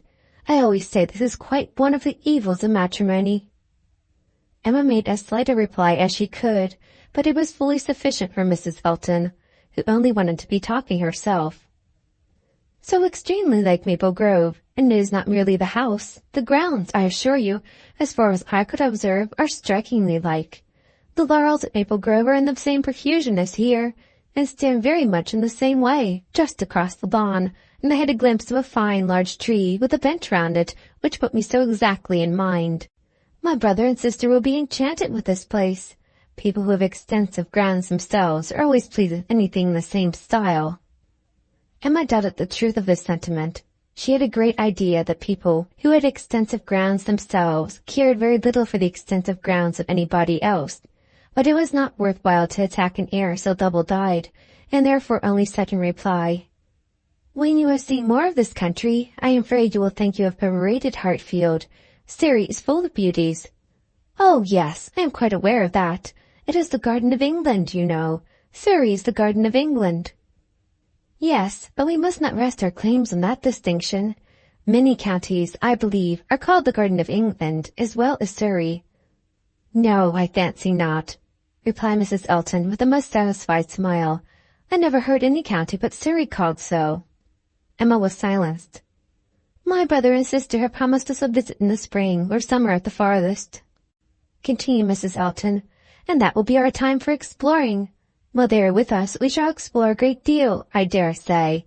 They will have their barouche landau, of course, which holds four perfectly, and therefore, without saying anything of our carriage, we should be able to explore the different beauties extremely well. They would hardly come in their chaise, I think, at that season of the year. Indeed, when the time draws on, I should decidedly recommend their bringing the barouche landau. It will be so very much preferable. When people come into a beautiful country of this sort, you know, Miss Woodhouse, one naturally wishes them to see as much as possible, and Mr. Suckling is extremely fond of exploring. We explored to King's Weston twice last summer in that way, most delightfully, just after their first having the barouche landau. You have many parties of that kind here, I suppose, Miss Woodhouse, every summer? No, not immediately here. We are rather out of distance of the very striking beauties which attract the sort of parties you speak of, and we are a very quiet set of people, I believe. more disposed to stay at home than engage in schemes of pleasure. Ah, there is nothing like staying at home for real comfort. Nobody can be more devoted to home than I am. I was quite a proverb for it at Maple Grove. Many a time has Selina said, when she has been going to Bristol, I really cannot get this girl to move from the house. I absolutely must go in by myself, though I hate being stuck up in the barouche landau without a companion. But Augusta, I believe, with her own goodwill, would never stir beyond the park paling. Many a time she has said so, and yet I am no advocate for entire seclusion. I think, on the contrary, when people shut themselves up entirely from society, it is a very bad thing, and that it is much more advisable to mix in the world in a proper degree, without living in it either too much or too little. I perfectly understand your situation, however, Miss Woodhouse. Looking towards Mr. Woodhouse. Your father's state of health must be a great drawback. Why does not he try Bath? Indeed he should. Let me recommend Bath to you. I assure you I have no doubt of its doing Mr. Woodhouse good. My father tried it more than once formerly, but without receiving any benefit, and Mr. Perry, whose name, I dare say, is not unknown to you, does not conceive it will be at all more likely to be useful now. Ah, that's a great pity, for I assure you, Miss Woodhouse, where the waters do agree, it is quite wonderful the relief they give.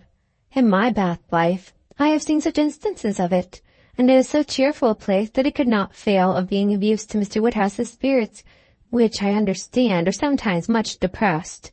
And as to his recommendations to you, I fancy I need not take much pains to dwell on them.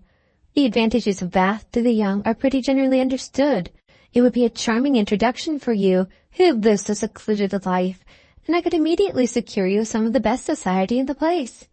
A line from me would bring you a little host of acquaintance. My particular friend, Mrs. Partridge, the lady I had always resided with when in Bath, will be most happy to show you any attentions, and would be the very person for you to go into public with. It was as much as Emma could bear without being impolite. The idea of her being indebted to Mrs. Elton for what was called an introduction, of her going into public under the auspices of a friend of Mrs. Elton's, probably some vulgar, dashing widow who, with the help of a boarder, just made a shift to live. The dignity of Miss Woodhouse of Hartfield was sunk indeed. She restrained herself, however, from any of the reproofs she could have given, and only thanked Mrs. Elton coolly. But their going to Bath was quite out of the question, and she was not perfectly convinced that the place might suit her better than her father. And then, to prevent farther outrage and indignation, changed the subject directly. I do not ask whether you are musical, Mrs. Elton.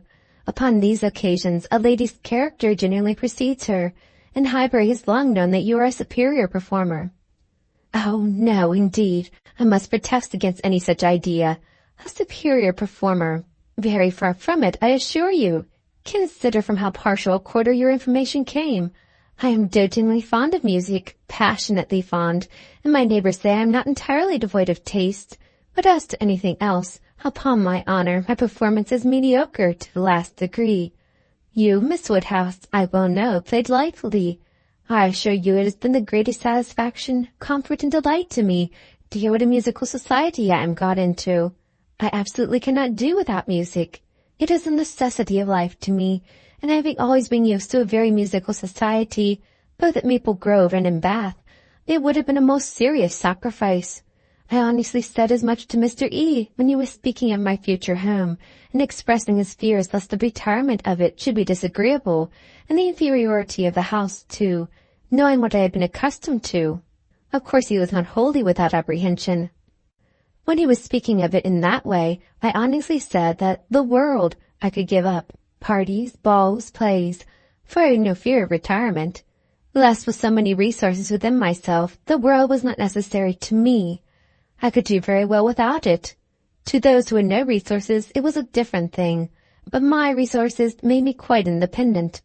And as to smaller-sized rooms than I had been used to, I really could not give it a thought. I hoped I was perfectly equal to any sacrifice of that description. Certainly I had been accustomed to every luxury at Maple Grove, but I did assure him that 2 carriages were not necessary to my happiness, nor were spacious apartments. But, said I, to be quite honest, I do not think I can live without something of a musical society. I condition for nothing else, but without music, life would be a blank to me. We cannot suppose, said Emma, smiling, that Mr. Elton would hesitate to assure you of there being a very musical society in Highbury, and I hope you will not find he has outstepped the truth more than may be pardoned, in consideration of the motive. No, indeed, I have no doubt at all on that head.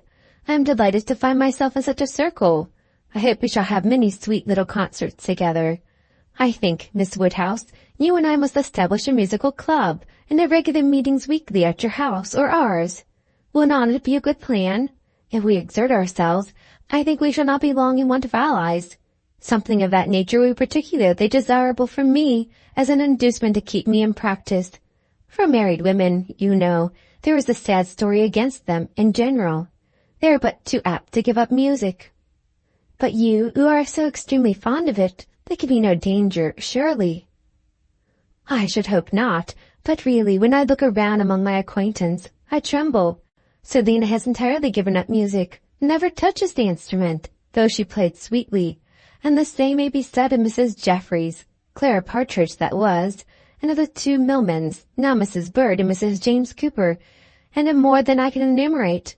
Upon my word, it is enough to put one in a fright. I used to be quite angry with Selina, but really I begin now to comprehend that a married woman has many things to call her attention. I believe I was half an hour this morning shut with my housekeeper. But everything of that kind, said Emma, will soon be in so regular a train. Well, said Mrs. Elton, laughing, we shall see. Emma, finding her so determined upon neglecting her music, had nothing more to say, and after a moment's pause, Mrs. Elton chose another subject. We have been calling at Randall's, said she, and found them both at home, and very pleasant people they seem to be. I like them extremely. Mr. Weston seemed an excellent creature, quite a first-rate favourite with me already, I assure you, and she appears so truly good. There is something so motherly and kind-hearted about her, that it wins upon one directly. She was your governess, I think? Emma was almost too astonished to answer, but Mrs. Elton hardly waited for the affirmative before she went on. Having understood as much, I was rather astonished to find her so very ladylike, but she's really quite the gentlewoman. Mrs. Weston's manners, said Emma, were always particularly good. Their propriety, simplicity, and elegance would make them the safest model for any young woman. And who do you think came in while we were there? Emma was quite at a loss. The tone implied some old acquaintance, and how could she possibly guess? Knightley, continued Mrs. Elton, Knightley himself. Was not it lucky? For not being within when he called the other day, I had never seen him before, and of course, as a particular friend of Mr. E.'s, I had a great curiosity. My friend Knightley has been so often mentioned that I was really impatient to see him, and I must do my care esposo the justice to say that he need not be ashamed of his friend. Knightley is quite the gentleman. I like him very much. Decidedly, I think, a very gentlemanlike man. Happily it was now time to be gone. They were off, and Emma could breathe. Insufferable woman, was her immediate exclamation. Worse than I had supposed. Absolutely insufferable. Knightley, I could not have believed it. Knightley. Never seen him in her life before, and call him Knightley, and discovered that he's a gentleman. A little upstart, vulgar being with her Mr. E. and her care esposo, and her resources, and all her airs of pert pretension and unbred finery. Actually to discover that Mr. Knightley is a gentleman. I doubt whether he will return the compliment and discover her to be a lady. I could not have believed it. And to propose that she and I should unite to form a musical club. One would fancy we were bosom friends. And Mrs. Weston, astonished that the person who had brought me up should be a gentlewoman. Worse and worse. I never met with her equal. Much beyond my hopes. Harriet is disgraced by any comparison. Oh, what would Frank Churchill say to her if he were here? How angry and how diverted he would be. Ah, there I am, thinking of him directly. Always the first person to be thought of. How I catch myself out. Frank Churchill comes as regularly into my mind. All this ran so glibly through her thoughts, and by the time her father had arranged himself, after the bustle of the Eltons' departure, and was ready to speak, she was very tolerably capable of attending. Well, my dear, he deliberately began, Considering we never saw her before, she seems a very pretty sort of young lady, and I dare say she was very much pleased with you. She speaks a little too quick. A little quickness of voice there is, which rather hurts the ear. But I believe I am nice. I do not like strange voices, and nobody speaks like you and poor Miss Taylor. However, she seems a very obliging, pretty-behaved young lady, and no doubt will make him a very good wife, though I think he had better not have married. I made the best excuses I could for not having been able to wait on him and Mrs. Belton on this happy occasion. I said that I hoped I should in the course of the summer, but I ought to have gone before. Not to wait upon a bride is very remiss. Ah, he shows what a sad invalid I am, but I do not like the corner into Vicarage Lane. I dare say your apologies were accepted, sir. Mr. Elton knows you. Yes, but a young lady, a bride, I ought to have paid my respects to her if possible. It was being very deficient. But, my dear papa, you are no friend to matrimony, and therefore why should you be so anxious to pay your respects to a bride? It ought to be no recommendation to you. It is encouraging people to marry if you make so much of them. No, my dear, I never encouraged anybody to marry, but I would always wish to pay every proper attention to a lady, and a bride, especially, is never to be neglected. More is a vow due to her. A bride, you know, my dear, is always the first in company, let the others be who they may. Well, papa, if this is not encouragement to marry, I do not know what is, and I should never have expected you to be lending your sanction to such vanity baits for poor young ladies. My dear, you do not understand me. This is a matter of mere common politeness and good breeding, and it has nothing to do with any encouragement to people to marry. Emma had done. Her father was growing nervous and could not understand her. Her mind returned to Mrs. Elton's offences, and long, very long did they occupy her. Volume 2, Chapter 15 of Emma. Emma was not required, by any subsequent discovery, to retract her ill opinion of Mrs. Elton. Her observation had been pretty correct. Such as Mrs. Elton appeared to her on the second interview, such she appeared whenever they met again, self-important, presuming, familiar, ignorant, and ill-bred. She had a little beauty and a little accomplishment, but so little judgment that she thought herself coming with superior knowledge of the world to enliven and improve a country neighborhood, and conceived Miss Hawkins to have held such a place in society as Mrs. Elton's consequence only could surpass. There was no reason to suppose Mr. Elton thought it all differently from his wife. He seemed not merely happy with her, but proud. He had the air of congratulating himself on having brought such a woman to Highbury, as not even Miss Woodhouse could equal, and the greater part of her new acquaintance, disposed to commend, or not in the habit of judging, following the lead of Miss Bates's good-will, or taking it for granted that the bride must be as clever and agreeable as she professed herself, were very well satisfied, so that Mrs. Elton's praise passed from one mouth to another, as it ought to do, unimpeded by Miss Woodhouse, who readily continued her first contribution, and talked with a good grace of her being very pleasant and very elegantly dressed. In one respect, Mrs. Elton grew even worse than she had appeared at first. Her feelings altered towards Emma. Offended probably by the little encouragement which her proposal of intimacy met with, she drew back in her turn, and gradually became much more cold and distant. And though the effect was agreeable, the ill will which produced it was necessarily increasing Emma's dislike. Her manners, too, and Mr. Elton's, were unpleasant towards Harriet. They were sneering and negligent. Emma hoped it must rapidly work Harriet's cure, but the sensations which could prompt such behavior sunk them both very much. It was not to be doubted that poor Harriet's attachment had been an offering to conjugal unreserve, and her own share in the story, under a coloring the least favorable to her and most soothing to him, had in all likelihood been given also. She was, of course, the object of their joint dislike. When they had nothing else to say, it must be always easy to begin abusing Miss Woodhouse, and the enmity which they dare not show in open disrespect to her found a broader vent in contemptuous treatment of Harriet. Mrs. Elton took a great fancy to Jane Fairfax, and from the first.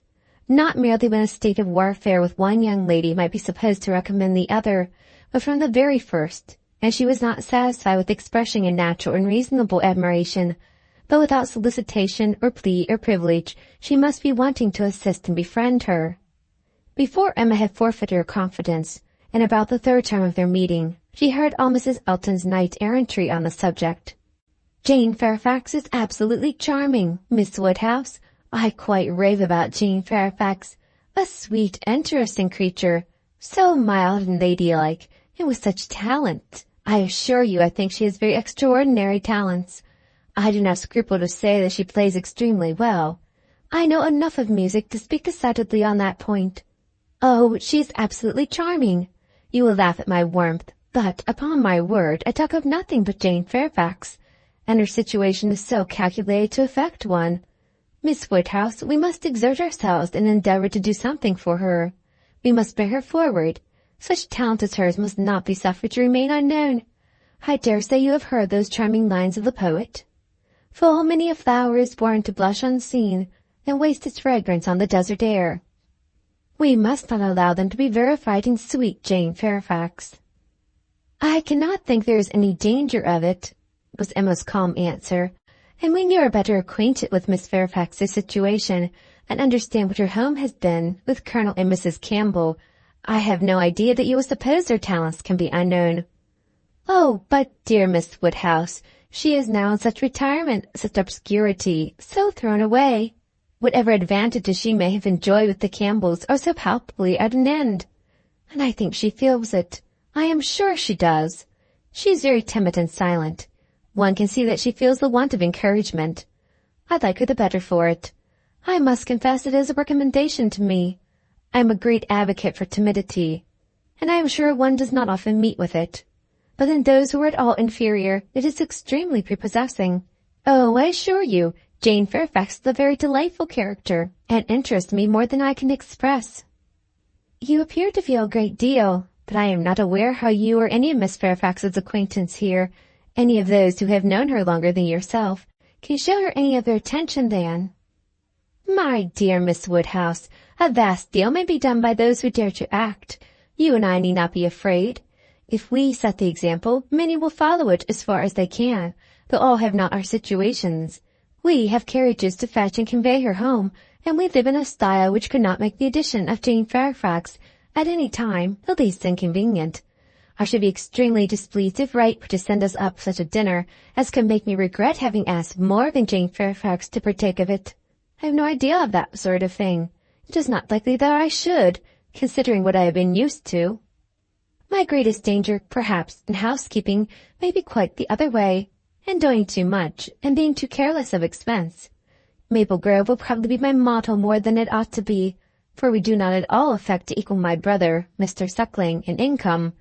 However, my resolution is taken as to noticing Jane Fairfax. I shall certainly have her very often at my house, shall introduce her whenever I can, shall have musical parties to draw out her talents, and shall be constantly on the watch for an eligible situation. My acquaintance is so very extensive that I have little doubt of hearing of something to suit her shortly. I shall introduce her, of course, very particularly to my brother and sister when they come to us. I am sure they will like her extremely, and when she gets a little acquainted with them, her fears will completely wear off, for there really is nothing in the manners of either but what is highly conciliating. I shall have her very often indeed, while they are with me, and I dare say we shall sometimes find a seat for her in the barouche landau in some of our exploring parties." "Poor Jane Fairfax," thought Emma, "you have not deserved this. You may have done wrong with regard to Mr. Dixon, but this is a punishment beyond what you can have merited. The kindness and protection of Mrs. Elton. Jane Fairfax and Jane Fairfax. Heavens, let me not suppose that she dares go about Emma Woodhousing me. But upon my honour, there seems no limits to the licentiousness of that woman's tongue." Emma had not to listen to such paradings again, to any so exclusively addressed to herself, so disgustingly decorated with a "dear Miss Woodhouse." The change on Mrs. Elton's side soon afterwards appeared, and she was left in peace, neither forced to be the very particular friend of Mrs. Elton, nor, under Mrs. Elton's guidance, the very active patroness of Jane Fairfax, and only sharing with others in a general way, and knowing what was felt, what was meditated, what was done. She looked on with some amusement, Miss Bates's gratitude for Mrs. Elton's attention to Jane was in the first style of guileless simplicity and warmth. She was quite one of her worthies, the most amiable, affable, delightful woman, just as accomplished and condescending as Mrs. Elton meant to be considered. Emma's only surprise was that Jane Fairfax should accept those attentions and tolerate Mrs. Elton as she seemed to do. She heard of her walking with the Eltons, sitting with the Eltons, spending a day with the Eltons. This was astonishing. She could not have believed it possible that the taste or the pride of Miss Fairfax could endure such society and friendship as the vicarage had to offer. "She is a riddle, quite a riddle," said she, "to choose to remain here month after month, under privations of every sort, and now to choose the mortification of Mrs. Elton's notice and the penury of her conversation, rather than return to the superior companions who have always loved her with such real, generous affection." Jane had come to Highbury professedly for 3 months. The Campbells were gone to Ireland for 3 months. But now the Campbells had promised their daughter to stay at least till midsummer, and fresh invitations had arrived for her to join them there. According to Miss Bates, it all came from her, Mrs. Dixon had written most pressingly. Would Jane go? Means were to be found, servants sent, friends contrived, no travelling difficulty allowed to exist. But still she had declined it. "She must have some motives more powerful than appears for refusing this invitation," was Emma's conclusion. "She must be under some sort of penance inflicted either by the Campbells or herself. There is great fear, great caution, great resolution somewhere. She is not to be with the Dixons. The decree is issued by somebody. But why must she consent to be with the Eltons?" Here was quite a separate puzzle. Upon her speaking her wonder aloud on that part of the subject, before the few who knew her opinion of Mrs. Elton, Mrs. Weston ventured this apology for Jane. "We cannot suppose that she has any great enjoyment at the vicarage, my dear Emma, but it is better than being always at home. Her aunt is a good creature, but, as a constant companion, must be very tiresome. We must consider what Miss Fairfax quits before we condemn her taste for what she goes to." "You are right, Mrs. Weston," said Mr. Knightley warmly. "Miss Fairfax is as capable as any one of us of forming a just opinion of Mrs. Elton. Could she have chosen with whom to associate, she would not have chosen her.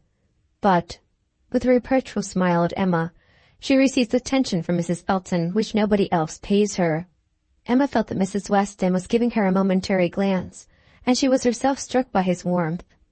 With a faint blush she presently replied, "Such attentions as Mrs. Elton's, I should have imagined, would rather disgust than gratify Miss Fairfax. Mrs. Elton's invitations I should have imagined anything but inviting."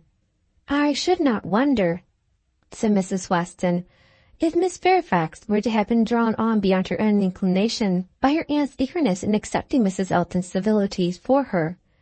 Poor Miss Bates may very likely have committed her niece and hurried her into a greater appearance of intimacy than her own good sense would have dictated, in spite of the very natural wish of a little change." Both felt rather anxious to hear him speak again, and after a few minutes' silence he said, "Another thing must be taken into consideration, too. Mrs. Elton does not talk to Miss Fairfax as she speaks of her. We all know the difference between the pronouns he or she and thou, the plainly spoken amongst us. We all feel the influence of a something beyond common civility in our personal intercourse with each other, a something more early implanted. We cannot give anybody the disagreeable hints, though we may have been very full of the hour before. We feel things differently. And besides the operation of this, as a general principle, you may be sure that Miss Fairfax awes Mrs. Elton by her superiority both of mind and manner, and that, face to face, Mrs. Elton treats her with all the respect which she has a claim to. Such a woman as Jane Fairfax probably never fell in Mrs. Elton's way before, and no degree of vanity could prevent her acknowledging her own comparative littleness in action, if not in consciousness. "I know how highly you think of Jane Fairfax," said Emma. Little Henry was in her thoughts, and a mixture of alarm and delicacy made her irresolute what else to say. "Yes," he replied, "anybody may know how highly I think of her." "And yet," said Emma, beginning hastily and with an arch look, but soon stopping. It was better, however, to know the worst at once. She hurried on. "And yet, perhaps, you may hardly be aware yourself how highly it is. The extent of your admiration may take you by surprise some day or other." Mr. Knightley was hard at work upon the lower buttons of his thick leather gaiters, and either the exertion of getting them together or some other cause brought the color into his face as he answered, "Oh, are you there? But you are miserably behindhand. Mr. Cole gave me a hint of it 6 weeks ago." He stopped. Emma felt her foot pressed by Mrs. Weston, and did not herself know what to think. In a moment he went on, "That will never be, however, I can assure you. Miss Fairfax, I dare say, would not have me if I were to ask her, and I am very sure I shall never ask her." Emma returned her friend's pressure with interest, and was pleased enough to exclaim, "You are not vain, Mr. Knightley. I will say that for you." He seemed hardly to hear her. He was thoughtful, and in a manner which showed him not pleased, soon afterwards said, "So you have been settling that I should marry Jane Fairfax?" "No, indeed, I have not. You have scolded me too much for matchmaking, for me to presume to take such a liberty with you. What I said just now meant nothing. One says those sort of things, of course, without any idea of a serious meaning. Oh, no, upon my word, I have not the smallest wish for you marrying Jane Fairfax, or Jane anybody. You would not come in and sit with us in this comfortable way, if you were married." Mr. Knightley was thoughtful again. The result of his reverie was, "No, Emma, I do not think the extent of my admiration for her will ever take me by surprise. I never had a thought of her in that way, I assure you."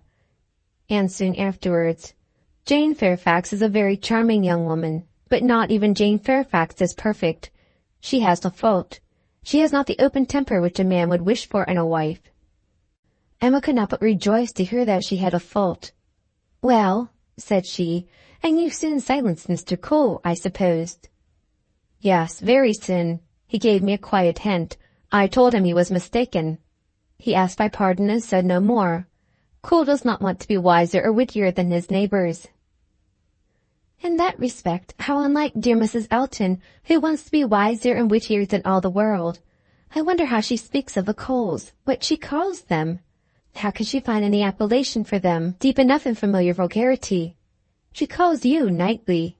What can she do for Mr. Cole? And so I am not to be surprised that Jane Fairfax accepts her civilities and consents to be with her. Mrs. Weston, your argument weighs most with me. I can much more readily enter into the temptation of getting away from Miss Bates than I can believe in the triumph of Miss Fairfax's mind over Mrs. Elton's.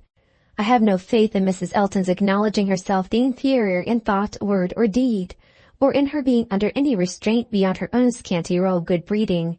I cannot imagine that she will not be continually insulting her visitor with praise, encouragement, and offers of service, that she would not be continually detailing her magnificent intentions, from procuring her a permanent situation, to the including her in those delightful exploring parties which are to take place in the Barouche Landau." "Jane Fairfax has feeling," said Mr. Knightley. "I do not accuse her of want of feeling. Her sensibilities, I suspect, are strong, and her temper excellent in its power of forbearance, patience, self-control. But it wants openness. She is reserved, more reserved, I think, than she used to be, and I love an open temper. No, till Cole alluded to my supposed attachment, it had never entered my head. I saw Jane Fairfax and conversed with her with admiration and pleasure always, but with no thought beyond." "Well, Mrs. Weston," said Emma triumphantly when he left them, "what do you say now to Mr. Knightley's marrying Jane Fairfax?" "Why, really, dear Emma, I say that he's so very much occupied by the idea of not being in love with her, that I should not wonder if it were to end in his being so at last. Do not beat me." Volume 2, Chapter 16 of Emma. Everybody in and about Highbury who had ever visited Mr. Elton was disposed to pay him attention on his marriage. Dinner parties and evening parties were made for him and his lady, and invitations flowed in so fast that she had soon the pleasure of apprehending they were never to have a disengaged day. "I see how it is," said she. "I see what a life I am to lead among you. Upon my word, we shall be absolutely dissipated. We really seem quite the fashion. If this is living in the country, it is nothing very formidable. From Monday next to Saturday, I assure you we have not a disengaged day. A woman with fewer resources than I have need not have been at a loss." No invitation came amiss to her. Her Bath habits made evening parties perfectly natural to her, and Maple Grove had given her a taste for dinners. She was a little shocked at the want of 2 drawing-rooms, at the poor attempt at rout cakes, and there being no ice in the Highbury card parties. Mrs. Bates, Mrs. Perry, Mrs. Goddard, and others were a good deal behindhand in knowledge of the world, but she would soon show them how everything ought to be arranged. In the course of the spring she must return their civilities by one very superior party, in which her card tables should be set out with their separate candles and unbroken packs in the true style, and more waiters engaged for the evening than their own establishment could furnish, to carry round the refreshments at exactly the proper hour and in the proper order. Emma, in the meanwhile, could not be satisfied without a dinner at Hartfield for the Eltons. They must not do less than others, or she should be exposed to odious suspicions, and imagined capable of pitiful resentment. A dinner there must be. After Emma had talked about it for 10 minutes, Mr. Woodhouse felt no unwillingness, and only made the usual stipulation of not sitting at the bottom of the table himself, with the usual regular difficulty of deciding who should do it for him. The persons to be invited required little thought. Besides the Eltons, it must be the Westons and Mr. Knightley. So far it was all of course, and it was hardly less inevitable that poor little Harriet must be asked to make the 8th. But this invitation was not given with equal satisfaction, and on many accounts Emma was particularly pleased by Harriet's begging to be allowed to decline it. She would rather not be in his company more than she could help. She was not yet quite able to see him and his charming, happy wife together without feeling uncomfortable. If Miss Woodhouse would not be displeased, she would rather stay at home. It was precisely what Emma would have wished, had she deemed it possible enough for wishing. She was delighted with the fortitude of her little friend, for fortitude she knew it was in her to give up being in company and stay at home, and she could now invite the very person whom she really wanted to make the 8th, Jane Fairfax. Since her last conversation with Mrs. Weston and Mr. Knightley, she was more conscience-stricken about Jane Fairfax than she had often been. Mr. Knightley's words dwelt with her. He had said that Jane Fairfax received attentions from Mrs. Elton which nobody else paid her. "This is very true," said she, "at least as far as relates to me, which was all that was meant, and it is very shameful. Of the same age and always knowing her, I ought to have been more her friend. She would never like me now. I have neglected her too long, but I will show her greater attention than I have done." Every invitation was successful. They were all disengaged and all happy. The preparatory interest of this dinner, however, was not yet over. A circumstance rather unlucky occurred. The 2 eldest little Knightleys were engaged to pay their grandpapa and aunt a visit of some weeks in the spring, and their papa now proposed bringing them and staying one whole day at Hartfield, which one day would be the very day of his party. His professional engagements did not allow of his being put off, but both father and daughter were disturbed by its happening, so Mr. Woodhouse considered 8 persons at dinner together as the utmost that his nerves could bear, and here would be a 9th, and Emma apprehended that it would be a 9th very much out of humour at not being able to come even to Hartfield for 48 hours without falling in with the dinner party. She comforted her father better than she could comfort herself, by representing that though he certainly would make them 9, yet he always said so little, that the increase of noise would be very immaterial. She thought it in reality a sad exchange for herself, to have him with his grave looks and reluctant conversation opposed to her instead of his brother. The event was more favourable to Mr. Woodhouse than to Emma. John Knightley came, but Mr. Weston was unexpectedly summoned to town, and must be absent on the very day. He might be able to join them in the evening, but certainly not to dinner. Mr. Woodhouse was quite at ease, and as seeing him so, with the arrival of the little boys and the philosophic composure of her brother on hearing his fate, removed the chief of even Emma's vexation. The day came, the party were punctually assembled, and Mr. John Knightley seemed early to devote himself to the business of being agreeable. Instead of drawing his brother off to a window while they waited for dinner, he was talking to Miss Fairfax. Mrs. Elton, as elegant as lace and pearls can make her, he looked at in silence, wanting only to observe enough for Isabella's information. But Miss Fairfax was an old acquaintance and a quiet girl, and he could talk to her. He met her before breakfast as he was returning from a walk with his little boys, when it had been just beginning to rain. It was natural to have some civil hopes on the subject, and he said, "I hope you did not venture far, Miss Fairfax, this morning, or I am sure you must have been wet.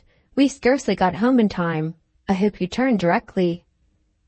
"I went only to the post office," said she, "and reached home before the rain was much. It is my daily errand. I always fetch the letters when I am here.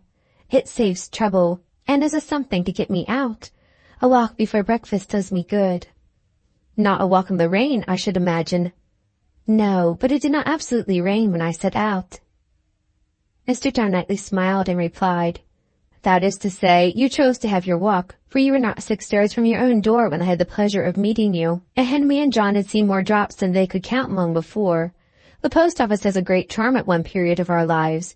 When you have lived to my age, you will begin to think letters are never worth going through the rain for." There was a little blush, and then this answer: "I must not hope to be ever situated as you are, in the midst of every dearest connection, and therefore I cannot expect that simply growing older should make me indifferent about letters." "Indifferent? Oh, no, I never conceived you could become indifferent. Letters are no matter of indifference. They are generally a very positive curse." "You are speaking of letters of business. Mine are letters of friendship." "I have often thought them the worst of the two," replied he coolly. "Business, you know, may bring money, but friendship hardly ever does." "Ah, you are not serious now. I know Mr. John Knightley too well. I am very sure he understands the value of friendship as well as anybody. I can easily believe that letters are very little to you, much less than to me. But it is not your being 10 years older than myself which make the difference. It is not age, but situation. You have everybody dearest to you always at hand. I probably never shall again, and therefore, till I have outlived all my affections, a post office, I think, was always a power to draw me out, in worse weather than today." "When I talked of your being altered by time, by the progress of years," said John Knightley, "I meant to imply the change of situation which time usually brings. I consider one as including the other. Time will generally lessen the interest of every attachment not within the daily circle, but that is not the change I had in view for you. As an old friend, you will allow me to hope, Miss Fairfax, that 10 years hence you may have as many concentrated objects as I have." It was kindly said, and very far from giving offence. A pleasant "thank you" seemed meant to laugh it off. Little blush, a quivering lip, a tear in the eye, showed that it was felt beyond the laugh.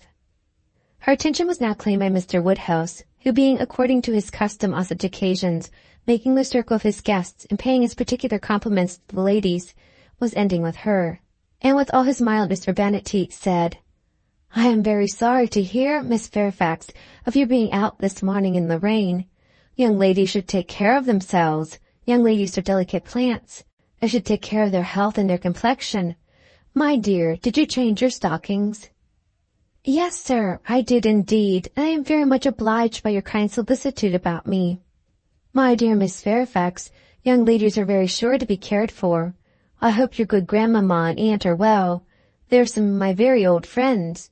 I wish my health allowed me to be a better neighbor. You do us a great deal of honor today, I am sure. My daughter and I are both highly sensible of your goodness, and have the greatest satisfaction in seeing you at Hartfield." The kind-hearted, polite old man might then sit down and feel that he had done his duty, and made every fair lady welcome and easy. By this time the walk in the rain had reached Mrs. Elton, and her remonstrances now opened upon Jane. "My dear Jane, what is this I hear? Going to the post office in the rain? This must not be, I assure you. You sad girl, how could you do such a thing? It is a sign I was not there to take care of you." Jane very patiently assured her that she had not caught any cold. "Oh, do not tell me. You really are a very sad girl, and do not know how to take care of yourself. To the post office, indeed! Mrs. Weston, did you ever hear the like? You and I must positively exert our authority." "My advice," said Mrs. Weston kindly and persuasively, "I certainly do feel tempted to give. Miss Fairfax, you must not run such risks. Liable as you have been to severe colds, indeed you ought to be particularly careful, especially at this time of year. The spring, I always think, requires more than common care. Better wait an hour or two, or even have a day for your letters, than run the risk of bringing on your cough again. Now do not you feel that you had? Yes, I am sure you are much too reasonable. You look as if you would not do such a thing again." "Oh, she shall not do such a thing again," eagerly rejoined Mrs. Elton. "We will not allow her to do such a thing again." And nodding significantly, "There must be some arrangement made. There must indeed. I shall speak to Mr. E. who manufactures our letters every morning. One of our men, I forget his name, shall inquire for yours too and bring them to us. That will obviate all difficulties, you know, and from us I really think, my dear Jane, you can have no scruple to accept such an accommodation." "You are extremely kind," said Jane, "but I cannot give up my early walk. I am advised to be out of doors as much as I can. I must walk somewhere, and the post office is an object. And upon my word, I have scarcely ever had a bad morning before." "My dear Jane, say no more about it. The thing is determined. That is," laughing affectedly, "as far as I can presume to determine anything without the concurrence of my lord and master. You know, Mrs. Weston, you and I must be cautious how we express ourselves. But I do flatter myself, my dear Jane, that my influence is not entirely worn out. If I meet with no insuperable difficulties, therefore, consider that point is settled." "Excuse me," said Jane earnestly, "I cannot by any means consent to such an arrangement, so needlessly troublesome to your servant. If the errand were not a pleasure to me, it could be done, as it always is when I am not here, by my grandmamma's." "Oh, my dear, but so much as Patty has to do, and it is the kindness to employ our men." Jane looked as if she did not mean to be conquered, but instead of answering, she began speaking again to Mr. John Knightley. "The post office is such a wonderful establishment," said she, "the regularity and dispatch of it. If one thinks of all that it has to do, and all that it does so well, it is really astonishing." "It is certainly very well regulated." "So seldom that any negligence or blunder appears, so seldom that a letter among the thousands that are constantly passing about the kingdom is even carried wrong, and not one in a million, I suppose, actually lost. And when one considers the variety of hands, and of bad hands too, that are to be deciphered, it increases the wonder." "The clerks grow expert from habit. They must begin with some quickness of sight and hand, and exercise improves them. If you want any farther explanation," continued he, smiling, "they are paid for it. That is the key to a great deal of capacity. The public pays and must be served well." The varieties of handwriting were farther talked of, and the usual observations made. "I have heard it asserted," said John Knightley, "that the same sort of handwriting often prevails in a family, and where the same master teaches, it is natural enough. But for that reason, I should imagine the likeness must be chiefly confined to the females, where boys have very little teaching after an early age, and scramble into any hand they can get. Isabella and Emma, I think, do write very much alike. I have not always known their writing apart." "Yes," said his brother hesitatingly, "there is a likeness. I know what you mean, but Emma's hand is the strongest." "Isabella and Emma both write beautifully," said Mr. Woodhouse, "and always did. And so does poor Mrs. Weston," with half a sigh and half a smile at her. "I never saw any gentleman's handwriting," Emma began, looking also at Mrs. Weston, but stopped on perceiving that Mrs. Weston was attending to someone else, and the pause gave her time to reflect. "Now, how am I going to introduce him? Am I unequal to speaking his name at once before all these people? Is it necessary for me to use any roundabout phrase? Your Yorkshire friend, your correspondent in Yorkshire. That would be the way, I suppose, if it were very bad. No, I cannot pronounce his name without the smallest distress. I certainly get better and better. Now for it." Mrs. Weston was disengaged, and Emma began again. "Mr. Frank Churchill writes one of the best gentleman's hands I ever saw." "I do not admire it," said Mr. Knightley. "It is too small. Wants strength. It is like a woman's writing." This was not submitted to by either lady. They vindicated him against the base aspersion. No, it by no means wanted strength. It was not a large hand, but very clear and certainly strong. Had not Mrs. Weston any letter about her to produce? No, she had heard from him very lately, but having answered the letter had put it away. "If I were in the other room," said Emma, "if I had my writing desk, I am sure I could produce a specimen. I have a note of his. Do not you remember, Mrs. Weston, employing him to write for you one day?" "He chose to say he was employed." Well, well, I have that note, and can show it after dinner to convince Mr. Knightley." "Oh, when a gallant young man like Mr. Frank Churchill," said Mr. Knightley dryly, writes to a fair lady like Miss Woodhouse, he will, of course, put forth his best. Dinner was on table. Mrs. Elton, before she could be spoken to, was ready, and before Mr. Woodhouse had reached her with his request to be allowed to hand her into the dining parlour, was saying, "Must I go first? I really am ashamed of always leading the way." Jane's solicitude about fetching her own letters had not escaped Emma. She had heard and seen it all, and felt some curiosity to know whether the wet walk of this morning had produced any. She suspected that it had, that it would not have been so resolutely encountered but in full expectation of hearing from someone very dear, and that it had not been in vain. She thought there was an air of greater happiness than usual, a glow both of complexion and spirits. She could have made an inquiry or two as to the expedition and the expense of the Irish mails. It was at her tongue's end, but she abstained. She was quite determined not to utter a word that should hurt Jane Fairfax's feelings, and they followed the other ladies out of the room, arm in arm, with an appearance of goodwill hardly becoming to the beauty and grace of each. Volume 2, Chapter 17 of Emma. When the ladies returned to the drawing-room after dinner, Emma found it hardly possible to prevent their making two distinct parties. With so much perseverance in judging and behaving ill did Mrs. Elton engross Jane Fairfax and slight herself. She and Mrs. Weston were obliged to be almost always either talking together or silent together. Mrs. Elton left them no choice. If Jane repressed her for a little time, she soon began again, and though much that passed between them was in a half-whisper, especially on Mrs. Elton's side, there was no avoiding a knowledge of their principal subjects. The post-office, catching cold, fetching letters, and friendship were long under discussion, and to them succeeded one, which must be at least equally unpleasant to Jane, inquiries whether she had yet heard of any situation likely to suit her, and professions of Mrs. Elton's meditated activity. "Here is April come," said she. "I get quite anxious about you. June will soon be here." "But I have never fixed on June or any other month. Really look forward to the summer in general." "But have you really heard of nothing?" "I have not even made an inquiry. I do not wish to make any yet." "Oh, my dear, we cannot begin too early. You are not aware of the difficulty of procuring exactly the desirable thing." "I not aware," said Jane, shaking her head. "Dear Mrs. Elton, who can have thought of it as I have done?"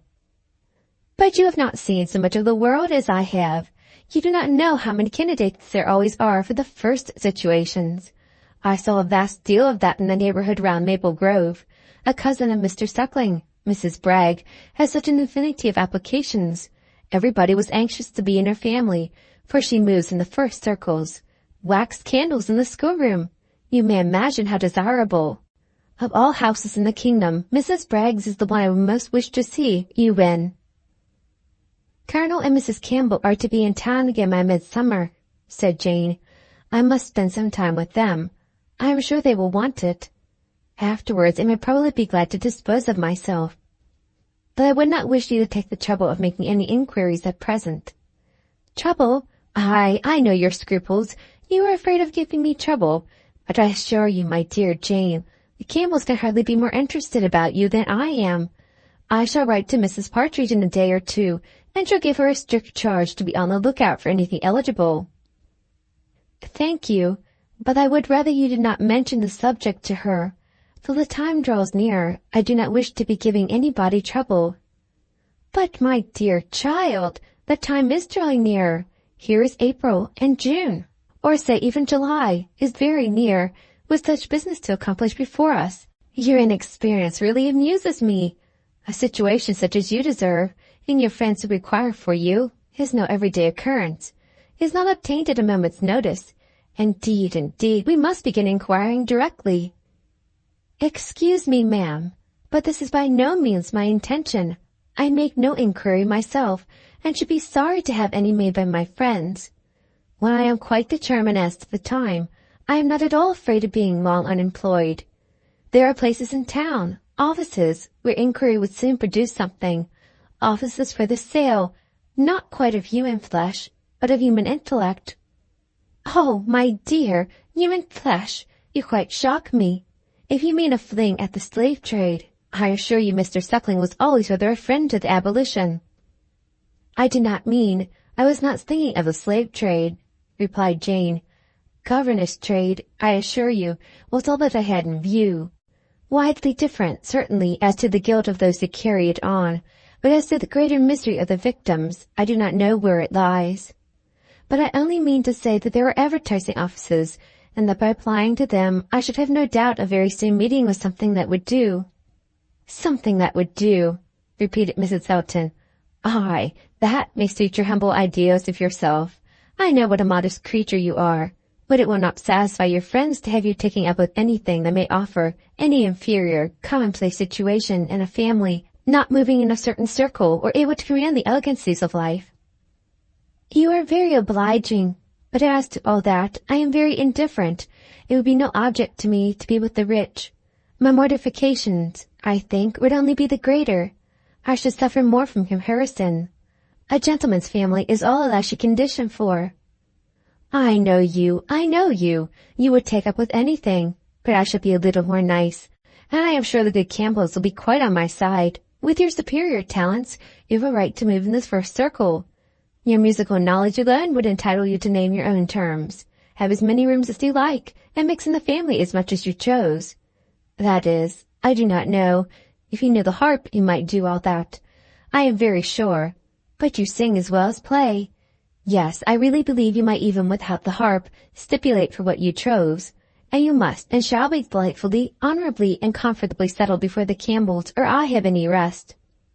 "You may well class the delight, the honor, and the comfort of such a situation together," said Jane. "They are pretty sure to be equal.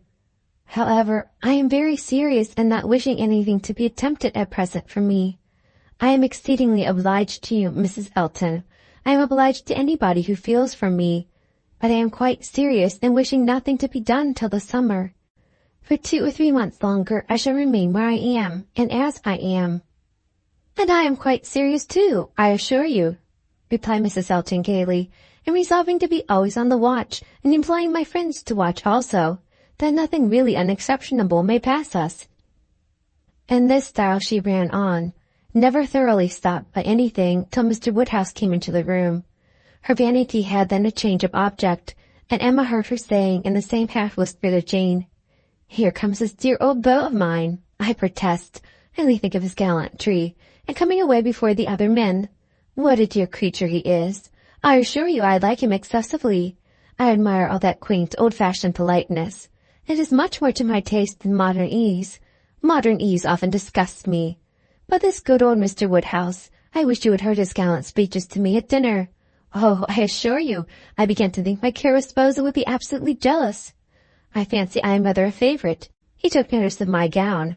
How do you like it? Selina's choice.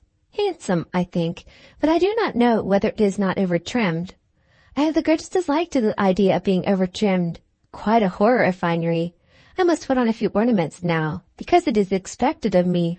A bride, you know, must appear like a bride, but my natural taste is all for simplicity.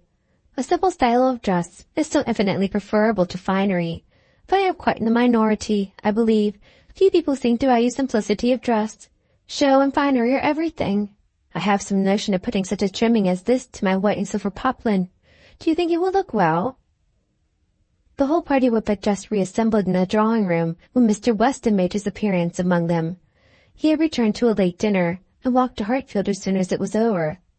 He had been too much expected by the best judges for surprise, but there was great joy. Mr. Woodhouse was almost as glad to see him now as he would have been sorry to see him before. John Knightley only was in mute astonishment. That a man who might have spent his evening quietly at home after a day of business in London should set off again and walk half a mile to another man's house for the sake of being in mixed company till bedtime, of finishing his day in the efforts of civility and the noise of numbers, was a circumstance to strike him deeply. A man who had been in motion since 8 o'clock in the morning, and might now have been still, who had been long talking, and might have been silent, who had been in more than one crowd, and might have been alone. Such a man to quit the tranquillity and independence of his own fireside, and on the evening of a cold, sleety April day, rush out again into the world. Could he by a touch of his finger have instantly taken back his wife, there would have been a motive, but his coming would probably prolong rather than break up the party. John Knightley looked at him with amazement, then shrugged his shoulders and said, "I could not have believed it even of him." Mr. Weston, meanwhile, perfectly unsuspicious of the indignation he was exciting, happy and cheerful as usual, and with all the right of being principal talker, which a day spent anywhere from home confers, was making himself agreeable among the rest, and having satisfied the inquiries of his wife as to his dinner, convincing her that none of all her careful directions to the servants had been forgotten, and spread abroad what public news he had heard, was proceeding to a family communication, which, though principally addressed to Mrs. Weston, he had not the smallest doubt of being highly interesting to everybody in the room. He gave her a letter. It was from Frank, and to herself. He had met with it in his way, and had taken the liberty of opening it. read it," said he. "It will give you pleasure. Only a few lines. Will not take you long. Read it to Emma." The two ladies looked over it together, and he sat smiling and talking to them the whole time, in a voice a little subdued, but very audible to everybody. "Well, he is coming, you see. Good news, I think. Well, what do you say to it? I always told you he would be here again soon, did not I? Anne, my dear, did not I always tell you so, and you would not believe me? In town next week, you see, at the latest, I dare say, for she is as impatient as the black gentleman when anything is to be done. Most likely they will be there tomorrow or Saturday. As to her illness, all nothing, of course, but it is an excellent thing to have Frank among us again, so near his town. They will stay a good while when they do come, and he will be half his time with us. This is precisely what I wanted. Well, pretty good news, is not it? Have you finished it? Has Emma read it all? Put it up. We will have a good talk about it some other time, but it will not do now. I shall only just mention the circumstance to the others in a common way." Mrs. Weston was most comfortably pleased on the occasion. Her looks and words had nothing to restrain them. She was happy. She knew she was happy, and knew she ought to be happy. Her congratulations were warm and open. But Emma could not speak so fluently. She was a little occupied in weighing her own feelings and trying to understand the degree of her agitation, which she rather thought was considerable. Mr. Weston, however, too eager to be very observant, too communicative to want others to talk, was very well satisfied with what she did say, and soon moved away to make the rest of his friends happy by a partial communication of what the whole room must have overheard already. It was well that he took everybody's joy for granted, or he might not have thought either Mr. Woodhouse or Mr. Knightley particularly delighted. They were the first entitled, after Mrs. Weston and Emma, to be made happy. From them he would have proceeded to Miss Fairfax, but she was so deep in conversation with John Knightley that it would have been too positive an interruption, and finding himself close to Mrs. Elton, and her attention disengaged, he necessarily began on the subject with her. Volume 2, Chapter 18 of Emma. "I hope I shall soon have the pleasure of introducing my son to you," said Mr. Weston.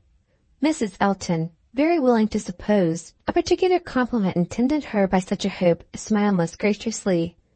"You have heard of a certain Frank Churchill, I presume," he continued, "and know him to be my son, though he does not bear my name."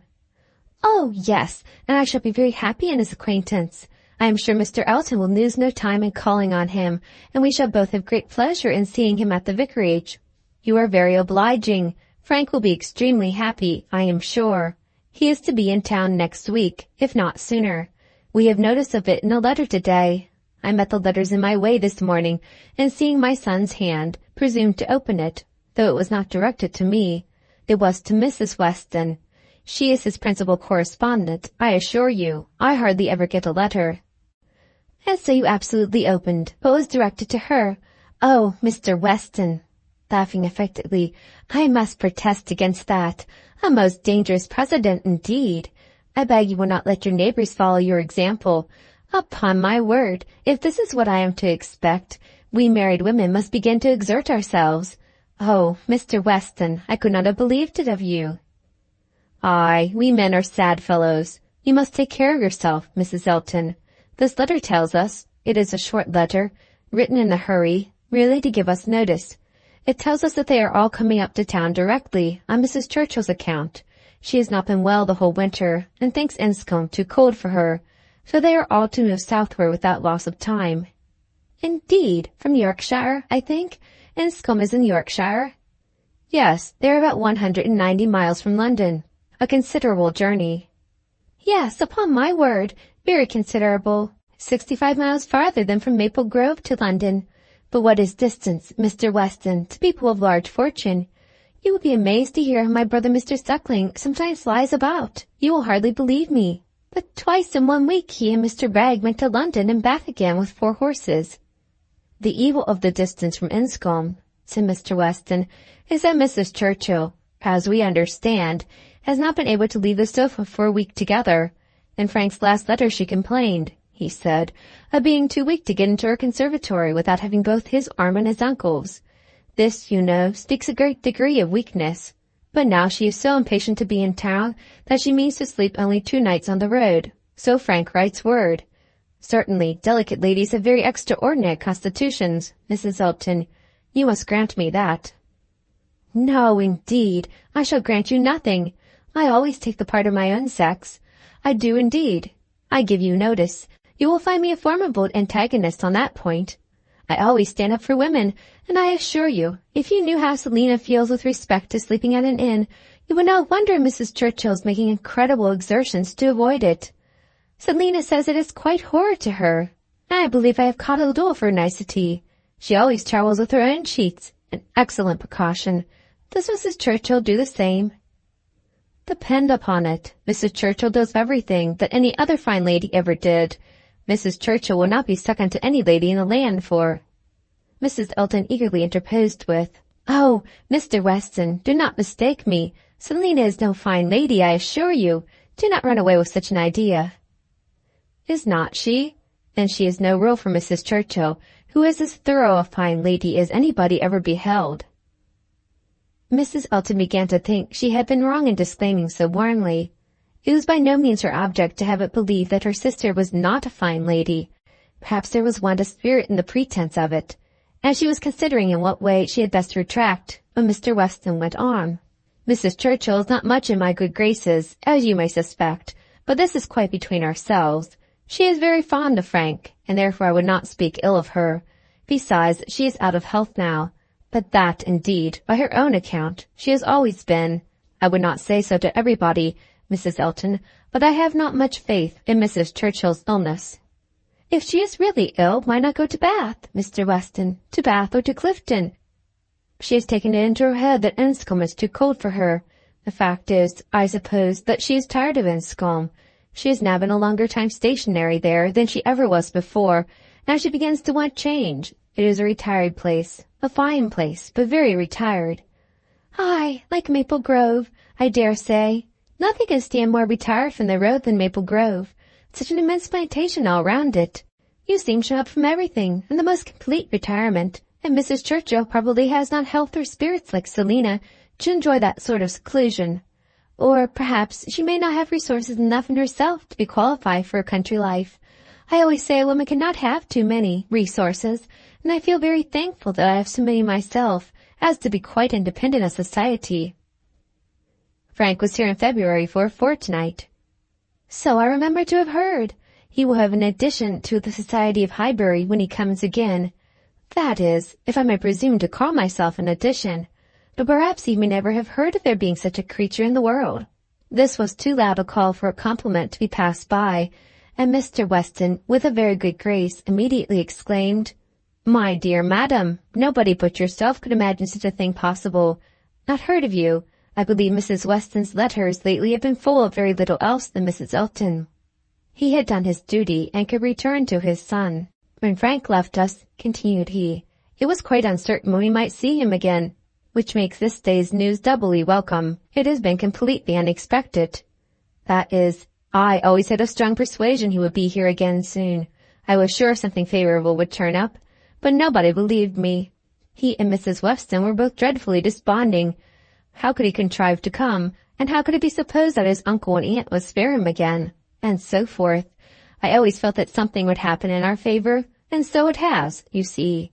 I have observed, Mrs. Elton, in the course of my life, that if things are going untowardly 1 month, they are sure to mend the next."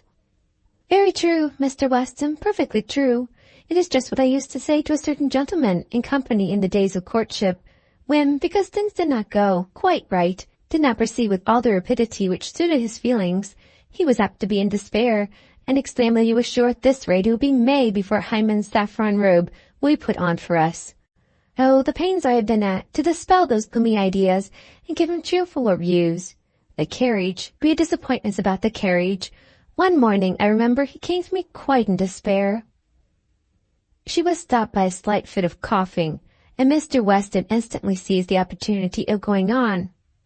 You were mentioning May. May is the very month which Mrs. Churchill was ordered, or has ordered herself, to spend in some warmer place than Enscombe. In short, to spend in London, so that we have the agreeable prospect of frequent visits from Frank the whole spring, precisely the season of the year which one should have chosen for it. Days almost at the longest, weather genial and pleasant, always inviting one out, and never too hot for exercise. When he was here before, we made the best of it, but there was a good deal of wet, damp, cheerless weather. There always is in February, you know, and we could not do half that we intended. Now will be the time.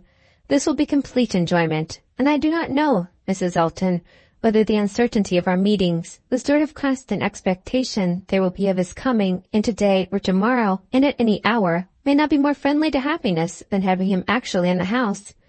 I think it is so. I think it is the state of mind which gives most spirit and delight. I hope you will be pleased with my son, but you must not expect a prodigy.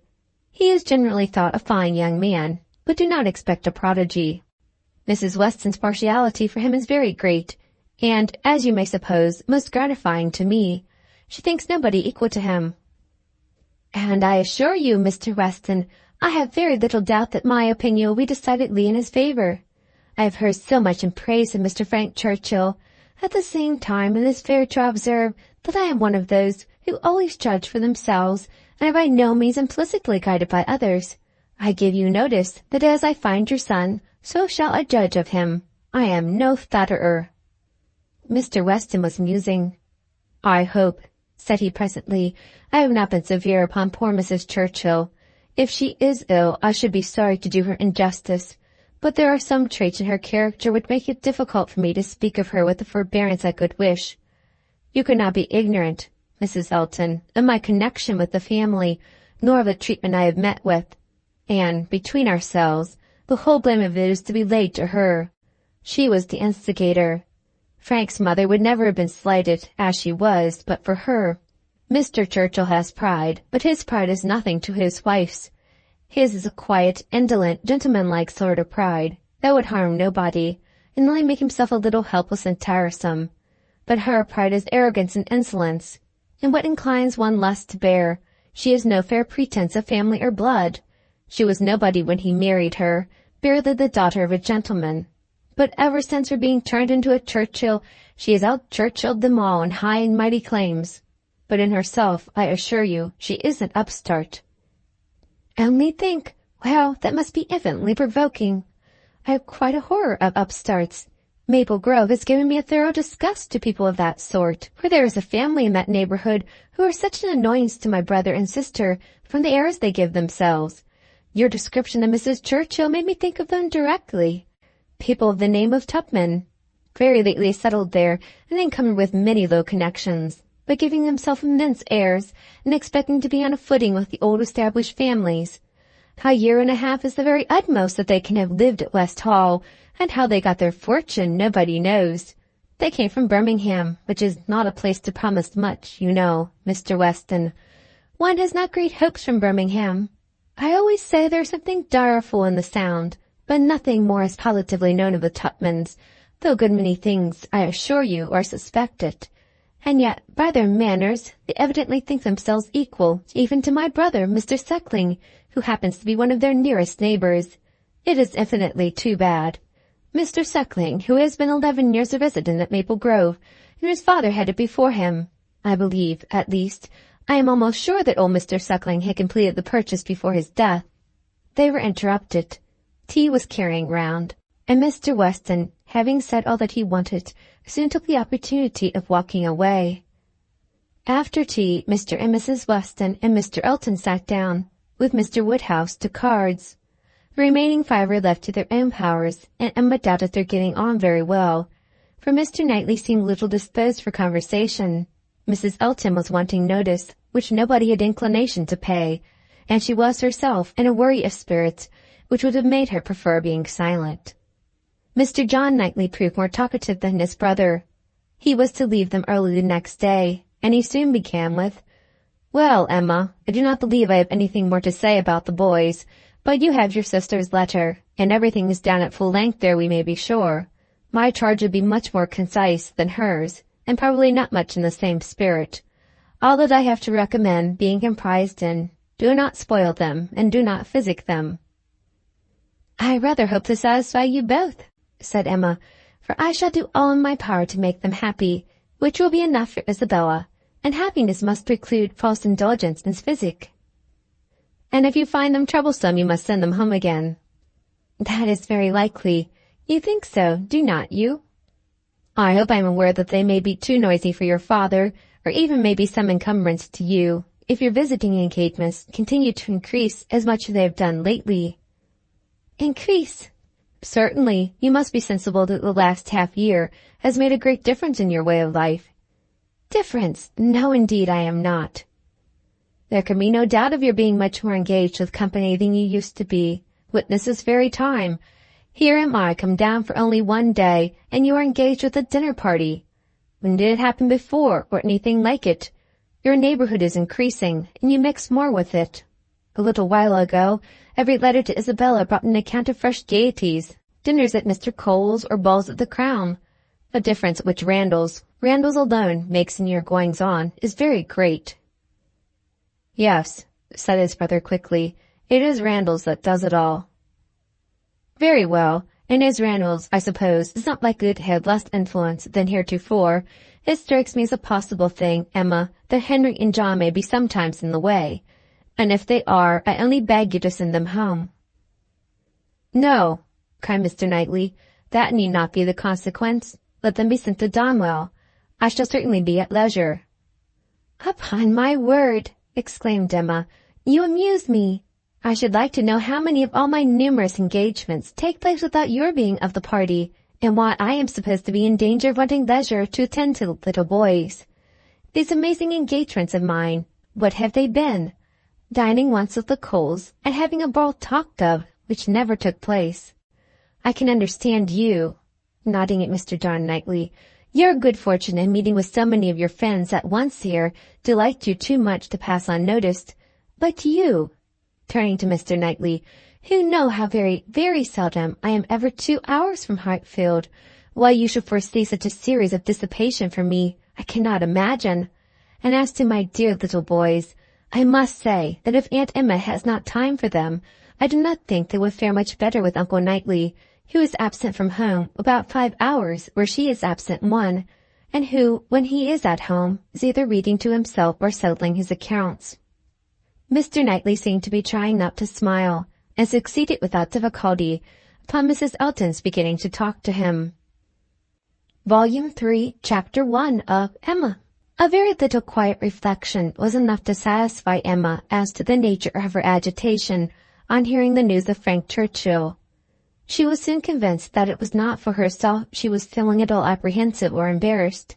It was for him. Her own attachment had really subsided into a mere nothing. It was not worth thinking of. But if he, who had undoubtedly been always so much the most in love of the two, were to be returning with the same warmth of sentiment which he had taken away, it would be very distressing. If a separation of 2 months should not have cooled him, there were dangers and evils before her. Caution for him and for herself would be necessary. She did not mean to have her own affections entangled again, and it would be incumbent on her to avoid any encouragement of his. She wished she might be able to keep him from an absolute declaration. That would be so very painful a conclusion of their present acquaintance. And yet she could not help further anticipating something decisive. She felt as if the spring would not pass without bringing a crisis, an event, a something to alter her present composed and tranquil state. It was not very long, though rather longer than Mr. Weston had foreseen, before she had the power of forming some opinion of Frank Churchill's feelings. The Anscombe family were not in town quite so soon as he had imagined, but he was at Highbury very soon afterwards. He rode down for a couple of hours. He could not yet do more. But as he came from Randall's immediately to Hartfield, she could then exercise all her quick observation, and speedily determine how he was influenced, and how she must act. They met with the utmost friendliness. There could be no doubt of his great pleasure in seeing her, but she had an almost instant doubt of his caring for her as he had done, of his feeling the same tenderness in the same degree. She watched him well. It was a clear thing he was less in love than he had been. Absence, with the conviction probably of her indifference, had produced this very natural and very desirable effect. He was in high spirits, as ready to talk and laugh as ever, and seemed delighted to speak of his former visit and recur to old stories. And he was not without agitation. It was not in his calmness that she read his comparative difference. He was not calm. His spirits were evidently fluttered. There was restlessness about him. Lively as he was, it seemed a liveliness that did not satisfy himself. But what decided her belief on the subject was his staying only a quarter of an hour and hurrying away to make other calls in Highbury. He had seen a group of old acquaintances in the street as he passed. He had not stopped. He would not stop for more than a word, but he had the vanity to think they would be disappointed if he did not call, and much as he wished to stay longer at Hartfield, he must hurry off. She had no doubt as to his being less in love, but neither his agitated spirits nor his hurrying away seemed like a perfect cure, and she was rather inclined to think it implied a dread of her returning power, and a discreet resolution of not trusting himself with her long. This was the only visit from Frank Churchill in the course of 10 days. He was often hoping, intending to come, but was always prevented. His aunt could not bear to have him leave. Such was his own account at Randalls. If he were quite sincere, if he really tried to come, it was to be inferred that Mrs. Churchill's removal to London had been of no service to the wilful or nervous part of her disorder. That she was really ill was very certain. He had declared himself convinced of it at Randalls. Though much might be fancy, he could not doubt, when he looked back, that she was in a weaker state of health than she had been half a year ago. He did not believe it to proceed from anything that care and medicine might not remove, or at least that she might not have many years of existence before her. But he could not be prevailed on, by all his father's doubts, to say that her complaints were merely imaginary, or that she was as strong as ever. It soon appeared that London was not the place for her. She could not endure its noise. Her nerves were under continual irritation and suffering, and by the 10 days' end, her nephew's letter to Randalls communicated a change of plan. They were going to remove immediately to Richmond. Mrs. Churchill had been recommended to the medical skill of an eminent person there, and had otherwise a fancy for the place. A ready furnished house in a favourite spot was engaged, and much benefit expected from the change. Emma heard that Frank wrote in the highest spirits of this arrangement, and seemed most fully to appreciate the blessing of having 2 months before him of such near neighbourhood to many dear friends, for the house was taken for May and June. She was told that now he wrote with the greatest confidence, of being often with them, almost as often as he could even wish. Emma saw how Mr. Weston understood these joyous prospects. He was considering her as a source of all the happiness they offered. She hoped it was not so. 2 months must bring it to the proof. Mr. Weston's own happiness was indisputable. He was quite delighted. It was the very circumstance he could have wished for. Now it would be really having Frank in their neighbourhood. What were 9 miles to a young man? An hour's ride. He would be always coming over. The difference in that respect of Richmond and London was enough to make a whole difference of seeing him always and seeing him never. 16 miles, nay 18, it must be full 18 to Manchester Street, was a serious obstacle. Were he ever able to get away, the day would be spent in coming and returning. There was no comfort in having him in London. He might as well be at Enscombe, but Richmond was the very distance for easy intercourse, better than nearer. One good thing was immediately brought to a certainty by this removal, the ball at the Crown. It had been not forgotten before, but it had been soon in knowledge vain to attempt to fix a day. Now, however, it was absolutely to be.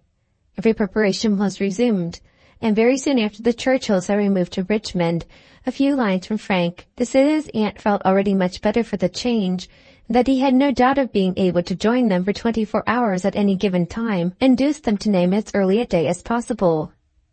Mr. Weston's ball was to be a real thing.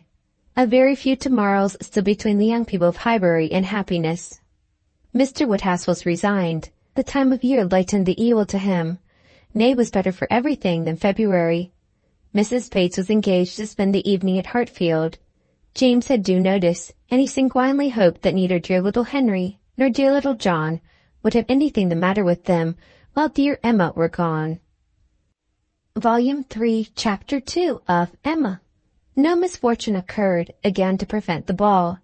The day approached, the day arrived, and after a morning of some anxious watching, Frank Churchill, and all the certainty of his own self, reached Randalls before dinner, and everything was safe.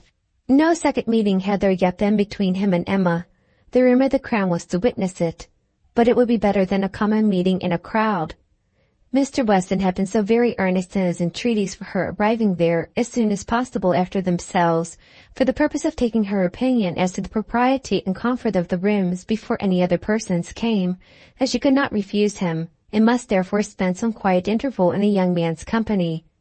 She was to convey Harriet, and they drove to the Crown in good time, the Randalls party just sufficiently before them. Frank Churchill seemed to have been on the watch, and though he did not say much, his eyes declared that he meant to have a delightful evening. They all walked about together to see that everything was as it should be, and within a few minutes were joined by the contents of another carriage, which Emma could not hear the sound of at first without great surprise. "So unreasonably early!"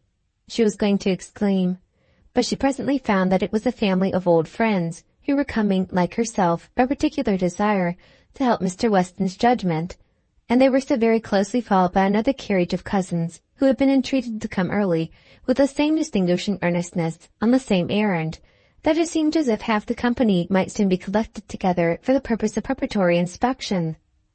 Emma perceived that her taste was not the only taste on which Mr. Weston depended, and felt that to be the favourite and intimate of a man who had so many intimates and confidants was not the very first distinction in the scale of vanity. She liked his open manners, but a little less of open-heartedness would have made him a higher character. General benevolence, but not general friendship, made a man what he ought to be. She could fancy such a man. The whole party walked about and looked and praised again, and then, having nothing else to do, formed a sort of half-circle round the fire, to observe in their various modes, till other subjects were started, that, though May, a fire in the evening was still very pleasant. Emma found that it was not Mr. Weston's fault that the number of privy councillors was not yet larger. They had stopped at Mrs. Bates's door to offer the use of their carriage, but the aunt and niece were to be brought by the Eltons. Frank was standing by her, but not steadily. There was a restlessness which showed a mind not at ease. He was looking about, he was going to the door, he was watching for the sound of other carriages, impatient to begin, or afraid of being always near her. Mrs. Elton was spoken of. "I think she must be here soon," said he. "I have a great curiosity to see Mrs. Elton. I have heard so much of her. It cannot be long, I think, before she comes." A carriage was heard. He was on the move immediately, but coming back said, "I am forgetting that I am not acquainted with her. I have never seen either Mr. or Mrs. Elton. I have no business to put myself forward." Mr. and Mrs. Elton appeared, and all the smiles and the proprieties passed. "But Miss Bates and Miss Fairfax," said Mr. Weston, looking about. "We thought you were to bring them." The mistake had been slight. The carriage was sent for them now. Emma longed to know what Frank's opinion of Mrs. Elton might be, how he was affected by the studied elegance of her dress and her smiles of graciousness. He was immediately qualifying himself to form an opinion by giving her very proper attention, after the introduction had passed. In a few minutes the carriage returned. Somebody talked of rain. "I will see that there are umbrellas, sir," said Frank to his father. "Miss Bates must not be forgotten." And away he went. Mr. Weston was following, but Mrs. Elton detained him to gratify him by her opinion of his son, and so briskly did she begin that the young man himself, though by no means moving slowly, could hardly be out of hearing. "A very fine young man indeed, Mr. Weston. You know I candidly told you I should form my own opinion, and I am happy to say that I am extremely pleased with him. You may believe me, I never compliment. I think him a very handsome young man, and his manners are precisely what I like and approve. So truly the gentleman, without the least conceit or puppyism. You must know I have a vast dislike to puppies, quite a horror of them. They were never tolerated at Maple Grove. Neither Mr. Suckling nor me had ever any patience with them, and we used sometimes to say very cutting things. Selina, who was mild almost to a fault, bore with them much better. While she talked of his son, Mr. Weston's attention was chained, but when she got to Maple Grove, he could recollect that there were ladies just arriving to be attended to, and with happy smiles must hurry away. Mrs. Elton turned to Mrs. Weston. "I have no doubt of its being our carriage, with Miss Bates and Jane. Our coachman and horses are so extremely expeditious. I believe we drive faster than anybody. What a pleasure it is to send one's carriage for a friend. I understand you are so kind as to offer, but another time it will be quite unnecessary. You may be very sure I shall always take care of them." Miss Bates and Miss Fairfax, escorted by the two gentlemen, walked into the room, and Mrs. Elton seemed to think it as much her duty as Mrs. Weston's to receive them. Her gestures and movements might be understood by anyone who looked on like Emma, but her words, everybody's words, were soon lost under the incessant flow of Miss Bates, who came in talking, and had not finished her speech under many minutes after her being admitted into the circle at the fire. As the door opened, she was heard. "So very obliging of you." "No rain at all, nothing to signify. I do not care for myself. Quite thick shoes." And Jane declares, "Well," as soon as she was within the door, "well, this is brilliant indeed. This is admirable, excellently contrived, upon my word. Nothing wanting. Could not have imagined it. So well lighted up. Jane, Jane, look. Did you ever see anything? Oh, Mr. Weston, you must really have had Aladdin's lamp. Good Mrs. Stokes would not know her own room again. I saw her as I came in. She was standing in the entrance. Oh, Mrs. Stokes, said I, but I had not time for more." She was now met by Mrs. Weston. "Very well, I thank you, ma'am. I hope you are quite well. Very happy to hear it. So afraid you might have a headache. Seeing you pass by so often, and knowing how much trouble you must have. Delighted to hear it indeed. Ah, dear Mrs. Elton, so obliged to you. For the carriage. Excellent time. Jane and I quite ready. Do not keep the horses a moment. Most comfortable carriage. Oh, and I am sure our thanks are due to you, Mrs. Weston, on that score. Mrs. Elton had most kindly sent Jane a note, or we should have been. But two such offers in one day. Never were such neighbors, I said to my mother. Upon my word, ma'am. Thank you. My mother is remarkably well. Gone to Mr. Woodhouse's. I made her take her shawl, but the evenings are not warm. Her large new shawl. Mrs. Dixon's wedding present. So kind of her to think of my mother. Bought it at Weymouth, you know. Mr. Dixon's choice. There were 3 others, Jane says, which they hesitated about some time. Colonel Campbell rather preferred an olive. My dear Jane, are you sure you did not wet your feet? It was but a drop or 2, but I am so afraid. But Mr. Frank Churchill was so extremely, and there was a mat to step upon. I shall never forget his extreme politeness. Oh, Mr. Frank Churchill, I must tell you my mother's spectacles have never been in fault since the rivet never came out again. My mother often talks of your good nature, does not she, Jane? Do not we often talk of Mr. Frank Churchill? Ah, here's Miss Woodhouse. Dear Miss Woodhouse, how do you do? Very well, I thank you, quite well. This is meeting quite in fairyland. Such a transformation. Must not compliment. I know, eyeing Emma almost complacently. That will be rude. But upon my word, Miss Woodhouse, you do look. How do you like Jane's hair? You are a judge. She did it all herself. Why, wonderful how she does her hair. No hairdresser from London, I think, could. Ah, Dr. Hughes, I declare. And Mrs. Hughes. Must go and speak to Dr. and Mrs. Hughes for a moment. How do you do? How do you do? Very well, I thank you. This is delightful, is not it? Where is dear Mr. Richard? Oh, there he is. Don't disturb him. Much better employed talking to the young ladies. How do you do, Mr. Richard? I saw you the other day as you rode through the town. Mrs. Otway, I protest, and good Mr. Otway, and Miss Otway, and Miss Caroline, such a host of friends, and Mr. George and Mr. Arthur. How do you do? How do you all do? Quite well, I am much obliged to you. Never better. Do they hear another carriage? Who can this be? Very likely the worthy Coles. Upon my word, this is charming to be standing about among such friends, at such a noble fire. I am quite roasted. No coffee, I thank you, from me. Never take coffee. A little tea, if you please, sir, by and by. No hurry. Oh, here it comes. Everything's so good. Frank Churchill returned to his station by Emma, and as soon as Miss Bates was quiet, she found herself necessarily overhearing the discourse of Mrs. Elton and Miss Fairfax, who were standing a little way behind her. He was thoughtful. Whether he were overhearing too, she could not determine. After a good many compliments to Jane on her dress and look, compliments very quietly and properly taken, Mrs. Elton was evidently wanting to be complimented herself, and it was, "How do you like my gown? How do you like my trimming? How has Frank done my hair?" with many other relative questions, all answered with patient politeness. Mrs. Elton then said, "Nobody can think less of dress in general than I do, but upon such an occasion as this, when everybody's eyes are so much upon me, and in compliment to the Westons, who I have no doubt are giving this ball chiefly to do me honour, I would not wish to be inferior to others, and I see very few pearls in the room except mine. So Frank Churchill is a capital dancer, I understand. We shall see if our styles suit.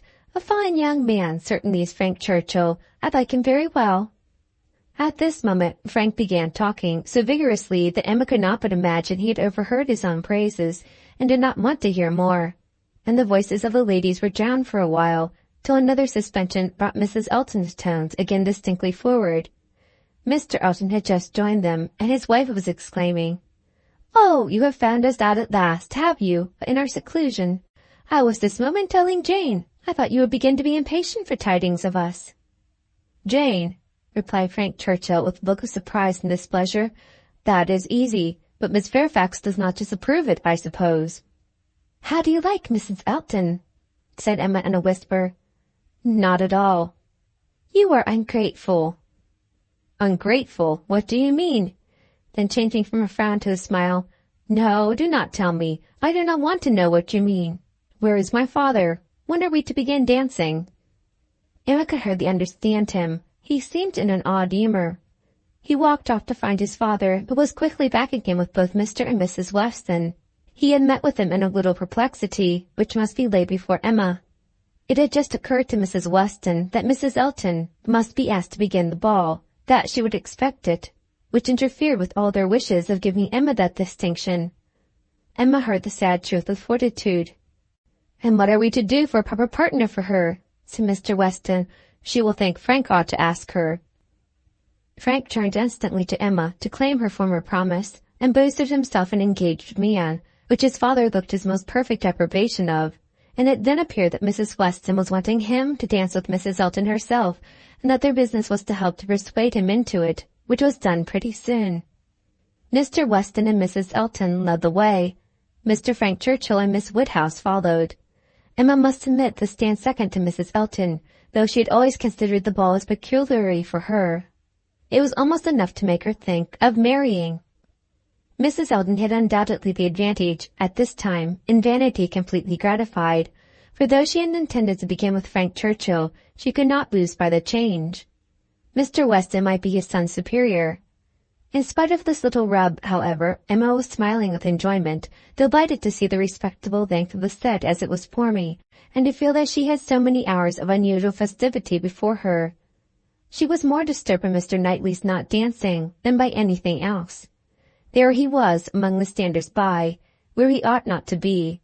He ought to be dancing, not classing himself with the husbands and fathers and whist players who were pretending to feel an interest in the dance till their rubbers were made up, so young as he looked. He could not have appeared to greater advantage, perhaps anywhere, than where he had placed himself. His tall, firm, upright figure among the bulky forms and stooping shoulders of the elderly men was such as Emma felt must draw everybody's eyes, and, excepting her own partner, there was not one among the whole row of young men who could be compared with him. He moved a few steps nearer, and those few steps were enough to prove in how gentlemanlike a manner, with what natural grace, he must have danced, would he but take the trouble. Whenever she caught his eye, she forced him to smile, but in general he was looking grave. She wished he could love a ballroom better, and could like Frank Churchill better. He seemed often observing her. She must not flatter herself that he thought of her dancing, but if he were criticizing her behavior, she did not feel afraid. There was nothing like flirtation between her and her partner. They seemed more like cheerful, easy friends than lovers. That Frank Churchill thought less of her than he had done was indubitable. The ball proceeded pleasantly. The anxious cares, the incessant attentions of Mrs. Weston were not thrown away. Everybody seemed happy, and the praise of being a delightful ball, which is seldom bestowed till after a ball has ceased to be, was repeatedly given in the very beginning of the existence of this. A very important, very recordable event, it was not more productive than such meetings usually are. There was one, however, which Emma thought something of. The 2 last dances before supper were begun, and Harriet had no partner, the only young lady sitting down, and so equal had been hitherto the number of dancers, that how there could be any one disengaged was the wonder. But Emma's wonder lessened soon afterwards on seeing Mr. Elton sauntering by. He would not ask Harriet to dance if it were possible to be avoided. She was sure he would not, and she was expecting him every moment to escape into the card-room. Escape, however, was not his plan. He came to the part of the room where the sitters by were collected, spoke to some, and walked about in front of them, as if to show his liberty and his resolution of maintaining it. He did not omit being sometimes directly before Miss Smith, or speaking to those who were close to her. Emma saw it. She was not yet dancing. She was working her way up from the bottom, and had therefore leisure to look around, and by only turning her head a little she saw it all.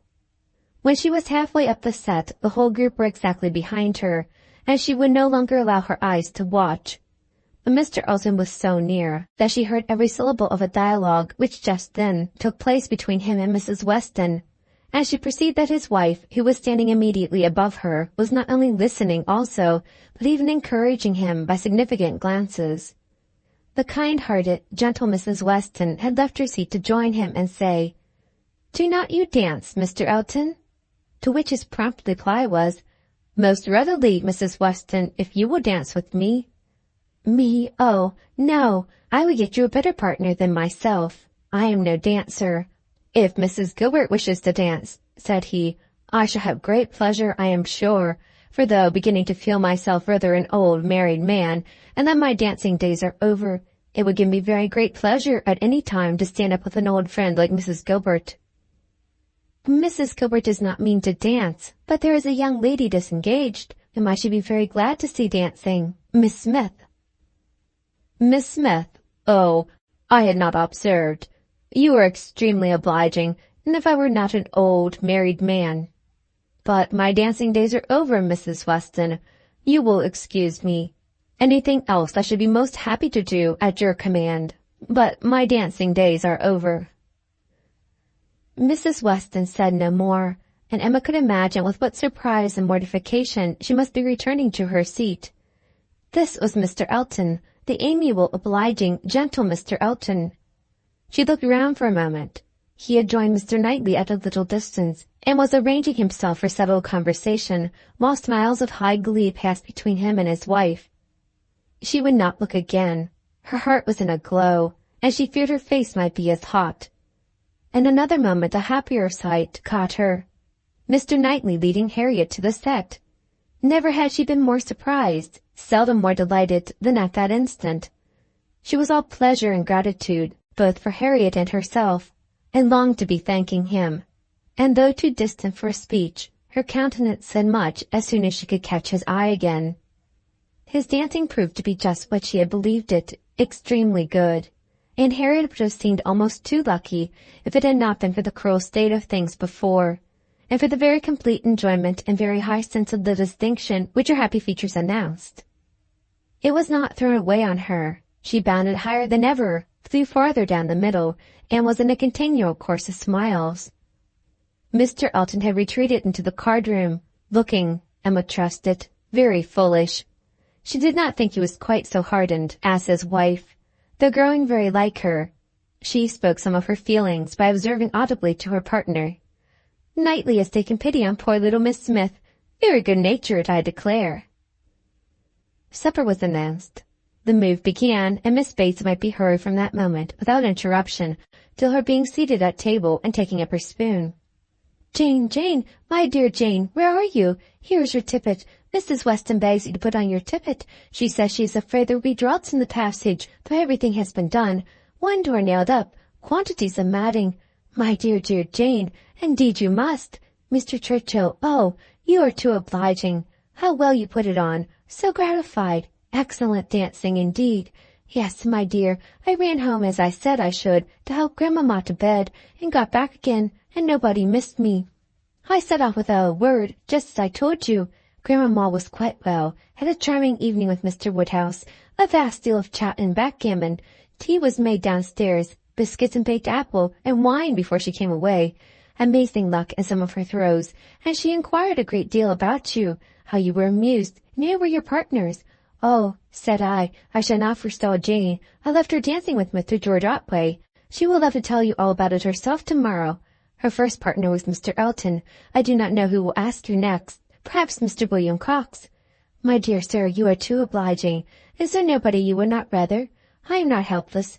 Sir, you are most kind. Upon my word, Jane on one arm and me on the other. Stop, stop. Let us stand a little back. Mrs. Elton is going. Dear Mrs. Elton, how elegant she looks. Beautiful lace.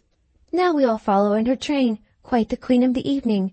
Well, here we are at the passage. 2 steps, Jane. Take care of the 2 steps. Oh, no, there is but one. Well, I was persuaded there were 2. How very odd. I was convinced there were 2, and there is but one. I never saw anything equal to the comfort and style. Candles everywhere. I was telling you for Grandmama, Jane. There was a little disappointment. The baked apples and biscuits, excellent in their way, you know, but there was delicate fricassee of sweetbread and some asparagus brought in at first, and good Mr. Woodhouse not thinking the asparagus quite boiled enough, sent it all out again. Now there is nothing Grandmama loves better than sweetbread and asparagus, so she was rather disappointed, but we agreed we would not speak of it to anybody, for fear of its getting round to dear Miss Woodhouse, who would be so very much concerned. Well, this is brilliant. I am all amazed. Could not have supposed anything. Such elegance and profusion. I have seen nothing like it since. Well, where shall we sit? Where shall we sit? Anywhere, so that Jane is not in a draught. Where I sit is of no consequence. Oh, do you recommend this side? Well, I am sure, Mr. Churchill, only it seems too good, but just as you please. What you direct in this house cannot be wrong. Dear Jane, how shall we ever recollect half the dishes for Grandmama? Soup, too, bless me. I should not be helped so soon, but it smells most excellent, and I cannot help beginning. Emma had no opportunity of speaking to Mr. Knightley till after supper, but when they were all in the ballroom again, her eyes invited him irresistibly to come to her and be thanked. He was warm in his reprobation of Mr. Elton's conduct. It had been unpardonable rudeness, and Mrs. Elton's looks also received the due share of censure. They aimed at wounding more than Harriet, said he. Emma, why is it that they are your enemies? He looked with smiling penetration, and, on receiving no answer, added, She ought not to be angry with you, I suspect, whatever he may be. To that surmise you say nothing, of course, but confess, Emma, that you did want him to marry Harriet. I did, replied Emma, and they cannot forgive me. He shook his head, but there was a smile of indulgence with it, and he only said, I shall not scold you. I leave you to your own reflections. Can you trust me with such flatterers? Does my vain spirit ever tell me I am wrong? Not your vain spirit, but your serious spirit. If one leads you wrong, I am sure the other tells you of it. I do own myself to have been completely mistaken in Mr. Elton. There is a littleness about him which you discovered and which I did not, and I was fully convinced of his being in love with Harriet. It was through a series of strange blunders. And in return for your acknowledging so much, I will do you the justice to say that you would have chosen for him better than he has chosen for himself. Harriet Smith has some first-rate qualities, which Mrs. Elton is totally without. An unpretending, single-minded, artless girl, infinitely to be preferred by any man of sense and taste to such a woman as Mrs. Elton. I found Harriet more conversable than I expected. Emma was extremely gratified. They were interrupted by the bustle of Mr. Weston, calling on everybody to begin dancing again. Come, Miss Woodhouse, Miss Otway, Miss Fairfax, what are you all doing? Come, Emma, set your companion the example. Everybody is lazy. Everybody is asleep.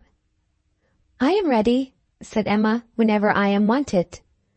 Whom are you going to dance with? Asked Mr. Knightley. She hesitated a moment and then replied, With you, if you will ask me. Will you? Said he, offering his hand. Indeed I will. You have shown that you can dance, and you know we are not really so much brother and sister as to make it at all improper. Brother and sister? No, indeed.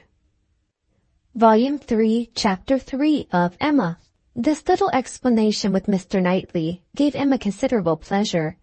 It was one of the agreeable recollections of the ball, which she walked about the lawn the next morning to enjoy. She was extremely glad that they had come to so good an understanding respecting the Eltons, and that their opinions of both husband and wife were so much alike, and his praise of Harriet, his concession in her favor, was peculiarly gratifying. The impertinence of the Eltons, which for a few minutes had threatened to ruin the rest of her evening, had been the occasion of some of his highest satisfactions, and she looked forward to another happy result, the cure of Harriet's infatuation. From Harriet's manner of speaking of the circumstance, before they quitted the ballroom, she had strong hopes. It seemed as if her eyes were suddenly opened, and she were enabled to see that Mr. Elton was not the superior creature she had believed him.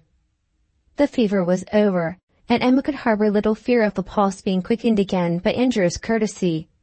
She depended on the evil feelings of the Eltons for supplying all the discipline of pointed neglect that could be farther requisite. Harriet rational, Frank Churchill not too much in love, and Mr. Knightley not wanting to quarrel with her, how very happy a summer must be before her. She was not to see Frank Churchill this morning. He had told her that he could not allow himself the pleasure of stopping at Hartfield, as he was to be at home by the middle of the day. She did not regret it. Having arranged all these matters, looked them through, and put them all to rights, she was just turning to the house with spirits freshened up for the demands of the two little boys, as well as of their grandpapa, when the great iron sweep gate opened, and two persons entered whom she had nevertheless expected to see together. Frank Churchill, with Harriet leaning on his arm. Actually Harriet. A moment sufficed to convince her that something extraordinary had happened. Harriet looked white and frightened, and he was trying to cheer her. The iron gates and the front door were not 20 yards asunder. They were all three soon in the hall, and Harriet immediately sinking into a chair fainted away. A young lady who faints must be recovered, questions must be answered, and surprises be explained. Such events are very interesting, but the suspense of them cannot last long. A few minutes made Emma acquainted with the whole. Miss Smith and Miss Bickerton, another parlour boarder at Mrs. Goddard's, who had been also at the ball, had walked out together and taken a road, the Richmond road, which, though apparently public enough for safety, had led them into alarm. About half a mile beyond Highbury, making a sudden turn, and deeply shaded by elms on each side, it became for a considerable stretch very retired, and when the young ladies had advanced some way into it, they suddenly perceived, at a small distance before them, on a broader patch of greensward by the side, a party of gipsies. A child on the watch came towards them to beg, and Miss Bickerton, excessively frightened, gave a great scream, and calling on Harriet to follow her, ran up a steep bank, cleared a slight hedge at the top, and made the best of her way by a short cut back to Highbury. The poor Harriet could not follow. She had suffered very much from cramp after dancing, and her first attempt to mount the bank brought on such a return of it as made her absolutely powerless. And in this state, and exceedingly terrified, she had been obliged to remain. How the trampers might have behaved had the young ladies been more courageous must be doubtful, but such an invitation for attack could not be resisted, and Harriet was soon assailed by half a dozen children, headed by a stout woman and a great boy, all clamorous and impertinent in look, but not absolutely in word. More and more frightened, she immediately promised them money, and taking out her purse gave them a shilling, and begged them not to want more, or to use her ill. She was then able to walk, though but slowly, and was moving away, but her terror and her purse were too tempting, and she was followed, or rather surrounded, by the whole gang, demanding more. In this state Frank Churchill had found her, she trembling and conditioning, they loud and insolent. By a most fortunate chance, his leaving Highbury had been delayed so as to bring him to her assistance at this critical moment. The pleasantness of the morning had induced him to walk forward, and leaving his horses to meet him by another road, a mile or two beyond Highbury, and happening to have borrowed a pair of scissors the night before of Miss Bates, and to have forgotten to restore them, he had been obliged to stop at her door, and go in for a few minutes.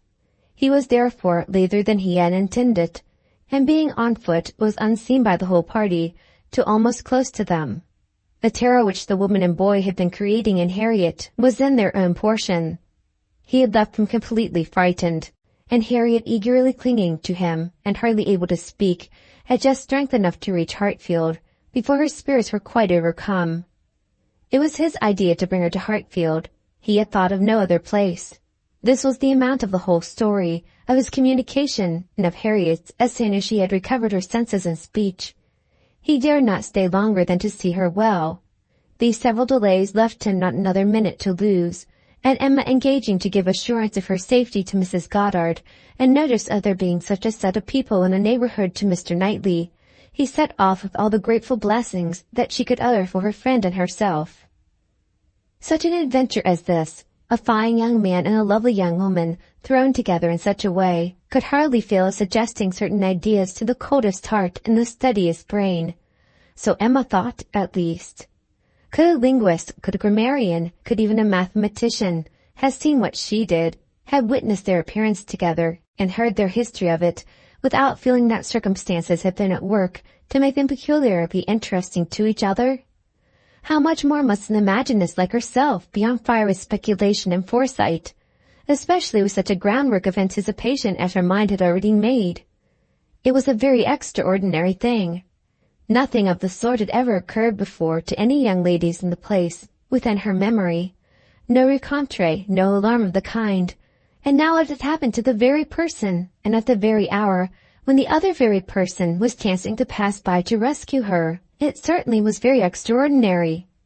And knowing as she did the favorable state of mind of each at this period, it struck her the more. He was wishing to get the better of his attachment to herself, she just recovering from her mania for Mr. Elton. It seemed as if everything united to promise the most interesting consequences. It was not possible that the occurrence should not be strongly recommending each to the other. In the few minutes' conversation which she had yet had with him, while Harriet had been partially insensible, he had spoken of her terror, her naivete, her fervor, as she seized him and clung to his arm, with a sensibility amused and delighted, and just at last, after Harriet's own account had been given, he had expressed his indignation at the abominable folly of Miss Bickerton in the warmest terms. Everything was to take its natural course, however, neither impelled nor assisted. She would not stir a step, nor drop a hint. No, she had had enough of interference. There could be no harm in a scheme, a mere passive scheme. It was no more than a wish. Beyond it she would on no account proceed. Emma's first resolution was to keep her father from the knowledge of what had passed, aware of the anxiety and alarm it would occasion. But she soon felt that concealment must be impossible. Within half an hour it was known all over Highbury. It was the very event to engage those who talk most, the young and the low, and all the youth and servants in the place were soon in the happiness of frightful news. The last night's ball seemed lost in the gipsies. Poor Mr. Woodhouse trembled as he sat, and, as Emma had foreseen, would scarcely be satisfied without their promising never to go beyond the shrubbery again. It was some comfort to him that many inquiries after himself and Miss Woodhouse, for his neighbours knew that he loved to be inquired after, as well as Miss Smith, were coming in during the rest of the day, and he had the pleasure of returning for answer that they were all very indifferent, which, though not exactly true, for she was perfectly well, and Harriet not much otherwise, Emma would not interfere with. She had an unhappy state of health in general for the child of such a man, for she hardly knew what indisposition was, and if he did not invent illnesses for her, she could make no figure in a message. The gipsies did not want for the operations of justice. They took themselves off in a hurry. The young ladies of Highbury might have walked again in safety before their panic began, and the whole history dwindled soon into a matter of little importance but to Emma and her nephews. In her imagination it maintained its ground, and Henry and John were still asking every day for the story of Harriet and the gipsies, and still tenaciously setting her right if she varied in the slightest particular from the original recital. Volume 3, Chapter 4 of Emma. A very few days had passed after this adventure, when Harriet came one morning to Emma with a small parcel in her hand, and after sitting down and hesitating, thus began. "Miss Woodhouse, if you are at leisure, I have something that I should like to tell you, a sort of confession to make, and then, you know, it will be over." Emma was a good deal surprised, but begged her to speak. There was a seriousness in Harriet's manner which prepared her, quite as much as her words, for something more than ordinary. "It is my duty, and I am sure it is my wish," she continued, "to have no reserves with you on this subject, as I am happily quite an altered creature in one respect, It is very fit that you should have the satisfaction of knowing it. I do not want to say more than is necessary. I am too much ashamed of having given way as I have done, and I dare say you understand me." "Yes," said Emma, "I hope I do." "How I could so long a time be fancying myself," cried Harriet warmly. "It seems like madness. I can see nothing at all extraordinary in him now. I do not care whether I meet him or not, except that of the two I had rather not see him, and indeed I would go any distance round to avoid him. But I do not envy his wife in the least. I neither admire her nor envy her, as I have done. She is very charming, I dare say, and all that, but I think her very ill-tempered and disagreeable. I shall never forget her look the other night. However, I assure you, Miss Woodhouse, I wish her no evil. No, let them be ever so happy together. It will not give me another moment's pang. And to convince you that I have been speaking truth, I am now going to destroy what I ought to have destroyed long ago, what I ought never to have kept. I know that very well," blushing as she spoke. "However, now I will destroy it, and it is my particular wish to do it in your presence, that you may see how rational I am grown. Cannot you guess what this parcel holds?" said she with a conscious look. "Not the least in the world. Did he ever give you anything?" "No, I cannot call them gifts, but they are things I have valued very much." She held the parcel towards her, and Emma read the words, "Most precious treasures," on the top. Her curiosity was greatly excited. Harriet unfolded the parcel, and she looked on with impatience. Within abundance of silver paper was a pretty little Tunbridge-ware box, which Harriet opened. It was well lined with the softest cotton, but excepting the cotton, Emma saw only a small piece of court plaster. "Now," said Harriet, "you must recollect." "And now indeed I do not." "Dear me, I should not have thought it possible you could forget what passed in this very room about court plaster, one of the very last times we ever met in it. It was but a very few days before I had my sore throat, just before Mr. and Mrs. John Knightley came, I think the very evening. Do not you remember his cutting his finger with your new penknife, and your recommending a court plaster? But as you had none about you, and knew I had, you desired me to supply him, and so I took mine out and cut him a piece. But it was a great deal too large, and he cut it smaller, and kept playing some time with what was left before he gave it back to me. And so then, in my nonsense, I could not help making a treasure of it. So I put it by never to be used, and looked at it now and then as a great treat." "My dearest Harriet," cried Emma, putting her hand before her face and jumping up, "you make me more ashamed of myself than I can bear. Remember it. I remember it all now. Oh, except your saving this relic. I knew nothing of that till this moment. But the cutting the finger and my recommending court plaster, and saying I had none about me. Oh, my sins, and I had plenty all the while in my pocket. One of my senseless tricks. I deserve to be under continual blush all the rest of my life. Well," sitting down again, "go on, what else?" "And had you really some at hand yourself? I am sure I never suspected it. You did it so naturally. And so you actually put this piece of court plaster by for his sake," said Emma, recovering from her state of shame, and feeling divided between wonder and amusement. And secretly she added to herself, "Lord bless me, when should I ever have thought of putting by in cotton a piece of court plaster that Frank Churchill had been pulling about? I never was equal to this." "Here," resumed Harriet, turning to her box again, "here is something still more valuable. I mean, that has been more valuable, because this is what did really once belong to him, which the court plaster never did." Emma was quite eager to see the superior treasure. It was the end of an old pencil, the part without any lead. "This was really his," said Harriet. "Do not you remember one morning? No, I dare say you do not.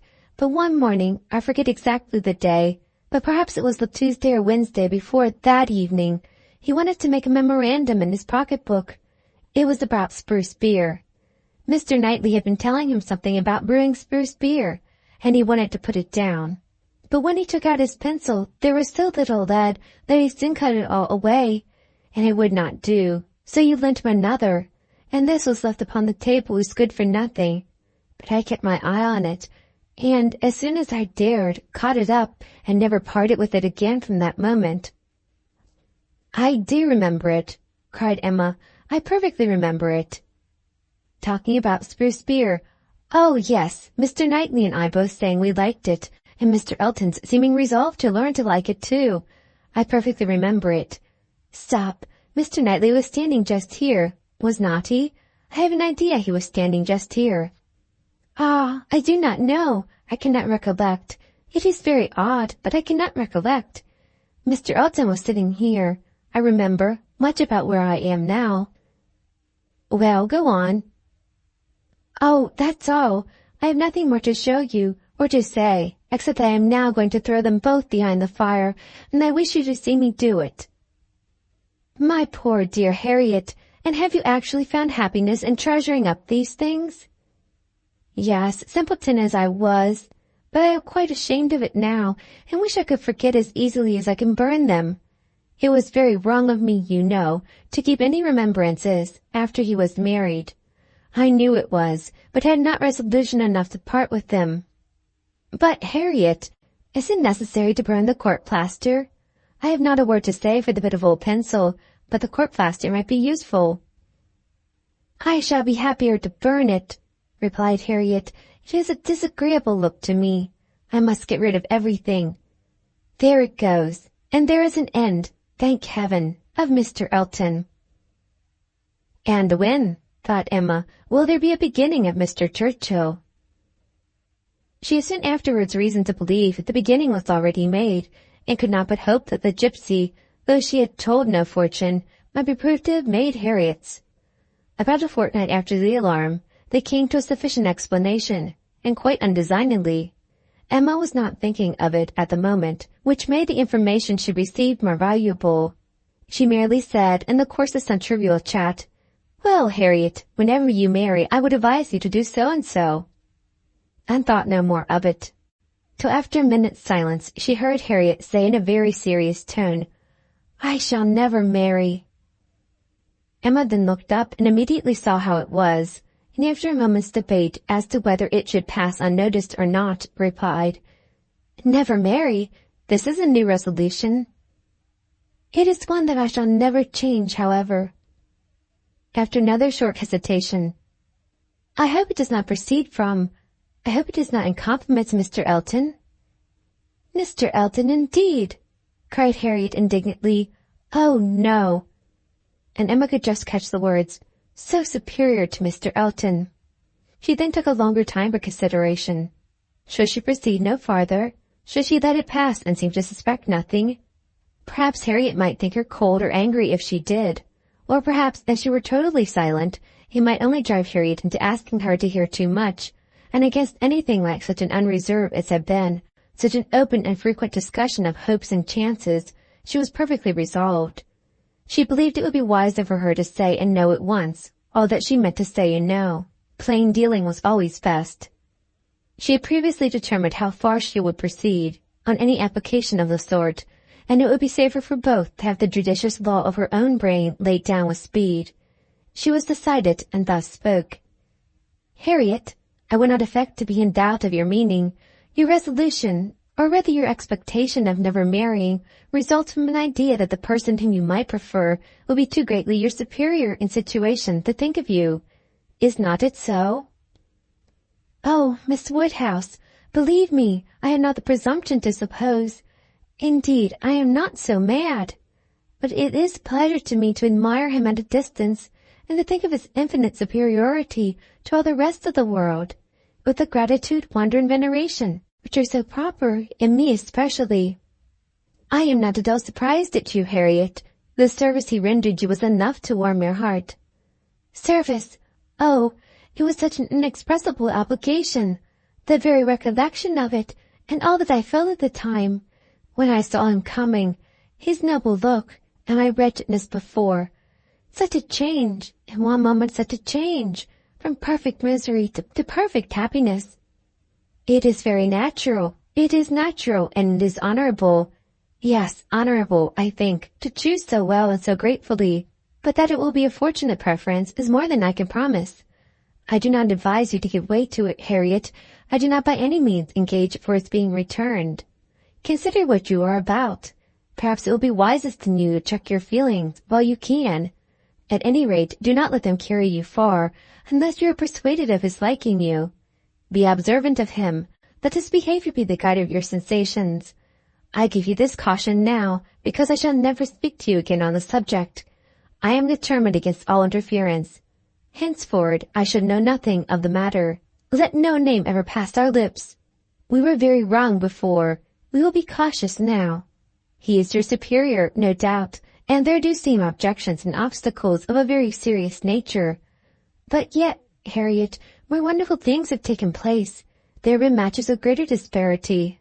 But take care of yourself. I would not have you too sanguine. Though, however it may end, be assured your raising your thoughts to him is a mark of good taste, which I shall always know how to value. Emma kissed her hand in silent and submissive gratitude. Emma was very decided in thinking such an attachment no bad thing for her friend. Its tendency would be to raise and refine her mind, and it must be saving her from the danger of degradation. Volume 3, Chapter 5 of Emma. In this day of schemes and hopes and connivance, June opened upon Hartfield. To Highbury in general it brought no material change. The Eltons were still talking of a visit from the Sucklings, and of the use to be made of the barouche landau, and Jane Fairfax was still at her grandmother's, and as the return of the Campbells from Ireland was again delayed, and August instead of midsummer fixed for it, she was likely to remain there full 2 months longer, provided at least she were able to defeat Mrs. Elton's activity in her service, and save herself from being hurried into a delightful situation against her will. Mr. Knightley, who, for some reason best known to himself, had certainly taken an early dislike to Frank Churchill, was only growing to dislike him more. He began to suspect him of some double dealing in his pursuit of Emma. That Emma was his object appeared indisputable. Everything declared it. His own attentions, his father's hints, his mother-in-law's guarded silence. It was all in unison. Words, conduct, discretion, and indiscretion told the same story. But while so many were devoting him to Emma, and Emma herself making him over to Harriet, Mr. Knightley began to suspect him of some inclination to trifle with Jane Fairfax. He could not understand it, but there were symptoms of intelligence between them. He thought so at least, symptoms of admiration on his side, which, having once observed, he could not persuade himself to think entirely void of meaning, however he might wish to escape any of Emma's airs of imagination. She was not present when the suspicion first arose. He was dining with the Randalls family and Jane at the Eltons, and he had seen a look, more than a single look, at Miss Fairfax, which, from the admirer of Miss Woodhouse, seemed somewhat out of place. When he was again in their company, he could not help remembering what he had seen, nor could he avoid observations, which, unless it were like Cowper and his fire at twilight, myself creating what I saw, brought him yet stronger suspicion of there being a something of private liking, of private understanding even, between Frank Churchill and Jane. He had walked up one day after dinner, as he very often did, to spend his evening at Hartfield. Emma and Harriet were going to walk. He joined them, and, on returning, they fell in with a larger party, who, like themselves, judged it wisest to take their exercise early, as the weather threatened rain. Mr. and Mrs. Weston and their son, Miss Bates and her niece, who had accidentally met. They all united, and, on reaching Hartfield gates, Emma, who knew it was exactly the sort of his thing that would be welcome to her father, pressed them all to go in and drink tea with him. The Randalls party agreed to it immediately, and after a pretty long speech from Miss Bates, which few persons listened to, she also found it possible to accept dear Miss Woodhouse's most obliging invitation. As they were turning into the grounds, Mr. Perry passed by on horseback. The gentleman spoke of his horse. "By the by," said Frank Churchill to Mrs. Weston presently, "what became of Mr. Perry's plan of setting up his carriage?" Mrs. Weston looked surprised, and said, "I did not know that he ever had any such plan." "Nay, I had it from you. You wrote me word of it 3 months ago." "Me? Impossible." "Indeed you did. I remember it perfectly. You mentioned it as what was certainly to be very soon. Mrs. Perry had told somebody and was extremely happy about it. It was owing to her persuasion, as she thought his being out in the bad weather did him a great deal of harm, You must remember it now."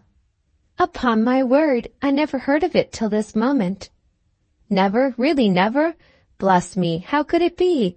Then I must have dreamt it. But I was completely persuaded. Miss Smith, you walk as if you were tired. You will not be sorry to find yourself at home." "What is this? What is this?" cried Mr. Weston. "About Perry and a carriage? Is Perry going to set up his carriage, Frank? I am glad he can afford it. You had it from himself, had you?" "No, sir," replied his son, laughing. "I seem to have had it from nobody." "Very odd. I really was persuaded of Mrs. Weston's having mentioned it in one of her letters to Enscombe many weeks ago, with all these particulars. But as she declares she never heard a syllable of it before, of course it must have been a dream. I am a great dreamer. I dream of everybody at Highbury when I am away, and when I have gone through my particular friends, then I begin dreaming of Mr. and Mrs. Perry." "It is odd, though," observed his father. "You should have had such a regular connected dream about people whom it was not very likely you should be thinking of at Enscombe. Perry's setting up his carriage, and his wife's persuading him to it, out of care for his health. Just what will happen, I have no doubt, some time or other, only a little premature. What an air of probability sometimes runs through a dream, and at others what a heap of absurdities it is. Well, Frank, your dream certainly shows that Highbury is in your thoughts when you are absent. Emma, you are a great dreamer, I think." Emma was out of hearing. She had hurried on before her guests to prepare her father for their appearance, and was beyond the reach of Mr. Weston's hint. "Why, to own the truth," cried Miss Bates, who had been trying in vain to be heard the last 2 minutes, "if I must speak on the subject, there is no denying that Mr. Frank Churchill might have. I do not mean to say that he did not dream it. I am sure I have sometimes the oddest dreams in the world. But if I am questioned about it, I must acknowledge that there was such an idea last spring, for Mrs. Perry herself mentioned it to my mother, and the Coves knew of it as well as ourselves. But it was quite a secret, known to nobody else, and only thought of about 3 days. Mrs. Perry was very anxious that he should have a carriage, and came to my mother in great spirits one morning because she thought she had prevailed. Jane, don't you remember Grandmamma's telling us of it when we got home? I forget where we had been walking to. Very likely to Randall's. Yes, I think it was to Randall's. Mrs. Perry was always particularly fond of my mother. Indeed, I do not know who is not, and she had mentioned it to her in confidence. She had no objection to her telling us, of course, but it was not to go beyond, and from that day to this I never mentioned it to a soul that I know of. At the same time, I will not positively answer for my having never dropped a hint, because I know I do sometimes pop out a thing before I am aware. I am a talker, you know. I am rather a talker, and now and then I have let a thing escape me which I should not. I am not like Jane. I wish I were. I will answer for it. She never betrayed the least thing in the world. Where is she? Oh, just behind. Perfectly remember Mrs. Perry's coming. Extraordinary dream, indeed. They were entering the hall. Mr. Knightley's eyes had preceded Miss Bates's in a glance at Jane. From Frank Churchill's face, where he thought he saw confusion, suppressed or laughed away, he had involuntarily turned to hers. But she was indeed behind, and too busy with her shawl. Mr. Weston had walked in. The 2 other gentlemen waited at the door to let her pass. Mr. Knightley suspected in Frank Churchill but a determination of catching her eye. He seemed watching her intently. In vain, however, if it were so. Jane passed between them into the hall and looked at neither. There was no time for further remark or explanation. The dream must be borne with, and Mr. Knightley must take his seat with the rest around the large modern circular table which Emma had introduced at Hartfield, and which none but Emma could have had power to place there, and persuade her father to use, instead of a small-sized Pembroke, on which 2 of his daily meals had, for 40 years, been crowded. Tea passed pleasantly, and nobody seemed in a hurry to move. "Miss Woodhouse," said Frank Churchill, after examining a table behind him, which he could reach as he sat, "have your nephews taken away their alphabets? Their box of letters? It used to stand here. Where is it? This is a sort of dull-looking evening that ought to be treated rather as winter than summer. We had great amusement with those letters one morning. I want to puzzle you again." Emma was pleased with the thought, and producing the box, the table was quickly scoured over with alphabets, which no one seemed so much disposed to employ as their 2 selves. They were rapidly forming words for each other, or for anybody else who would be puzzled. The quietness of the game made it particularly eligible for Mr. Woodhouse, who had often been distressed by the more animated sort, which Mr. Weston had occasionally introduced, and who now sat happily occupied in lamenting with tender melancholy over the departure of the poor little boys, or in fondly pointing out, as he took up any stray letter near him, how beautifully Emma had written it. Frank Churchill placed the word before Miss Fairfax. She gave a slight glance round the table and applied herself to it. Frank was next to Emma, Jane opposite to them, and Mr. Knightley so placed as to see them all, and it was his object to see as much as he could, with as little apparent observation. The word was discovered, and with a faint smile pushed away. If meant to be immediately mixed with the others, and buried from sight, she should have looked on the table instead of looking just across, for it was not mixed, and Harriet, eager after every fresh word, and finding out none, directly took it up and fell to work. She was sitting by Mr. Knightley, and turned to him for help. The word was blunder, and as Harriet exultingly proclaimed it, there was a blush on Jane's cheek, which gave it a meaning not otherwise ostensible. Mr. Knightley connected it with the dream, but how it could all be was beyond his comprehension. How the delicacy, the discretion of his favourite could have been so lain asleep. He feared there must be some decided involvement. Disingenuousness and double-dealing seemed to meet him at every turn. These letters were but the vehicle for gallantry and trick. It was a child's play, chosen to conceal a deeper game on Frank Churchill's part. With great indignation, they continued to observe him, with great alarm and distress to observe also his two blindy companions. He saw a short word prepared for Emma, and given to her with a look sly and demure. He saw that Emma had soon made it out, and found it highly entertaining, though it was something which she judged it proper to appear to censure, for she said, "Nonsense! For shame!" He heard Frank Churchill next say with a glance towards Jane, "I will give it to her, shall I?" And as clearly heard Emma opposing it, with eager laughing warmth. "No, no, you must not. You shall not indeed." It was done, however. This gallant young man, who seemed to love without feeling, and to recommend himself without complacence, directly handed over the word to Miss Fairfax, and with a particular degree of sedate civility, entreated her to study it. Mr. Knightley's excessive curiosity to know what this word might be made him seize every possible moment for darting his eye towards it, and was not long before he saw it to be Dixon. Jane Fairfax's perception seemed to accompany his. Her comprehension was certainly more equal to the covert meaning, the superior intelligence of those 5 letters so arranged.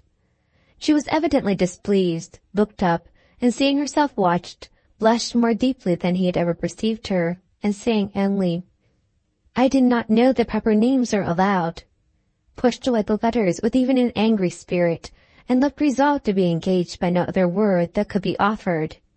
Her face was averted from those who had made the attack, and turned towards her aunt. "Aye, very true, my dear," cried the latter, though Jane had not spoken a word. "I was just going to say the same thing. It is time for us to be going indeed. The evening is closing in, and grandmamma will be looking for us. My dear sir, you are too obliging. We really must wish you good night." Jane's alertness in moving proved her as ready as her aunt had preconceived. She was immediately up, and wanting to quit the table, but so many were also moving that she could not get away, and Mr. Knightley thought he saw another collection of letters anxiously pushed towards her, and resolutely swept away by her unexamined. She was afterwards looking for her shawl. Frank Churchill was looking also. It was growing dusk, and the room was in confusion, and how they parted Mr. Knightley could not tell. He remained at Hartfield after all the rest, his thoughts full of what he had seen, so full that when the candles came to assist his observations, he must, yes, he certainly must, as a friend, an anxious friend, give Emma some hint, ask her some question. He could not see her in a situation of such danger without trying to preserve her. It was his duty. "Pray, Emma," said he, "may I ask in what lay the great amusement, the poignant sting of the last word given to you of Miss Fairfax? I saw the word, and am curious to know how it can be so very entertaining to the one, and so very distressing to the other." Emma was extremely confused. She could not endure to give him the true explanation, for though her suspicions were by no means removed, she was really ashamed of having ever imparted them. "Oh," she cried in evident embarrassment, "it all meant nothing, a mere joke among ourselves." "The joke," he replied gravely, "seemed confined to you and Mr. Churchill." He had hoped she would speak again, but she did not. She would rather busy herself about anything than speak. He sat a little while in doubt. A variety of evils crossed his mind. Interference, fruitless interference. Emma's confusion and the acknowledged intimacy seemed to declare her affection engaged. Yet he would speak. He owed it to her, to risk anything that might be involved in an unwelcome interference rather than her welfare, to encounter anything rather than the remembrance of neglect in such a cause. "My dear Emma," said he at last with earnest kindness, "do you think you perfectly understand the degree of acquaintance between the gentleman and lady we have been speaking of?" "Between Mr. Frank Churchill and Miss Fairfax? Oh, yes, perfectly. Why do you make a doubt of it?" "Have you never at any time had reason to think that he admired her, or that she admired him?" "Never, never," she cried with the most open eagerness. "Never for the 20th part of a moment did such an idea occur to me. And how could it possibly come into your head?" "I have lately imagined that I saw symptoms of attachment between them, certain expressive looks which I did not believe meant to be public." "Oh, you amuse me excessively. I am delighted to find that you can vouchsafe to let your imagination wander, but it will not do. Very sorry to check you in your first essay, but indeed it will not do. There is no admiration between them, I do assure you, and the appearances which have caught you have arisen from some peculiar circumstances, feelings rather of a totally different nature. It is impossible exactly to explain. There is a good deal of nonsense in it, but the part which is capable of being communicated, which is sense, is that they are as far from any attachment or admiration for one another as any two beings in the world can be. That is, I presume it to be so on her side, and I can answer for it being so on his. I will answer for the gentleman's indifference." She spoke with a confidence which staggered, with a satisfaction which silenced Mr. Knightley.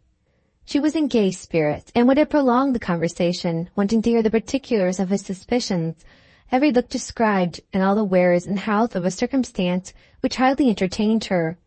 But his gaiety did not meet hers. He found he could not be useful, and his feelings were too much irritated for talk.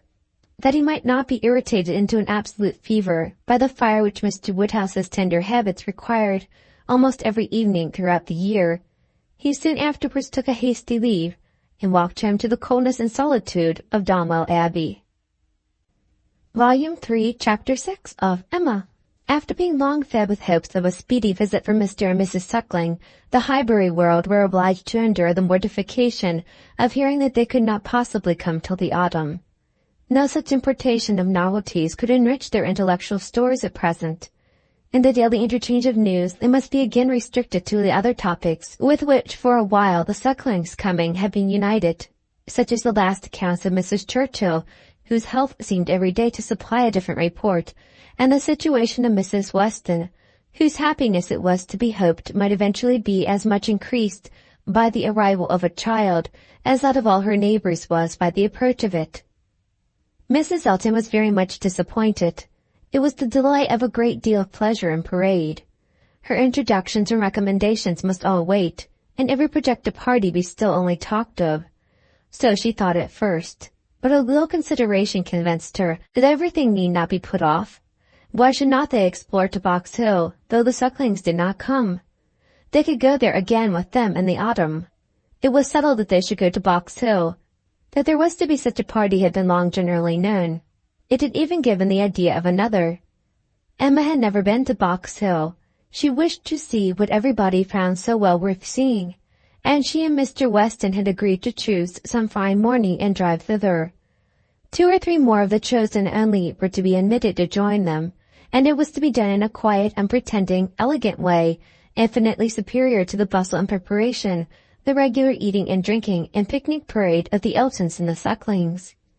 This was so very well understood between them that Emma could not but feel some surprise and a little displeasure on hearing from Mr. Weston that he had been proposing to Mrs. Elton, as her brother and sister had failed her, that the 2 parties should unite and go together, and that as Mrs. Elton had very readily acceded to it, so it was to be, if she had no objection. Now, as her objection was nothing but her very great dislike of Mrs. Elton, of which Mr. Weston must already be perfectly aware, It was not worth bringing forward again. It could not be done without a reproof to him, which would be giving pain to his wife, and she found herself therefore obliged to consent to an arrangement which she would have done a great deal to avoid, an arrangement which would probably expose her even to the degradation of being said to be a Mrs. Elton's party. Every feeling was offended, and the forbearance of her outward submission left a heavy arrear due of secret severity in her reflections on the unmanageable goodwill of Mr. Weston's temper. "I am glad you approve of what I have done," said he very comfortably, "but I thought you would. Such schemes as these are nothing without numbers. One cannot have too large a party. A large party secures its own amusement, and she is a good-natured woman after all. One could not leave her out." Emma denied none of it aloud, and agreed to none of it in private. It was now the middle of June, and the weather fine, and Mrs. Elton was growing impatient to name the day, and settle with Mr. Weston as to pigeon pies and cold lamb, when a lame carriage horse threw everything into sad uncertainty. It might be weeks, it might be only a few days, before the horse were usable, but no preparations could be ventured on, and it was all melancholy stagnation. Mrs. Elton's resources were inadequate to such an attack. "Is not this most vexatious, Knightley?" she cried, "and such weather for exploring! These delays and disappointments are quite odious. What are we to do? The year will wear away at this rate, and nothing done. Before this time last year, I assure you we had a delightful exploring party from Maple Grove to King's Weston." "You had better explore to Donwell," replied Mr. Knightley. "That may be done without horses. Come and eat my strawberries. They are ripening fast." If Mr. Knightley did not begin seriously, he was obliged to proceed so, for his proposal was caught at with delight, and the "Oh, I should like it of all things" was not plainer in words than manner. Donwell was famous for its strawberry beds, which seemed to plea for the invitation. But no plea was necessary. Cabbage beds would have been enough to tempt the lady, who only wanted to be going somewhere. She promised him again and again to come, much oftener than he doubted, and was extremely gratified by such a proof of intimacy, such a distinguishing compliment as she chose to consider it. "You may depend upon me," said she. "I certainly will come. Name your day and I will come. You will allow me to bring Jane Fairfax?" "I could not name a day," said he, "till I have spoken to some others whom I would wish to meet you." "Oh, leave all that to me. Only give me a carte blanche. I am Lady Patroness, you know. It is my party. I will bring friends with me." "I hope you will bring Elton," said he, "but I will not trouble you to give any other invitations." "Oh, now you are looking very sly. But consider, you need not be afraid of delegating power to me. I am no young lady on her preferment. Married women, you know, may be safely authorized. It is my party. Leave it all to me. I will invite your guests." "No," he calmly replied. "There is but one married woman in the world, whom I can ever allow to invite what guests she pleased to Donwell, and that one is—" "Mrs. Weston, I suppose?" interrupted Mrs. Elton, rather mortified. "No, Mrs. Knightley. Until she is in being, I will manage such matters myself." "Ah, you are an odd creature," she cried, satisfied to have no one preferred to herself. "You are a humorist, and may say what you like. Quite a humorist. Well, I shall bring Jane with me, Jane and her aunt. The rest I leave to you. I have no objection at all to meeting the Hartfield family. Don't scruple. I know you are attached to them." "You certainly will meet them if I can prevail, and I shall call on Miss Bates in my way home." "That's quite unnecessary. I see Jane every day." "But as you like. It is to be a morning scheme, you know, Knightley, quite a simple thing. I shall wear a large bonnet and bring one of my little baskets hanging on my arm. Here, probably this basket with pink ribbon. Nothing can be more simple, you see, and Jane will have such another. There is to be no form or parade, a sort of gypsy party. We are to walk about your gardens and gather the strawberries ourselves and sit under trees. Whatever else you may like to provide, it is to be all out of doors, a table spread in the shade, you know. Everything as natural and simple as possible. Is not that your idea?" "Not quite. My idea of the simple and the natural was to be at the table spread in the dining room. The nature and the simplicity of gentlemen and ladies, with their servants and furniture, I think it's best observed by meals indoors. When you are tired of eating strawberries in the garden, there shall be cold meat in the house. Well, as you please, and we don't have a great set-out, and by the by, can I or my housekeeper be of any use to you with our opinion? Pray be sincere, Knightley, if you wish me to talk to Mrs. Hodges, or to inspect anything. I have not the least wish for it. I thank you. Well, but if any difficulty should arise, my housekeeper is extremely clever. I will answer for it that mine thinks herself full as clever, and will spurn anybody's assistance. I wish we had a donkey. The thing would be for us all to come on donkeys. Jane, Miss Bates, and me, and my caro sposo walking by. I really must talk to him about purchasing a donkey. In a country life I conceive it to be a sort of necessary, for, that a woman have ever so many resources, it is not possible for her to be always shut up at home, and very long walks, you know. In summer there is dust, and in winter there is dirt. You will not find either between Donwell and Highbury. Donwell Lane is never dusty, and now it is perfectly dry. Come on a donkey, however, if you prefer it. You can borrow Mrs. Cole's. I would wish everything to be as much to your taste as possible. That I am sure you would. Indeed I do you justice, my good friend. Under that peculiar sort of dry, blunt manner, I know you have the warmest heart. As I tell Mr. E., you are a thorough humorist. Yes, believe me, Knightley, I am fully sensible of your attention to me in the whole of this scheme. You have hit upon the very thing to please me. Mr. Knightley had another reason for avoiding a table in the shade. He wished to persuade Mr. Woodhouse, as well as Emma, to join the party, and he knew that to have any of them sitting down out of doors to eat would inevitably make him ill. Mr. Woodhouse must not, under the spacious pretence of a morning drive, and an hour or two spent at Donwell, be tempted away to his misery. He was invited on good faith. No lurking horrors were to upbraid him for his easy credulity. He did consent. He had not been at Donwell for 2 years.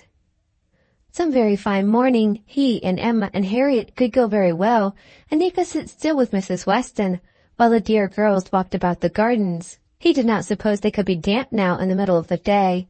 He should like to see the old house again exceedingly, and should be very happy to meet Mr. and Mrs. Elton and any other of his neighbors. He could not see any objection at all to his and Emma's and Harriet's going there some very fine morning. He thought it very well done of Mr. Knightley to invite them, very kind and sensible, much cleverer than dining out. He was not fond of dining out. Mr. Knightley was fortunate in everybody's most ready concurrence. The invitation was everywhere so well received that it seemed as if, like Mrs. Elton, they were all taking this scheme as a particular compliment to themselves. Emma and Harriet professed very high expectations of pleasure from it, and Mr. Weston, unasked, promised to get Frank over to join them, if possible, a proof of approbation and gratitude which could have been dispensed with. Mr. Knightley was then obliged to say that he should be glad to see him, and Mr. Weston engaged to lose no time in writing, and spare no arguments to induce him to come. In the meanwhile the lame horse recovered so fast that the party to Box Hill was again under heavy consideration, and at last Donwell was settled for one day, and Box Hill for the next, the weather appearing exactly right. Under a bright midday sun at almost midsummer, Mr. Woodhouse was safely conveyed in his carriage, with one window down, to partake of this alfresco party, and in one of the most comfortable rooms in the Abbey, especially prepared for him by a fire all the morning. He was happily placed, quite at his ease, ready to talk with pleasure of what had been achieved, and advise everybody to come and sit down, and not to heat themselves. Mrs. Weston, who seemed to have walked there on purpose to be tired, and settled the time with him, remained, when all the others were invited or persuaded out, his patient listener and sympathizer. It was so long since Emma had been at the Abbey that as soon as she was satisfied of her father's comfort, she was glad to leave him and look around her, eager to refresh and correct her memory with more particular observation, more exact understanding of her house and grounds, which must ever be so interesting to her and all her family. She felt all the honest pride and complacency which her alliance with the present and future proprietor could fairly warrant, as she viewed the respectable size and style of the building, its suitable, becoming, characteristic situation, low and sheltered, its ample garden stretching down to meadows, washed by a stream of which the Abbey, with all the old neglected prospect, has scarcely a sight, and its abundance of timber and rows and avenues, which neither fashion nor extravagance had rooted up. The house was larger than Hartfield, and totally unlike it, covering a good deal of ground, rambling and irregular, with many comfortable and one or two handsome rooms. It was just what it ought to be, and it looked what it was, and Emma felt an increasing respect for it, as the residence of a family of such true gentility, untainted in blood and understanding. Some faults of temper John Knightley had, but Isabella had connected herself unexceptionably. She had given them neither men, nor names, nor places, that could raise the blush. These were pleasant feelings, and she walked about and indulged them till it was necessary to do as the others did, and collect round the strawberry beds. The whole party were assembled excepting Frank Churchill, who was expected every moment from Richmond, and Mrs. Elton, and all her apparatus of happiness, her large bonnet and her basket, was very ready to lead the way in gathering, accepting, or talking. Strawberries, and only strawberries, could now be thought of and spoken of. The best fruit in England, everybody's favourite, always wholesome, these the finest beds and finest sorts, delightful together for oneself, the only way of really enjoying them. Morning decidedly the best time, never tired, every sort good, hot boy infinitely superior, no comparison, the others hardly eatable, hot boys very scarce, chili preferred, white wood finest flavour of all, price of strawberries in London, abundance about Bristol, Maple Grove, cultivation, beds when to be renewed, gardeners thinking exactly different, no general rule. Gardeners never do put out of their way, delicious fruit, only too rich to be eaten much of, inferior to cherries, currants more refreshing, only objection to gathering strawberries, the stooping, glaring sun, tired to death, could bear it no longer, must go sit in the shade. Such for half an hour was the conversation, interrupted only once by Mrs. Weston, who came out in her solicitude after her son-in-law to inquire if he were come, and she was a little uneasy. She had some fear of his horse. Seats tolerably in the shade were found, and now Emma was obliged to overhear what Mrs. Elton and Jane Fairfax were talking of. A situation, a most desirable situation, was in question. Mrs. Elton had received notice of it that morning, and was in raptures. It was not with Mrs. Suckling, it was not with Mrs. Bragg, but in felicity and splendour it fell short only of them. It was with a cousin of Mrs. Bragg, an acquaintance of Mrs. Suckling, a lady known at Maple Grove, delightful, charming, superior, for circles, seers, lines, ranks, everything. And Mrs. Elton was wild to have the offer closed with immediately. On her side all was warmth, energy, and triumph, and she positively refused to take her friend's negative, though Miss Fairfax continued to assure her that she should not at present engage in anything, repeating the same motives which she had been heard to urge before. Still Mrs. Elton insisted on being authorized to write an acquiescence by the morrow's post. How Jane could bear it at all was astonishing to Emma. She did look vexed, she did speak pointedly, and at last, with a decision of action unusual to her, proposed a removal. Should not they walk? Would not Mr. Knightley show them the gardens, all the gardens? She wished to see the whole extent. The pertinacity of her friend seemed more than she could bear. It was hot, and after walking some time over the gardens in a scattered, dispersed way, scarcely any three together, they insensibly followed one another to the delicious shade of a broad, short avenue of limes, which, stretching beyond the garden at an equal distance from the river, seemed the finish of the pleasure grounds. It led to nothing but a view at the end over a low stone wall, with high pillars, which seemed intended, in their erection, to give the appearance of an approach to the house which never had been there. Disputable, however, as might be the taste to such a termination, it was in itself a charming walk, and the view which closed it extremely pretty. The considerable slope, at nearly the foot of which the abbey stood, gradually acquired a steeper form. Beyond its grounds, and at half a mile distant, was a bank of considerable abruptness and grandeur, well clothed with wood. And at the bottom of this bank, favourably placed and sheltered, rose the Abbey Mill Farm, with meadows in front, and the river making a close and handsome curve around it. It was a sweet view, sweet to the eye and the mind. English verdure, English culture, English comfort, seen under a sun bright, without being oppressive. In this walk Emma and Mr. Weston found all the others assembled, and towards this view she immediately perceived Mr. Knightley and Harriet distinct from the rest, quietly leading the way. Mr. Knightley and Harriet! It was an odd tete-a-tete, but she was glad to see it. There had been a time when he would have scorned her as a companion and turned from her with little ceremony. Now they seemed in pleasant conversation. There had been a time also when Emma would have been sorry to see Harriet in a spot so favorable for the Abbey Mill farm, but now she feared it not. It might be safely viewed with all its appendages of prosperity and beauty, its rich pastures, spreading flocks, orchard in blossom, and light column of smoke ascending. She joined them at the wall, and found them more engaged in talking than in looking around. He was giving Harriet information as to modes of agriculture, etc., and Emma received a smile which seemed to say, "These are my own concerns. I have a right to talk on such subjects without being suspected of introducing Robert Martin."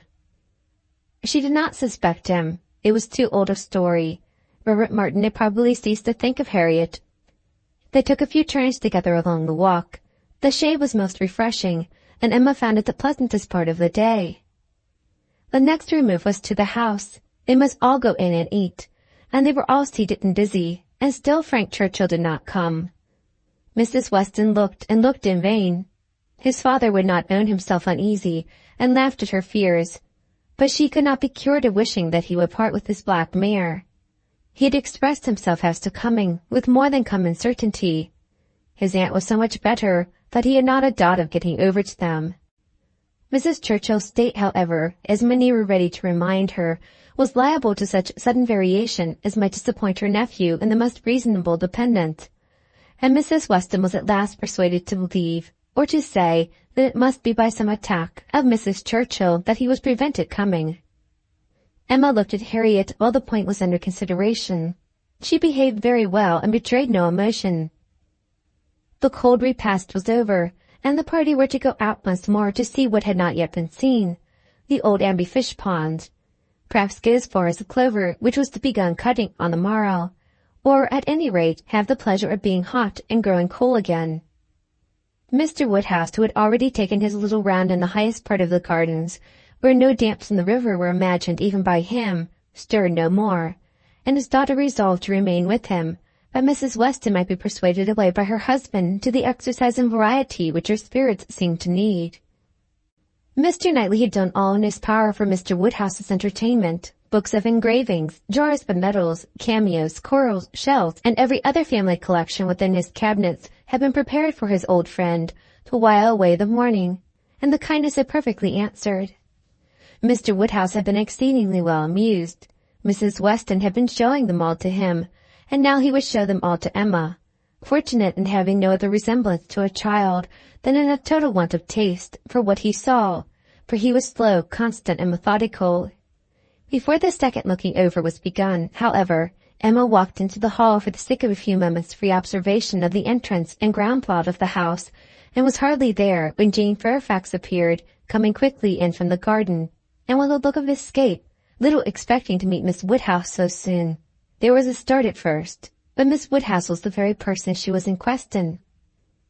"Will you be so kind," said she, "when I am missed, as to say that I am gone home? I am going this moment. My aunt is not aware how late it is, nor how long we have been absent, but I am sure we shall be wanted, and I am determined to go directly. I have said nothing about it to anybody. It would only be giving trouble and distress. Some are gone to the ponds, and some to the lime walk. Till they all come in, I shall not be missed, and when they do, will you have the goodness to say that I am gone?" "Certainly, if you wish it. But you are not going to walk to Highbury alone?" "Yes. What should hurt me? I walk fast. I shall be home in 20 minutes. "But it is too far. Indeed it is, to be walking quite alone. Let my father's servant go with you. Let me order the carriage. It can be round in 5 minutes." Thank you, but on no account. I would rather walk. And for me to be afraid of walking alone, I, who may so soon have to guard others." She spoke with great agitation, and Emma very feelingly replied, "That can be no reason for your being exposed to danger now. I must order the carriage. The heat even would be danger. You are fatigued already." "I am," she answered. "I am fatigued, but it is not the sort of fatigue. Quick walking will refresh me. Miss Woodhouse, We all know at times what it is to be wearied in spirits. Mine, I confess, are exhausted. The greatest kindness you can show me will be to let me have my own way, and only to say that I am gone when it is necessary." Emma had not another word to oppose. She saw it all, and entering into her feelings promoted her quitting the house immediately, and watched her safely off with the zeal of a friend. Her parting look was grateful, and her parting words, "Oh, Miss Woodhouse, a comfort of being sometimes alone," seemed to burst from an overcharged heart, and to describe somewhat of the continual endurance to be practiced by her, even towards some of those who loved her best. "Such a home indeed, such an aunt," said Emma as she turned back into the hall again. "I do pity you, and the more sensibly you betray other just horrors, the more I shall like you."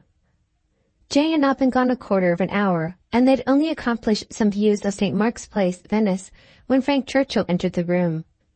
Emma had not been thinking of him. She had forgotten to think of him, but she was very glad to see him. Mrs. Weston would be at ease. The black mare was blameless. They were right, who had named Mrs. Churchill as the cause. He had been detained by a temporary increase of illness in her, a nervous seizure that had lasted some hours, and he had quite given up every thought of coming, till very late. And had he known how hot a ride he should have, and how late, with all his hurry, he must be, he believed he should not have come at all. The heat was excessive. He had never suffered anything like it. Almost wished he had stayed at home. Nothing killed him like heat. He could bear any degree of cold, etc., but heat was intolerable. And he sat down at the greatest possible distance from the slight remains of Mr. Woodhouse's fire, looking very deplorable. "You will soon be cooler if you sit still," said Emma. "As soon as I am cooler I shall go back again. I could very ill be spared, but such a point had been made of my coming. You will all be going soon, I suppose. The whole party is breaking up. I met one as I came. Madness in such weather, absolute madness." Emma listened and looked, and soon perceived that Frank Churchill's state might be best defined by the expressive phrase of being out of humour. Some people were always cross when they were hot. Such might be his constitution. And as she knew that eating and drinking are often the cure of such incidental complaints, she recommended his taking some refreshment. He would find abundance of everything in the dining-room, as she humanely pointed out the door. No, he should not eat. He was not hungry. It would only make him hotter. In 2 minutes, however, he relented in his own favour, and muttering something about spruce beer, walked off.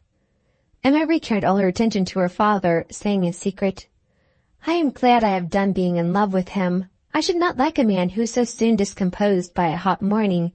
Harriet's sweet temper will not mind it." He was gone long enough to have had a very comfortable meal, and came back all the better, grown quite cold, and, with good manners, like himself, able to draw a chair close to them, take an interest in their employment, and regret in a reasonable way that he should be so late. He was not in his best spirits, but seemed trying to improve them, and, at last, made himself talk nonsense very agreeably. They were looking over views of Switzerland. "As soon as my aunt gets well, I shall go abroad," said he. "I should never be easy till I have seen some of these places. You will have my sketches, some time or other, to look at, or my tour to read, or my poem. I shall do something to expose myself." "That may be, but not by sketches in Switzerland. You will never go to Switzerland. Your uncle and aunt will never allow you to leave England." "They may be induced to go too. A warm climate may be prescribed for her. I have more than half an expectation of her all going abroad. I assure you I have. I feel a strong persuasion, this morning, that I shall soon be abroad. I ought to travel. I am tired of doing nothing. I want a change. I am serious, Miss Woodhouse. Whatever your penetrating eyes may fancy, I am sick of England, and would leave it tomorrow if I could." "You are sick of prosperity and indulgence. Cannot you invent a few hardships for yourself and be contented to stay?" "I sick of prosperity and indulgence? You are quite mistaken. I do not look upon myself as either prosperous or indulged. I am thwarted in everything material. I do not consider myself at all a fortunate person." "You are not quite so miserable, though, as when you first came. Go and eat and drink a little more, and you will do very well. Another slice of cold meat, another draught of Madeira and water will make you nearly on a par with the rest of us. No, I shall not stir. I shall sit by you. You are my best cure. We are going to Box Hill tomorrow. You will join us. It is not Switzerland, but there will be something for a young man so much in want of a change. You will stay and go with us? No, certainly not. I shall go home in the cool of the evening. But you may come again in the cool of tomorrow morning. No, it will not be worth while. If I come, I shall be cross. Then pray stay at Richmond. But if I do, I shall be crosser still. I can never bear to think of you all there without me. These are difficulties which you must settle for yourself. Choose your own degree of crossness. I shall press you no more. The rest of the party were now returning, and all were soon collected. With some there was great joy at the sight of Frank Churchill. Others took it very composedly. But there was a very general distress and disturbance on Miss Fairfax's disappearance being explained. That it was time for everybody to go concluded the subject, and with a short final arrangement for the next day's scheme they parted. Frank Churchill's little inclination to exclude himself increased so much that his last words to Emma were, "Well, if you wish me to stay and join the party, I will." She smiled her acceptance, and nothing less than the summons from Richmond was to take him back before the following evening. Volume 3, Chapter 7 of Emma. They had a very fine day for Box Hill, and all the other outward circumstances of arrangement, accommodation, and punctuality were in favor of a pleasant party. Mr. Weston directed the whole officiating safely between Hartfield and the vicarage, and everybody was in good time. Emma and Harriet went together, Miss Bates and her niece with the Eltons, the gentleman on horseback. Mrs. Weston remained with Mr. Woodhouse. Nothing was wanting but to be happy when they got there. 7 miles were travelled in expectation of enjoyment, and everybody had a burst of admiration on first arriving. But in the general amount of the day there was deficiency. There was a languor, a want of spirits, a want of union which could not be got over. They separated too much into parties. The Eltons walked together. Mr. Knightley took charge of Miss Bates and Jane, and Emma and Harriet belonged to Frank Churchill. And Mr. Weston tried, in vain, to make them harmonize better. It seemed at first an accidental division, but it never materially varied. Mr. and Mrs. Elton, indeed, showed no unwillingness to mix, and be as agreeable as they could. But during the 2 whole hours that were spent on the hill, there seemed a principle of separation between the other parties, too strong for any fine prospects, or any cold collation, or any cheerful Mr. Weston to remove. At first it was downright dullness to Emma. She had never seen Frank Churchill so silent and stupid. He said nothing worth hearing, looked without seeing, admired without intelligence, listened without knowing what she said. While he was so dull, it was no wonder that Harriet should be dull likewise, and they were both insufferable. When they all sat down it was better. To her taste a great deal better, for Frank Churchill grew talkative and gay, making her his first object. Every distinguishing attention that could be paid was paid to her. To amuse her and be agreeable in her eyes seemed all that he cared for, and Emma, glad to be enlivened, not sorry to be flattered, was gay and easy too, and gave him all the friendly encouragement, the admission to be gallant, which she had ever given in the first and most animating period of their acquaintance, but which now, in her own estimation, meant nothing. Though in the judgment of most people looking on, it must have had such an appearance as no English word but flirtation could very well describe. Mr. Frank Churchill and Miss Woodhouse flirted together excessively. They were laying themselves open to that very phrase, and to having it set off in a letter to Maple Grove by one lady, to Ireland by another. Not that Emma was gay and thoughtless from any real felicity. It was rather because she felt less happy than she had expected. She laughed because she was disappointed, and though she liked him for his attentions, and thought them all, whether in friendship, admiration, or playfulness, extremely judicious, they were not winning back her heart.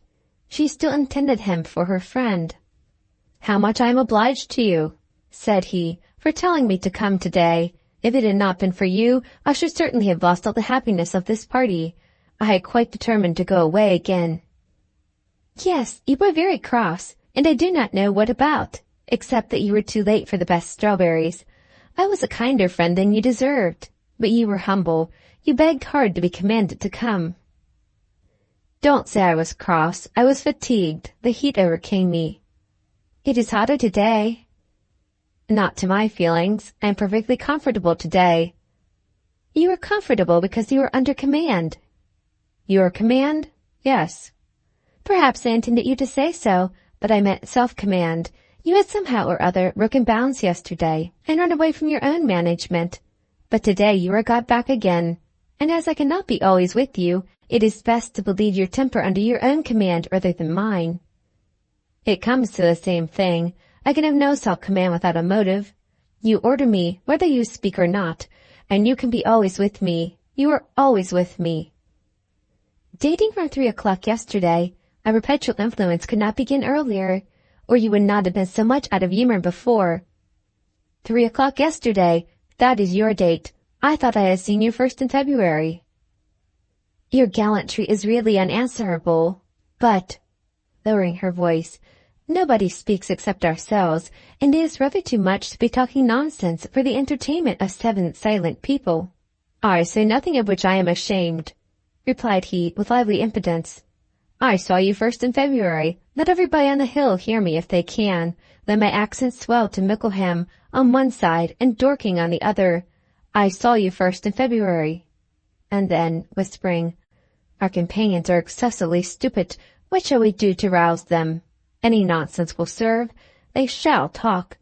Ladies and gentlemen, I am ordered by Miss Woodhouse, who, wherever she is, presides, to say that she desires to know what you are all thinking of. Some laughed and answered good-humouredly. Miss Bates said a great deal.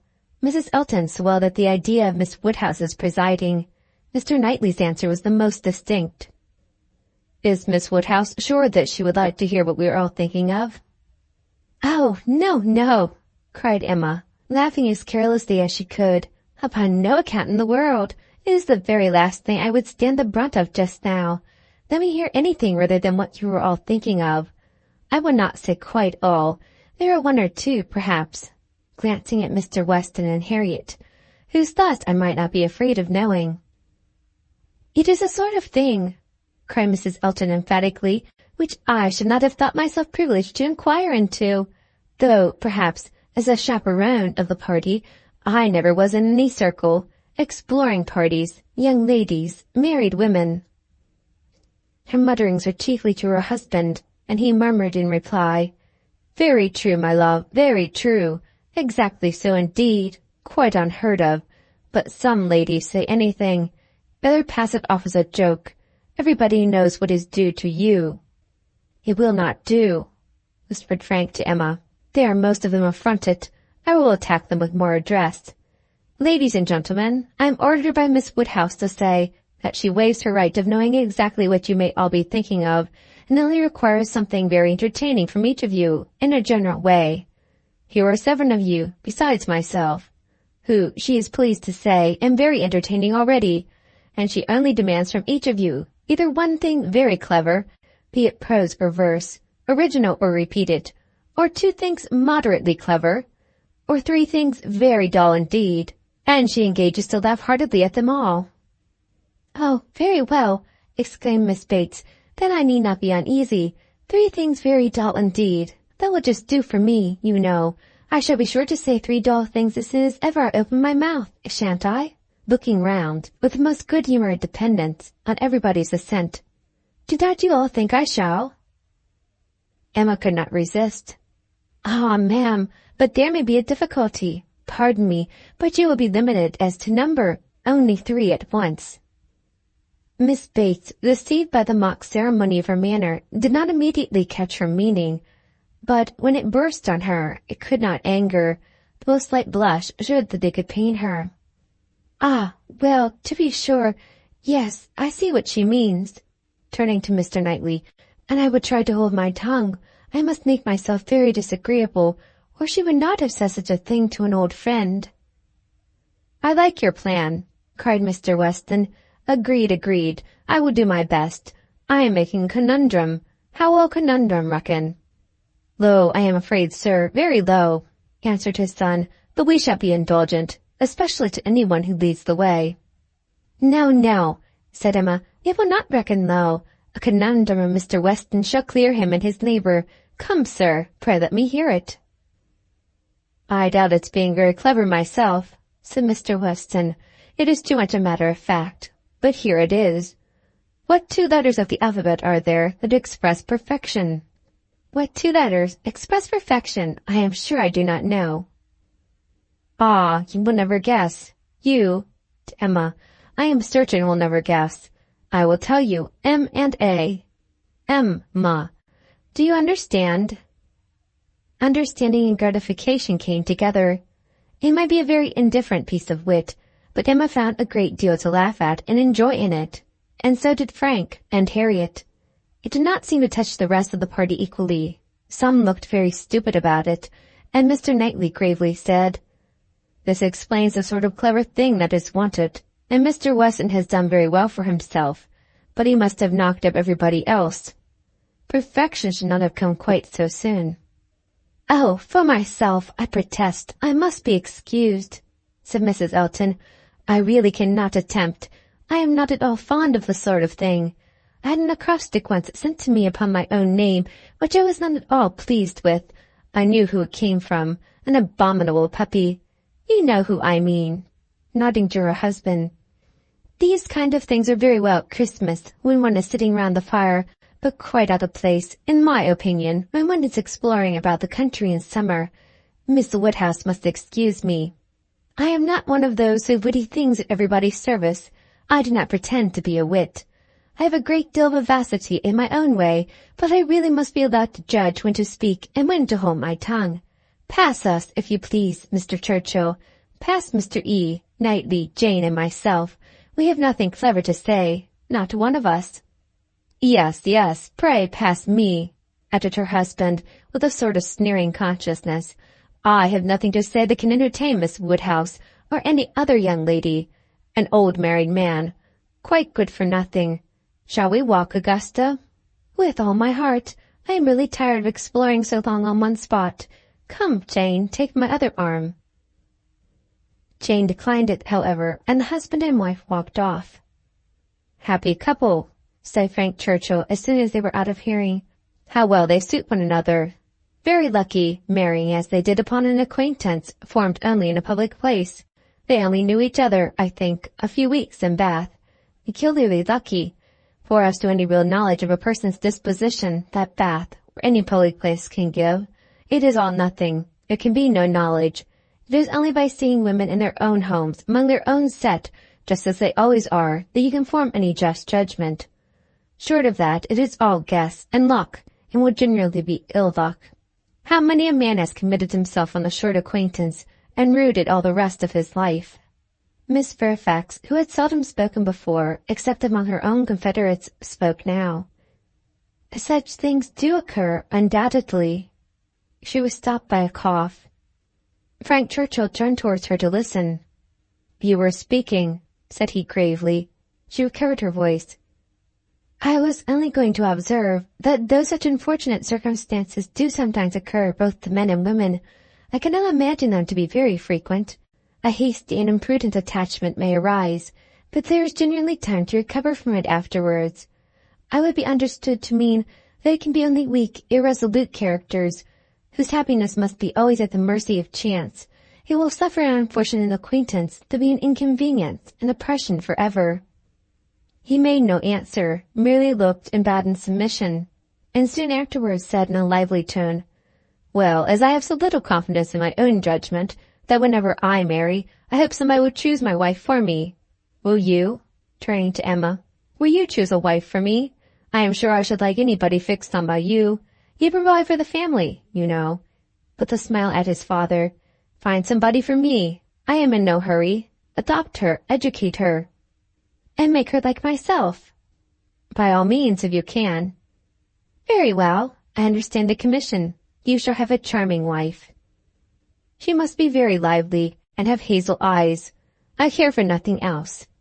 I shall go abroad for a couple of years, and when I return I shall come to you for my wife. Remember." Emma was in no danger of forgetting. It was a commission to touch every favorite feeling. Would not Harriet be the very creature described? Hazel eyes excepted, 2 years more might make her all that he wished. He might even have Harriet in his thoughts at the moment.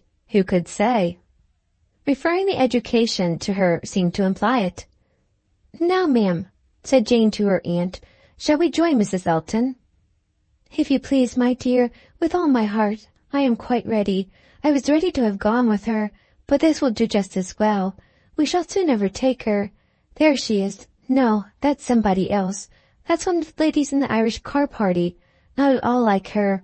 Well, I declare." They walked off, followed in half a minute by Mr. Knightley. Mr. Weston, his son, Emma, and Harriet only remained, and the young man's spirits now rose to a pitch almost unpleasant. Even Emma grew tired at last of flattery and merriment, and wished herself rather walking quietly about with any of the others, or sitting almost alone, and quite unattended to, in tranquil observation of the beautiful views beneath her. The appearance of the servants looking out for them to give notice of the carriages was a joyful sight, and even the bustle of collecting and preparing to depart, and the solicitude of Mrs. Elton to have her carriage first, were gladly endured, and the prospect of the quiet drive home which was to close the very questionable enjoyments of this day of pleasure. Such another scheme, composed of so many ill-assorted people, she hoped never to be betrayed into again. But waiting for the carriage, she found Mr. Knightley by her side. He looked around as if to see that no one were near, and then said, "Emma, I must once more speak to you, as I have been used to do. A privilege rather endured than allowed, perhaps, but I must still use it. I could not see you acting wrong without a remonstrance.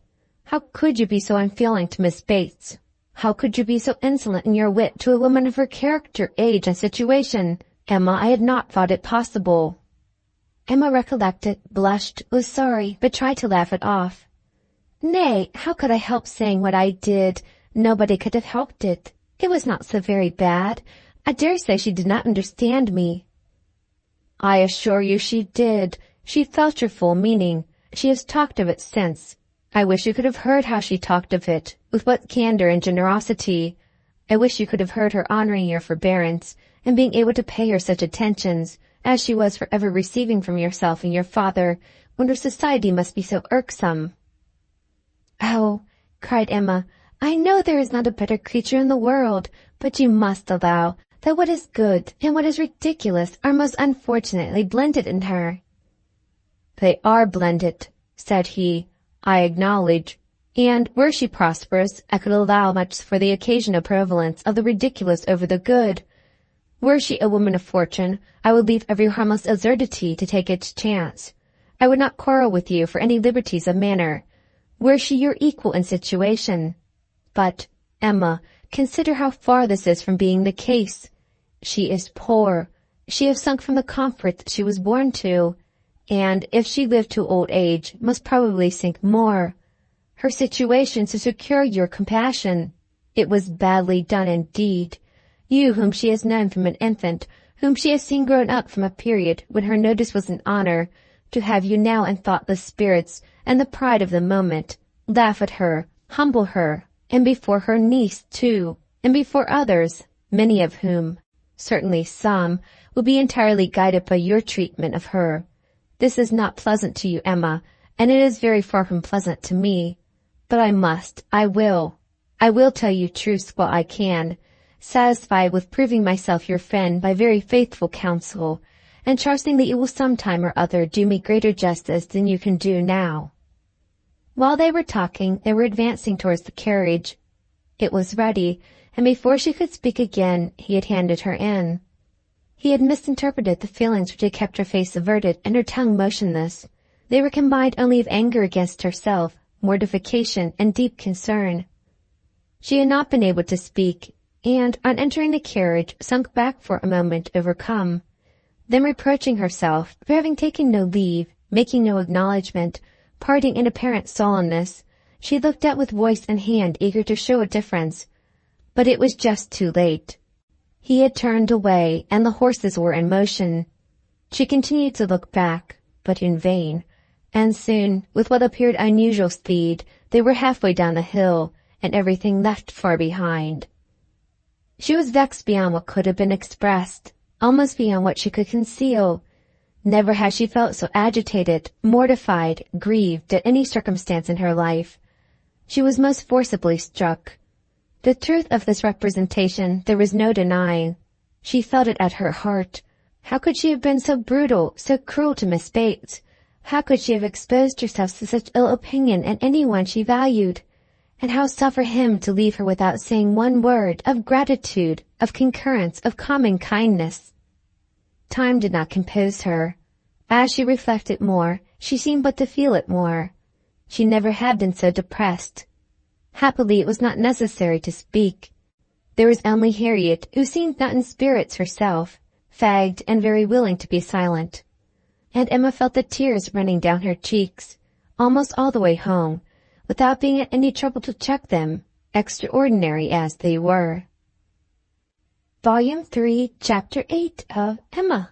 The wretchedness of a scheme to Box Hill was in Emma's thoughts all the evening. How it might be considered by the rest of the party she could not tell. They, in their different homes and their different ways, might be looking back on it with pleasure. But in her view it was a morning more completely misspent, more totally bare of rational satisfaction at the time, and more to be abhorred in recollection than any she had ever passed. A whole evening of backgammon with her father was felicity to it. There, indeed, lay real pleasure, for there she was giving up the sweetest hours of the 24 to his comfort, and feeling that, unmerited as might be the degree of his fond affection and confiding esteem, she could not, in her general conduct, be open to any severe reproach. As a daughter, she hoped she was not without a heart. She hoped no one could have said to her, "How can you be so unfeeling to your father? I will tell you truth while I can." Miss Bates should never again, no, never. If attention in future could do away the past, she had been often remiss, her conscience told her so, remiss perhaps more in thought than fact, scornful, ungracious. But it should be so no more. And the warmth of true contrition she would call upon her the very next morning, and it should be the beginning, on her side, of a regular, equal, kindly intercourse. She was just as determined when the morrow came, and went early, that nothing might prevent her. It was not unlikely, she thought, that she might see Mr. Knightley in her way, or perhaps he might come in while she were paying her visit. She had no objection. She would not be ashamed of the appearance of the penitence so justly and truly hers. Her eyes were towards Donwell as she walked, but she saw him not. The ladies were all at home. She had never rejoiced at the sound before, nor ever before entered the passage, nor walked up the stairs, with any wish of giving pleasure, but in conferring obligation, or of deriving it, except in subsequent ridicule. There was a bustle on her approach, a good deal of moving and talking. She heard Miss Bates's voice. Something was to be done in a hurry. The maid looked frightened and awkward, hoped she would be pleased to wait a moment, and then ushered her in too soon. The aunt and niece seemed both escaping into the adjoining room.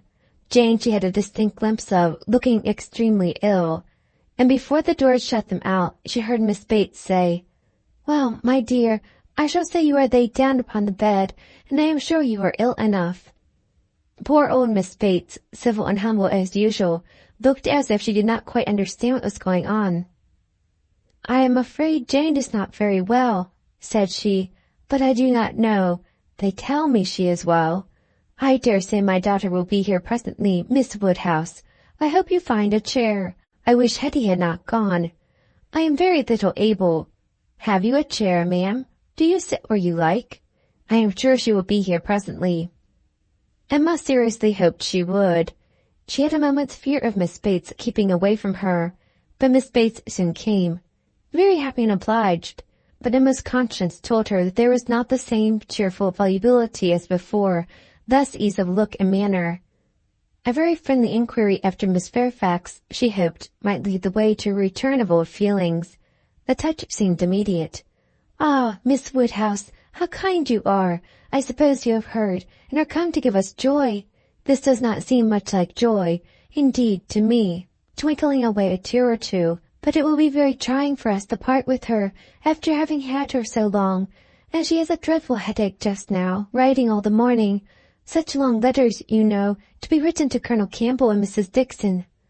"My dear," said I, "you will blind yourself," for tears were in her eyes perpetually. One cannot wonder. It is a great change, and though she's amazingly fortunate, such a situation, I suppose, as no young woman before ever met with, on first going out. Do not think us ungrateful, Miss Woodhouse, for such surprising good fortune. Again dispersing her tears. But, poor dear soul, if you were to see what a headache she has. When one is in great pain, you know one cannot feel any blessing quite as it might deserve. She is as low as possible. Nobody would think how delighted and happy she is to secure such a situation. You will excuse her not coming to you. She is not able. She has gone into her own room. I want her to lie down upon the bed. My dear, said I shall say you are laid down upon the bed. But, however, she is not. She is walking about the room. But, now that she has written her letters, she says she shall soon be well. She will be extremely sorry to miss seeing you, Miss Woodhouse, but your kindness will excuse her. You were kept waiting at the door. I was quite ashamed, but somehow there was a little bustle, for it so happened that we had not heard the knock. Until you were on the stairs, we did not know anybody was coming. It is only Mrs. Cole, said I. Depend upon it, nobody else would come so early. Well, said she, it must be born some time or other, and it may as well be now. But then Patty came in and said it was you. Oh, said I, it is Miss Woodhouse. I am sure you would like to see her. I can see nobody, said she, and up she got and would go away, and that was what made us keep you waiting, and extremely sorry and ashamed we were. If you must go, my dear, said I, you must, and I will say you are laid down upon the bed. Emma was most sincerely interested. Her heart had been long growing kinder towards Jane, and this picture of her present sufferings acted as a cure of every former ungenerous suspicion, and left her nothing but pity, and the remembrance of the less just and less gentle sensations of the past obliged her to admit that Jane might very naturally resolve on seeing Mrs. Cole or any other steady friend, when she might not bear to see herself. She spoke as she felt, with earnest regret and solicitude, sincerely wishing that the circumstances which she collected from Miss Bates to be now actually determined on might be as much for Miss Fairfax's advantage and comfort as possible. It must be a severe trial to them all. She had understood it was to be delayed till Colonel Campbell's return. So very kind, replied Miss Bates, but you are always kind. There was no bearing such an always, and to break through her dreadful gratitude, Emma made the direct inquiry of, Where, may I ask, is Miss Fairfax going? To a Mrs. Smallridge, charming woman, most superior, to have the charge of her 3 little girls, delightful children, impossible that any situation could be more replete with comfort, if we except, perhaps, Mrs. Suckling's own family and Mrs. Bragg's. But Mrs. Smallridge is intimate with both, and in the very same neighborhood. Lives only 4 miles from Maple Grove. Jane will be only 4 miles from Maple Grove. Mrs. Elton, I suppose, has been the person to Miss Fairfax owes. Yes, our good Mrs. Elton, the most indefatigable, true friend. She would not take a denial. She would not let Jane say no. For when Jane first heard of it was the day before yesterday, the very morning we were at Donwell. When Jane first heard of it, she was quite decided against accepting the offer, and for the reasons you mention, exactly as you say. She had made up her mind to close with nothing till Colonel Campbell's return, and nothing should induce her to enter into any engagement at present. And so she told Mrs. Elton over and over again, and I am sure I had no more idea that she would change her mind. But that good Mrs. Elton, whose judgment never fails her, saw farther than I did. It is not everybody that would have stood out in such a kind way as she did, and refused to take Jane's answer, but she positively declared she would not write any such denial yesterday, as Jane wished her. She would wait, and sure enough, yesterday evening it was all settled that Jane should go. Quite a surprise to me. I had not the least idea. Jane took Mrs. Elton aside, and told her at once that upon thinking over the advantages of Mrs. Smallridge's situation, she had come to the resolution of accepting it. I did not know a word of it till it was all settled. You spent the evening with Mrs. Elton? Yes, all of us. Mrs. Elton would have us come. It was settled so upon the hill, while you were walking about with Mr. Knightley. You must all spend your evening with us, said she. I positively must have you all come. Mr. Knightley was there too, was he? No, not Mr. Knightley. He declined it from the first, and though I thought he would come, because Mrs. Elton declared she would not let him off, he did not. But my mother and Jane and I were all there, and a very agreeable evening we had. Such kind friends, you know, Miss Woodhouse, one must always find agreeable, though everybody seemed rather vague after the morning's party. Even pleasure, you know, is fatiguing, and I cannot say that any of them seem very much to have enjoyed it. However, I shall always think it a very pleasant party, and feel extremely obliged to the kind friends who included me in it.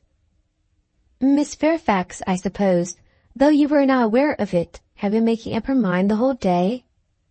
I dare say she had. Whenever the time may come, it must be unwelcome to her and all her friends, but I hope her engagement will have every alleviation that is possible. I mean, as to the character and manners of the family. Thank you, dear Miss Woodhouse. Yes, indeed, there is everything in the world that can make her happy in it. Except the Sucklings and Braggs, there is not such another nursery establishment, so liberal and elegant, and all Mrs. Elton's acquaintance. Mrs. Smallridge, a most delightful woman, a style of living almost equal to Maple Grove. And as to the children, except the little Sucklings and little Braggs, there are not such three elegant, sweet children anywhere. Jane will be treated with such regard and kindness. It will be nothing but pleasure, a life of pleasure. And her salary! I really cannot venture to name her salary to you, Miss Woodhouse. Even you said you earned great sums, would hardly believe that so much could be given to a young person like Jane. Ah, madam, cried Emma, if other children are at all like what I remember to have been myself, I should think 5 times the amount of what I had ever yet heard named as a salary on such occasions, dearly earned. You are so noble in your ideas. And when is Miss Fairfax to leave you? Very soon, indeed.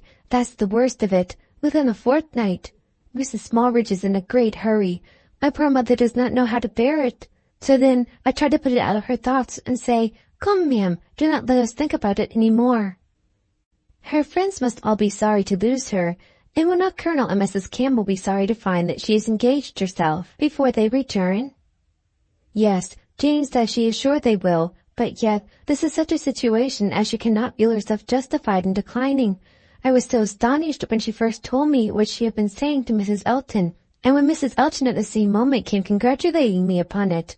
It was before tea. Stay, no, it could not have been before tea, because we were just going to cards, and yet it was before tea, because I remember thinking, oh, no, now I recollect, now I have it. Something happened before tea, but not that. Mr. Elton was called out of the room before tea. Old John Abdy's son wanted to speak with him. Poor old John, I have a great regard for him. He was clerk to my poor father 27 years, and now, poor old man, he is bedridden, and very poorly with rheumatic gout in his joints. I must go and see him today, and so will Jane. I am sure, if she gets out at all. And poor John's son came to talk to Mr. Elton about relief from the parish.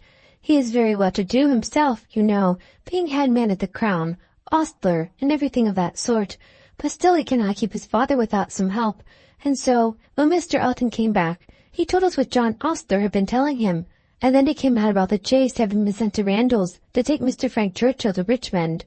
That was what happened before tea. It was after tea that Jane spoke to Mrs. Elton. Miss Bates would hardly give Emma time to say how perfectly new this circumstance was to her, but as without supposing it possible that she could be ignorant of any of the particulars of Mr. Frank Churchill's coin, she proceeded to give them all. It was of no consequence. What Mr. Elton had learned from the ostler on the subject, being the accumulation of the ostler's own knowledge and the knowledge of the servants at Randall's, was that the messenger had come over from Richmond soon after the return of the party from Box Hill, which messenger, however, had been no more than was expected, and that Mr. Churchill had sent his nephew a few lines, containing, upon the whole, a tolerable account of Mrs. Churchill, and only wishing him not to delay coming back beyond the next morning early. But that Mr. Frank Churchill having resolved to go home directly, without waiting at all, and his horse seeming to have got a cold, Tom had been sent off immediately for the Crown Chase, and the ostler had stood out and seen it pass by, the boy going a good pace and driving very steady. There was nothing in all this either to astonish or interest, and it caught Emma's attention only as it united with the subject which already engaged her mind. The contrast between Mrs. Churchill's importance in the world and Jane Fairfax's struck her. One was everything, the other nothing, and she sat musing on the difference of woman's destiny, and quite unconscious on what her eyes were fixed, till, roused by Miss Bates saying, I see what you are thinking of, the pianoforte. What is to become of that? Very true. Poor dear Jane was talking of it just now. You must go, said she. You and I must part. You will have no business here. Let it stay, however, said she. Give it house room till Colonel Campbell comes back. I shall talk about it to him.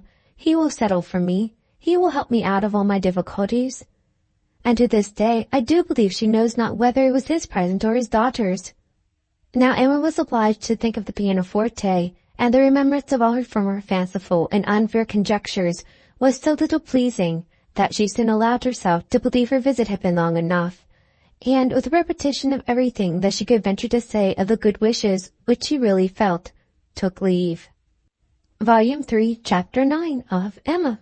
Emma's pensive meditations as she walked home were not interrupted, but on entering the parlor she found those who must rouse her. Mr. Knightley and Harriet had arrived during her absence, and were sitting with her father. Mr. Knightley immediately got up, and in a manner decidedly graver than usual said, "I would not go away without seeing you, but I have no time to spare, and therefore must now be gone directly. I am going to London, to spend a few days with John and Isabella. Have you anything to send or say besides the love which nobody carries?" "Nothing at all. But is not this a sudden scheme?" "Yes, rather. I have been thinking of it some little time." Emma was sure he had not forgiven her. He looked unlike himself. Time, however, she thought, would tell him that they ought to be friends again. While he stood, as if meaning to go, but not going, her father began his inquiries. "Well, my dear, and did you get there safely? And how did you find my worthy old friend and her daughter? I dare say they must have been very much obliged to you for coming. Dear Emma has been to call on Mrs. and Miss Bates, Mr. Knightley, as I told you before. She's always so attentive to them." Emma's colour was heightened by this unjust praise, and with a smile and shake of the head, which spoke much, she looked at Mr. Knightley. It seemed as if there were an instantaneous impression in her favour, as if his eyes had received the truth from hers, and all that had passed of good in her feelings were at once caught and honoured. He looked at her with a glow of regard. She was warmly gratified, and in another moment still more so, by a little movement of more than common friendliness on his part. He took her hand. Whether she had not herself made the first motion, she could not say. She might, perhaps, have rather offered it, but he took her hand, pressed it, and certainly was on the point of carrying it to his lips, when, from some fancy or other, he suddenly let it go. Why he should feel such a scruple, why he should change his mind when it was all but done, she could not perceive. He would have judged better, she thought, if he had not stopped. The intention, however, was indubitable, and whether it was that his manners had in general so little gallantry, or however else it happened, but she thought nothing became him more.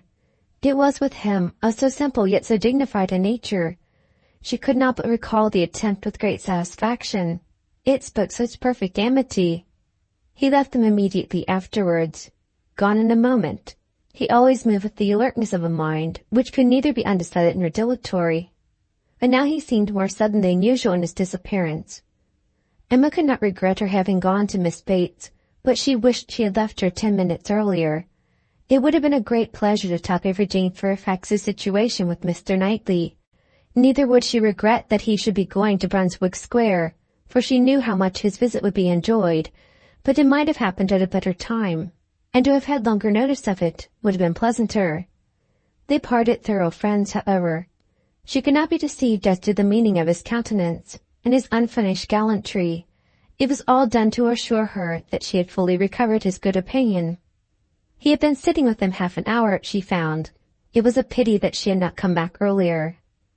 In the hope of diverting her father's thoughts from the disagreeableness of Mr. Knightley's going to London, and going so suddenly, and going on horseback, which she knew would be all very bad, Emma communicated her news of Jane Fairfax, and her dependence on the effect was justified.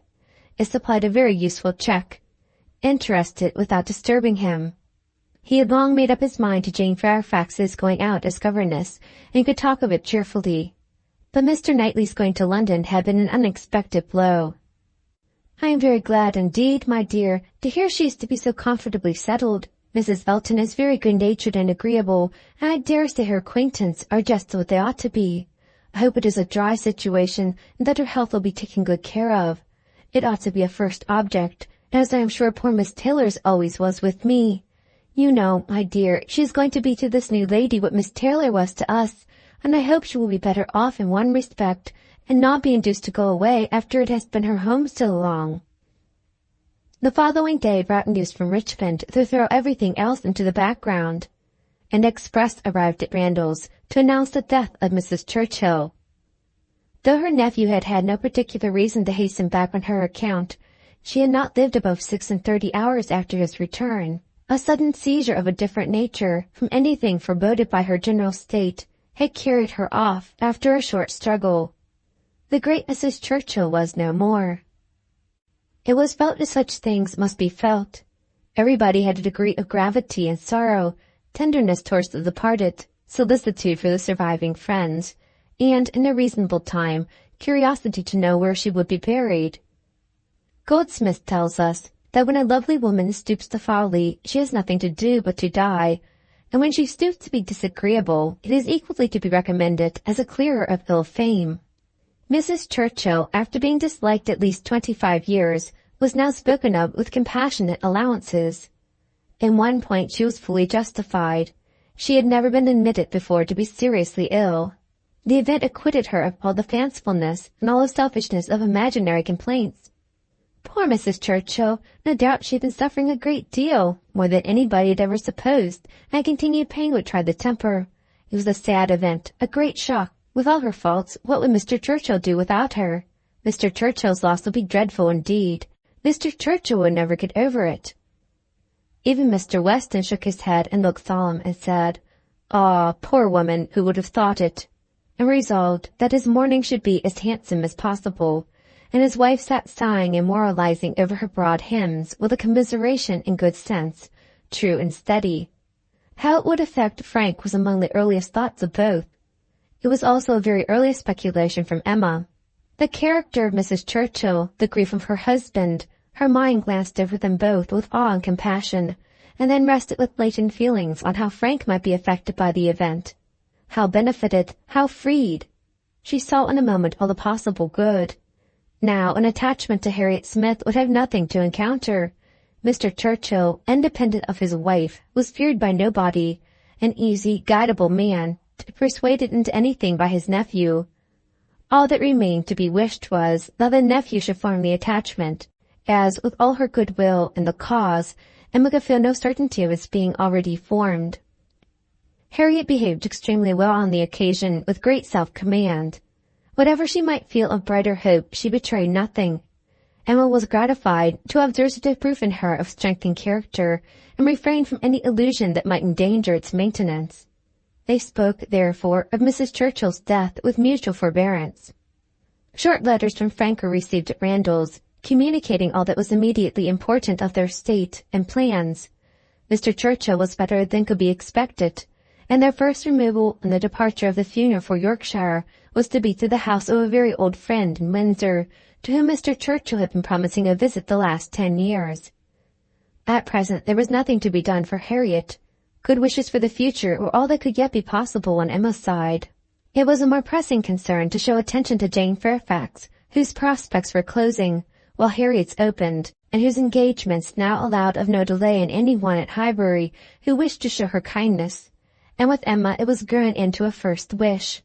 She had scarcely a stronger regret than for her past coldness, and the person whom she had been so many months neglecting, and now was the very one on whom she would have lavished every distinction of regard or sympathy. She wanted to be of use to her, wanted to show a value for her society, and testify respect and consideration. She resolved to prevail on her to spend a day at Hartfield. A note was written to urge it. The invitation was refused, and by verbal message, "Miss Fairfax is not well enough to write."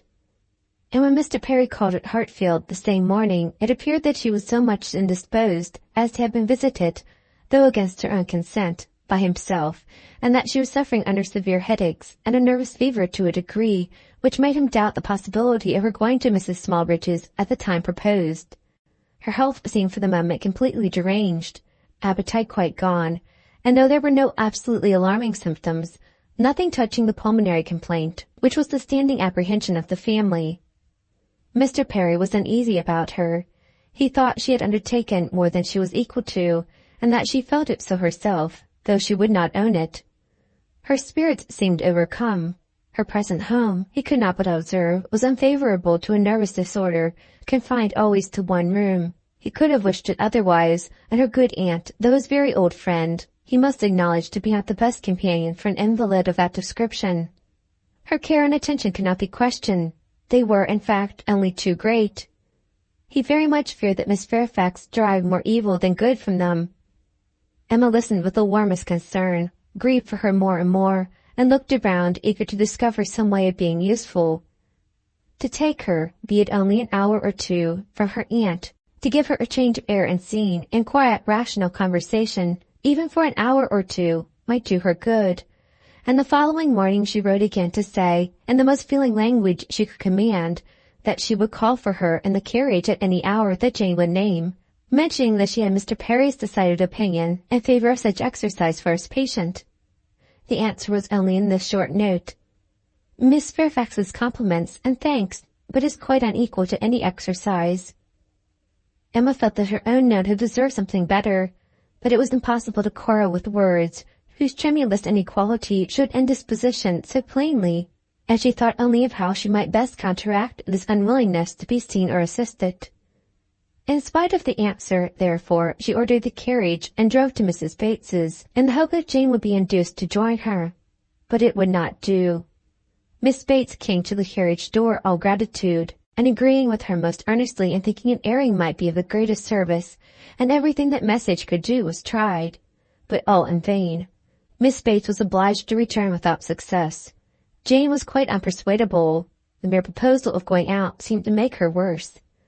Emma wished she could have seen her, and tried her own powers, but almost before she could hint the wish, Miss Bates made it appear that she had promised her niece to no account to let Miss Woodhouse in.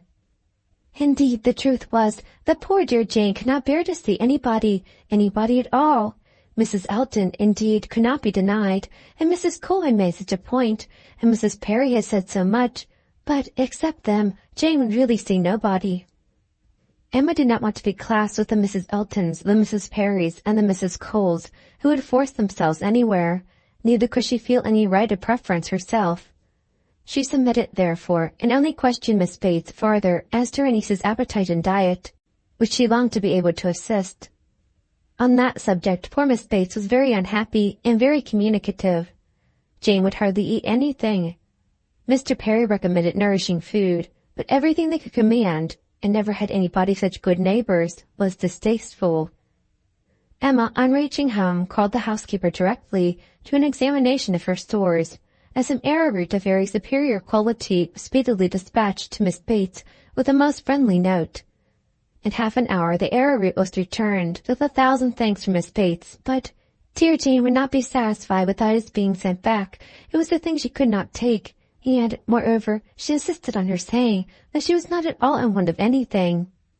When Emma afterwards heard that Jane Fairfax had been seen wandering about the meadows at some distance from Highbury on the afternoon of the very day on which she had, under the plea of being unequal to any exercise, so peremptorily refused to go out with her in the carriage, she could have no doubt, putting everything together, that Jane was resolved to receive no kindness from her. She was sorry, very sorry. Her heart was grieved for a state which seemed but the more pitiable from this sort of irritation of spirits, inconsistency of action and inequality of powers, and it mortified her that she was given so little credit for proper feeling, or esteemed so little worthy as a friend. But she had the consolation of knowing that her intentions were good, and of being able to say to herself that could Mr. Knightley have been privy to all her attempts of assisting Jane Fairfax, could he even have seen into her heart, he would not, on this occasion, have found anything to reprove. Volume 3, Chapter 10 of Emma. One morning, about 10 days after Mrs. Churchill's decease, Emma was called downstairs to Mr. Weston, who could not stay 5 minutes, and wanted particularly to speak with her. He met her at the parlour door, and hardly asking her how she did, in the natural key of his voice, sunk it immediately to say, unheard by her father, "Can you come to Randalls at any time this morning? Do, if it be possible. Mrs. Weston wants to see you. She must see you." "Is she unwell?" No, not at all. Only a little agitated. She would have ordered the carriage and come to you, but she must see you alone. and that you know," nodding towards her father. "Humph. Can you come?" "Certainly, this moment, if you please. It is impossible to refuse what you ask in such a way. But what can be the matter? Is she really not ill?" "Depend upon me, but ask no more questions. You will know it all in time. The most unaccountable business. But hush, hush." To guess what all this meant was impossible even for Emma. Something really important seemed announced by his looks, but, as her friend was well, she endeavored not to be uneasy, and settling it with her father that she would take her walk now. She and Mr. Weston were soon out of the house together, and on their way at a quick pace for Randalls. "Now," said Emma, when they were fairly beyond the sweep gates, "now, Mr. Weston, do let me know what has happened." "No, no," he gravely replied. "Don't ask me. I promised my wife to leave it all to her. She will break it to you better than I can. Do not be impatient, Emma. It will all come out too soon." "Break it to me," cried Emma, standing still with terror. "Mr. Weston, tell me at once. Something has happened in Brunswick Square. I know it has. Tell me, I charge you tell me this moment what it is." "No, indeed you are mistaken." "Mr. Weston, do not trifle with me. Consider how many of my dearest friends are now in Brunswick Square. Which of them is it? I charge you by all that is sacred not to attempt concealment." "Upon my word, Emma." "Your word? Why not your honor? Why not say upon your honor that it has nothing to do with any of them? Good heavens, what can be to be broke to me that does not relate to one of that family?" "Upon my honor," said he very seriously, "it does not. It is not in the smallest degree connected with any human being of the name of Knightley." Emma's courage returned, and she walked on. "I was wrong," he continued, "in talking of being broke to you. I should not have used the expression. In fact, it does not concern you. It concerns only myself. That is, we hope. Humph. In short, my dear Emma, there is no occasion to be so uneasy about it. I don't say that it is not a disagreeable business, but things might be much worse. If we walk fast, we shall soon be at Randalls." Emma found that she must wait, and now it required little effort. She asked no more questions, therefore, merely employed her own fancy, and that soon pointed out to her the probability of its being some money concern, something just come to light of a disagreeable nature in the circumstances of the family, something which the late event at Richmond had brought forward. Her fancy was very active. Half a dozen natural children, perhaps, and poor Frank cut off. This, though very undesirable, would be no matter of agony to her. It inspired little more than an animating curiosity. "Who is that gentleman on horseback?" said she as they proceeded, speaking more to assist Mr. Weston in keeping his secret than with any other view. "I do not know. One of the Otways, not Frank. It is not Frank, I assure you. You will not see him. He is halfway to Windsor by this time." "Has your son been with you, then?" "Oh, yes. Did not you know?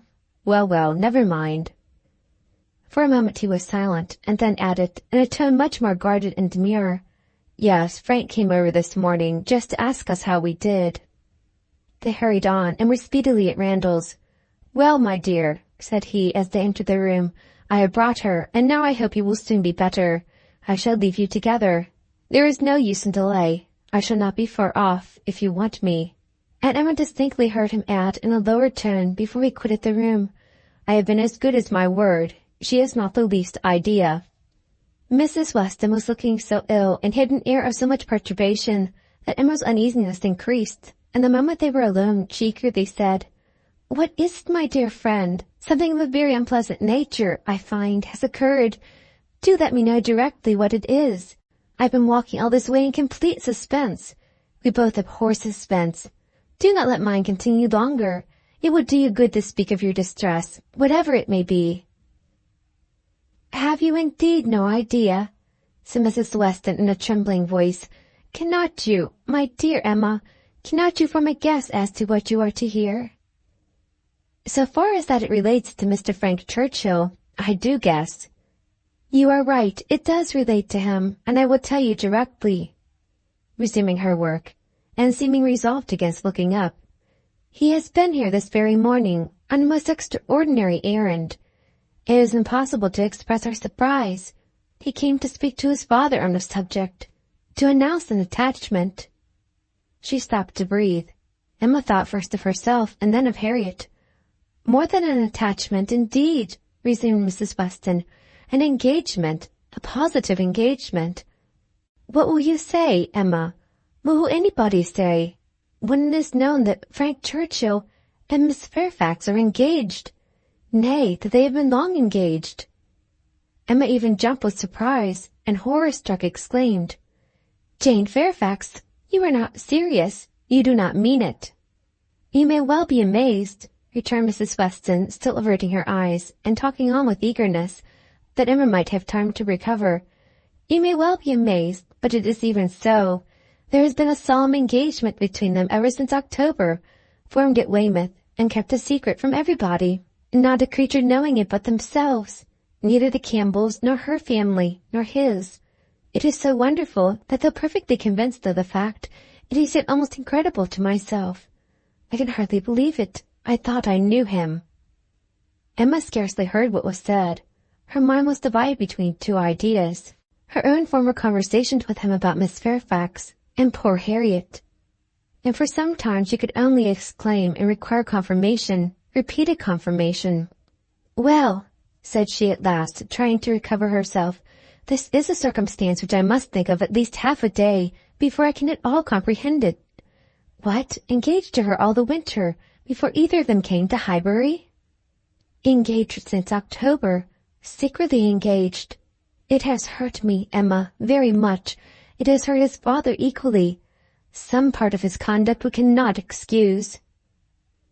Emma pondered a moment, and then replied, "I will not pretend not to understand you, and to give you all the relief in my power. Be assured that no such effect has followed his attentions to me, as you are apprehensive of." Mrs. Weston looked up, afraid to believe, but Emma's countenance was as steady as her words. "That you may have less difficulty in believing this boast of my present perfect indifference," she continued, "I will farther tell you that there was a period in the early part of our acquaintance when I did like him, when I was very much disposed to be attached to him, nay, was attached, and how it came to cease is perhaps the wonder. Fortunately, however, it did cease. I have really for some time past, for at least these 3 months, cared nothing about him. You may believe me, Mrs. Weston, this is the simple truth." Mrs. Weston kissed her with tears of joy, and when she could find utterance, assured her that this protestation had done her more good than anything else in the world could do. "Mr. Weston will be almost as much relieved as myself," said she. "On this point we have been wretched. It was our darling wish that you might be attached to each other, and we were persuaded that it was so. Imagine what we have been feeling on your account. I have escaped, and that I should escape may be a matter of grateful wonder to you and myself, but this does not acquit him, Mrs. Weston, and I must say that I think him greatly to blame. What right had he to come among us with affection and faith engaged, and with manners so very disengaged? What right had he to endeavour to please, as he certainly did, to distinguish any one young woman with persevering attention, as he certainly did, while he really belonged to another? How could he tell what mischief he might be doing? How could he tell that he might not be making me in love with him? Very wrong indeed." "From something that he said, my dear Emma, I rather imagine. And how could she bear such behaviour? Composure with a witness, to look on while repeated attentions were offered to another woman, before her face, and not resent it. That is a degree of placidity which I can neither comprehend nor respect." "There were misunderstandings between them, Emma. He says so expressly. He had not time to enter into much explanation. He was here only a quarter of an hour, and in a state of agitation which did not allow the full use even of the time he could stay. But that there had been misunderstandings he decidedly said. The present crisis, indeed, seemed to be brought on by them, and those misunderstandings might very possibly arise from the impropriety of his conduct." "Impropriety! Oh, Mrs. Weston, it is too calm a censure. Much, much beyond impropriety. It has sunk him. I cannot say how it has sunk him in my opinion. So unlike what a man should be. None of that upright integrity, that strict adherence to truth and principle, that disdain of trick and littleness, which a man should display in every transaction of his life. Nay, dear Emma, now I must take his part, for though he has been wrong in this instance, I have known him long enough to answer for his having many, very many, good qualities, and— Mrs. Smallridge, too, cried Emma, without attending to her, Jane actually on the point of going as governess. What could he mean by such horrible indelicacy? To suffer her to engage herself, to suffer her even to think of such a measure. He knew nothing about it, Emma. On this article I can fully acquit him. It was a private resolution of hers, not communicated to him, or at least not communicated in a way to carry conviction. Till yesterday, I know he said he was in the dark as to her plans. They burst on him, I do not know how, but by some letter or message, and it was the discovery of what she was doing, of this very project of hers, which determined him to come forward at once, own it all to his uncle, throw himself on his kindness, and, in short, put an end to the miserable state of concealment that had been carrying on so long. Emma began to listen better. I am to hear from him soon, continued Mrs. Weston. He told me at parting that he should soon write, and he spoke in a manner which seemed to promise me many particulars that could not be given now. Let us wait, therefore, for this letter. It may bring many extenuations. It may make many things intelligible and excusable which now are not to be understood. Don't let us be severe. Don't let us be in a hurry to condemn him. Let us have patience. I must love him, and now that I am satisfied on one point, the one material point, I am sincerely anxious for its all turning out well, and ready to hope that it may. They must both have suffered a great deal under such a system of secrecy and concealment. His sufferings, replied Emma dryly, do not appear to have done him much harm. Well, and how did Mr. Churchill take it? Most favourably for his nephew, gave his consent without scarcely a difficulty. Can see what the events of a week have done in that family. While poor Mrs. Churchill lived, I suppose there could not have been a hope, a chance, a possibility. But scarcely are her remains at rest in the family vault than her husband is persuaded to act exactly opposite to what she would have required. What a blessing it is when undue influence does not survive the grave. He gave his consent with very little persuasion. Ah, thought Emma, he would have done as much for Harriet. This was settled last night, and Frank was off the late this morning. He stopped at Highbury, at the Bates, I fancy, some time, and then came on hither, but was in such a hurry to get back to his uncle, to whom he is just now more necessary than ever, that, as I tell you, he could stay with us but a quarter of an hour. He was very much agitated, very much, indeed, to a degree that made him appear quite a different creature from anything I had ever seen him before. In addition to all the rest, there had been the shock of finding her so very unwell, which he had had no previous suspicion of, and there was every appearance of his having been feeling a great deal. And do you really believe the affair to have been carrying on with such perfect secrecy? The Campbells, the Dixons, did none of them know of the engagement? Emma could not speak the name of Dixon without a little blush. None, not one. He positively said that it had been known to no being in the world but their two selves. Well, said Emma, I suppose we shall gradually grow reconciled to the idea, and I wish them very happy. But I shall always think it a very abominable sort of proceeding. What has it been but a system of hypocrisy and deceit, espionage and treachery, to come among us with professions of openness and simplicity, and such a league in secret to judge us all? Here have we been, the whole winter and spring, completely duped, fancying ourselves all on an equal footing of truth and honour, with two people in the midst of us, who may have been carrying round comparing and sitting in judgment on sentiments and words that were never meant for both to hear. They must take the consequence, if they have heard each other spoken of in a way not perfectly agreeable.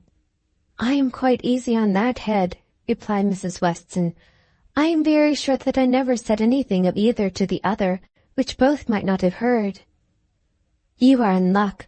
Your only blunder was confined to my ear, when you imagined a certain friend of ours in love with the lady.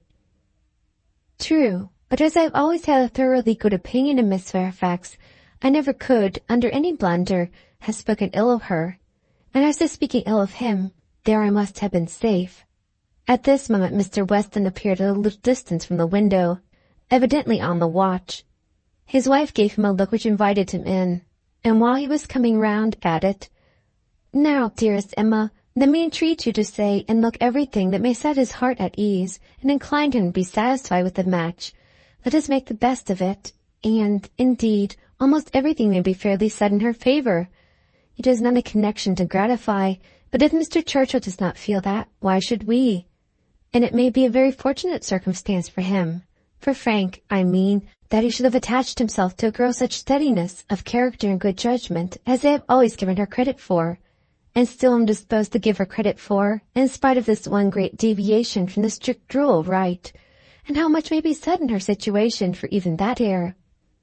"Much indeed," cried Emma feelingly. "If a woman can ever be excused for thinking only of herself, it is in a situation like Jane Fairfax's. Of such, one may almost say that the world is not theirs, nor the world's law." She met Mr. Weston on his entrance with a smiling countenance, exclaiming, "A very pretty trick you have been playing me, upon my word. This was a device, I suppose, to sport with my curiosity and exercise my talent of guessing. But you really frightened me. I thought you had lost half your property at least. And here, instead of its being a matter of condolence, it turns out to be one of congratulations.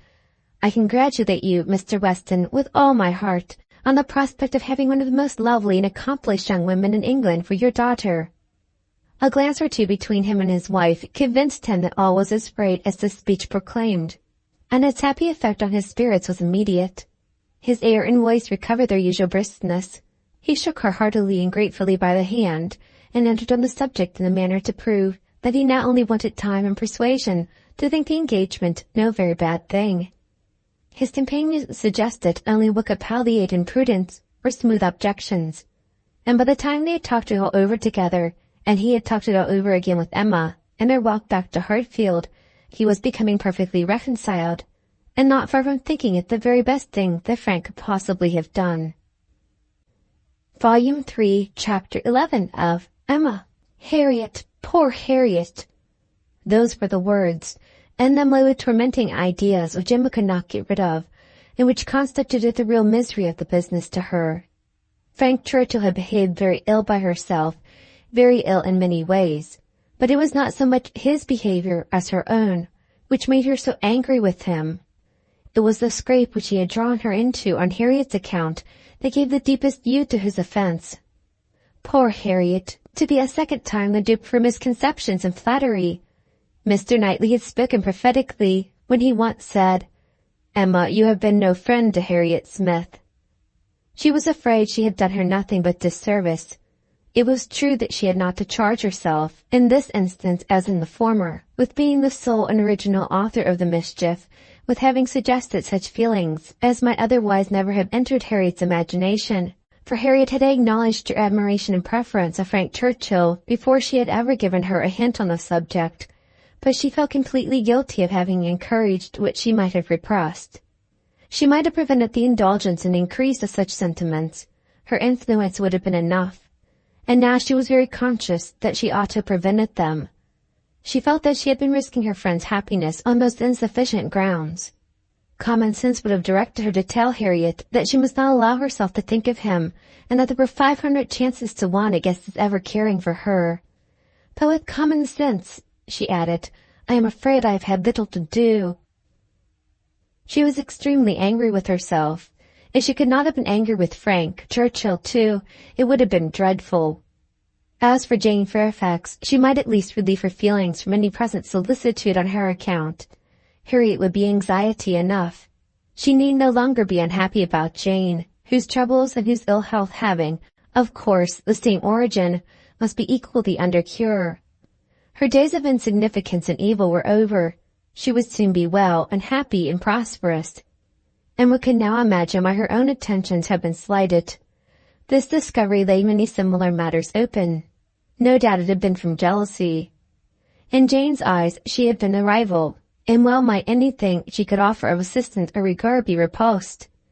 An airing in the Hartfield carriage would have been the rack. An arrowroot from the Hartfield storeroom must have been poison.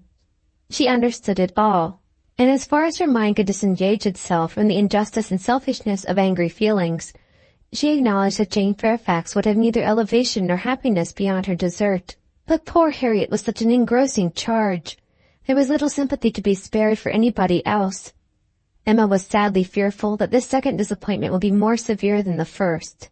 Considering the very superior claims of the object, it ought, and judging by its apparently stronger effect on Harriet's mind, producing reserve and self-command, it would.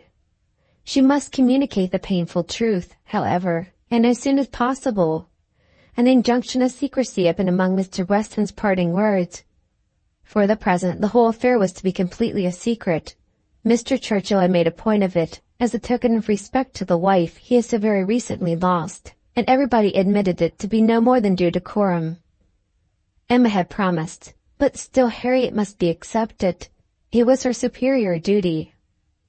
In spite of her vexation, she could not help feeling it almost ridiculous that she should have the very same distressing and delicate office to perform by Harriet which Mrs. Weston had just gone through by herself.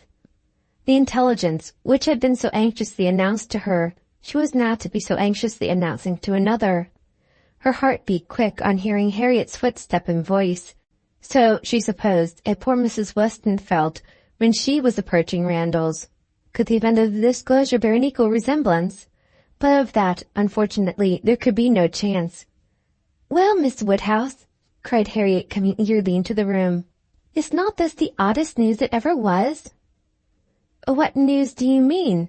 replied Emma, unable to guess, by look or voice, whether Harriet could indeed have received any hint. "About Jane Fairfax. Did you ever hear anything so strange?" "Oh, you need not be afraid of owning it to me, for Mr. Weston has told me himself. I met him just now. He told me it was to be a great secret, and therefore I should not think of mentioning it to anybody but you, but he said you knew it." "What did Mr. Weston tell you?" said Emma, still perplexed. "Oh, he told me all about it, that Jane Fairfax and Mr. Frank Churchill are to be married, and that they have been privately engaged to one another this long while. How very odd!" It was, indeed, so odd. Harriet's behavior was so extremely odd that Emma did not know how to understand it. Her character appeared absolutely changed. She seemed to propose showing no agitation, or disappointment, or peculiar concern in the discovery. Emma looked at her, quite unable to speak. "Had you any idea," cried Harriet, "of his being in love with her? You perhaps might. You," flushing as she spoke, "who can see into everybody's heart, but nobody else." "Upon my word," said Emma, "I begin to doubt my having any such talent. Can you seriously ask me, Harriet, whether I imagined him attached to another woman at the very time that I was, tacitly, if not openly, encouraging you to give way to your own feelings? I never had the slightest suspicion, till within the last hour, of Mr. Frank Churchill's having the least regard for Jane Fairfax. You may be very sure that if I had, I should have cautioned you accordingly." "Me?" cried Harriet, colouring and astonished. "Why should you caution me? You do not think I care about Mr. Frank Churchill?" "I am delighted to hear you speak so stoutly on the subject," replied Emma, smiling. "But you do not mean to deny that there was a time, and not very distant either, when you gave me reason to understand that you did care about him." "Him? Never, never. Dear Miss Woodhouse, how could you so mistake me?" turning away distressed. "Harriet," cried Emma after a moment's pause, "what do you mean? Good heaven, what do you mean? Mistake you? Am I to suppose, then—" She could not speak another word. Her voice was lost, and she sat down, waiting in great terror till Harriet should answer. Harriet, who was standing at some distance, and with face turned from her, did not immediately say anything, and when she did speak, it was in a voice nearly as agitated as Emma's. "I should not have thought it possible," she began, "that you could have misunderstood me. I know we agreed never to name him, but considering how infinitely superior he is to everybody else, I should not have thought it possible that I could be supposed to meet any other person. Mr. Frank Churchill, indeed! I do not know who would ever look at him in the company of the other. I hope I have a better taste than to think of Mr. Frank Churchill, who is like nobody by his side. And that you should have been so mistaken is amazing. I am sure, but for believing that you entirely approved, and meant to encourage me in my attachment, I should have considered it at first too great a presumption almost, to dare to think of him. At first, if you had not told me that more wonderful things had happened, that there had been matches of greater disparity, those were your very words, I should not have dared to give way to, I should not have thought it possible. But if you, who have been always acquainted with him— Harriet, cried Emma, collecting herself resolutely, let us understand each other now without the possibility of farther mistake. Are you speaking of Mr. Knightley? To be sure I am. I never could have an idea of anybody else, and so I thought you knew. When we talked about him, it was as clear as possible. Not quite, returned Emma with forced calmness, for all that you then said appeared to me to relate to a different person. I could almost assert that you had named Mr. Frank Churchill. I am sure the service Mr. Frank Churchill had rendered you in protecting you from the gypsies was spoken of. Oh, Miss Woodhouse, how you do forget! My dear Harriet, I perfectly remember the substance of what I said on the occasion. I told you that I did not wonder at your attachment, that considering the service he had rendered you, it was extremely natural. And you agreed to it, expressing yourself very warmly as to your sense of that service, and mentioning even what your sensations had been in seeing him come forward to your rescue. The impression of it is strong on my memory. Oh dear, cried Harriet, now I recollect what you mean, but I was thinking of something very different at the time. It was not the gypsies, it was not Mr. Frank Churchill that I meant. No, with some elevation, I was thinking of a much more precious circumstance, of Mr. Knightley's coming and asking me to dance. Mr. Eldon would not stand up with me, and when there was no other partner in the room. That was the kind action. That was noble benevolence and generosity. That was the service which made me begin to feel how superior he was to every other being upon earth. This has been a most unfortunate, most deplorable mistake, cried Emma. What is to be done? You would not have encouraged me then, if you had understood me? At least, however, I cannot be worse off than I should have been, if the other had been the person, and now it is possible. She paused a few moments. Emma could not speak. I do not wonder, Miss Woodhouse, she resumed, that you should feel a great difference between the two. As to me or as to anybody, you must think one 500 million times more above me than the other. But I hope, Miss Woodhouse, that supposing, that if, strange as it may appear, but you know they were your own words, that more wonderful things had happened, matches of greater disparity had taken place than between Mr. Frank Churchill and me, and, therefore, it seems as if such a thing even as this may have occurred before, and if I should be so fortunate beyond expression as to, if Mr. Knightley should really, if he does not mind the disparity, I hope, dear Miss Woodhouse, you will not set yourself against it and try to put difficulties in the way. But you are too good for that, I am sure. Harriet was standing at one of the windows. Emma turned around to look at her in consternation and hastily said, Have you any idea of Mr. Knightley's returning your affection? Yes, replied Harriet modestly, but not fearfully. I must say that I have. Emma's eyes were instantly withdrawn, and she sat silently meditating in a fixed attitude for a few minutes. A few minutes were sufficient for making her acquainted with her own heart. A mind like hers, once opening to suspicion, made rapid progress. She touched, she admitted, she acknowledged the whole truth. Why was it so much worse that Harriet should be in love with Mr. Knightley than with Frank Churchill? Why was the evil so dreadfully increased by Harriet's having some hope of a return? It darted through her with the speed of an arrow that Mr. Knightley must marry no one but herself. Her own conduct, as well as her own heart, was before her in the same few minutes. She saw it all with a clearness which had never blessed her before. How improperly had she been acting by Harriet, how inconsiderate, how indelicate, how irrational, how unfeeling had been her conduct. What blindness, what madness had led her on! It struck her with dreadful force, and she was ready to give it every bad name in the world. Some portion of respect for herself, however, in spite of all these demerits, some concern for her own appearance, and a strong sense of justice by Harriet, there would be no need of compassion to the girl who believed herself loved by Mr. Knightley. But justice required that she should not be made unhappy by any coldness now, gave Emma the resolution to sit and endure farther with calmness, with even apparent kindness. For her own advantage, indeed, It was fit that the utmost extent of Harriet's hopes should be inquired into, and Harriet had done nothing to forfeit the regard and interest which had been so voluntarily formed and maintained, which deserved to be slighted by the person whose counsels had never led her right. Rousing her reflection, therefore, and subduing her emotion, she turned to Harriet again, and in a more inviting accent renewed the conversation, for as to the subject which had first introduced it, the wonderful story of Jane Fairfax, that was quite sunk and lost. Neither of them thought but of Mr. Knightley and themselves.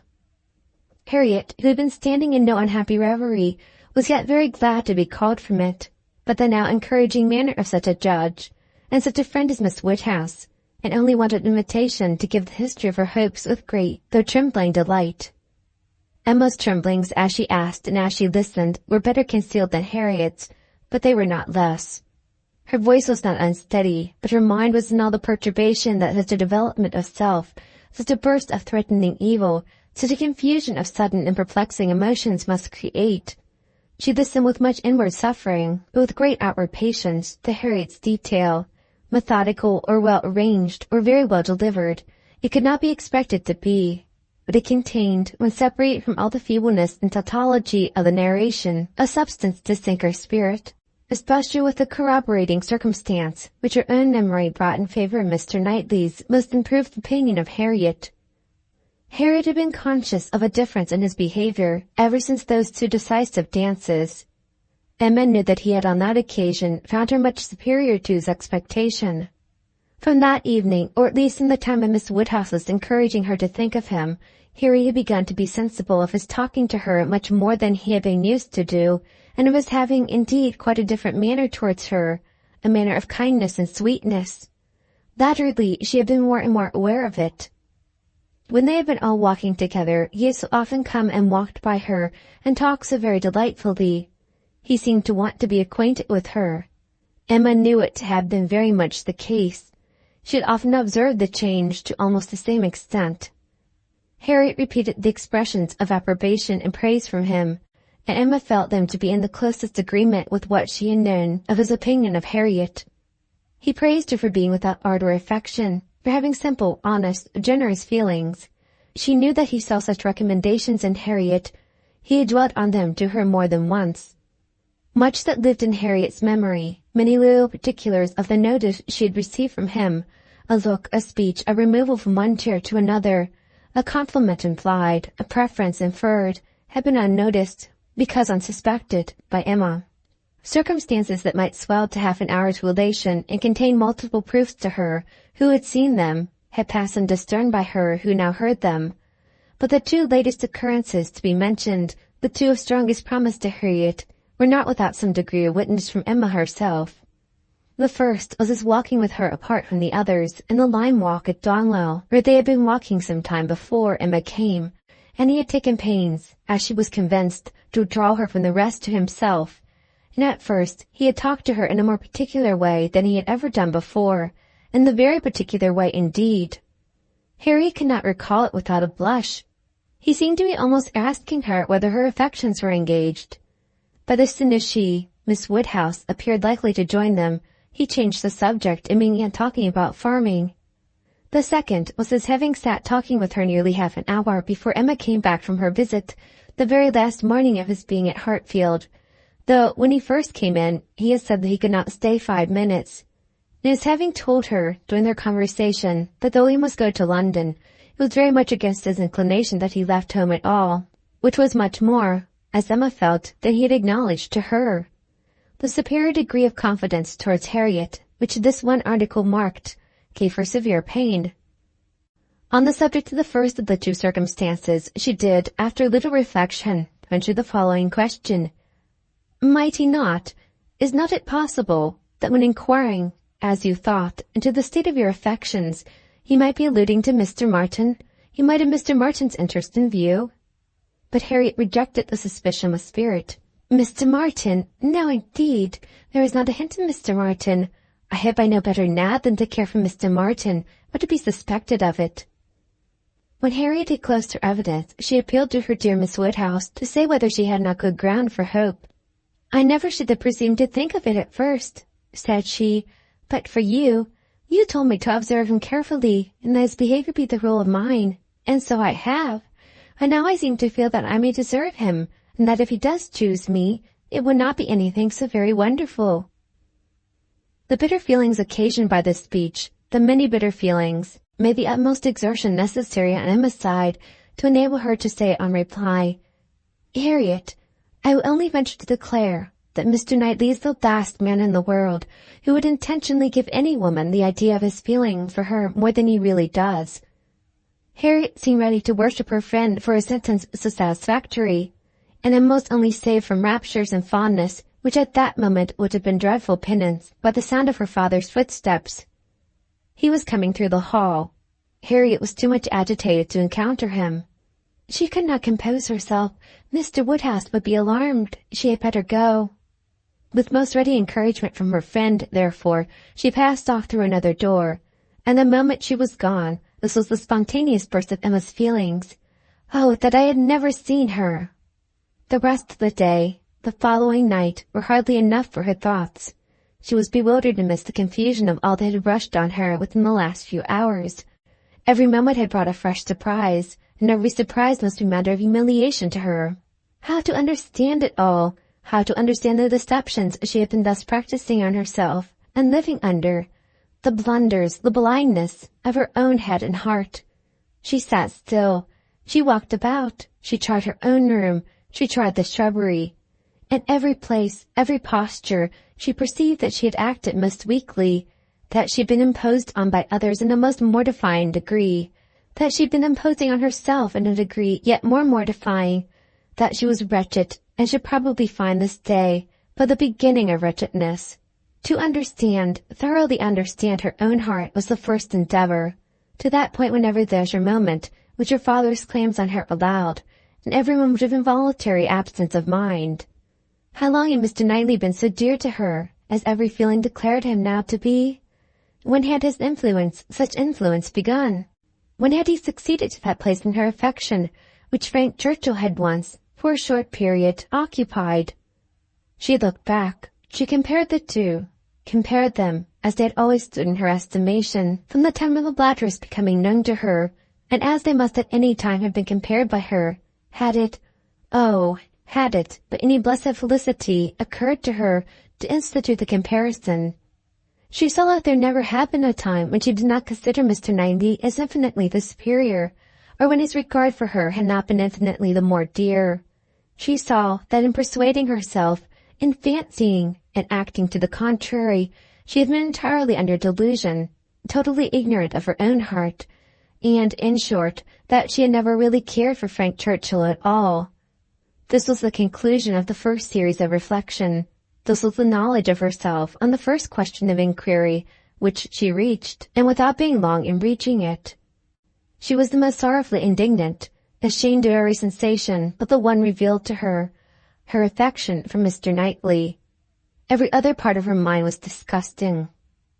With unsufferable vanity had she believed herself in the secret of everybody's feelings, with unpardonable arrogance proposed to arrange everybody's destiny. She was proved to have been universally mistaken, and she had not quite done nothing, for she had done mischief. She had brought evil on Harriet, on herself, and she too much feared on Mr. Knightley. Were this most unequal of all connections to take place, on her must rest all the reproach of having given it in the beginning. For his attachment she must believe to be produced only by a consciousness of Harriet, and even were this not the case, he would never have known Harriet at all but for her folly. Mr. Knightley and Harriet Smith, it was a union to distance every wonder of the kind. The attachment of Frank Churchill and Jane Fairfax became commonplace, threadbare, stale in the comparison, exciting no surprise, presenting no disparity, affording nothing to be said or thought. Mr. Knightley and Harriet Smith, such an elevation on her side, such a debasement on his. It was horrible to Emma to think how it must sink him in the general opinion, to foresee the smiles, the sneers, the merriment they would prompt at his expense, the mortification and disdain of his brother, the thousand inconveniences to himself. Could it be? No, it was impossible. And yet it was far, very far from impossible. Was it a new circumstance for a man of first-rate abilities to be captivated by very inferior powers? Was it new for one, perhaps too busy to seek, to be the prize of a girl who would seek him? Was it new for anything in this world to be unequal, inconsistent, incongruous, or for chance and circumstance, as second causes, to direct the human fate? Oh, had she never brought Harriet forward? Had she left her where she ought, and where he had told her she ought? Had she not, with a folly which no tongue could express, prevented her marrying the unexceptionable young man who would have made her happy and respectable in the line of life to which she ought to belong? All would have been safe. None of this dreadful sequel would have been. How Harriet could ever have had the presumption to raise her thoughts to Mr. Knightley, how she could dare to fancy herself the chosen of such a man till actually assured of it. But Harriet was less humble, had fewer scruples than formerly. Her inferiority, whether of mind or situation, seemed little felt. She seemed more sensible of Mr. Elton's being to stoop in marrying her, than she now seemed to Mr. Knightley's. Alas, was not that her own doing too? Who had been at pains to give Harriet notions of self-consequence but herself? Who but herself had taught her that she was to elevate herself if possible, and that her claims were great to a high worldly establishment? If Harriet, from being humble, were growing vain, it was her doing too. Volume 3, Chapter 13 of Emma. Till now that she was threatened with its loss, Emma had never known how much of her happiness depended on being first with Mr. Knightley, first in interest and affection. Satisfied that it was so, and feeling it her due, she had enjoyed it without reflection, and only in the dread of being supplanted, found how inexpressibly important it had been. Long, very long, she felt she had been first, for, having no female connections of his own, there had been only Isabella, whose claims could be compared with hers, and she had always known exactly how far he loved and esteemed Isabella. She had herself been first with him for many years past. She had not deserved it. She had often been negligent or perverse, slighting his advice, or even wilfully opposing him, insensible of half his merits, and quarrelling with him, because he would not acknowledge her false and insolent estimate of her own.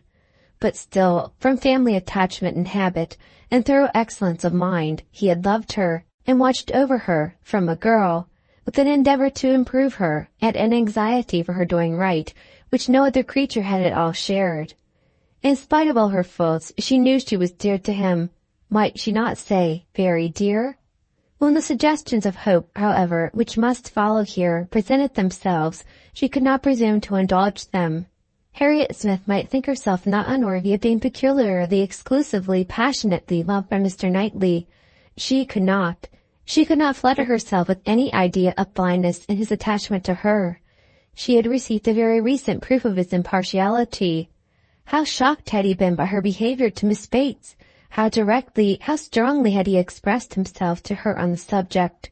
Not too strongly for the offense, but far, far too strongly to issue from any feeling softer than upright justice and clear-sighted goodwill. She had no hope, nothing to deserve the name of hope, that he could have that sort of affection for herself which was now in question. But there was a hope, at times a slight one, at times much stronger, that Harriet might have deceived herself, and be overrating his regard for her. Wish it she must, for his sake, be the consequence nothing to herself, but his remaining single all his life. Could she be secure of that, indeed of his never marrying at all, she believed she should be perfectly satisfied. Let him but continue the same Mr. Knightley to her and her father, the same Mr. Knightley to all the world. Let Donwell and Hartfield lose none of their precious intercourse of friendship and confidence, and her peace would be fully secured. Marriage, in fact, would not do for her. It would be incompatible with what she owed to her father, and with what she felt for him. Nothing should separate her from her father. She would not marry, even if she were asked by Mr. Knightley.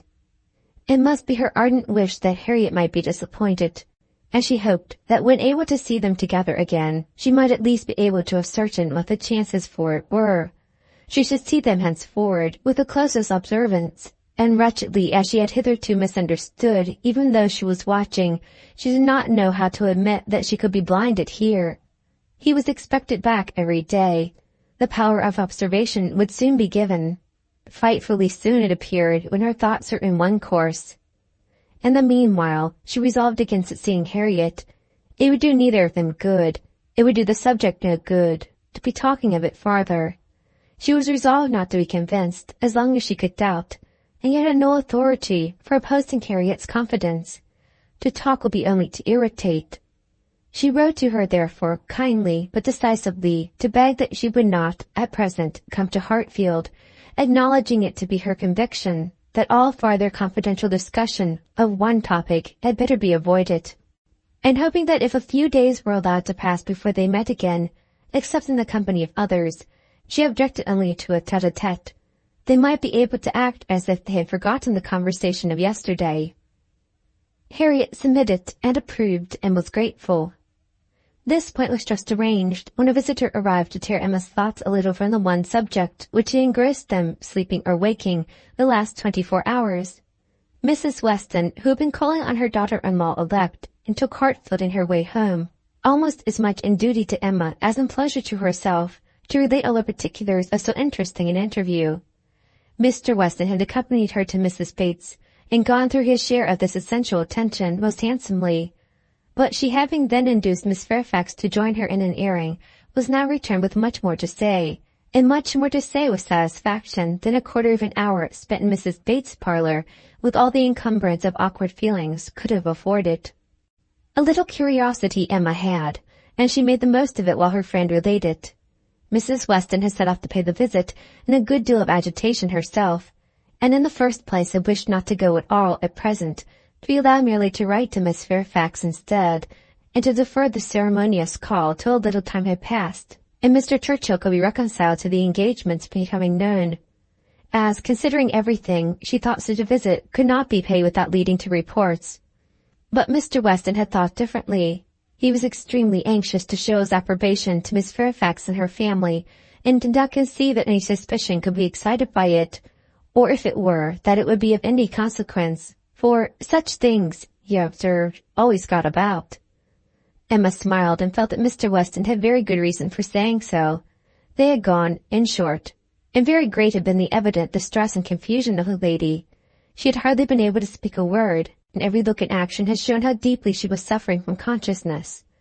The quiet, heartfelt satisfaction of the old lady, and the rapturous delight of her daughter, who proved even too joyous to talk as usual, had been a gratifying, yet almost an affecting scene. They were both so truly respectable in their happiness, so disinterested in every sensation, thought so much of Jane, so much of everybody, and so little of themselves, that every kindly feeling was at work for them. Miss Fairfax's recent illness had offered a fair plea for Mrs. Weston to invite her to an airing. She had drawn back and declined at first, but on being pressed had yielded, and in the course of their drive Mrs. Weston had, by gentle encouragement, overcome so much of her embarrassment as to bring her to converse on the important subject. Apologies for her seemingly ungracious silence in their first reception, and the warmest expressions of the gratitude she was always feeling towards herself and Mr. Weston, must necessarily open the cause. But when these effusions were put by, they had talked a good deal of the present, and of the future state of the engagement. Mrs. Weston was convinced that such conversation must be the greatest relief to her companion, pent up within her own mind as everything had so long been, and was very much pleased with all that she had said on the subject. On the misery of what she had suffered during the concealment of so many months, continued Mrs. Weston, she was energetic. This was one of her expressions. I will not say that since I entered into the engagement I have not had some happy moments, but I can say that I have never known the blessing of one tranquil hour. And the quivering lip, Emma, which uttered it, was an attestation that I felt at my heart. Poor girl, said Emma. She thinks herself wrong, then, for having consented to a private engagement? Wrong? No one, I believe, can blame her more than she is disposed to blame herself. The consequence, said she, has been a state of perpetual suffering to me, and so it ought. But after all the punishment that misconduct can bring, it is still not less misconduct. Pain is no expiation. I never can be blameless. I have been acting contrary to all my sense of right, and the fortunate turn that everything has taken, and the kindness I am now receiving, is what my conscience tells me ought not to be.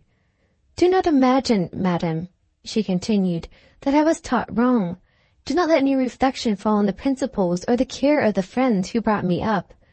The error has been all my own, and I do assure you that, with all the excuse that present circumstances may appear to give, I shall yet dread making the story known to Colonel Campbell." "Poor girl," said Emma again. "She loves him then excessively, I suppose. It must have been from attachment only that she could be led to form the engagement. Her affection must have overpowered her judgment." "Yes, I have no doubt of being extremely attached to him." "I am afraid," returned Emma, sighing, "that I must often have contributed to make her unhappy." "On your side, my love, it was very innocently done, but she probably had something of that in her thoughts when alluding to the misunderstandings which she had given us hints of before. One natural consequence of the evil she had involved herself in, she said, was that of making her unreasonable. The consciousness of having done amiss had exposed her to 1,000 inquietudes, and made her captious and irritable to a degree that had been hard for him to bear. I did not make the allowances, said she, which I ought to have done for his temper and spirits, his delightful spirits, and that gaiety, that playfulness of disposition, which, under any other circumstances, would, I am sure, have been as constantly bewitching to me as they were at first. She then began to speak of you, and of the great kindness you had shown her during her illness, and with a blush that showed me how it was all connected, desired me, whenever I had an opportunity to thank you, I could not thank you too much, for every wish and every endeavor to do her good. She was sensible that you had never received any proper acknowledgment from herself. If I did not know her to be happy now, said Emma seriously, which, in spite of every little drawback from her scrupulous conscience, she must be, I could not bear these thanks. For, oh, Mrs. Weston, if there were an account drawn up of the evil and the good I have done Miss Fairfax, well, checking herself and trying to be more lively, this is all to be forgotten. You are very kind to bring me these interesting particulars. They show her to the greatest advantage. I am sure she is very good. I hope she will be very happy. It is fit that the fortune should be on his side, for I think the merit will be all on hers. Such a conclusion could not pass unanswered by Mrs. Weston. She thought well of Frank in almost every respect, and what was more, she loved him very much, and her defence was, therefore, earnest. She talked with a great deal of reason, and at least equal affection, but she had too much to urge for Emma's attention. It was soon gone to Brunswick Square or to Donwell. She forgot to attempt to listen, and when Mrs. Weston ended with, "We have not yet had the letter we are so anxious for, you know, but I hope it will soon come," she was obliged to pause before she answered, and at last obliged to answer at random, before she could at all recollect what letter it was which they were so anxious for. "Are you well, my Emma?" was Mrs. Weston's parting question. "Oh, perfectly. I am always well, you know. Be sure to give me intelligence of the letter as soon as possible." Mrs. Weston's communications furnished Emma with more food for unpleasant reflection by increasing her esteem and compassion and her sense of past injustice towards Miss Fairfax. She bitterly regretted not having sought a closer acquaintance with her, and blushed for the envious feelings which had certainly been, in some measure, the cause. Had she followed Mr. Knightley's known wishes, in paying that attention to Miss Fairfax which was every way her due, had she tried to know her better, had she done her part towards intimacy, had she endeavored to find a friend there instead of in Harriet Smith, she must, in all probability, have been spared from every pain which pressed on her now. Birth, abilities, and education had been equally marking one as an associate for her, to be received with gratitude, and the other, what was she? Supposing even that they had never become intimate friends, that she had never been admitted into Miss Fairfax's confidence on this important matter, which was most probable, still, in knowing her as she ought, and as she might, she must have been preserved from the abominable suspicions of an improper attachment to Mr. Dixon, which she had not only so foolishly fashioned and harboured herself, but had so unpardonably imparted. An idea which she greatly feared had been made a subject of material distress to the delicacy of Jane's feelings, by the levity or carelessness of Frank Churchill's. Of all the sources of evil surrounding the former, since her coming to Highbury, she was persuaded that she must herself have been the worst. She must have been a perpetual enemy. They never could have been all three together without her having stabbed Jane Fairfax's peace in 1,000 instances, and on Box Hill, perhaps, it had been the agony of a mind that would bear no more. The evening of this day was very long and melancholy at Hartfield. The weather added what it could of gloom. A cold, stormy rain set in, and nothing of July appeared but in the trees and shrubs, which the wind was despoiling, and the length of the day, which only made such cruel sights the longer visible. The weather affected Mr. Woodhouse, and he could only be kept tolerably comfortable by almost ceaseless attention on his daughter's side, and by exertions which had never cost her half so much before. It reminded her of her first forlorn tete-a-tete on the evening of Mrs. Weston's wedding day. Mr. Knightley had walked in then soon after tea, and dissipated every melancholy fancy. Alas, such delightful proofs of Hartfield's attraction, as those sort of visits conveyed, might shortly be over.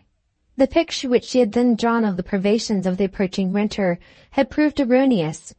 No friends had deserted them, no pleasures had been lost, but her present forebodings, she feared, would experience no similar contradiction. The prospect before her now was threatening to a degree that could not be entirely dispelled, that might not be even partially brightened. If all took place that might take place among the circle of her friends, Hartfield must be comparatively deserted, and she left to cheer her father with the spirits only of ruined happiness. The child to be born at Randalls must be a tie there even dearer than herself, and Mrs. Weston's heart and time would be occupied by it. They should lose her, and, probably in great measure, her husband also. Frank Churchill would return among them no more, and Miss Fairfax, it was reasonable to suppose, would soon cease to belong to Highbury. They would be married and settle either at or near Enscombe. All that were good would be withdrawn, and if to these losses the loss of Donwell were to be added, what would remain of cheerful or rational society within their reach? Mr. Knightley to be no longer coming there for his evening comfort, no longer walking in at all hours, as if ever willing to change his own home for theirs. How was it to be endured?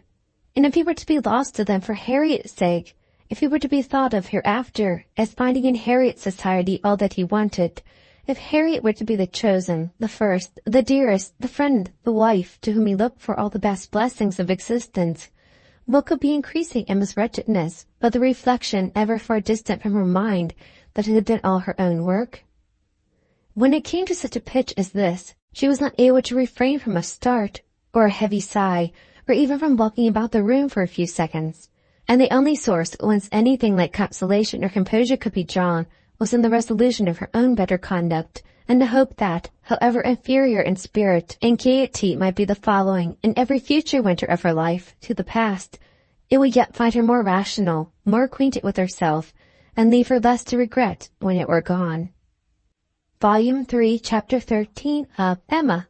The weather continued much the same all the following morning, and the same loneliness and the same melancholy seemed to reign at Hartfield, but in the afternoon it cleared. The wind changed into a softer quarter, the clouds were carried off, the sun appeared. It was summer again.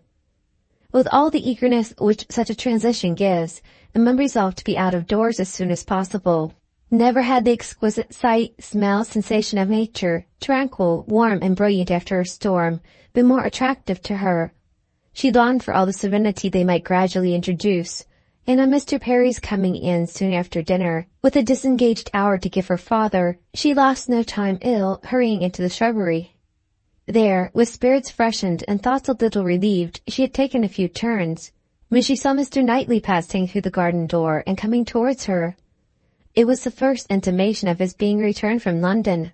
She had been thinking of him the moment before as unquestionably 16 miles distant. There was time only for the quickest arrangement of mind. She must be collected and calm.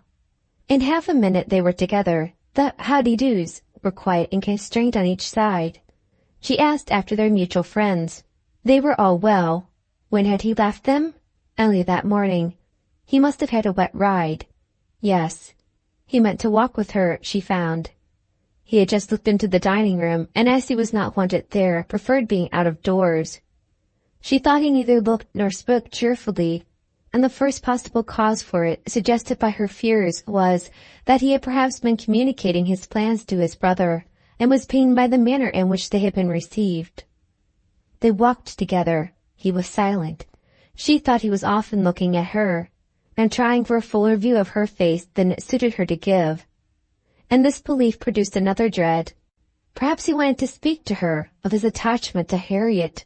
He might be watching for encouragement to begin. She could not feel equal to lead the way to any such subject. He must do it all himself. Yet she could not bear this silence. With him it was most unnatural. As she considered, resolved, and, trying to smile, began, "You have some news to hear now that you are come back that will rather surprise you." "Have I?" said he quietly, and looking at her. "Of what nature?" "Oh, the best nature in the world. A wedding." After waiting a moment, as if to be sure she intended to say no more, he replied, "If you mean Miss Fairfax and Frank Churchill, I have heard that already." "How is it possible?" cried Emma, turning her glowing cheeks towards him, for, while she spoke, it occurred to her that he might have called at Mrs. Goddard's in his way. "I had a few lines on parish business from Mr. Weston this morning, and at the end of them he gave me a brief account of what had happened." Emma was quite relieved, and could presently say with a little more composure, "You probably have been less surprised than any of us, for you have had your suspicions. I have not forgotten that you once tried to give me a caution. I wish I had attended to it. But," with a singing voice and a heavy sigh, "I seem to have been doomed to blindness." For a moment or two nothing was said, and she was unsuspicious of having excited any particular interest, till she found her arm drawn within his, and pressed against his heart, and heard him thus saying in a tone of great sensibility, speaking low, "Time, my dearest Emma, time will heal the wound. Your own excellent sense, your exertions for your father's sake, I know you will not allow yourself." Her arm was pressed again, as he added, in a more broken and subdued accent, "The feelings of the warmest friendship, indignation, abominable scoundrel." And in a louder, steadier tone he continued, "He will soon be gone. They will soon be in Yorkshire. I am sorry for her. She deserves a better fate." Emma understood him, and as soon as she could recover from the flutter of pleasure excited by such tender consideration, replied, "You are very kind, but you are mistaken, and I must set you right. I am not in one of that sort of compassion. My blindness to what was going on led me to act by them in a way that I must always be ashamed of, and I was very foolishly tempted to say and do many things which may well lay me open to unpleasant conjectures, but I have no other reason to regret that I was not in the secret earlier." "Emma," cried he, looking eagerly at her, "are you indeed—" But checking himself, No, I understand you. Forgive me. I am pleased that you can say even so much. He is no object of regret indeed, and it will not be very long, I hope, before that becomes the acknowledgment of more than your reason. Fortunate that your affections were not farther entangled. I could never, I confess, from your manners, assure myself as to the degree of what you felt. I could only be certain that there was a preference, and a preference which I never believed him to deserve. He is a disgrace to the name of man. And is he to be rewarded with that sweet young woman? Jane, you will be a miserable creature." "Mr. Knightley," said Emma, trying to be lively, but really confused, "I am in a very extraordinary situation. I cannot let you continue in your error. And yet, perhaps since my manners gave such an impression, I have as much reason to be ashamed of confessing that I never have been at all attached to the person we are speaking of, as it might be natural for a woman to feel in confessing exactly the reverse. But I never have." He listened in perfect silence. She wished him to speak, but he would not. She supposed she must say more before she were entitled to his clemency, but it was a hard case to be obliged still to lower herself in his opinion. She went on, however. "I have very little to say for my own conduct. I was tempted by his attentions, and allowed myself to appear pleased. An old story, probably, a common case, and no more than has happened to hundreds of my sex before. And yet it may not be the more excusable in one who sets up, as I do, for understanding. Many circumstances assisted the temptation. He was the son of Mr. Weston. He was continually here. I always found him very pleasant. And, in short, with a sigh, let me swallow the causes ever so ingenuously, they are all centre in this at last. My vanity was flattered, and I allowed his attentions. Latterly, however, for some time, indeed, I have had no idea of their meaning anything. I thought them a habit, a trick, nothing that called for seriousness on my side. He has imposed on me, but he has not injured me. I have never been attached to him, and now I can tolerably comprehend his behavior. He never wished to attach me. It was merely a blind to conceal his real situation with another. It was his object to blind all about him, and no one, I am sure, could be more effectually blinded than myself, except that I was not blinded, that it was my good fortune, that, in short, I was somehow or other safe from him. She had hoped for an answer here, for a few words to say that her conduct was at least intelligible, but he was silent, and, as far as she could judge, deep in thought. At last, intolerably in his usual tone, he said, "I have never had a high opinion of Frank Churchill. I can suppose, however, that I may have underrated him. My acquaintance with him has been trifling, and even if I have not underrated him hitherto, he may yet turn out well. With such a woman he has a chance. I have no motive for wishing him ill, and for her sake, whose happiness will be involved, in his good character and conduct, I shall certainly wish him well." "I have no doubt of their being happy together," said Emma. "I believe them to be very mutually and very sincerely attached." "He is a most fortunate man," returned Mr. Knightley with energy. "So early in life, at 23, a period when, if a man chooses a wife, he generally chooses ill. At 23 to have drawn such a prize, what years of felicity that man, in all human calculation, has before him, assured of the love of such a woman, the disinterested love, for Jane Fairfax's character vouches for her disinterestedness.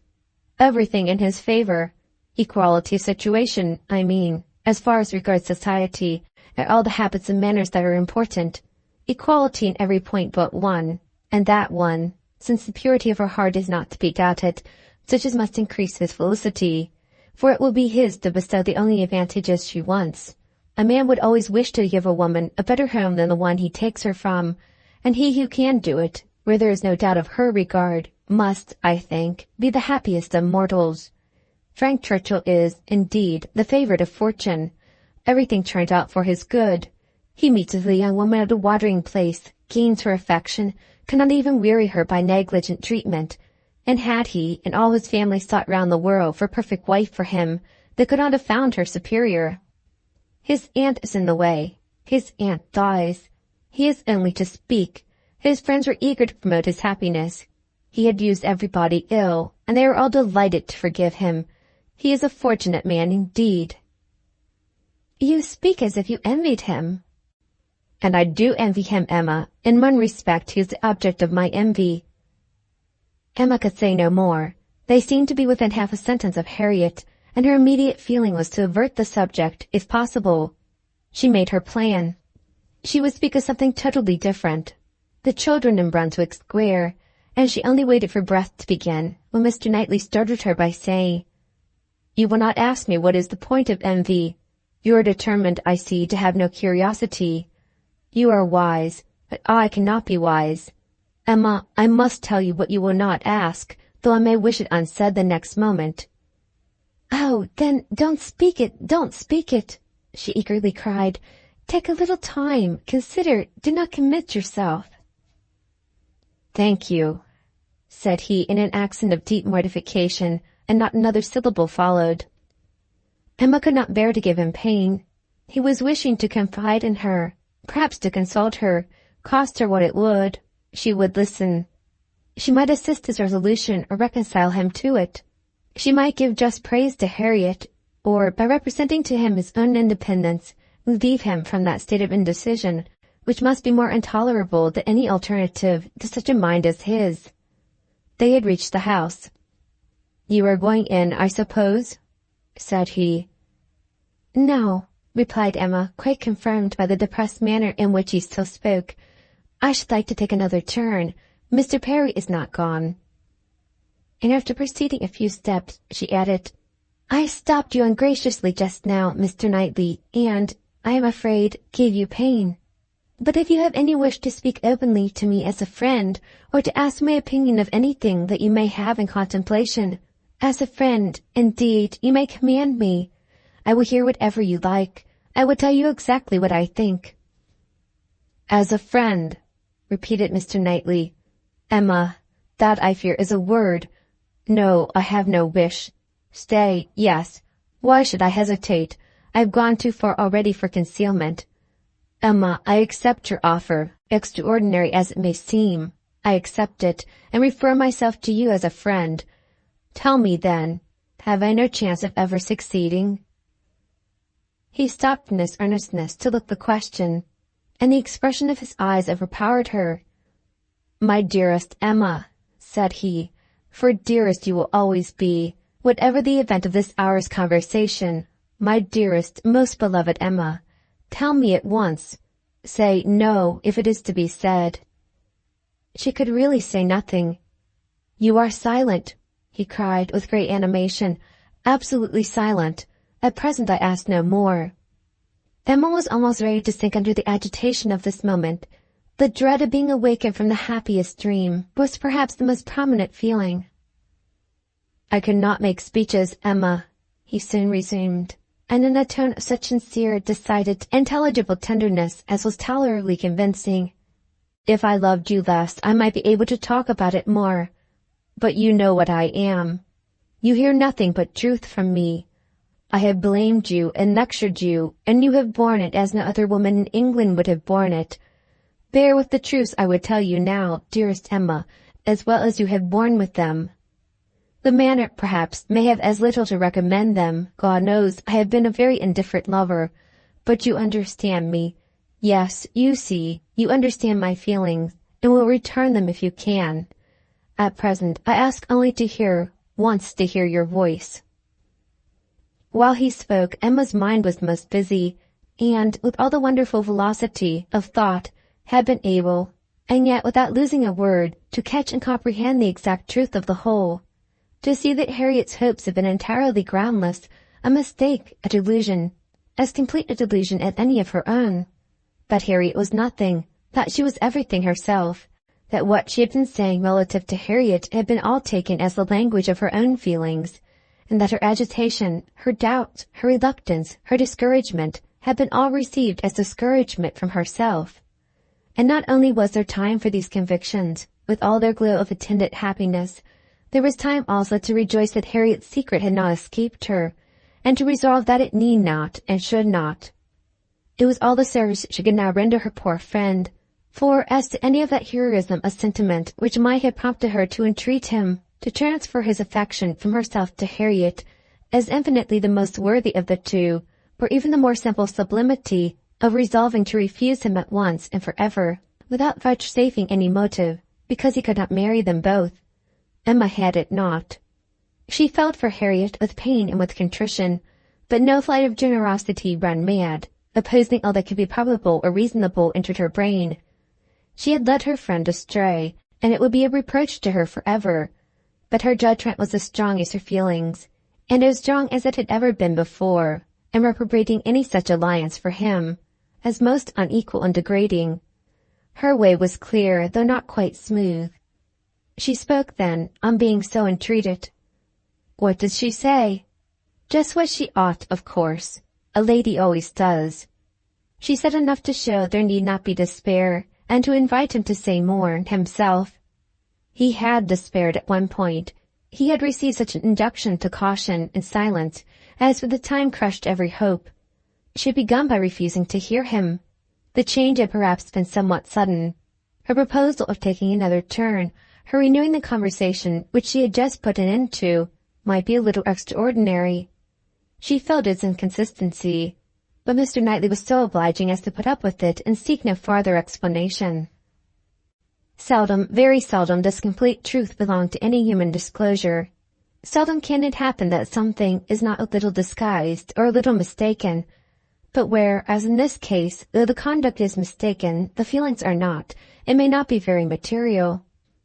Mr. Knightley could not impute to Emma a more relenting heart than she possessed, or a heart more disposed to accept of his. He had, in fact, been wholly unsuspicious of his own influence. He had followed her into the shrubbery with no idea of trying it. He had come, in his anxiety to see how she bore Frank Churchill's engagement, with no selfish view, no view at all, but of endeavouring, if she allowed him, an opening to soothe or to counsel her. The rest had been the work of the moment, the immediate effect of what he heard on his feelings. The delightful assurance of her total indifference towards Frank Churchill, of her having a heart completely disengaged from him, had given birth to the hope that, in time, he might gain her affections himself. But it had been no present hope. He had only, in the momentary conquest of eagerness over judgment, aspired to be told that she did not forbid his attempt to attach her. The superior hopes which gradually opened were so much the more enchanting. The affection which he had been asking to be allowed to create, if he could, was already his. Within half an hour he had passed from a thoroughly distressed state of mind to something so like perfect happiness that it could bear no other name. Her change was equal. This 1/2 hour had given to each the same precious certainty of being beloved, had cleared from each the same degree of ignorance, jealousy, or distrust. On his side there had been a long-standing jealousy, old as the arrival or even the expectation of Frank Churchill. He had been in love with Emma, and jealous of Frank Churchill from about the same period, one sentiment having probably enlightened him as to the other. It was this jealousy of Frank Churchill that had taken him from the country. The Box Hill party had decided him on going away. He would save himself from witnessing again such permitted, encouraged attentions. He had gone to learn to be indifferent, but he had gone to a wrong place. There was too much domestic happiness in his brother's house. Women were too amiable a form in it. Isabella was too much like Emma, differing only in those striking inferiorities which always brought the other in brilliancy before him. For much to have been done, even had his time been longer. He had stayed on, however, rigorously day after day, till this very morning's post had conveyed the history of Jane Fairfax. Then, with the gladness which must be felt, nay, which he did not scruple to feel, having never believed Frank Churchill to be at all deserving Emma, was there so much upon solicitude, so much keen anxiety for her, that he could stay no longer. He had ridden home through the rain, and had walked up directly after dinner, to see how this sweetest and best of all creatures, faultless in spite of all her faults, bore the discovery. He had found her agitated and low. Frank Churchill was a villain. He heard her declare that she had never loved him.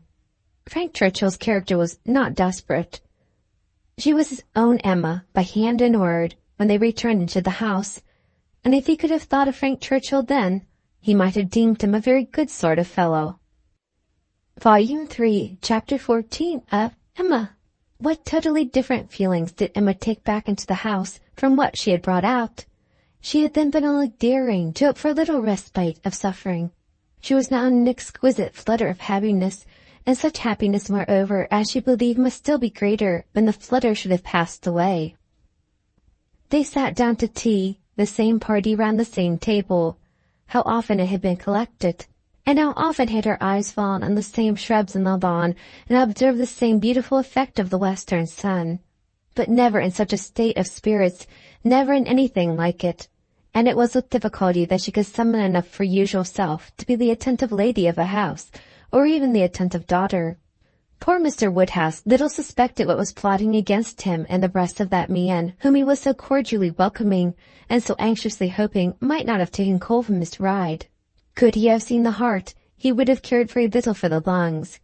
But without the most distant imagination of the impending evil, without the slightest perception of anything extraordinary in the looks or ways of either, he repeated to them very comfortably all the articles of news he had received from Mr. Perry, and talked on with much self-contentment, totally unsuspicious of what they could have told him in return.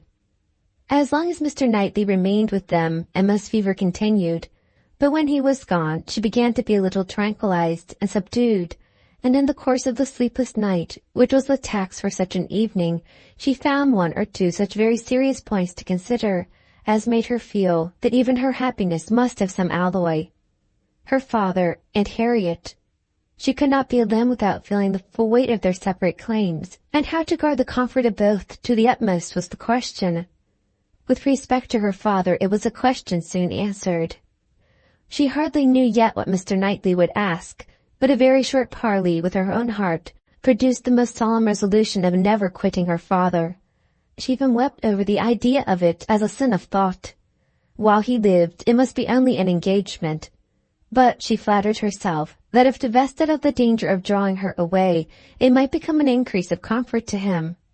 How to do her best by Harriet was a more difficult decision. How to spare her from any unnecessary pain, how to make her any possible atonement, how to appear at least her enemy. On these subjects her perplexity and distress were very great, and her mind had to pass again and again through every bitter reproach and sorrowful regret that had ever surrounded it. She could only resolve at last that she would still avoid a meeting with her, and communicate all that need be told by letter, that it would be inexpressibly desirable to have her removed just now for a time from Highbury, and, indulging in one scheme more, nearly resolve that it might be practicable to get an invitation for her to Brunswick Square. Isabella had been pleased with Harriet, and a few weeks spent in London must give her some amusement. She did not think it in Harriet's nature to escape being benefited by novelty and variety, by the streets, the shops, and the children. At any rate, it would be a proof of attention and kindness in herself, from whom everything was due. A separation for the present, an averting of the evil day, when they must all be together again. She rose early and wrote her letter to Harriet, an employment which left her so very serious, so nearly sad, that Mr. Knightley, in walking up to Hartfield to breakfast, did not arrive at all too soon, and half an hour stolen afterwards to go over the same ground again with him, literally and figuratively, was quite necessary to reinstate her in a proper share of the happiness of the evening before. He had not left her long, by no means long enough for her to have the slightest inclination for thinking of anybody else, when a letter was brought her from Randalls, a very thick letter. She guessed what it must contain, and deprecated the necessity of reading it. She was now in perfect charity with Frank Churchill. She wanted no explanations. She wanted only to have her thoughts to herself. And as for understanding anything he wrote, she was sure she was incapable of it. It must be waded through, however. She opened the packet. It was too surely so. A note from Mrs. Weston to herself ushered in a letter from Frank to Mrs. Weston. I have the greatest pleasure, my dear Emma, in forwarding to you the enclosed. I know what thorough justice you will do it, and have scarcely a doubt of its happy effect. I think we shall never materially disagree about the writer again, but I will not delay you by a long preface. We are quite well. This letter has been the cure of all the little nervousness I have been feeling lately. I did not quite like your looks on Tuesday, but it was an ungenial morning, and though you will never own being affected by weather, I think everybody feels a northeast wind. I felt for your dear father very much in the storm of Tuesday afternoon and yesterday morning, but had the comfort of hearing last night by Mr. Perry that it had not made him ill. Yours ever, A.W. To Mrs. Weston, Windsor, July. My dear Madam, if I made myself intelligible yesterday, this letter will be expected, but expected or not, I know it will be read with candor and indulgence. You are all goodness, and I believe there will be need of even all your goodness to allow for some parts of my past conduct. But I have been forgiven by one who has still more to resent. My courage rises while I write. It is very difficult for the prosperous to be humble.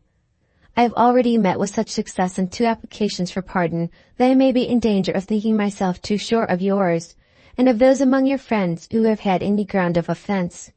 You must all endeavor to comprehend the exact nature of my situation when I first arrived at Randalls. You must consider me as having a secret which was to be kept at all hazards.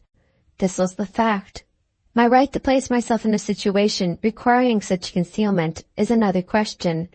I shall not discuss it here. For my temptation to think it a right, I refer every caviller to a brick house, sashed windows below and casements above, in Highbury. I dare not address her openly. My difficulties in the then state of Enscombe must be too well known to require definition, and I was fortunate enough to prevail, before we parted at Weymouth, and to induce the most upright female mind, in the creation, to stoop in charity to a secret engagement. Had she refused, I should have gone mad. But you will be ready to say, what was your hope in doing this? What did you look forward to? To anything, everything, to time, chance, circumstance, sole effects, sudden bursts, perseverance and weariness, health and sickness. Every possibility of good was before me, and the first of blessings secured, in obtaining her promises of faith and correspondence. If you need farther explanation, I have the honor, my dear madam, of being your husband's son, and the advantage of inheriting a disposition to hope for good, which no inheritance of houses or lands can ever equal the value of. See me, then, under these circumstances, arriving on my first visit to Randalls. And here I am conscious of wrong, for that visit might have been sooner paid. You will look back and see that I did not come till Miss Fairfax was in Highbury, and as you were the person slighted, you will forgive me instantly. But I must work on my father's compassion by reminding him that so long as I absented myself from his house, so long I lost the blessing of knowing you. My behavior, during the very happy fortnight which I spent with you, did not, I hope, lay me open to apprehension, excepting on one point. And now I come to the principal, the only important part of my conduct, while belonging to you, which excites my own anxiety or requires very solicitous explanation. With the greatest respect and the warmest friendship do I mention Miss Woodhouse. My father, perhaps, will think I ought to add with the deepest humiliation.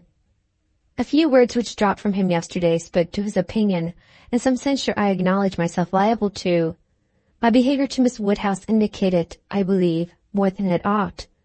In order to assist a concealment so essential to me, I was led on to make more than an allowable use of the sort of intimacy into which we were immediately thrown. I cannot deny that Miss Woodhouse was my ostensible object, but I am sure you will believe the declaration that had I not been convinced of her indifference, I would not have been induced by any selfish views to go on. Amiable and delightful as Miss Woodhouse is, she never gave me the idea of a young woman likely to be attached, and that she was perfectly free from any tendency to being attached to me was as much my conviction as my wish. She received my attentions with an easy, friendly, good-humoured playfulness, which exactly suited me. We seemed to understand each other. From a relative situation, those attentions were her due, and were felt to be so. Whether Miss Woodhouse began really to understand me before the expiration of that fortnight, I cannot say. When I called to take leave of her, I remember that I was within a moment of confessing the truth, and I then fancied she was not without suspicion. But I have no doubt of her having since detected me, at least in some degree. She may not have surmised the whole, but her quickness must have penetrated a part. I cannot doubt it.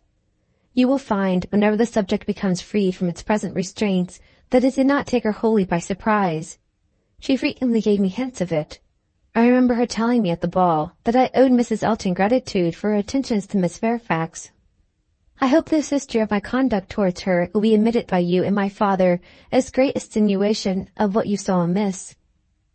While you consider me as having sinned against Emma Woodhouse, I could deserve nothing from either.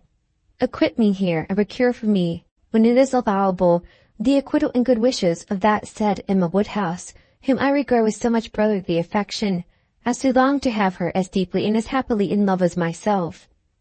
Whatever strange things I said or did during that fortnight, you have now a key to. My heart was in Highbury, and my business was to get my body thither as often as might be, and with the least suspicion. If you remember any queernesses, set them all to the right account. Of the pianoforte so much talked of, I feel it only necessary to say that its being ordered was absolutely unknown to Miss F., who would never have allowed me to send it. The delicacy of her mind, throughout the whole engagement, my dear madam, is much beyond my power of doing justice to. You will soon, I earnestly hope, know her thoroughly yourself. No description can describe her. She must tell you herself what she is, yet not by word, for never was there a human creature who would so designedly suppress her own merit. Since I began this letter, which will be longer than I foresaw, I have heard from her. She gives me a good account of her own health, but as she never complains, I dare not depend. I want to have your opinion of her looks. I know you will soon call on her. She is living in dread of the visit. Perhaps it is paid already. Let me hear from you without delay. I am impatient for 1,000 particulars. Remember how few minutes I was at Randalls, and in how bewildered, how mad a state, and I am not much better yet, still insane either from happiness or misery. When I think of the kindness and favor I have met with, of her excellence and patience, and my uncle's generosity, I am mad with joy. But when I recollect all the uneasiness I occasioned her, and how little I deserve to be forgiven, I am mad with anger. If I could but see her again! But I must not propose it yet.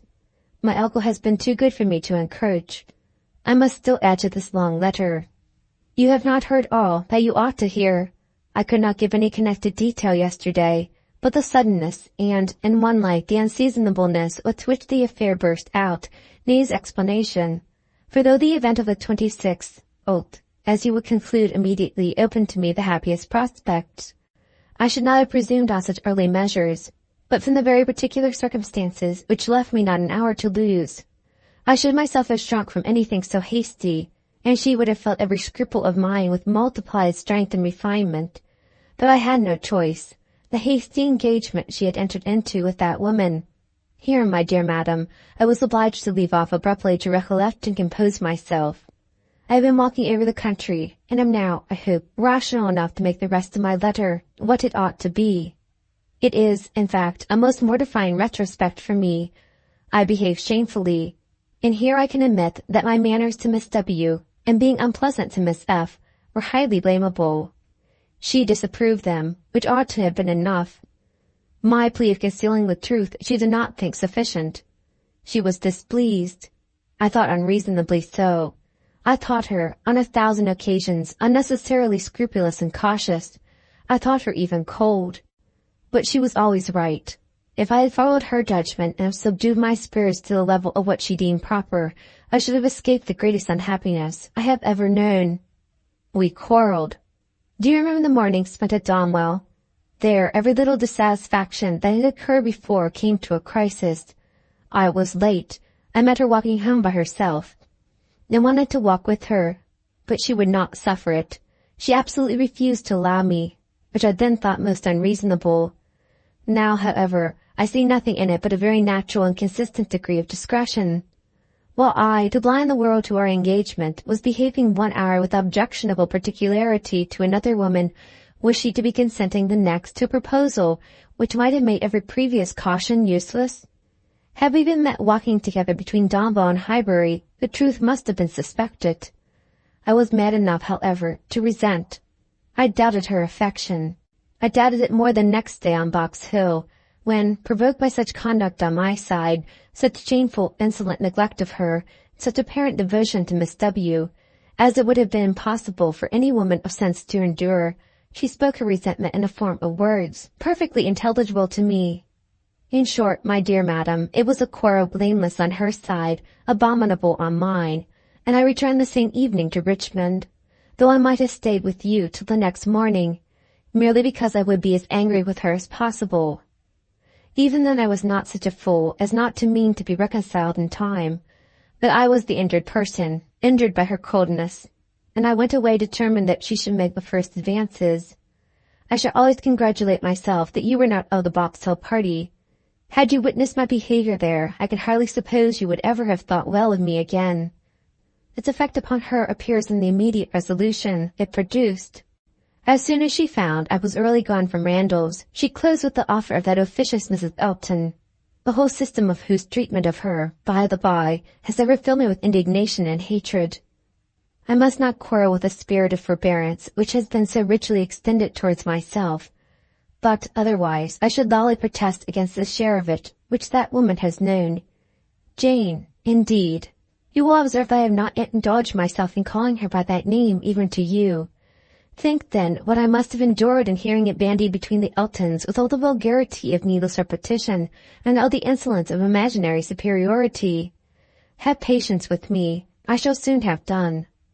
She closed with this offer, resolving to break with me entirely, and wrote the next day to tell me that we never were to meet again. She felt the engagement to be a source of repentance and misery to each. She dissolved it. This letter reached me on the very morning of my poor aunt's death. I answered it within an hour, but from the confusion of my mind and the multiplicity of business falling on me at once, my answer, instead of being sent with all the many other letters of that day, was locked up in my writing desk, and I, trusting that I had written enough, though but a few lines, to satisfy her, remained without any uneasiness. I was rather disappointed that I did not hear from her again speedily, but I made excuses for her, and was too busy and, may I add, too cheerful in my views to be captious. We removed to Windsor, and 2 days afterwards I received a parcel from her, my own letters all returned, and a few lines at the same time by the post, stating her extreme surprise at not having had the smallest reply to her last, and adding that as silence on such a point could not be misconstrued, and as it must be equally desirable to both to have every subordinate arrangement concluded as soon as possible, she now sent me, by a safe conveyance, all my letters, and requested that if I could not directly command hers, so as to send them to Highbury within a week, I would forward them after that period to her at. In short, the full direction to Mr. Smallridge's near Bristol stared me in the face. I knew the name, the place, I knew all about it, and instantly saw what she had been doing. It was perfectly accordant with that resolution of character which I knew her to possess, and the secrecy she had maintained as to any such design in her former letter was equally descriptive of its anxious delicacy. For the world would not she have seemed to threaten me. Imagine the shock! Imagine how till I had actually detected my own blunder, I raved at the blunders of the post. What was to be done? One thing only. I must speak to my uncle. Without his sanction, I could not hope to be listened to again. I spoke. Circumstances were in my favor. The late event had softened away his pride, and he was, earlier than I could have anticipated, wholly reconciled and complying, and could say at last, poor man, with a deep sigh, that he wished I might find as much happiness in the marriage state as he had done. I felt that it would be of a different sort. Are you disposed to pity me for what I must have suffered in opening the cause to him, for my suspense while all was at stake? No, do not pity me till I reached Highbury, and saw how ill I had made her. Do not pity me till I saw her wan, sick looks. I reached Highbury at the time of day when, from my knowledge of their late breakfast hour, I was certain of a good chance of finding her alone. I was not disappointed, and at last I was not disappointing either in the object of my journey. A great deal of very reasonable, very just displeasure I had to persuade away. But it is done. We are reconciled, dearer, much dearer than ever, and no moment's uneasiness can ever occur between us again. Now, my dear madam, I will release you, for I could not conclude before. 1,000 thanks for all the kindness you have ever shown me, and 10,000 for the attentions your heart would dictate towards her. If you think me in a way to be happier than I deserve, I am quite of your opinion. Miss W. calls me the child of good fortune. I hope she is right. In one respect, my good fortune is undoubted, that of being able to subscribe myself. Your obliged and affectionate son, F.C. Weston Churchill. Volume 3, Chapter 15 of Emma. This letter must make its way into Emma's feelings. She was obliged, in spite of her previous determination to the contrary, to do it all the justice that Mrs. Weston foretold. As soon as she came to her own name, it was irresistible. Every line relating to herself was interesting, and almost every line agreeable, and when this charm ceased, the subject could still maintain itself, by the natural return of her former regard for the writer, and the very strong attraction which any picture of love must have for her at that moment. She never stopped till she had gone through the whole, and though it was impossible not to feel that he had been wrong, yet he had been less wrong than she had supposed, and he had suffered and was very sorry, and he was so grateful to Mrs. Weston, and so much in love with Miss Fairfax, and she was so happy herself, that there was no being severe, and could he have entered the room, she must have shaken hands with him as heartily as ever. She thought so well of the letter that when Mr. Knightley came again, she desired him to read it. She was sure of Mrs. Weston's wishing it to be communicated, especially to one who, like Mr. Knightley, has seen so much to blame in his conduct. "I shall be very glad to look it over," said he, "but it seems long. I will take it home with me at night." But that would not do. Mr. Weston was to call in the evening, and she must return it by him. "I would rather be talking to you," he replied, "but as it seems a matter of justice, it shall be done."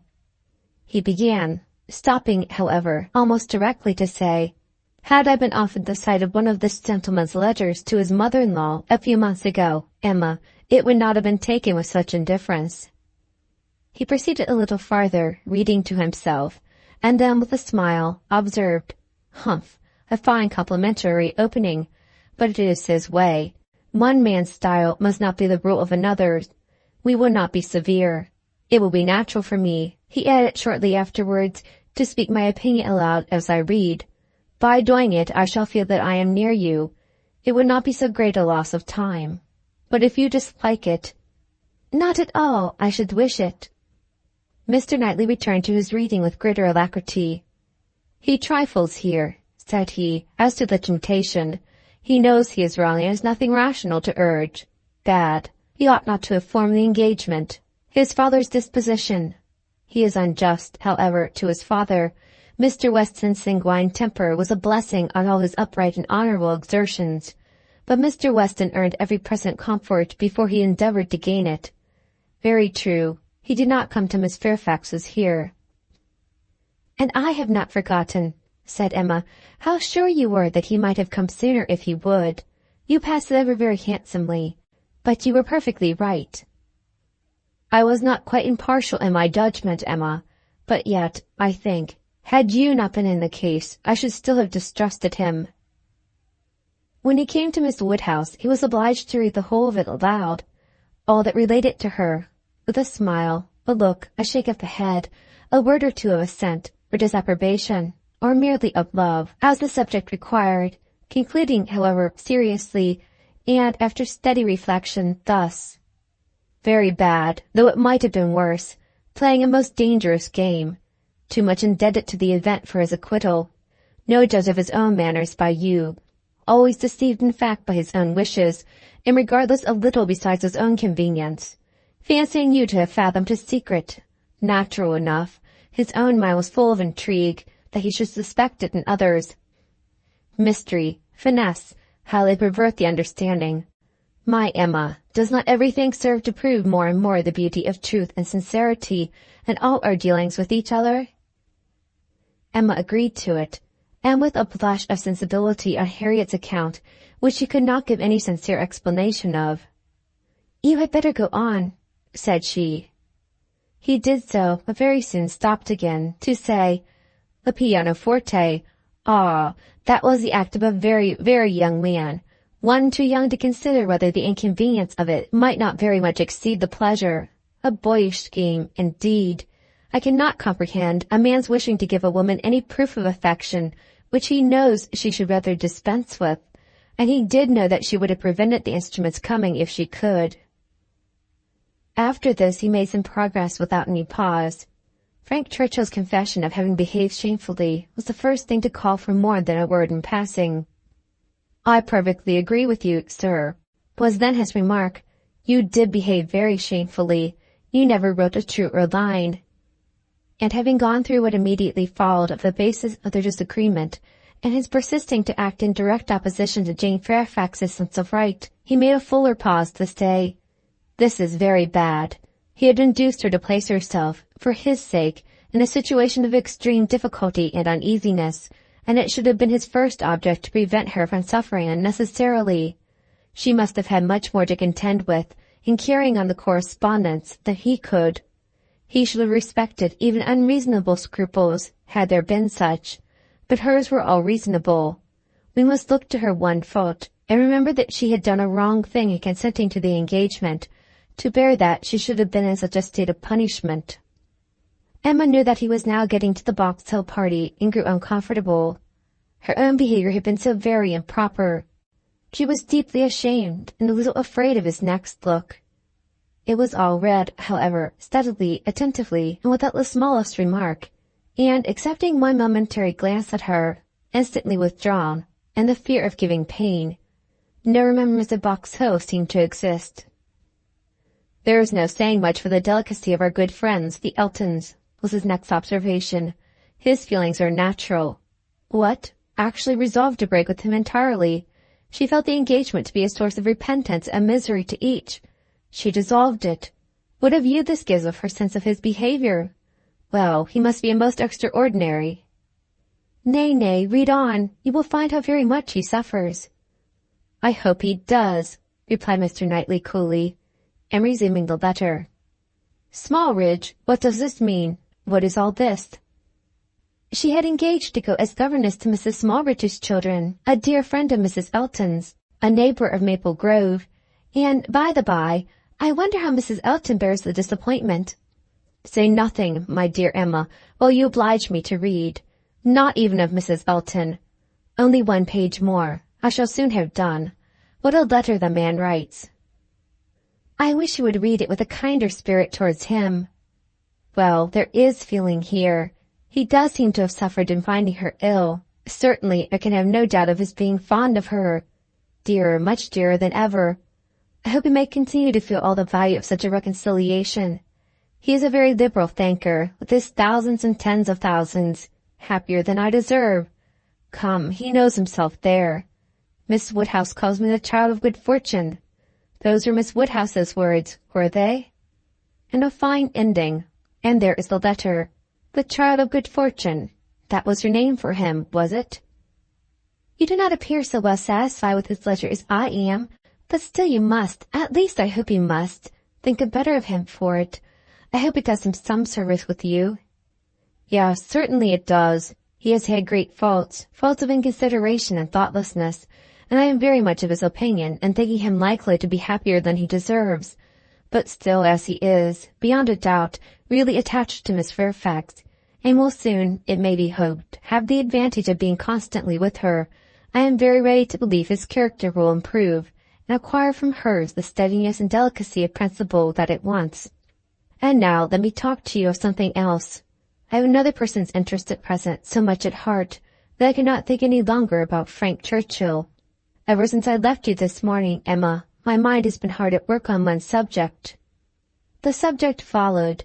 It was in plain, unaffected, gentlemanlike English, such as Mr. Knightley used even to the woman he was in love with. How to be able to ask her to marry him without attacking the happiness of her father. Emma's answer was ready at the first word. While her dear father lived, any change of condition must be impossible for her. She could never quit him. Part only of this answer, however, was admitted. The impossibility of her quitting her father, Mr. Knightley felt as strongly as herself, but the inadmissibility of any other change he could not agree to. He had been thinking it over most deeply, most intently. He had at first hoped to induce Mr. Woodhouse to remove with her to Donwell. He had wanted to believe it feasible, but his knowledge of Mr. Woodhouse would not suffer him to deceive himself long.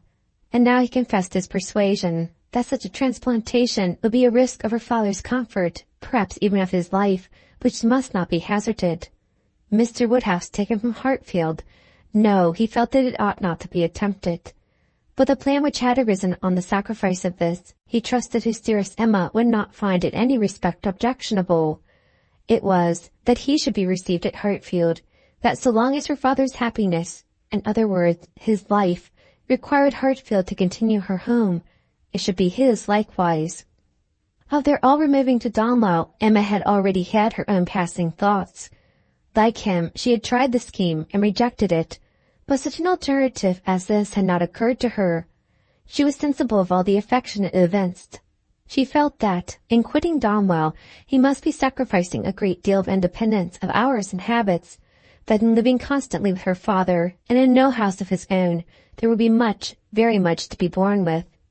She promised to think of it, and advised him to think of it more, but he was fully convinced that no reflection could alter his wishes or his opinion on the subject. He had given it, he could assure her, very long and calm consideration. He had been walking away from William Larkins the whole morning to have his thoughts to himself. "Ah, there is one difficulty unprovided for," cried Emma. "I am sure William Larkins will not like it. You must get his consent before you ask mine." She promised, however, to think of it, and pretty nearly promised, moreover, to think of it with the intention of finding it a very good scheme. It is remarkable that Emma, and the many, very many, points of view in which she was now beginning to consider Donwell Abbey, was never struck with any sense of injury to her nephew Henry, whose rights, as heir expectant, had formerly been so tenaciously regarded. Think she must of the possible difference to the poor little boy, and yet she only gave herself a saucy conscious smile about it, and found amusement in detecting the real cause of that violent dislike of Mr. Knightley's marrying Jane Fairfax, or anybody else, which at the time she had wholly imputed to the amiable solicitude of the sister and the aunt. This proposal of his, this plan of marrying and continuing at Hartfield, the more she contemplated it, the more pleasing it became. His evils seemed to lessen, her own advantages to increase, their mutual good to outweigh every drawback. Such a companion for herself in the periods of anxiety and cheerlessness before her, such a partner in all those duties and cares to which time must be giving increase of melancholy. She would have been too happy but for poor Harriet. But every blessing of her own seemed to involve and advance the sufferings of her friend, who must now be even excluded from Hartfield. The delightful family party which Emma was securing for herself, poor Harriet must, in mere charitable caution, be kept at a distance from. She would be a loser in every way. Emma could not deplore her future absence as any deduction from her own enjoyment. In such a party, Harriet would be rather a dead weight than otherwise. But for the poor girl herself, it seemed a peculiarly cruel necessity that was to be placing her in such a state of unmerited punishment. In time, of course, Mr. Knightley would be forgotten, that is, supplanted. But this could not be expected to happen very early. Mr. Knightley himself would be doing nothing to assist the cure, not like Mr. Elton. Mr. Knightley, always so kind, so feeling, so truly considerate for everybody, would never deserve to be less worshipped than now. And it really was too much to hope, even of Harriet, that she could be in love with more than 3 men in 1 year. Volume 3, Chapter 16 of Emma. It was a very great relief to Emma to find Harriet as desirous as herself to avoid a meeting. Their intercourse was painful enough by letter. How much worse had they been obliged to meet? Harriet expressed herself very much as might be supposed, without reproaches or apparent sense of ill usage, and yet Emma fancied there was a something of resentment, a something bordering on it in her style, which increased the desirableness of their being separate. It might be only her own consciousness, but it seemed as if an angel only could have been quite without resentment under such a stroke. She had no difficulty in procuring Isabella's invitation, and she was fortunate in having a sufficient reason for asking it, without resorting to invention. There was a tooth amiss. Harriet really wished, and had wished some time, to consult a dentist. Mrs. John Knightley was delighted to be of use. Anything of ill health was a recommendation to her, and though not so fond of a dentist as of a Mr. Wingfield, she was quite eager to have Harriet under her care. When it was thus settled on her sister's side, Emma proposed it to her friend, and found her very persuadable. Emma was to go. She was invited for at least a fortnight. She was to be conveyed in Mr. Woodhouse's carriage.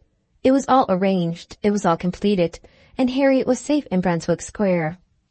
Now Emma could, indeed, enjoy Mr. Knightley's visits. Now she could talk, and she could listen with true happiness, unchecked by that sense of injustice, of guilt, of something most painful, which had haunted her when remembering how disappointed a heart was near her, how much might be at that moment, and at a little distance, be enduring by the feelings which she had led astray herself. The difference of Harriet at Mrs. Goddard's or in London made perhaps an unreasonable difference in Emma's sensations.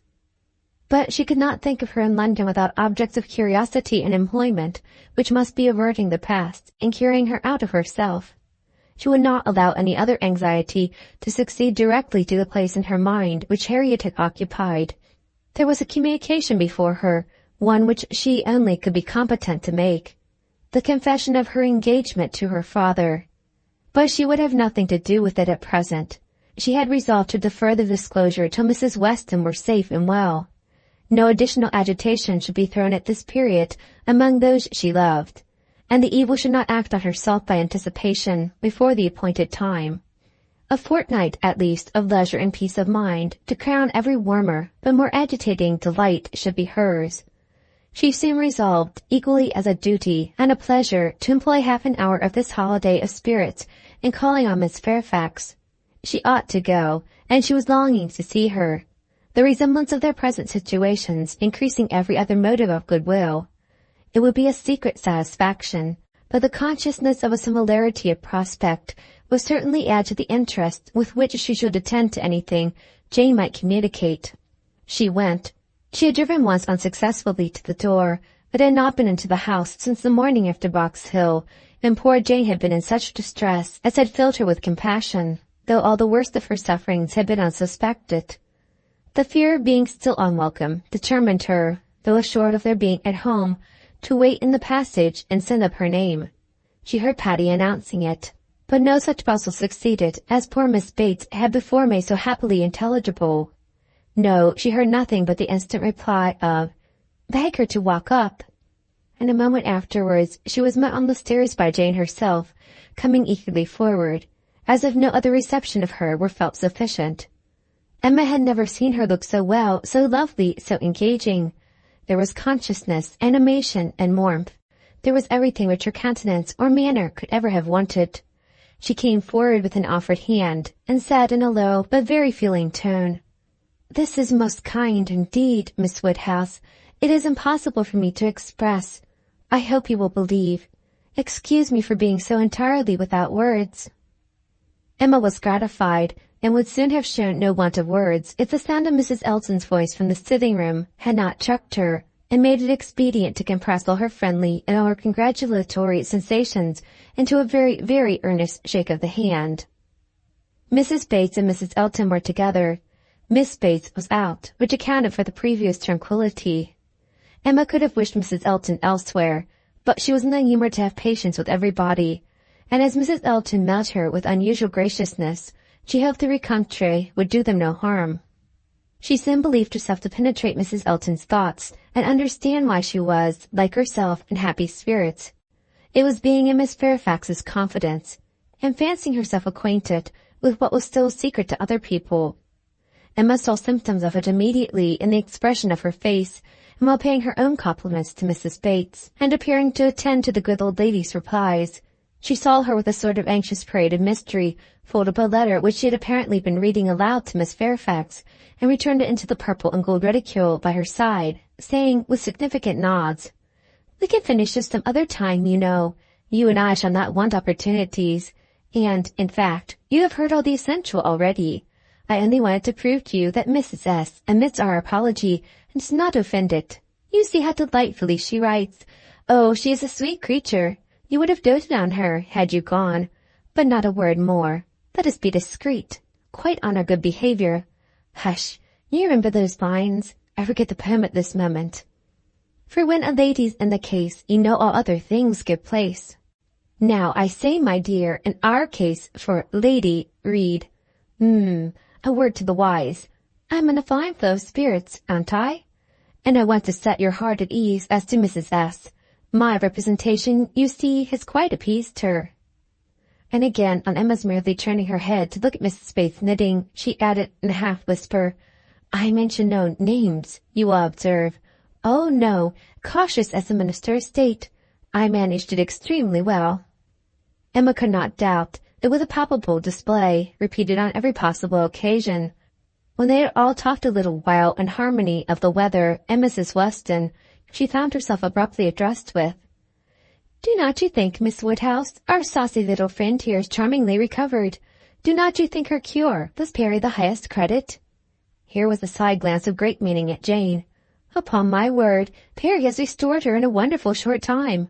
Oh, if you had seen her as I did when she was at the worst." And when Mrs. Bates was saying something to Emma, whispered farther, "We do not say a word of any assistance that Perry might have, not a word of a certain young physician from Windsor. Oh, no, Perry shall have all the credit." "I have scarce had the pleasure of seeing you, Miss Woodhouse," she shortly afterwards began, "since the party to Box Hill. Very pleasant party, but yet I think there was something wanting. Things did not seem, that is, there seemed a little cloud upon the spirits of some. So it appeared to me at least, but I might be mistaken. However, I think it answered so far as to tempt one to go again. What say you both to our collecting the same party and exploring to Box Hill again while the fine weather lasts? It must be the same party, you know, quite the same party, not one exception." Soon after this Miss Bates came in, and Emma could not help being diverted by the perplexity of her first answer to herself, resulting, she supposed, from doubt of what might be said, and impatience to say everything. "Thank you, dear Miss Woodhouse. You are all kindness. It is impossible to say. Yes, indeed, I quite understand. Dearest Jane's prospects. That is, I do not mean, but she is charmingly recovered. How is Mr. Woodhouse? I am so glad. Quite out of my power. Such a happy little circle as you find us here. Yes, indeed, charming young man. That is, so very friendly. I mean good Mr. Perry. Such attention to Jane." And from her great, her more than commonly thankful delight towards Mrs. Elton for being there, Emma guessed that there had been a little show of resentment towards Jane from the vicarage quarter, which was now graciously overcome. After a few whispers, indeed, which placed it beyond a guess, Mrs. Elton, speaking louder, said, "Yes, here I am, my good friend, and here I have been so long that anywhere else I should think it necessary to apologize. But the truth is that I am waiting for my lord and master. He promised to join me here and pay his respects to you." "What, are we to have the pleasure of a call from Mr. Elton? That will be a favour indeed. for I know gentlemen do not like morning visits, and Mr. Elton's time is so engaged." "Upon my word it is, Miss Bates. He really is engaged from morning to night. There is no end of people's coming to him on some pretence or other. The magistrates and overseers and churchwardens are always wanting his opinion. They seem not able to do anything without him. Upon my word, Mr. E., I often say, rather you than I do not know what would become of my crowns and my instrument if I had half so many applicants. Bad enough as it is, for I absolutely neglect them both to an unpardonable degree. I believe I have not played a bar this fortnight. However, he is coming, I assure you. Yes, indeed, on purpose to wait on you all." And putting up her hand to screen her words from Emma, "A congratulatory visit, you know. Oh, yes, quite indispensable." Miss Bates looked about her so happily. "He promised to come to me as soon as he could disengage himself from Knightley, but he and Knightley are shut up together in deep consultation. Mr. E. is Mr. Knightley's right hand." Emma would not have smiled for the world, and only said, "Is Mr. Elton gone on foot to Donwell? He will have a hot walk." "Oh, no, it is a meeting at the Crown, a regular meeting. Weston and Cole will be there too, but one is apt to speak only of those who lead. I fancy Mr. E. and Knightley have everything their own way." "Have not you mistaken the day?" said Emma. "I am almost certain that the meeting at the Crown is not till tomorrow. Mr. Knightley was at Hartfield yesterday, and spoke of it as for Saturday." "Oh, no, the meeting is certainly today," was the abrupt answer, which denoted the impossibility of any blunder on Mrs. Elton's side. "I do believe," she continued, "this is the most troublesome parish that ever was. We never heard of such things at Maple Grove." "Your parish there was small," said Jane. "Upon my word, my dear, I do not know, for I never heard the subject talked of." "But it is proved by the smallness of the school, which I have heard you speak of as under the patronage of your sister and Mrs. Bragg, the only school, and not more than 25 children." "Ah, you clever creature, that's very true. What a thinking brain you have. I say, Jane, what a perfect character you and I should make if we could be shaken together. My liveliness and your solidity would produce perfection. Not that I presume to insinuate, however, that some people may not think you perfection already. But hush, not a word, if you please." It seemed an unnecessary caution. Jane was wanting to give her words, not to Mrs. Elton, but to Miss Woodhouse, as the latter plainly saw. The wish of distinguishing her, as far as civility permitted, was very evident, though it could not often perceive beyond a look. Mr. Elton made his appearance. His lady greeted him with some of her sparkling vivacity. "Very pretty, sir, upon my word, to send me on here to be an encumbrance to my friends, so long before you vouchsafed to come. But you knew what a dutiful creature you had to deal with. You knew I should not stir till my lord and master appeared. Here have I been sitting this hour, giving these young ladies a sample of true conjugal obedience, for who can say, you know, how soon it may be wanted?" Mr. Elton was so hot and tired that all this wit seemed thrown away. His civilities to the other ladies must be paid, but his subsequent object was to lament over himself for the heat he was suffering, and the walk he had had for nothing.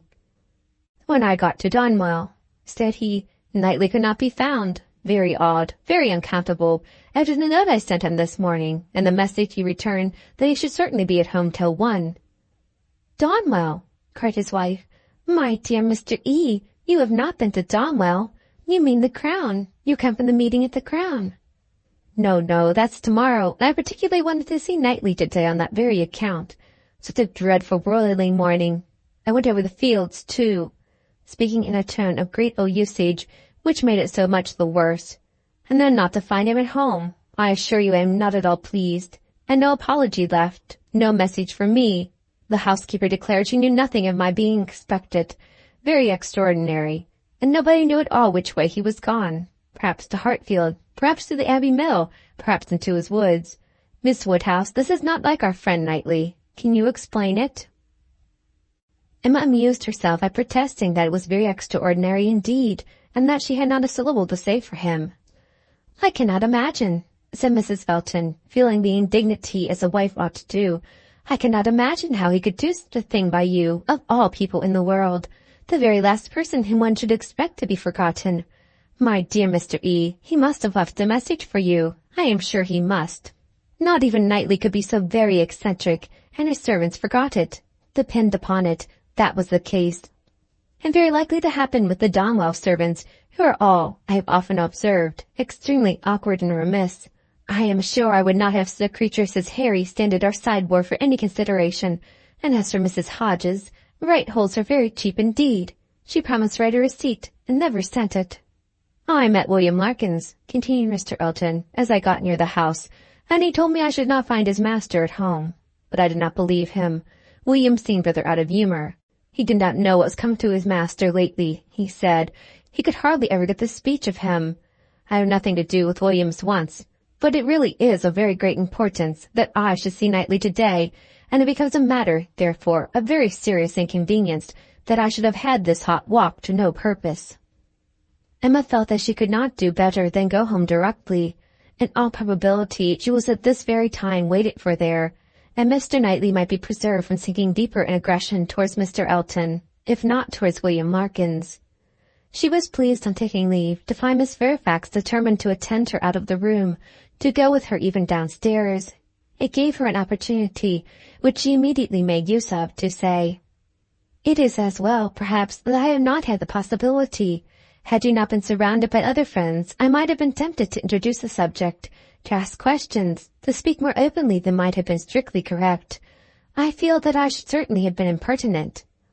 "Oh," cried Jane, with a blush and an hesitation, which Emma thought infinitely more becoming to her than all the elegance of all her usual composure.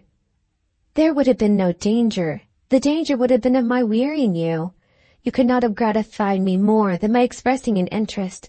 Indeed, Miss Woodhouse," speaking more collectedly, "with a consciousness which I have of misconduct, very great misconduct, it is particularly consoling to me to know that those of my friends, whose good opinion is most worth preserving, are not disgusted to such a degree as to— I have not time for half that I could wish to say. I long to make apologies, excuses, to urge something for myself. I feel it is so very due. But, unfortunately, in short, if your compassion does not stand, my friend—" "Oh, you are too scrupulous, indeed you are," cried Emma warmly, and taking her hand. "You owe me no apologies, and everybody to whom you might be supposed to owe them is so perfectly satisfied, so delighted even." "You are very kind, but I know what my manners were to you. So cold and artificial. I had always a part to act. It was a life of deceit. I know that I must have disgusted you." "Pray say no more. I feel that all the apologies should be on my side. Let us forgive each other at once. We must do whatever is to be done quickest, and I think our feelings will lose no time there. I hope you have pleasant accounts from Windsor?" "Very. And the next news, I suppose, will be that we are to lose you, just as I begin to know you." "Oh, as to all that, of course nothing can be thought of yet. I am here till claimed by Colonel and Mrs. Campbell." "Nothing can be actually settled yet, perhaps," replied Emma, smiling. "But excuse me, it must be thought of." The smile was returned as Jane answered, "You are very right. It has been thought of, and I will own to you, I am sure it will be safe, that so far as our living with Mr. Churchill at Enscombe, it is settled. There must be 3 months, at least, of deep mourning, but when they are over, I imagine there will be nothing more to wait for." Thank you. That is just what I wanted to be assured of. Oh, if you know how much I love everything that is decided and open. Goodbye. Volume 3, Chapter 17 of Emma. Mrs. Weston's friends were all made happy by her safety, and if the satisfaction of her well-doing could be increased to Emma, it was by knowing her to be the mother of a little girl. She had been decided in wishing for a Miss Weston. She would not acknowledge that it was with any view of making a match for her, hereafter, with either of Isabella's sons. But she was convinced that a daughter would suit both father and mother best. It would be a great comfort to Mr. Weston as he grew older, and even Mr. Weston might be growing older 10 years hence. To have his fireside enlivened by the sports and the nonsense, the freaks and the fancies of a child never banished from home. And Mrs. Weston, no one could doubt that a daughter would be most to her, and it would be quite a pity that anyone who so well knew how to teach should not have their powers in exercise again. "She has had the advantage, you know, of practising on me," she continued, "like la Baronne d'Aumale on la Comtesse d'Ostalos, and Madame la Genlis at Adelaide and Theodore. and we shall now see her own little Adelaide educated on a more perfect plane." "That is," replied Mr. Knightley, "she will indulge her even more than she did you, and believe that she does not indulge her at all. It will be the only difference." "Poor child!" cried Emma. "At that rate what will become of her?" "Nothing very bad. The fate of thousands. She will be disagreeable in infancy, and correct herself as she grows older. I am losing all my bitterness against spoiled children, my dearest Emma. I, who am owing all my happiness to you, would not it be horrible ingratitude in me to be severe on them?" Emma laughed and replied, "But I had the assistance of all your endeavours to counteract the indulgence of other people. I doubt whether my own sense would have corrected me without it." "Do you? I have no doubt. Nature gave you understanding. Miss Taylor gave you principles. You must have done well. My interference was quite as likely to do harm as good. It was very natural for you to say, 'What right has he to lecture me?' And I am afraid very natural for you to feel that it was done in a disagreeable manner. I do not believe I did you any good. The good was all to myself, by making you an object of the tenderest affection to me. I could not think about you so much without doting on you, faults and all, and by dint of fancying so many errors, had been in love with you ever since you were 13 at least." "I am sure you were of use to me," cried Emma. "I was very often influenced rightly by you, oftener than I would own at the time. I am very sure you did me good.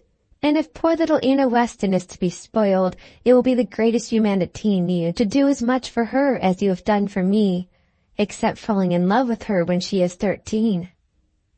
How often, when you were a girl, have you said to me, with one of your saucy looks, 'Mr. Knightley, I am going to do so and so. Papa says I may,' or 'I have Miss Taylor's leave,' something which you knew I did not approve. In such cases my interference was giving you 2 bad feelings instead of 1. What an amiable creature I was! No wonder you should hold my speeches in such affectionate remembrance." "Mr. Knightley, you always call me Mr. Knightley, and, from habit, it has not so very formal a sound, and yet it is formal. I want you to call me something else, but I do not know what." "I remember once calling you George in one of my amiable fits about 10 years ago. I did it because I thought it would offend you, but as you made no objection, I never did it again." "And cannot you call me George now?" "Impossible. I never can call you anything but Mr. Knightley. I will not promise even to equal the elegant terseness of Mrs. Elton by calling you Mr. K. But I will promise," she added presently, laughing and blushing, "I will promise to call you once by your Christian name. I do not say when, but perhaps you may guess where. In the building in which N takes M, for better, for worse." Emma grieved that she could not be more openly just to one important service which his better sense would have rendered her, to the advice which would have saved her from the worst of all her womanly follies, her wilful intimacy with Harriet Smith. But it was too tender a subject. She could not enter on it. Harriet was very seldom mentioned between them.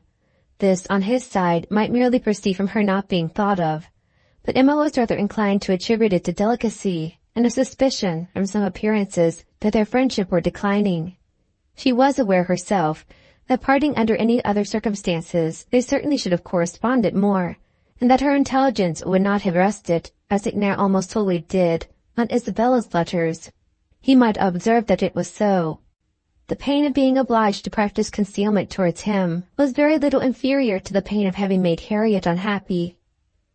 Isabella sent quite as good an account of her visitor as could be expected. On her first arrival she had thought her out of spirits, which appeared perfectly natural, as there was a dentist to be consulted. But since that business had been over, she did not appear to find Harriet different from what she had known her before. Isabella, to be sure, was no very quick observer. Yet if Harriet had not been equal to playing with the children, it would not have escaped her. Emma's comforts and hopes were most agreeably carried on by Harry's being to stay longer. Her fortnight was likely to be a month at least. Mr. and Mrs. John Knightley were to come down in August, and she was invited to remain till they could bring her back. "John does not even mention your friend," said Mr. Knightley. "Here is his answer, if you like to see it." It was the answer to the communication of his intended marriage. Emma accepted it with a very eager hand, with an impatience all alive to know what he would say about it, and not at all checked by hearing that her friend was unmentioned. "John enters like a brother into my happiness," continued Mr. Knightley, "but he is no complimenter, and though I well know him to have, likewise, a most brotherly affection for you, he is so far from making flourishes that any other young woman might think him rather cool in her praise. But I am not afraid of your seeing what he writes." "He writes like a sensible man," replied Emma, when she had read the letter. "I honor his sincerity. It is very plain that he considers the good fortune of the engagement as all on my side, but that he is not without hope of my growing, in time, as worthy of your affection as you think me already. Had he said anything to bear a different construction, I should not have believed him." "My Emma, he means no such thing. He only means—" "He and I should differ very little in our estimation of the two," interrupted her, with a sort of serious smile, "much less, perhaps, than he is aware of, if we could enter without ceremony or reserve on the subject." "Emma, my dear Emma!" "Oh," she cried with more thorough gaiety, "if you fancy your brother does not do me justice, only wait till my dear father is in the secret, and hear his opinion. Depend upon it, he will be much farther from doing you justice. He will think all the happiness, all the advantage on your side of the question, all the merit on mine. I wish I may not sink into poor Emma with him at once. His tender compassion towards oppressed worth can go no farther." "Ah," he cried, "I wish your father might be half as easily convinced as John will be of our having every right that equal worth can give, to be happy together. I am amused by one part of John's letter. Did you notice it? Where he says that my information did not take him wholly by surprise, that he was rather in expectation of hearing something of the kind." "If I understand your brother, he only means so far as you having some thoughts of marrying. He had no idea of me. He seems perfectly unprepared for that." Yes, but I am amused that he should have seen so far into my feelings. What has he been judging by? I am not conscious of any difference in my spirits or conversation that could prepare him at this time for my marrying any more than at another. But it was so, I suppose. I dare say there was a difference when I was staying with them the other day. I believe I did not play with the children quite so much as usual. I remember one evening the poor boy saying, 'Uncle seems always tired now.'" The time was coming when the news must spread farther, and other persons' reception of it tried. As soon as Mrs. Weston was sufficiently recovered to admit Mr. Woodhouse's visits, Emma, having it in view that her gentle reasonings should be employed in the cause, resolved first to announce it at home, and then at Randall's, but had to break it to her father at last. She had bound herself to do it, in such an hour of Mr. Knightley's absence, or when it came to the point her heart would have failed her, and she must have put it off. But Mr. Knightley was to come at such a time, and follow up the beginning she was to make. She was forced to speak, and to speak cheerfully too. She must not make it a more decided subject of misery to him by a melancholy tone herself. She must not appear to think it a misfortune. With all the spirits she could command, she prepared him first for something strange, and then, in a few words, said that if his consent and approbation could be obtained, which she trusted would be attended with no difficulty, since it was a plan to promote the happiness of all, she and Mr. Knightley meant to marry. By which means Hartfield would receive the constant addition of that person's company, whom she knew he loved, next to his daughters, and Mrs. Weston, best in the world. Poor man! It was at first a considerable shock to him, and he tried earnestly to dissuade her from it. She was reminded more than once of having always said she would never marry, and assured that it would be a great deal better for her to remain single, and told of poor Isabella and poor Miss Taylor. But it would not do. Emma hung about him affectionately, and smiled, and said it must be so, and that he must not class her with Isabella and Mrs. Weston, whose marriages, taking them from Hartfield, had, indeed, made a melancholy change. But she was not going from Hartfield. She should be always there. She was introducing no change in their numbers or their comforts, but for the better, and she was very sure that he would be a great deal the happier for having Mr. Knightley always at hand, when he was once got used to the idea. Did he not love Mr. Knightley very much? He would not deny that he did, she was sure. Whom did he ever want to consult on business but Mr. Knightley, who was so useful to him, who so ready to write his letters, who so glad to assist him, who so cheerful, so attentive, so attached to him? Would not he like to have him always on the spot? Yes, that was all very true. Mr. Knightley could not be there too often. He should be glad to see him every day. But they did see him every day as it was. Why could not they go on as they had done? Mr. Woodhouse could not be soon reconciled, but the worst was overcome. The ideal was given. Time and continual repetition must do the rest. To Emma's entreaties and assurances succeeded Mr. Knightley's, whose fond praise of her gave the subject even a kind of welcome, and he was soon used to be talked to by each on every fair occasion.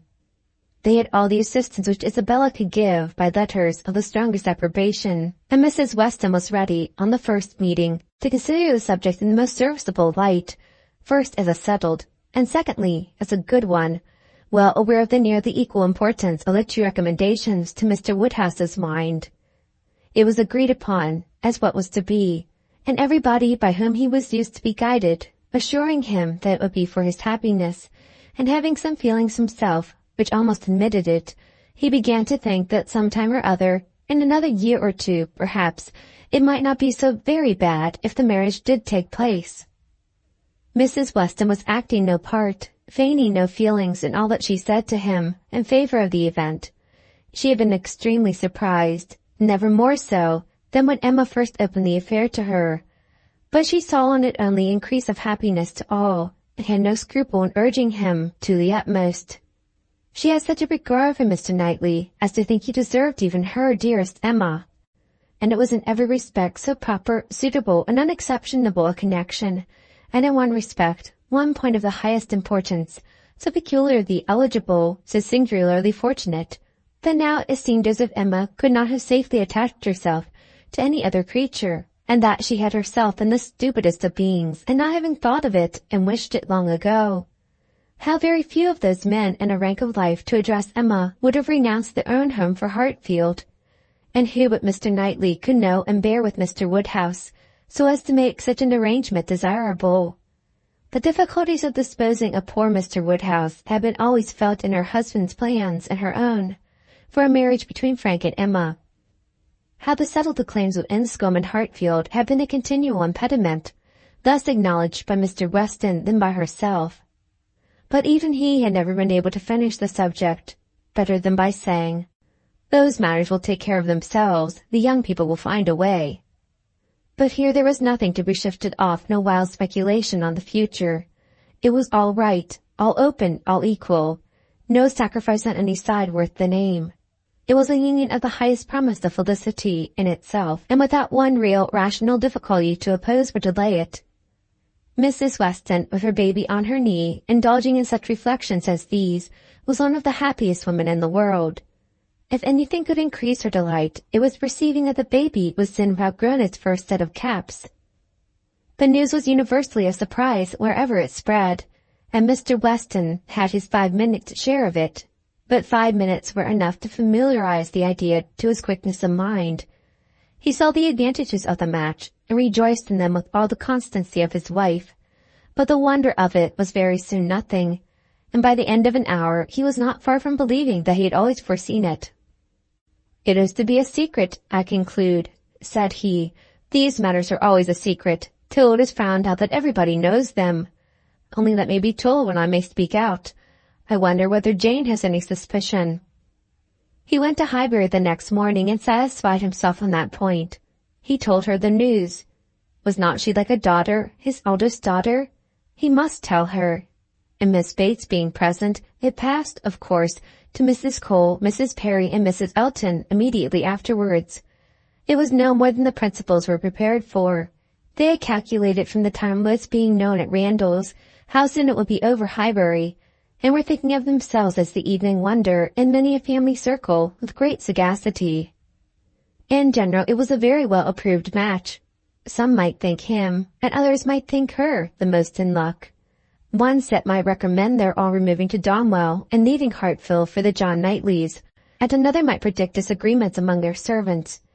But yet, upon the whole, there was no serious objection raised. except in one habitation, the vicarage. There, the surprise was not softened by any satisfaction.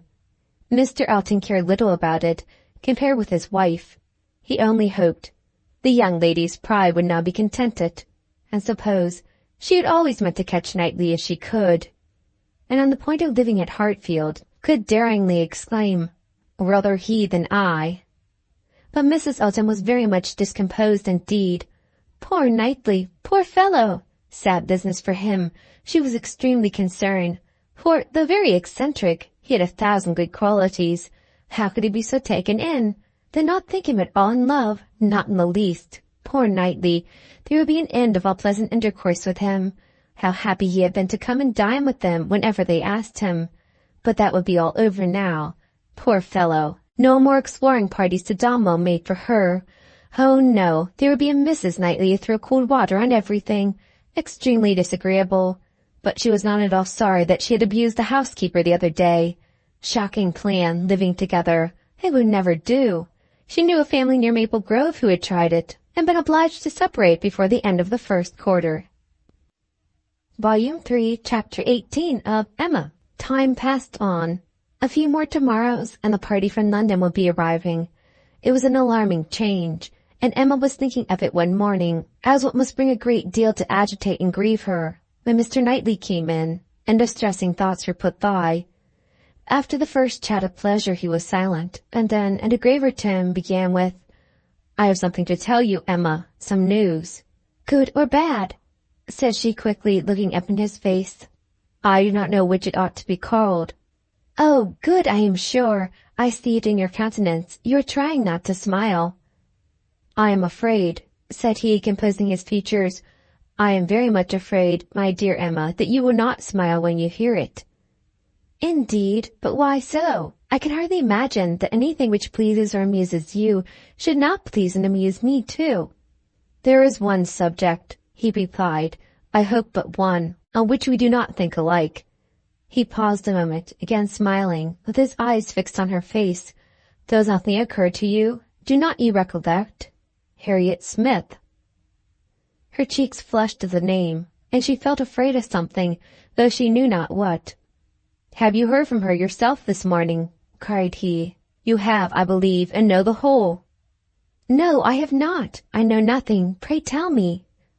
"You are prepared for the worst, I see, and very bad it is. Harriet Smith marries Robert Merton." Emma gave a start which did not seem like being prepared, and her eyes and eager gaze said, "No, this is impossible." But her lips were closed. "It is so, indeed," continued Mr. Knightley.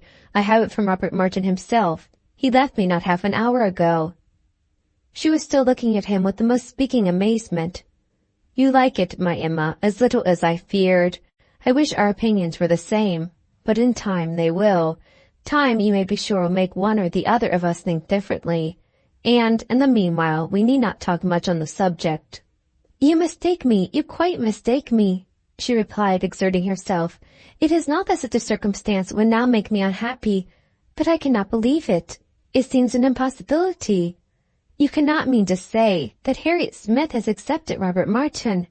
You cannot mean that he has even proposed to her again, yet. You only mean that he intends to." "I mean that he has done it," answered Mr. Knightley, with smiling but determined decision, "and been accepted." "Well," she cried, then having recourse to her work-basket, an excuse for leaning down her face, and concealing all the exquisite feelings of delight and entertainment, which she knew must be expressing, she added, "Well, now tell me everything. Make this intelligible to me. How, where, when? Let me know it all. I never was more surprised, but it does not make me unhappy, I assure you. How has it been possible?" "It is a very simple story.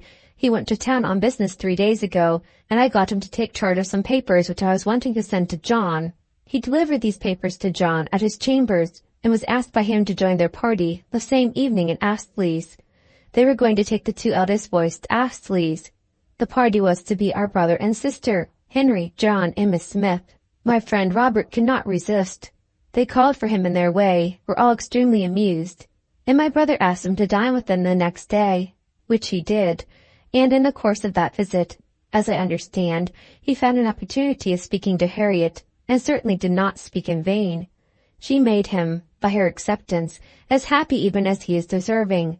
He came down by yesterday's coach, and was with me this morning immediately after breakfast to report his proceedings, first on my affairs and then on his own. This is all that I can relate of the how, where, and when. Your friend Harriet will make a much longer history when you see her. She will give you all the minute particulars, which only women's language can make interesting. In our communications we deal only in the great. However, I must say that Robert Martin's heart seemed for him, and to me, very overflowing, and that he did mention, without its being much to the purpose, that on quitting their box at Astley's, my brother took charge of Mrs. John Knightley and little John, and he followed with Miss Smith and Henry, and that at one time they were in such a crowd as to make Miss Smith rather uneasy. He stopped. Emma dared not attempt any immediate reply. To speak, she was sure, would be to betray a most unreasonable degree of happiness. She must wait a moment, or he would think her mad. Her silence disturbed him, and after observing her a little while, he added, "Emma, my love, you said that the circumstance would not now make you unhappy, but I am afraid it gives you more pain than you expected. His situation isn't evil, but you must consider it as what satisfies your friend, and I will answer for your thinking better and better of him, as you know him more. His good sense and good principles would delight you. As far as the man is concerned, you could not wish your friend in better hands. His rank in society I would alter if I could, which is saying a great deal, I assure you, Emma. You laugh at me about William Larkins, but I could quite as ill spare Robert Martin."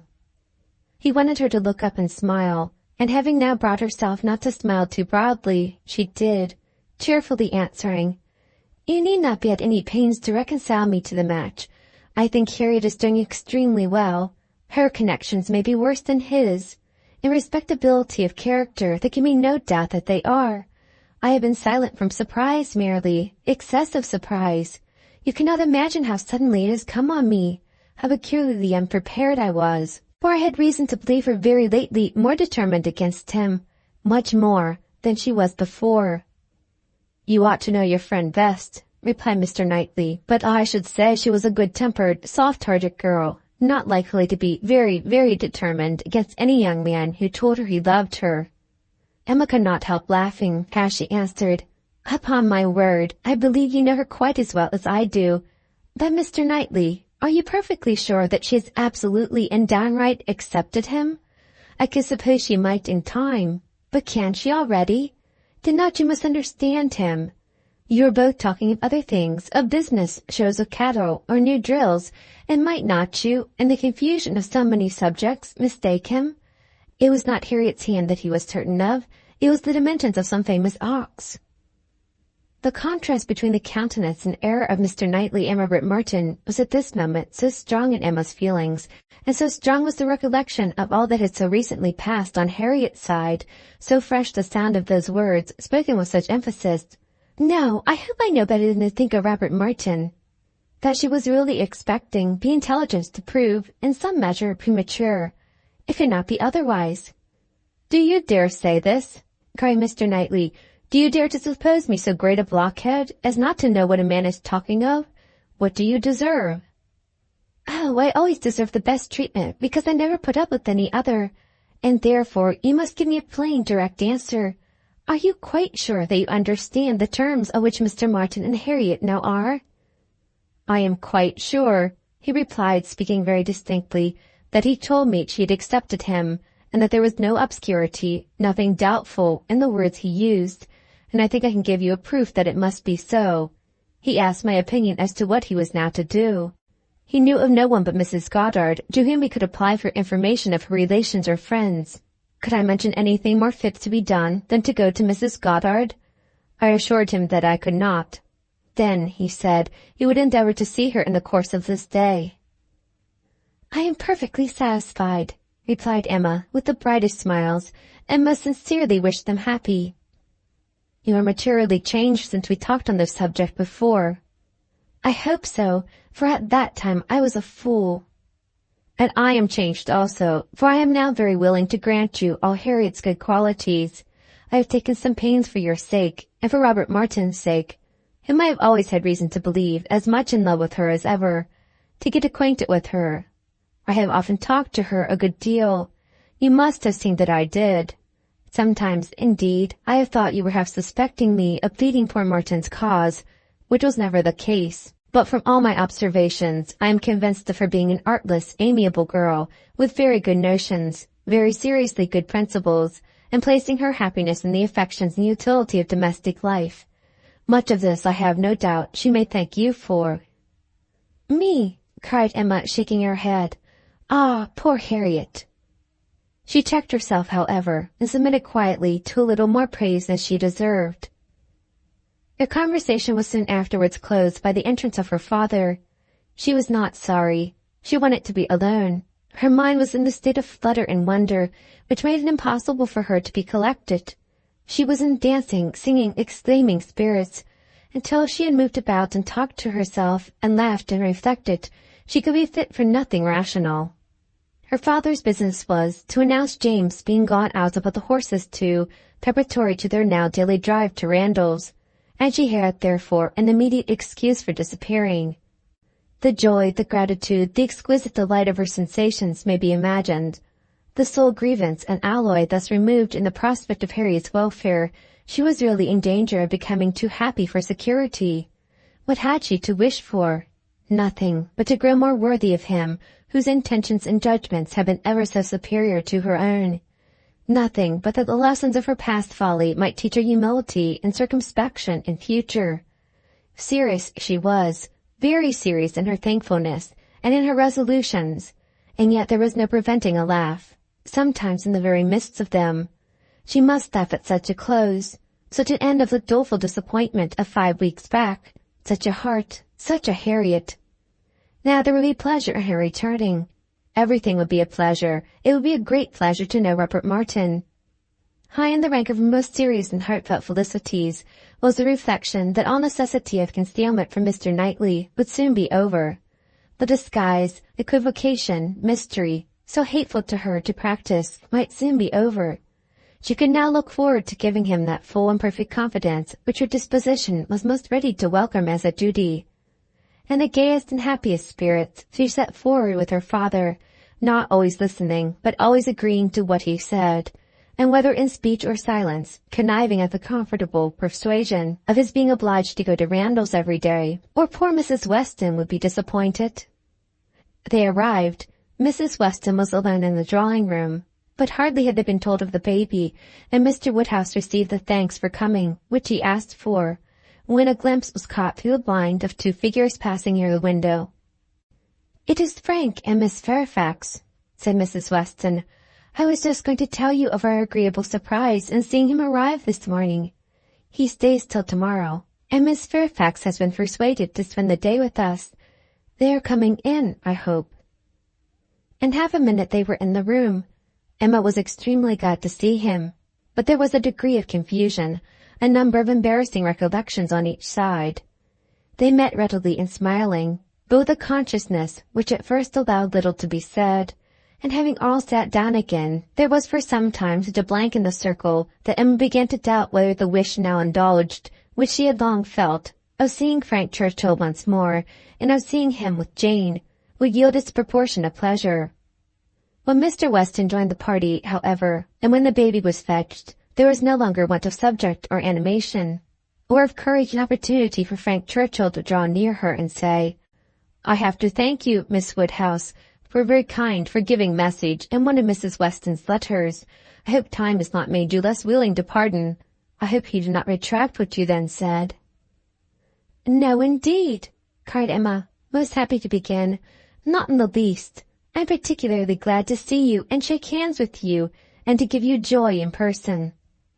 He thanked her with all his heart, and continued some time to speak, with serious feeling of his gratitude and happiness. "Is not she looking well?" said he, turning his eyes towards Jane. "Better than she ever used to do? You see how my father and Mrs. Weston dote upon her." But his spirits were soon rising again, and with laughing eyes, after mentioning the expected return of the Campbells, he named the name of Dixon. Emma blushed, and forbade its being pronounced on her hearing. "I can never think of it," she cried without extreme shame. "The shame," he answered, "is all mine, or ought to be. But is it possible that you had no suspicion? I mean of late. Early I know you had none." "I never had the smallest, I assure you." "That appears quite wonderful. I was once very near, and I wish I had. It would have been better. But though I was always doing wrong things, they were very bad wrong things, and such as did me no service. It would have been a much better transgression had I broken the bond of secrecy and told you everything." "It is not now worth a regret," said Emma. "I have some hope," resumed he, "of my uncle's being persuaded to pay a visit at Randall's. He wants to be introduced to her. When the Campbells are returned, we shall meet them in London and continue there, I trust, till we may carry her northward. But now I am at such a distance from her. Is not it hard, Miss Woodhouse? Till this morning we have not once met since the day of reconciliation. Do not you pity me?" Emma spoke her pity so very kindly that with a sudden accession of gay thought he cried, "Ah, by the by!" Then sinking his voice and looking demure for the moment, "I hope Mr. Knightley is well?" He paused. She colored and laughed. "I know you saw my letter, and think you may remember my wish in your favor. Let me return your congratulations. I assure you that I have heard the news with the warmest interest and satisfaction. He is a man whom I cannot presume to praise." Emma was delighted, and only wanted him to go on in the same style. But his mind was the next moment in his own concerns, and with his own Jane, and his next words were, "Did you ever see such a skin, such smoothness, such delicacy, and yet without being actually fair? One could not call her fair. It is a most uncommon complexion, with her dark eyelashes and hair, a most distinguishing complexion, so peculiarly the lady in it, just color enough for beauty." "I have always admired her complexion," replied Emma archly, "but do not I remember the time when you found fault with her for being so pale? When we first began to talk of her, have you quite forgotten?" "Oh, no, what an impudent dog I was! How could I dare?" But he laughed so heartily at the recollection that Emma could not help saying, "I do suspect that in the midst of your perplexities at that time you had very great amusement in tricking us all. I am sure you had. I am sure it was a consolation to you." "Oh, no, no, no. How can you suspect me of such a thing? I was the most miserable wretch." "Not quite so miserable as to be insensible to mirth. I am sure it was a source of high entertainment to you to feel that you were taking us all in. Perhaps I am the readier to suspect, because, to tell you the truth, I think it might have been some amusement to myself in the same situation. I think there is a little likeness between us." He bowed. "If not in our dispositions," she presently added, with a look of true sensibility, "there is a likeness in our destiny, the destiny which bids fair to connect us with two characters so much superior to our own."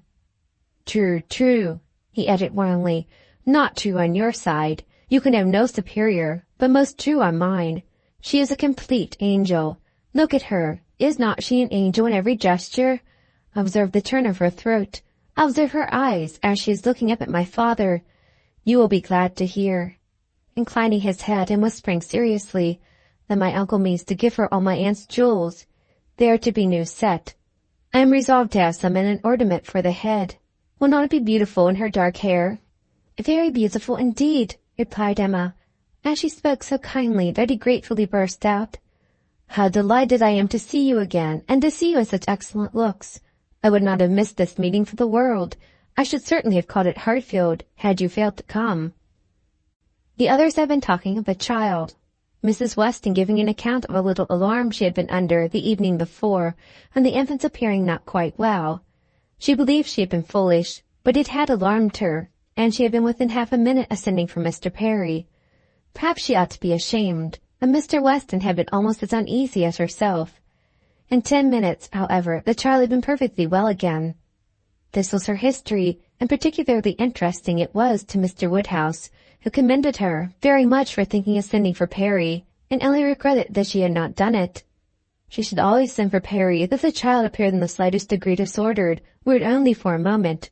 She could not be too soon alarmed, nor send for Perry too often.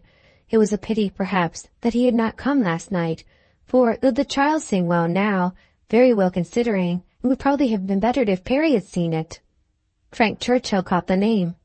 "Perry," said he to Emma, and trying as he spoke to catch Miss Fairfax's eye. "My friend Mr. Perry. What are they saying about Mr. Perry? Has he been here this morning? And how does he travel now? Has he set up his carriage?" Emma soon recollected and understood him, and while she joined in a laugh, it was evident from Jane's countenance that she too was really hearing him, though trying to seem deaf. "Such an extraordinary dream of mine," he cried. "I can never think of it without laughing. She hears us, Miss Woodhouse. I see it in her cheek, her smile, her vain attempt to frown. Look at her. Do not you see that, at this instant, the very passage of her own letter which sent me the report is passing under her eye? The whole blunder is spread before her, that she can attend to nothing else, though pretending to listen to the others?" Jane was forced to smile completely for a moment, and the smile partly remained as she turned towards him and said in a conscious, low, yet steady voice, "How you can bear such recollections is astonishing to me. They will sometimes obtrude, but how you can court them!" He had a great deal to say in return, and very entertainingly, but Emma's feelings were chiefly with Jane and the argument, and on leaving Randalls and falling naturally into a comparison of the two men, she felt that, pleased as she had been to see Frank Churchill, and really regarding him as she did with friendship, she had never been more sensible of Mr. Knightley's high superiority of character. The happiness of this most happy day received its completion, and the animated contemplation of his worth, which this comparison produced. Volume 3, Chapter 19 of Emma. If Emma had still, at intervals, an anxious feeling for Harriet, a momentary doubt of its being possible for her to be really cured of her attachment to Mr. Knightley, and really able to accept another man from unbiased inclination, it was not long that she had to suffer from the recurrence of any such uncertainty. A very few days brought the party from London, and she had no sooner an opportunity of being 1 hour alone with Harriet than she became perfectly satisfied, unaccountable as it was, that Robert Martin had thoroughly supplanted Mr. Knightley, and was now forming all her views of happiness. Harriet was a little distressed, did look a little foolish at first, but having once owned that she had been presumptuous and silly and self-deceived before, her pain and confusion seemed to die away with the words, and leave her without a care for the past, and with the fullest exultation in the present and future. For, as to her friend's approbation, Emma had instantly removed every fear of that nature by meeting her with most unqualified congratulations. Harriet was most happy to give every particular of the evening at Astley's, and the dinner the next day. She could dwell on it all with the utmost delight. But what did such particulars explain? The fact was, as Emma could now acknowledge, that Harriet had always liked Robert Martin, and thus continuing to love her had been irresistible. Beyond this, it must ever be unintelligible to Emma. The evening, however, was most joyful, and every day was giving her fresh reason for thinking so. Harriet's parentage became known. She proved to be the daughter of a tradesman, rich enough to afford her the comfortable maintenance which had ever been hers, and decent enough to have always wished for concealment. Such was the blood of gentility which Emma had formerly been so ready to vouch for. It was likely to be as untainted, perhaps, as the blood of many a gentleman. But what a connection had she been preparing for Mr. Knightley, or for the Churchills, or even for Mr. Elton? The stain of illegitimacy, unbleached by nobility or wealth, would have been a stain indeed. No objection was raised on the father's side. The young man was treated liberally. It was all as it should be, and as Emma became acquainted with Robert Martin, who was now introduced at Hartfield, she fully acknowledged in him all the appearance of sense and worth which could bid fairest for her little friend. She had no doubt of Harriet's happiness with any good-tempered man, but with him and in the home he offered, there would be the hope of more, of security, stability, and improvement. She would be placed in the midst of those who loved her, and who had better sense than herself, retired enough for safety, and occupied enough for cheerfulness. She would be never led into temptation, nor left for it to find her out. She would be respectable and happy, and Emma admitted her to be the luckiest creature in the world, to have created so steady and persevering an affection in such a man, or, if not quite the luckiest, to yield only to herself. Harriet, necessarily drawn away by her engagements with the Martins, was less and less at Hartfield, which was not to be regretted. The intimacy between her and Emma must sink. Their friendship must change into a calmer sort of goodwill. And fortunately, what ought to be, and must be, seemed already beginning, and in the most gradual, natural manner. Before the end of September, Emma attended Harriet to church, and saw her hand bestowed on Robert Martin with so complete a satisfaction as no remembrances, even connected with Mr. Elton as he stood before them, could impair. Perhaps, indeed, at that time she scarcely saw Mr. Elton, but as the clergyman whose blessing at the altar might next fall on herself. Robert Martin and Harriet Smith, the latest couple engaged of the three, were the first to be married. Jane Fairfax had already quitted Highbury, and was restored to the comforts of her beloved home with the Campbells. The Mr. Churchills were also in town, and they were only waiting for November. The intermediate month was the one fixed on, as far as they dared, by Emma and Mr. Knightley. They had determined that their marriage ought to be concluded while John and Isabella were still at Hartfield, to allow them the fortnight's absence and a tour to the seaside, which was the plan. John and Isabella and every other friend were agreed in approving it. But Mr. Woodhouse, how was Mr. Woodhouse to be induced to consent? He, who had never yet alluded to their marriage but as a distant event. When first sounded on the subject, he was so miserable that they were almost hopeless. A second allusion indeed gave less pain.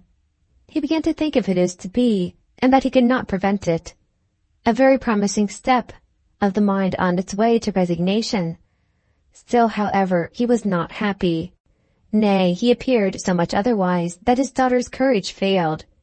She could not bear to see him suffering, to know him fancying himself neglected, and though her understanding almost acquiesced in the assurance of both Mr. Knightleys that when once the event were over, his distress would be soon over too, she hesitated. She could not proceed. In this state of suspense they were befriended, not by any sudden illumination of Mr. Woodhouse's mind or any wonderful change of his nervous system, but by the operation of the same system in another way. Mrs. Weston's poultry house was robbed one night of all her turkeys, evidently by the ingenuity of man. Other poultry yards in the neighborhood also suffered. Pilfering was housebreaking in Mr. Woodhouse's fears. He was very uneasy, and but for the sense of his son-in-law's protection, would have been under wretched alarm every night of his life. The strength, resolution, and presence of mind of the Mr. Knightleys commanded his fullest dependence. While either of them protected him and his, Hartfield was safe. The Mr. John Knightley must be in London again by the end of the first week in November.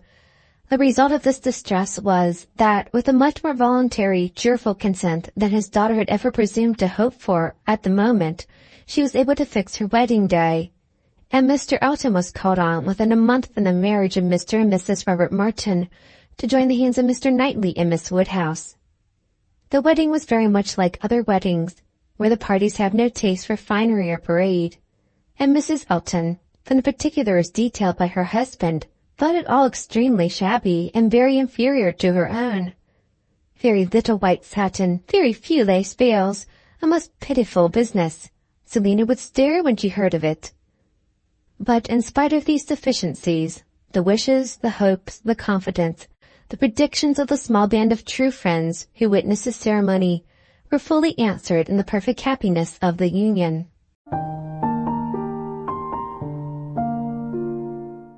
The end. Thank you very much for watching. Please don't forget to subscribe our channel for more stories.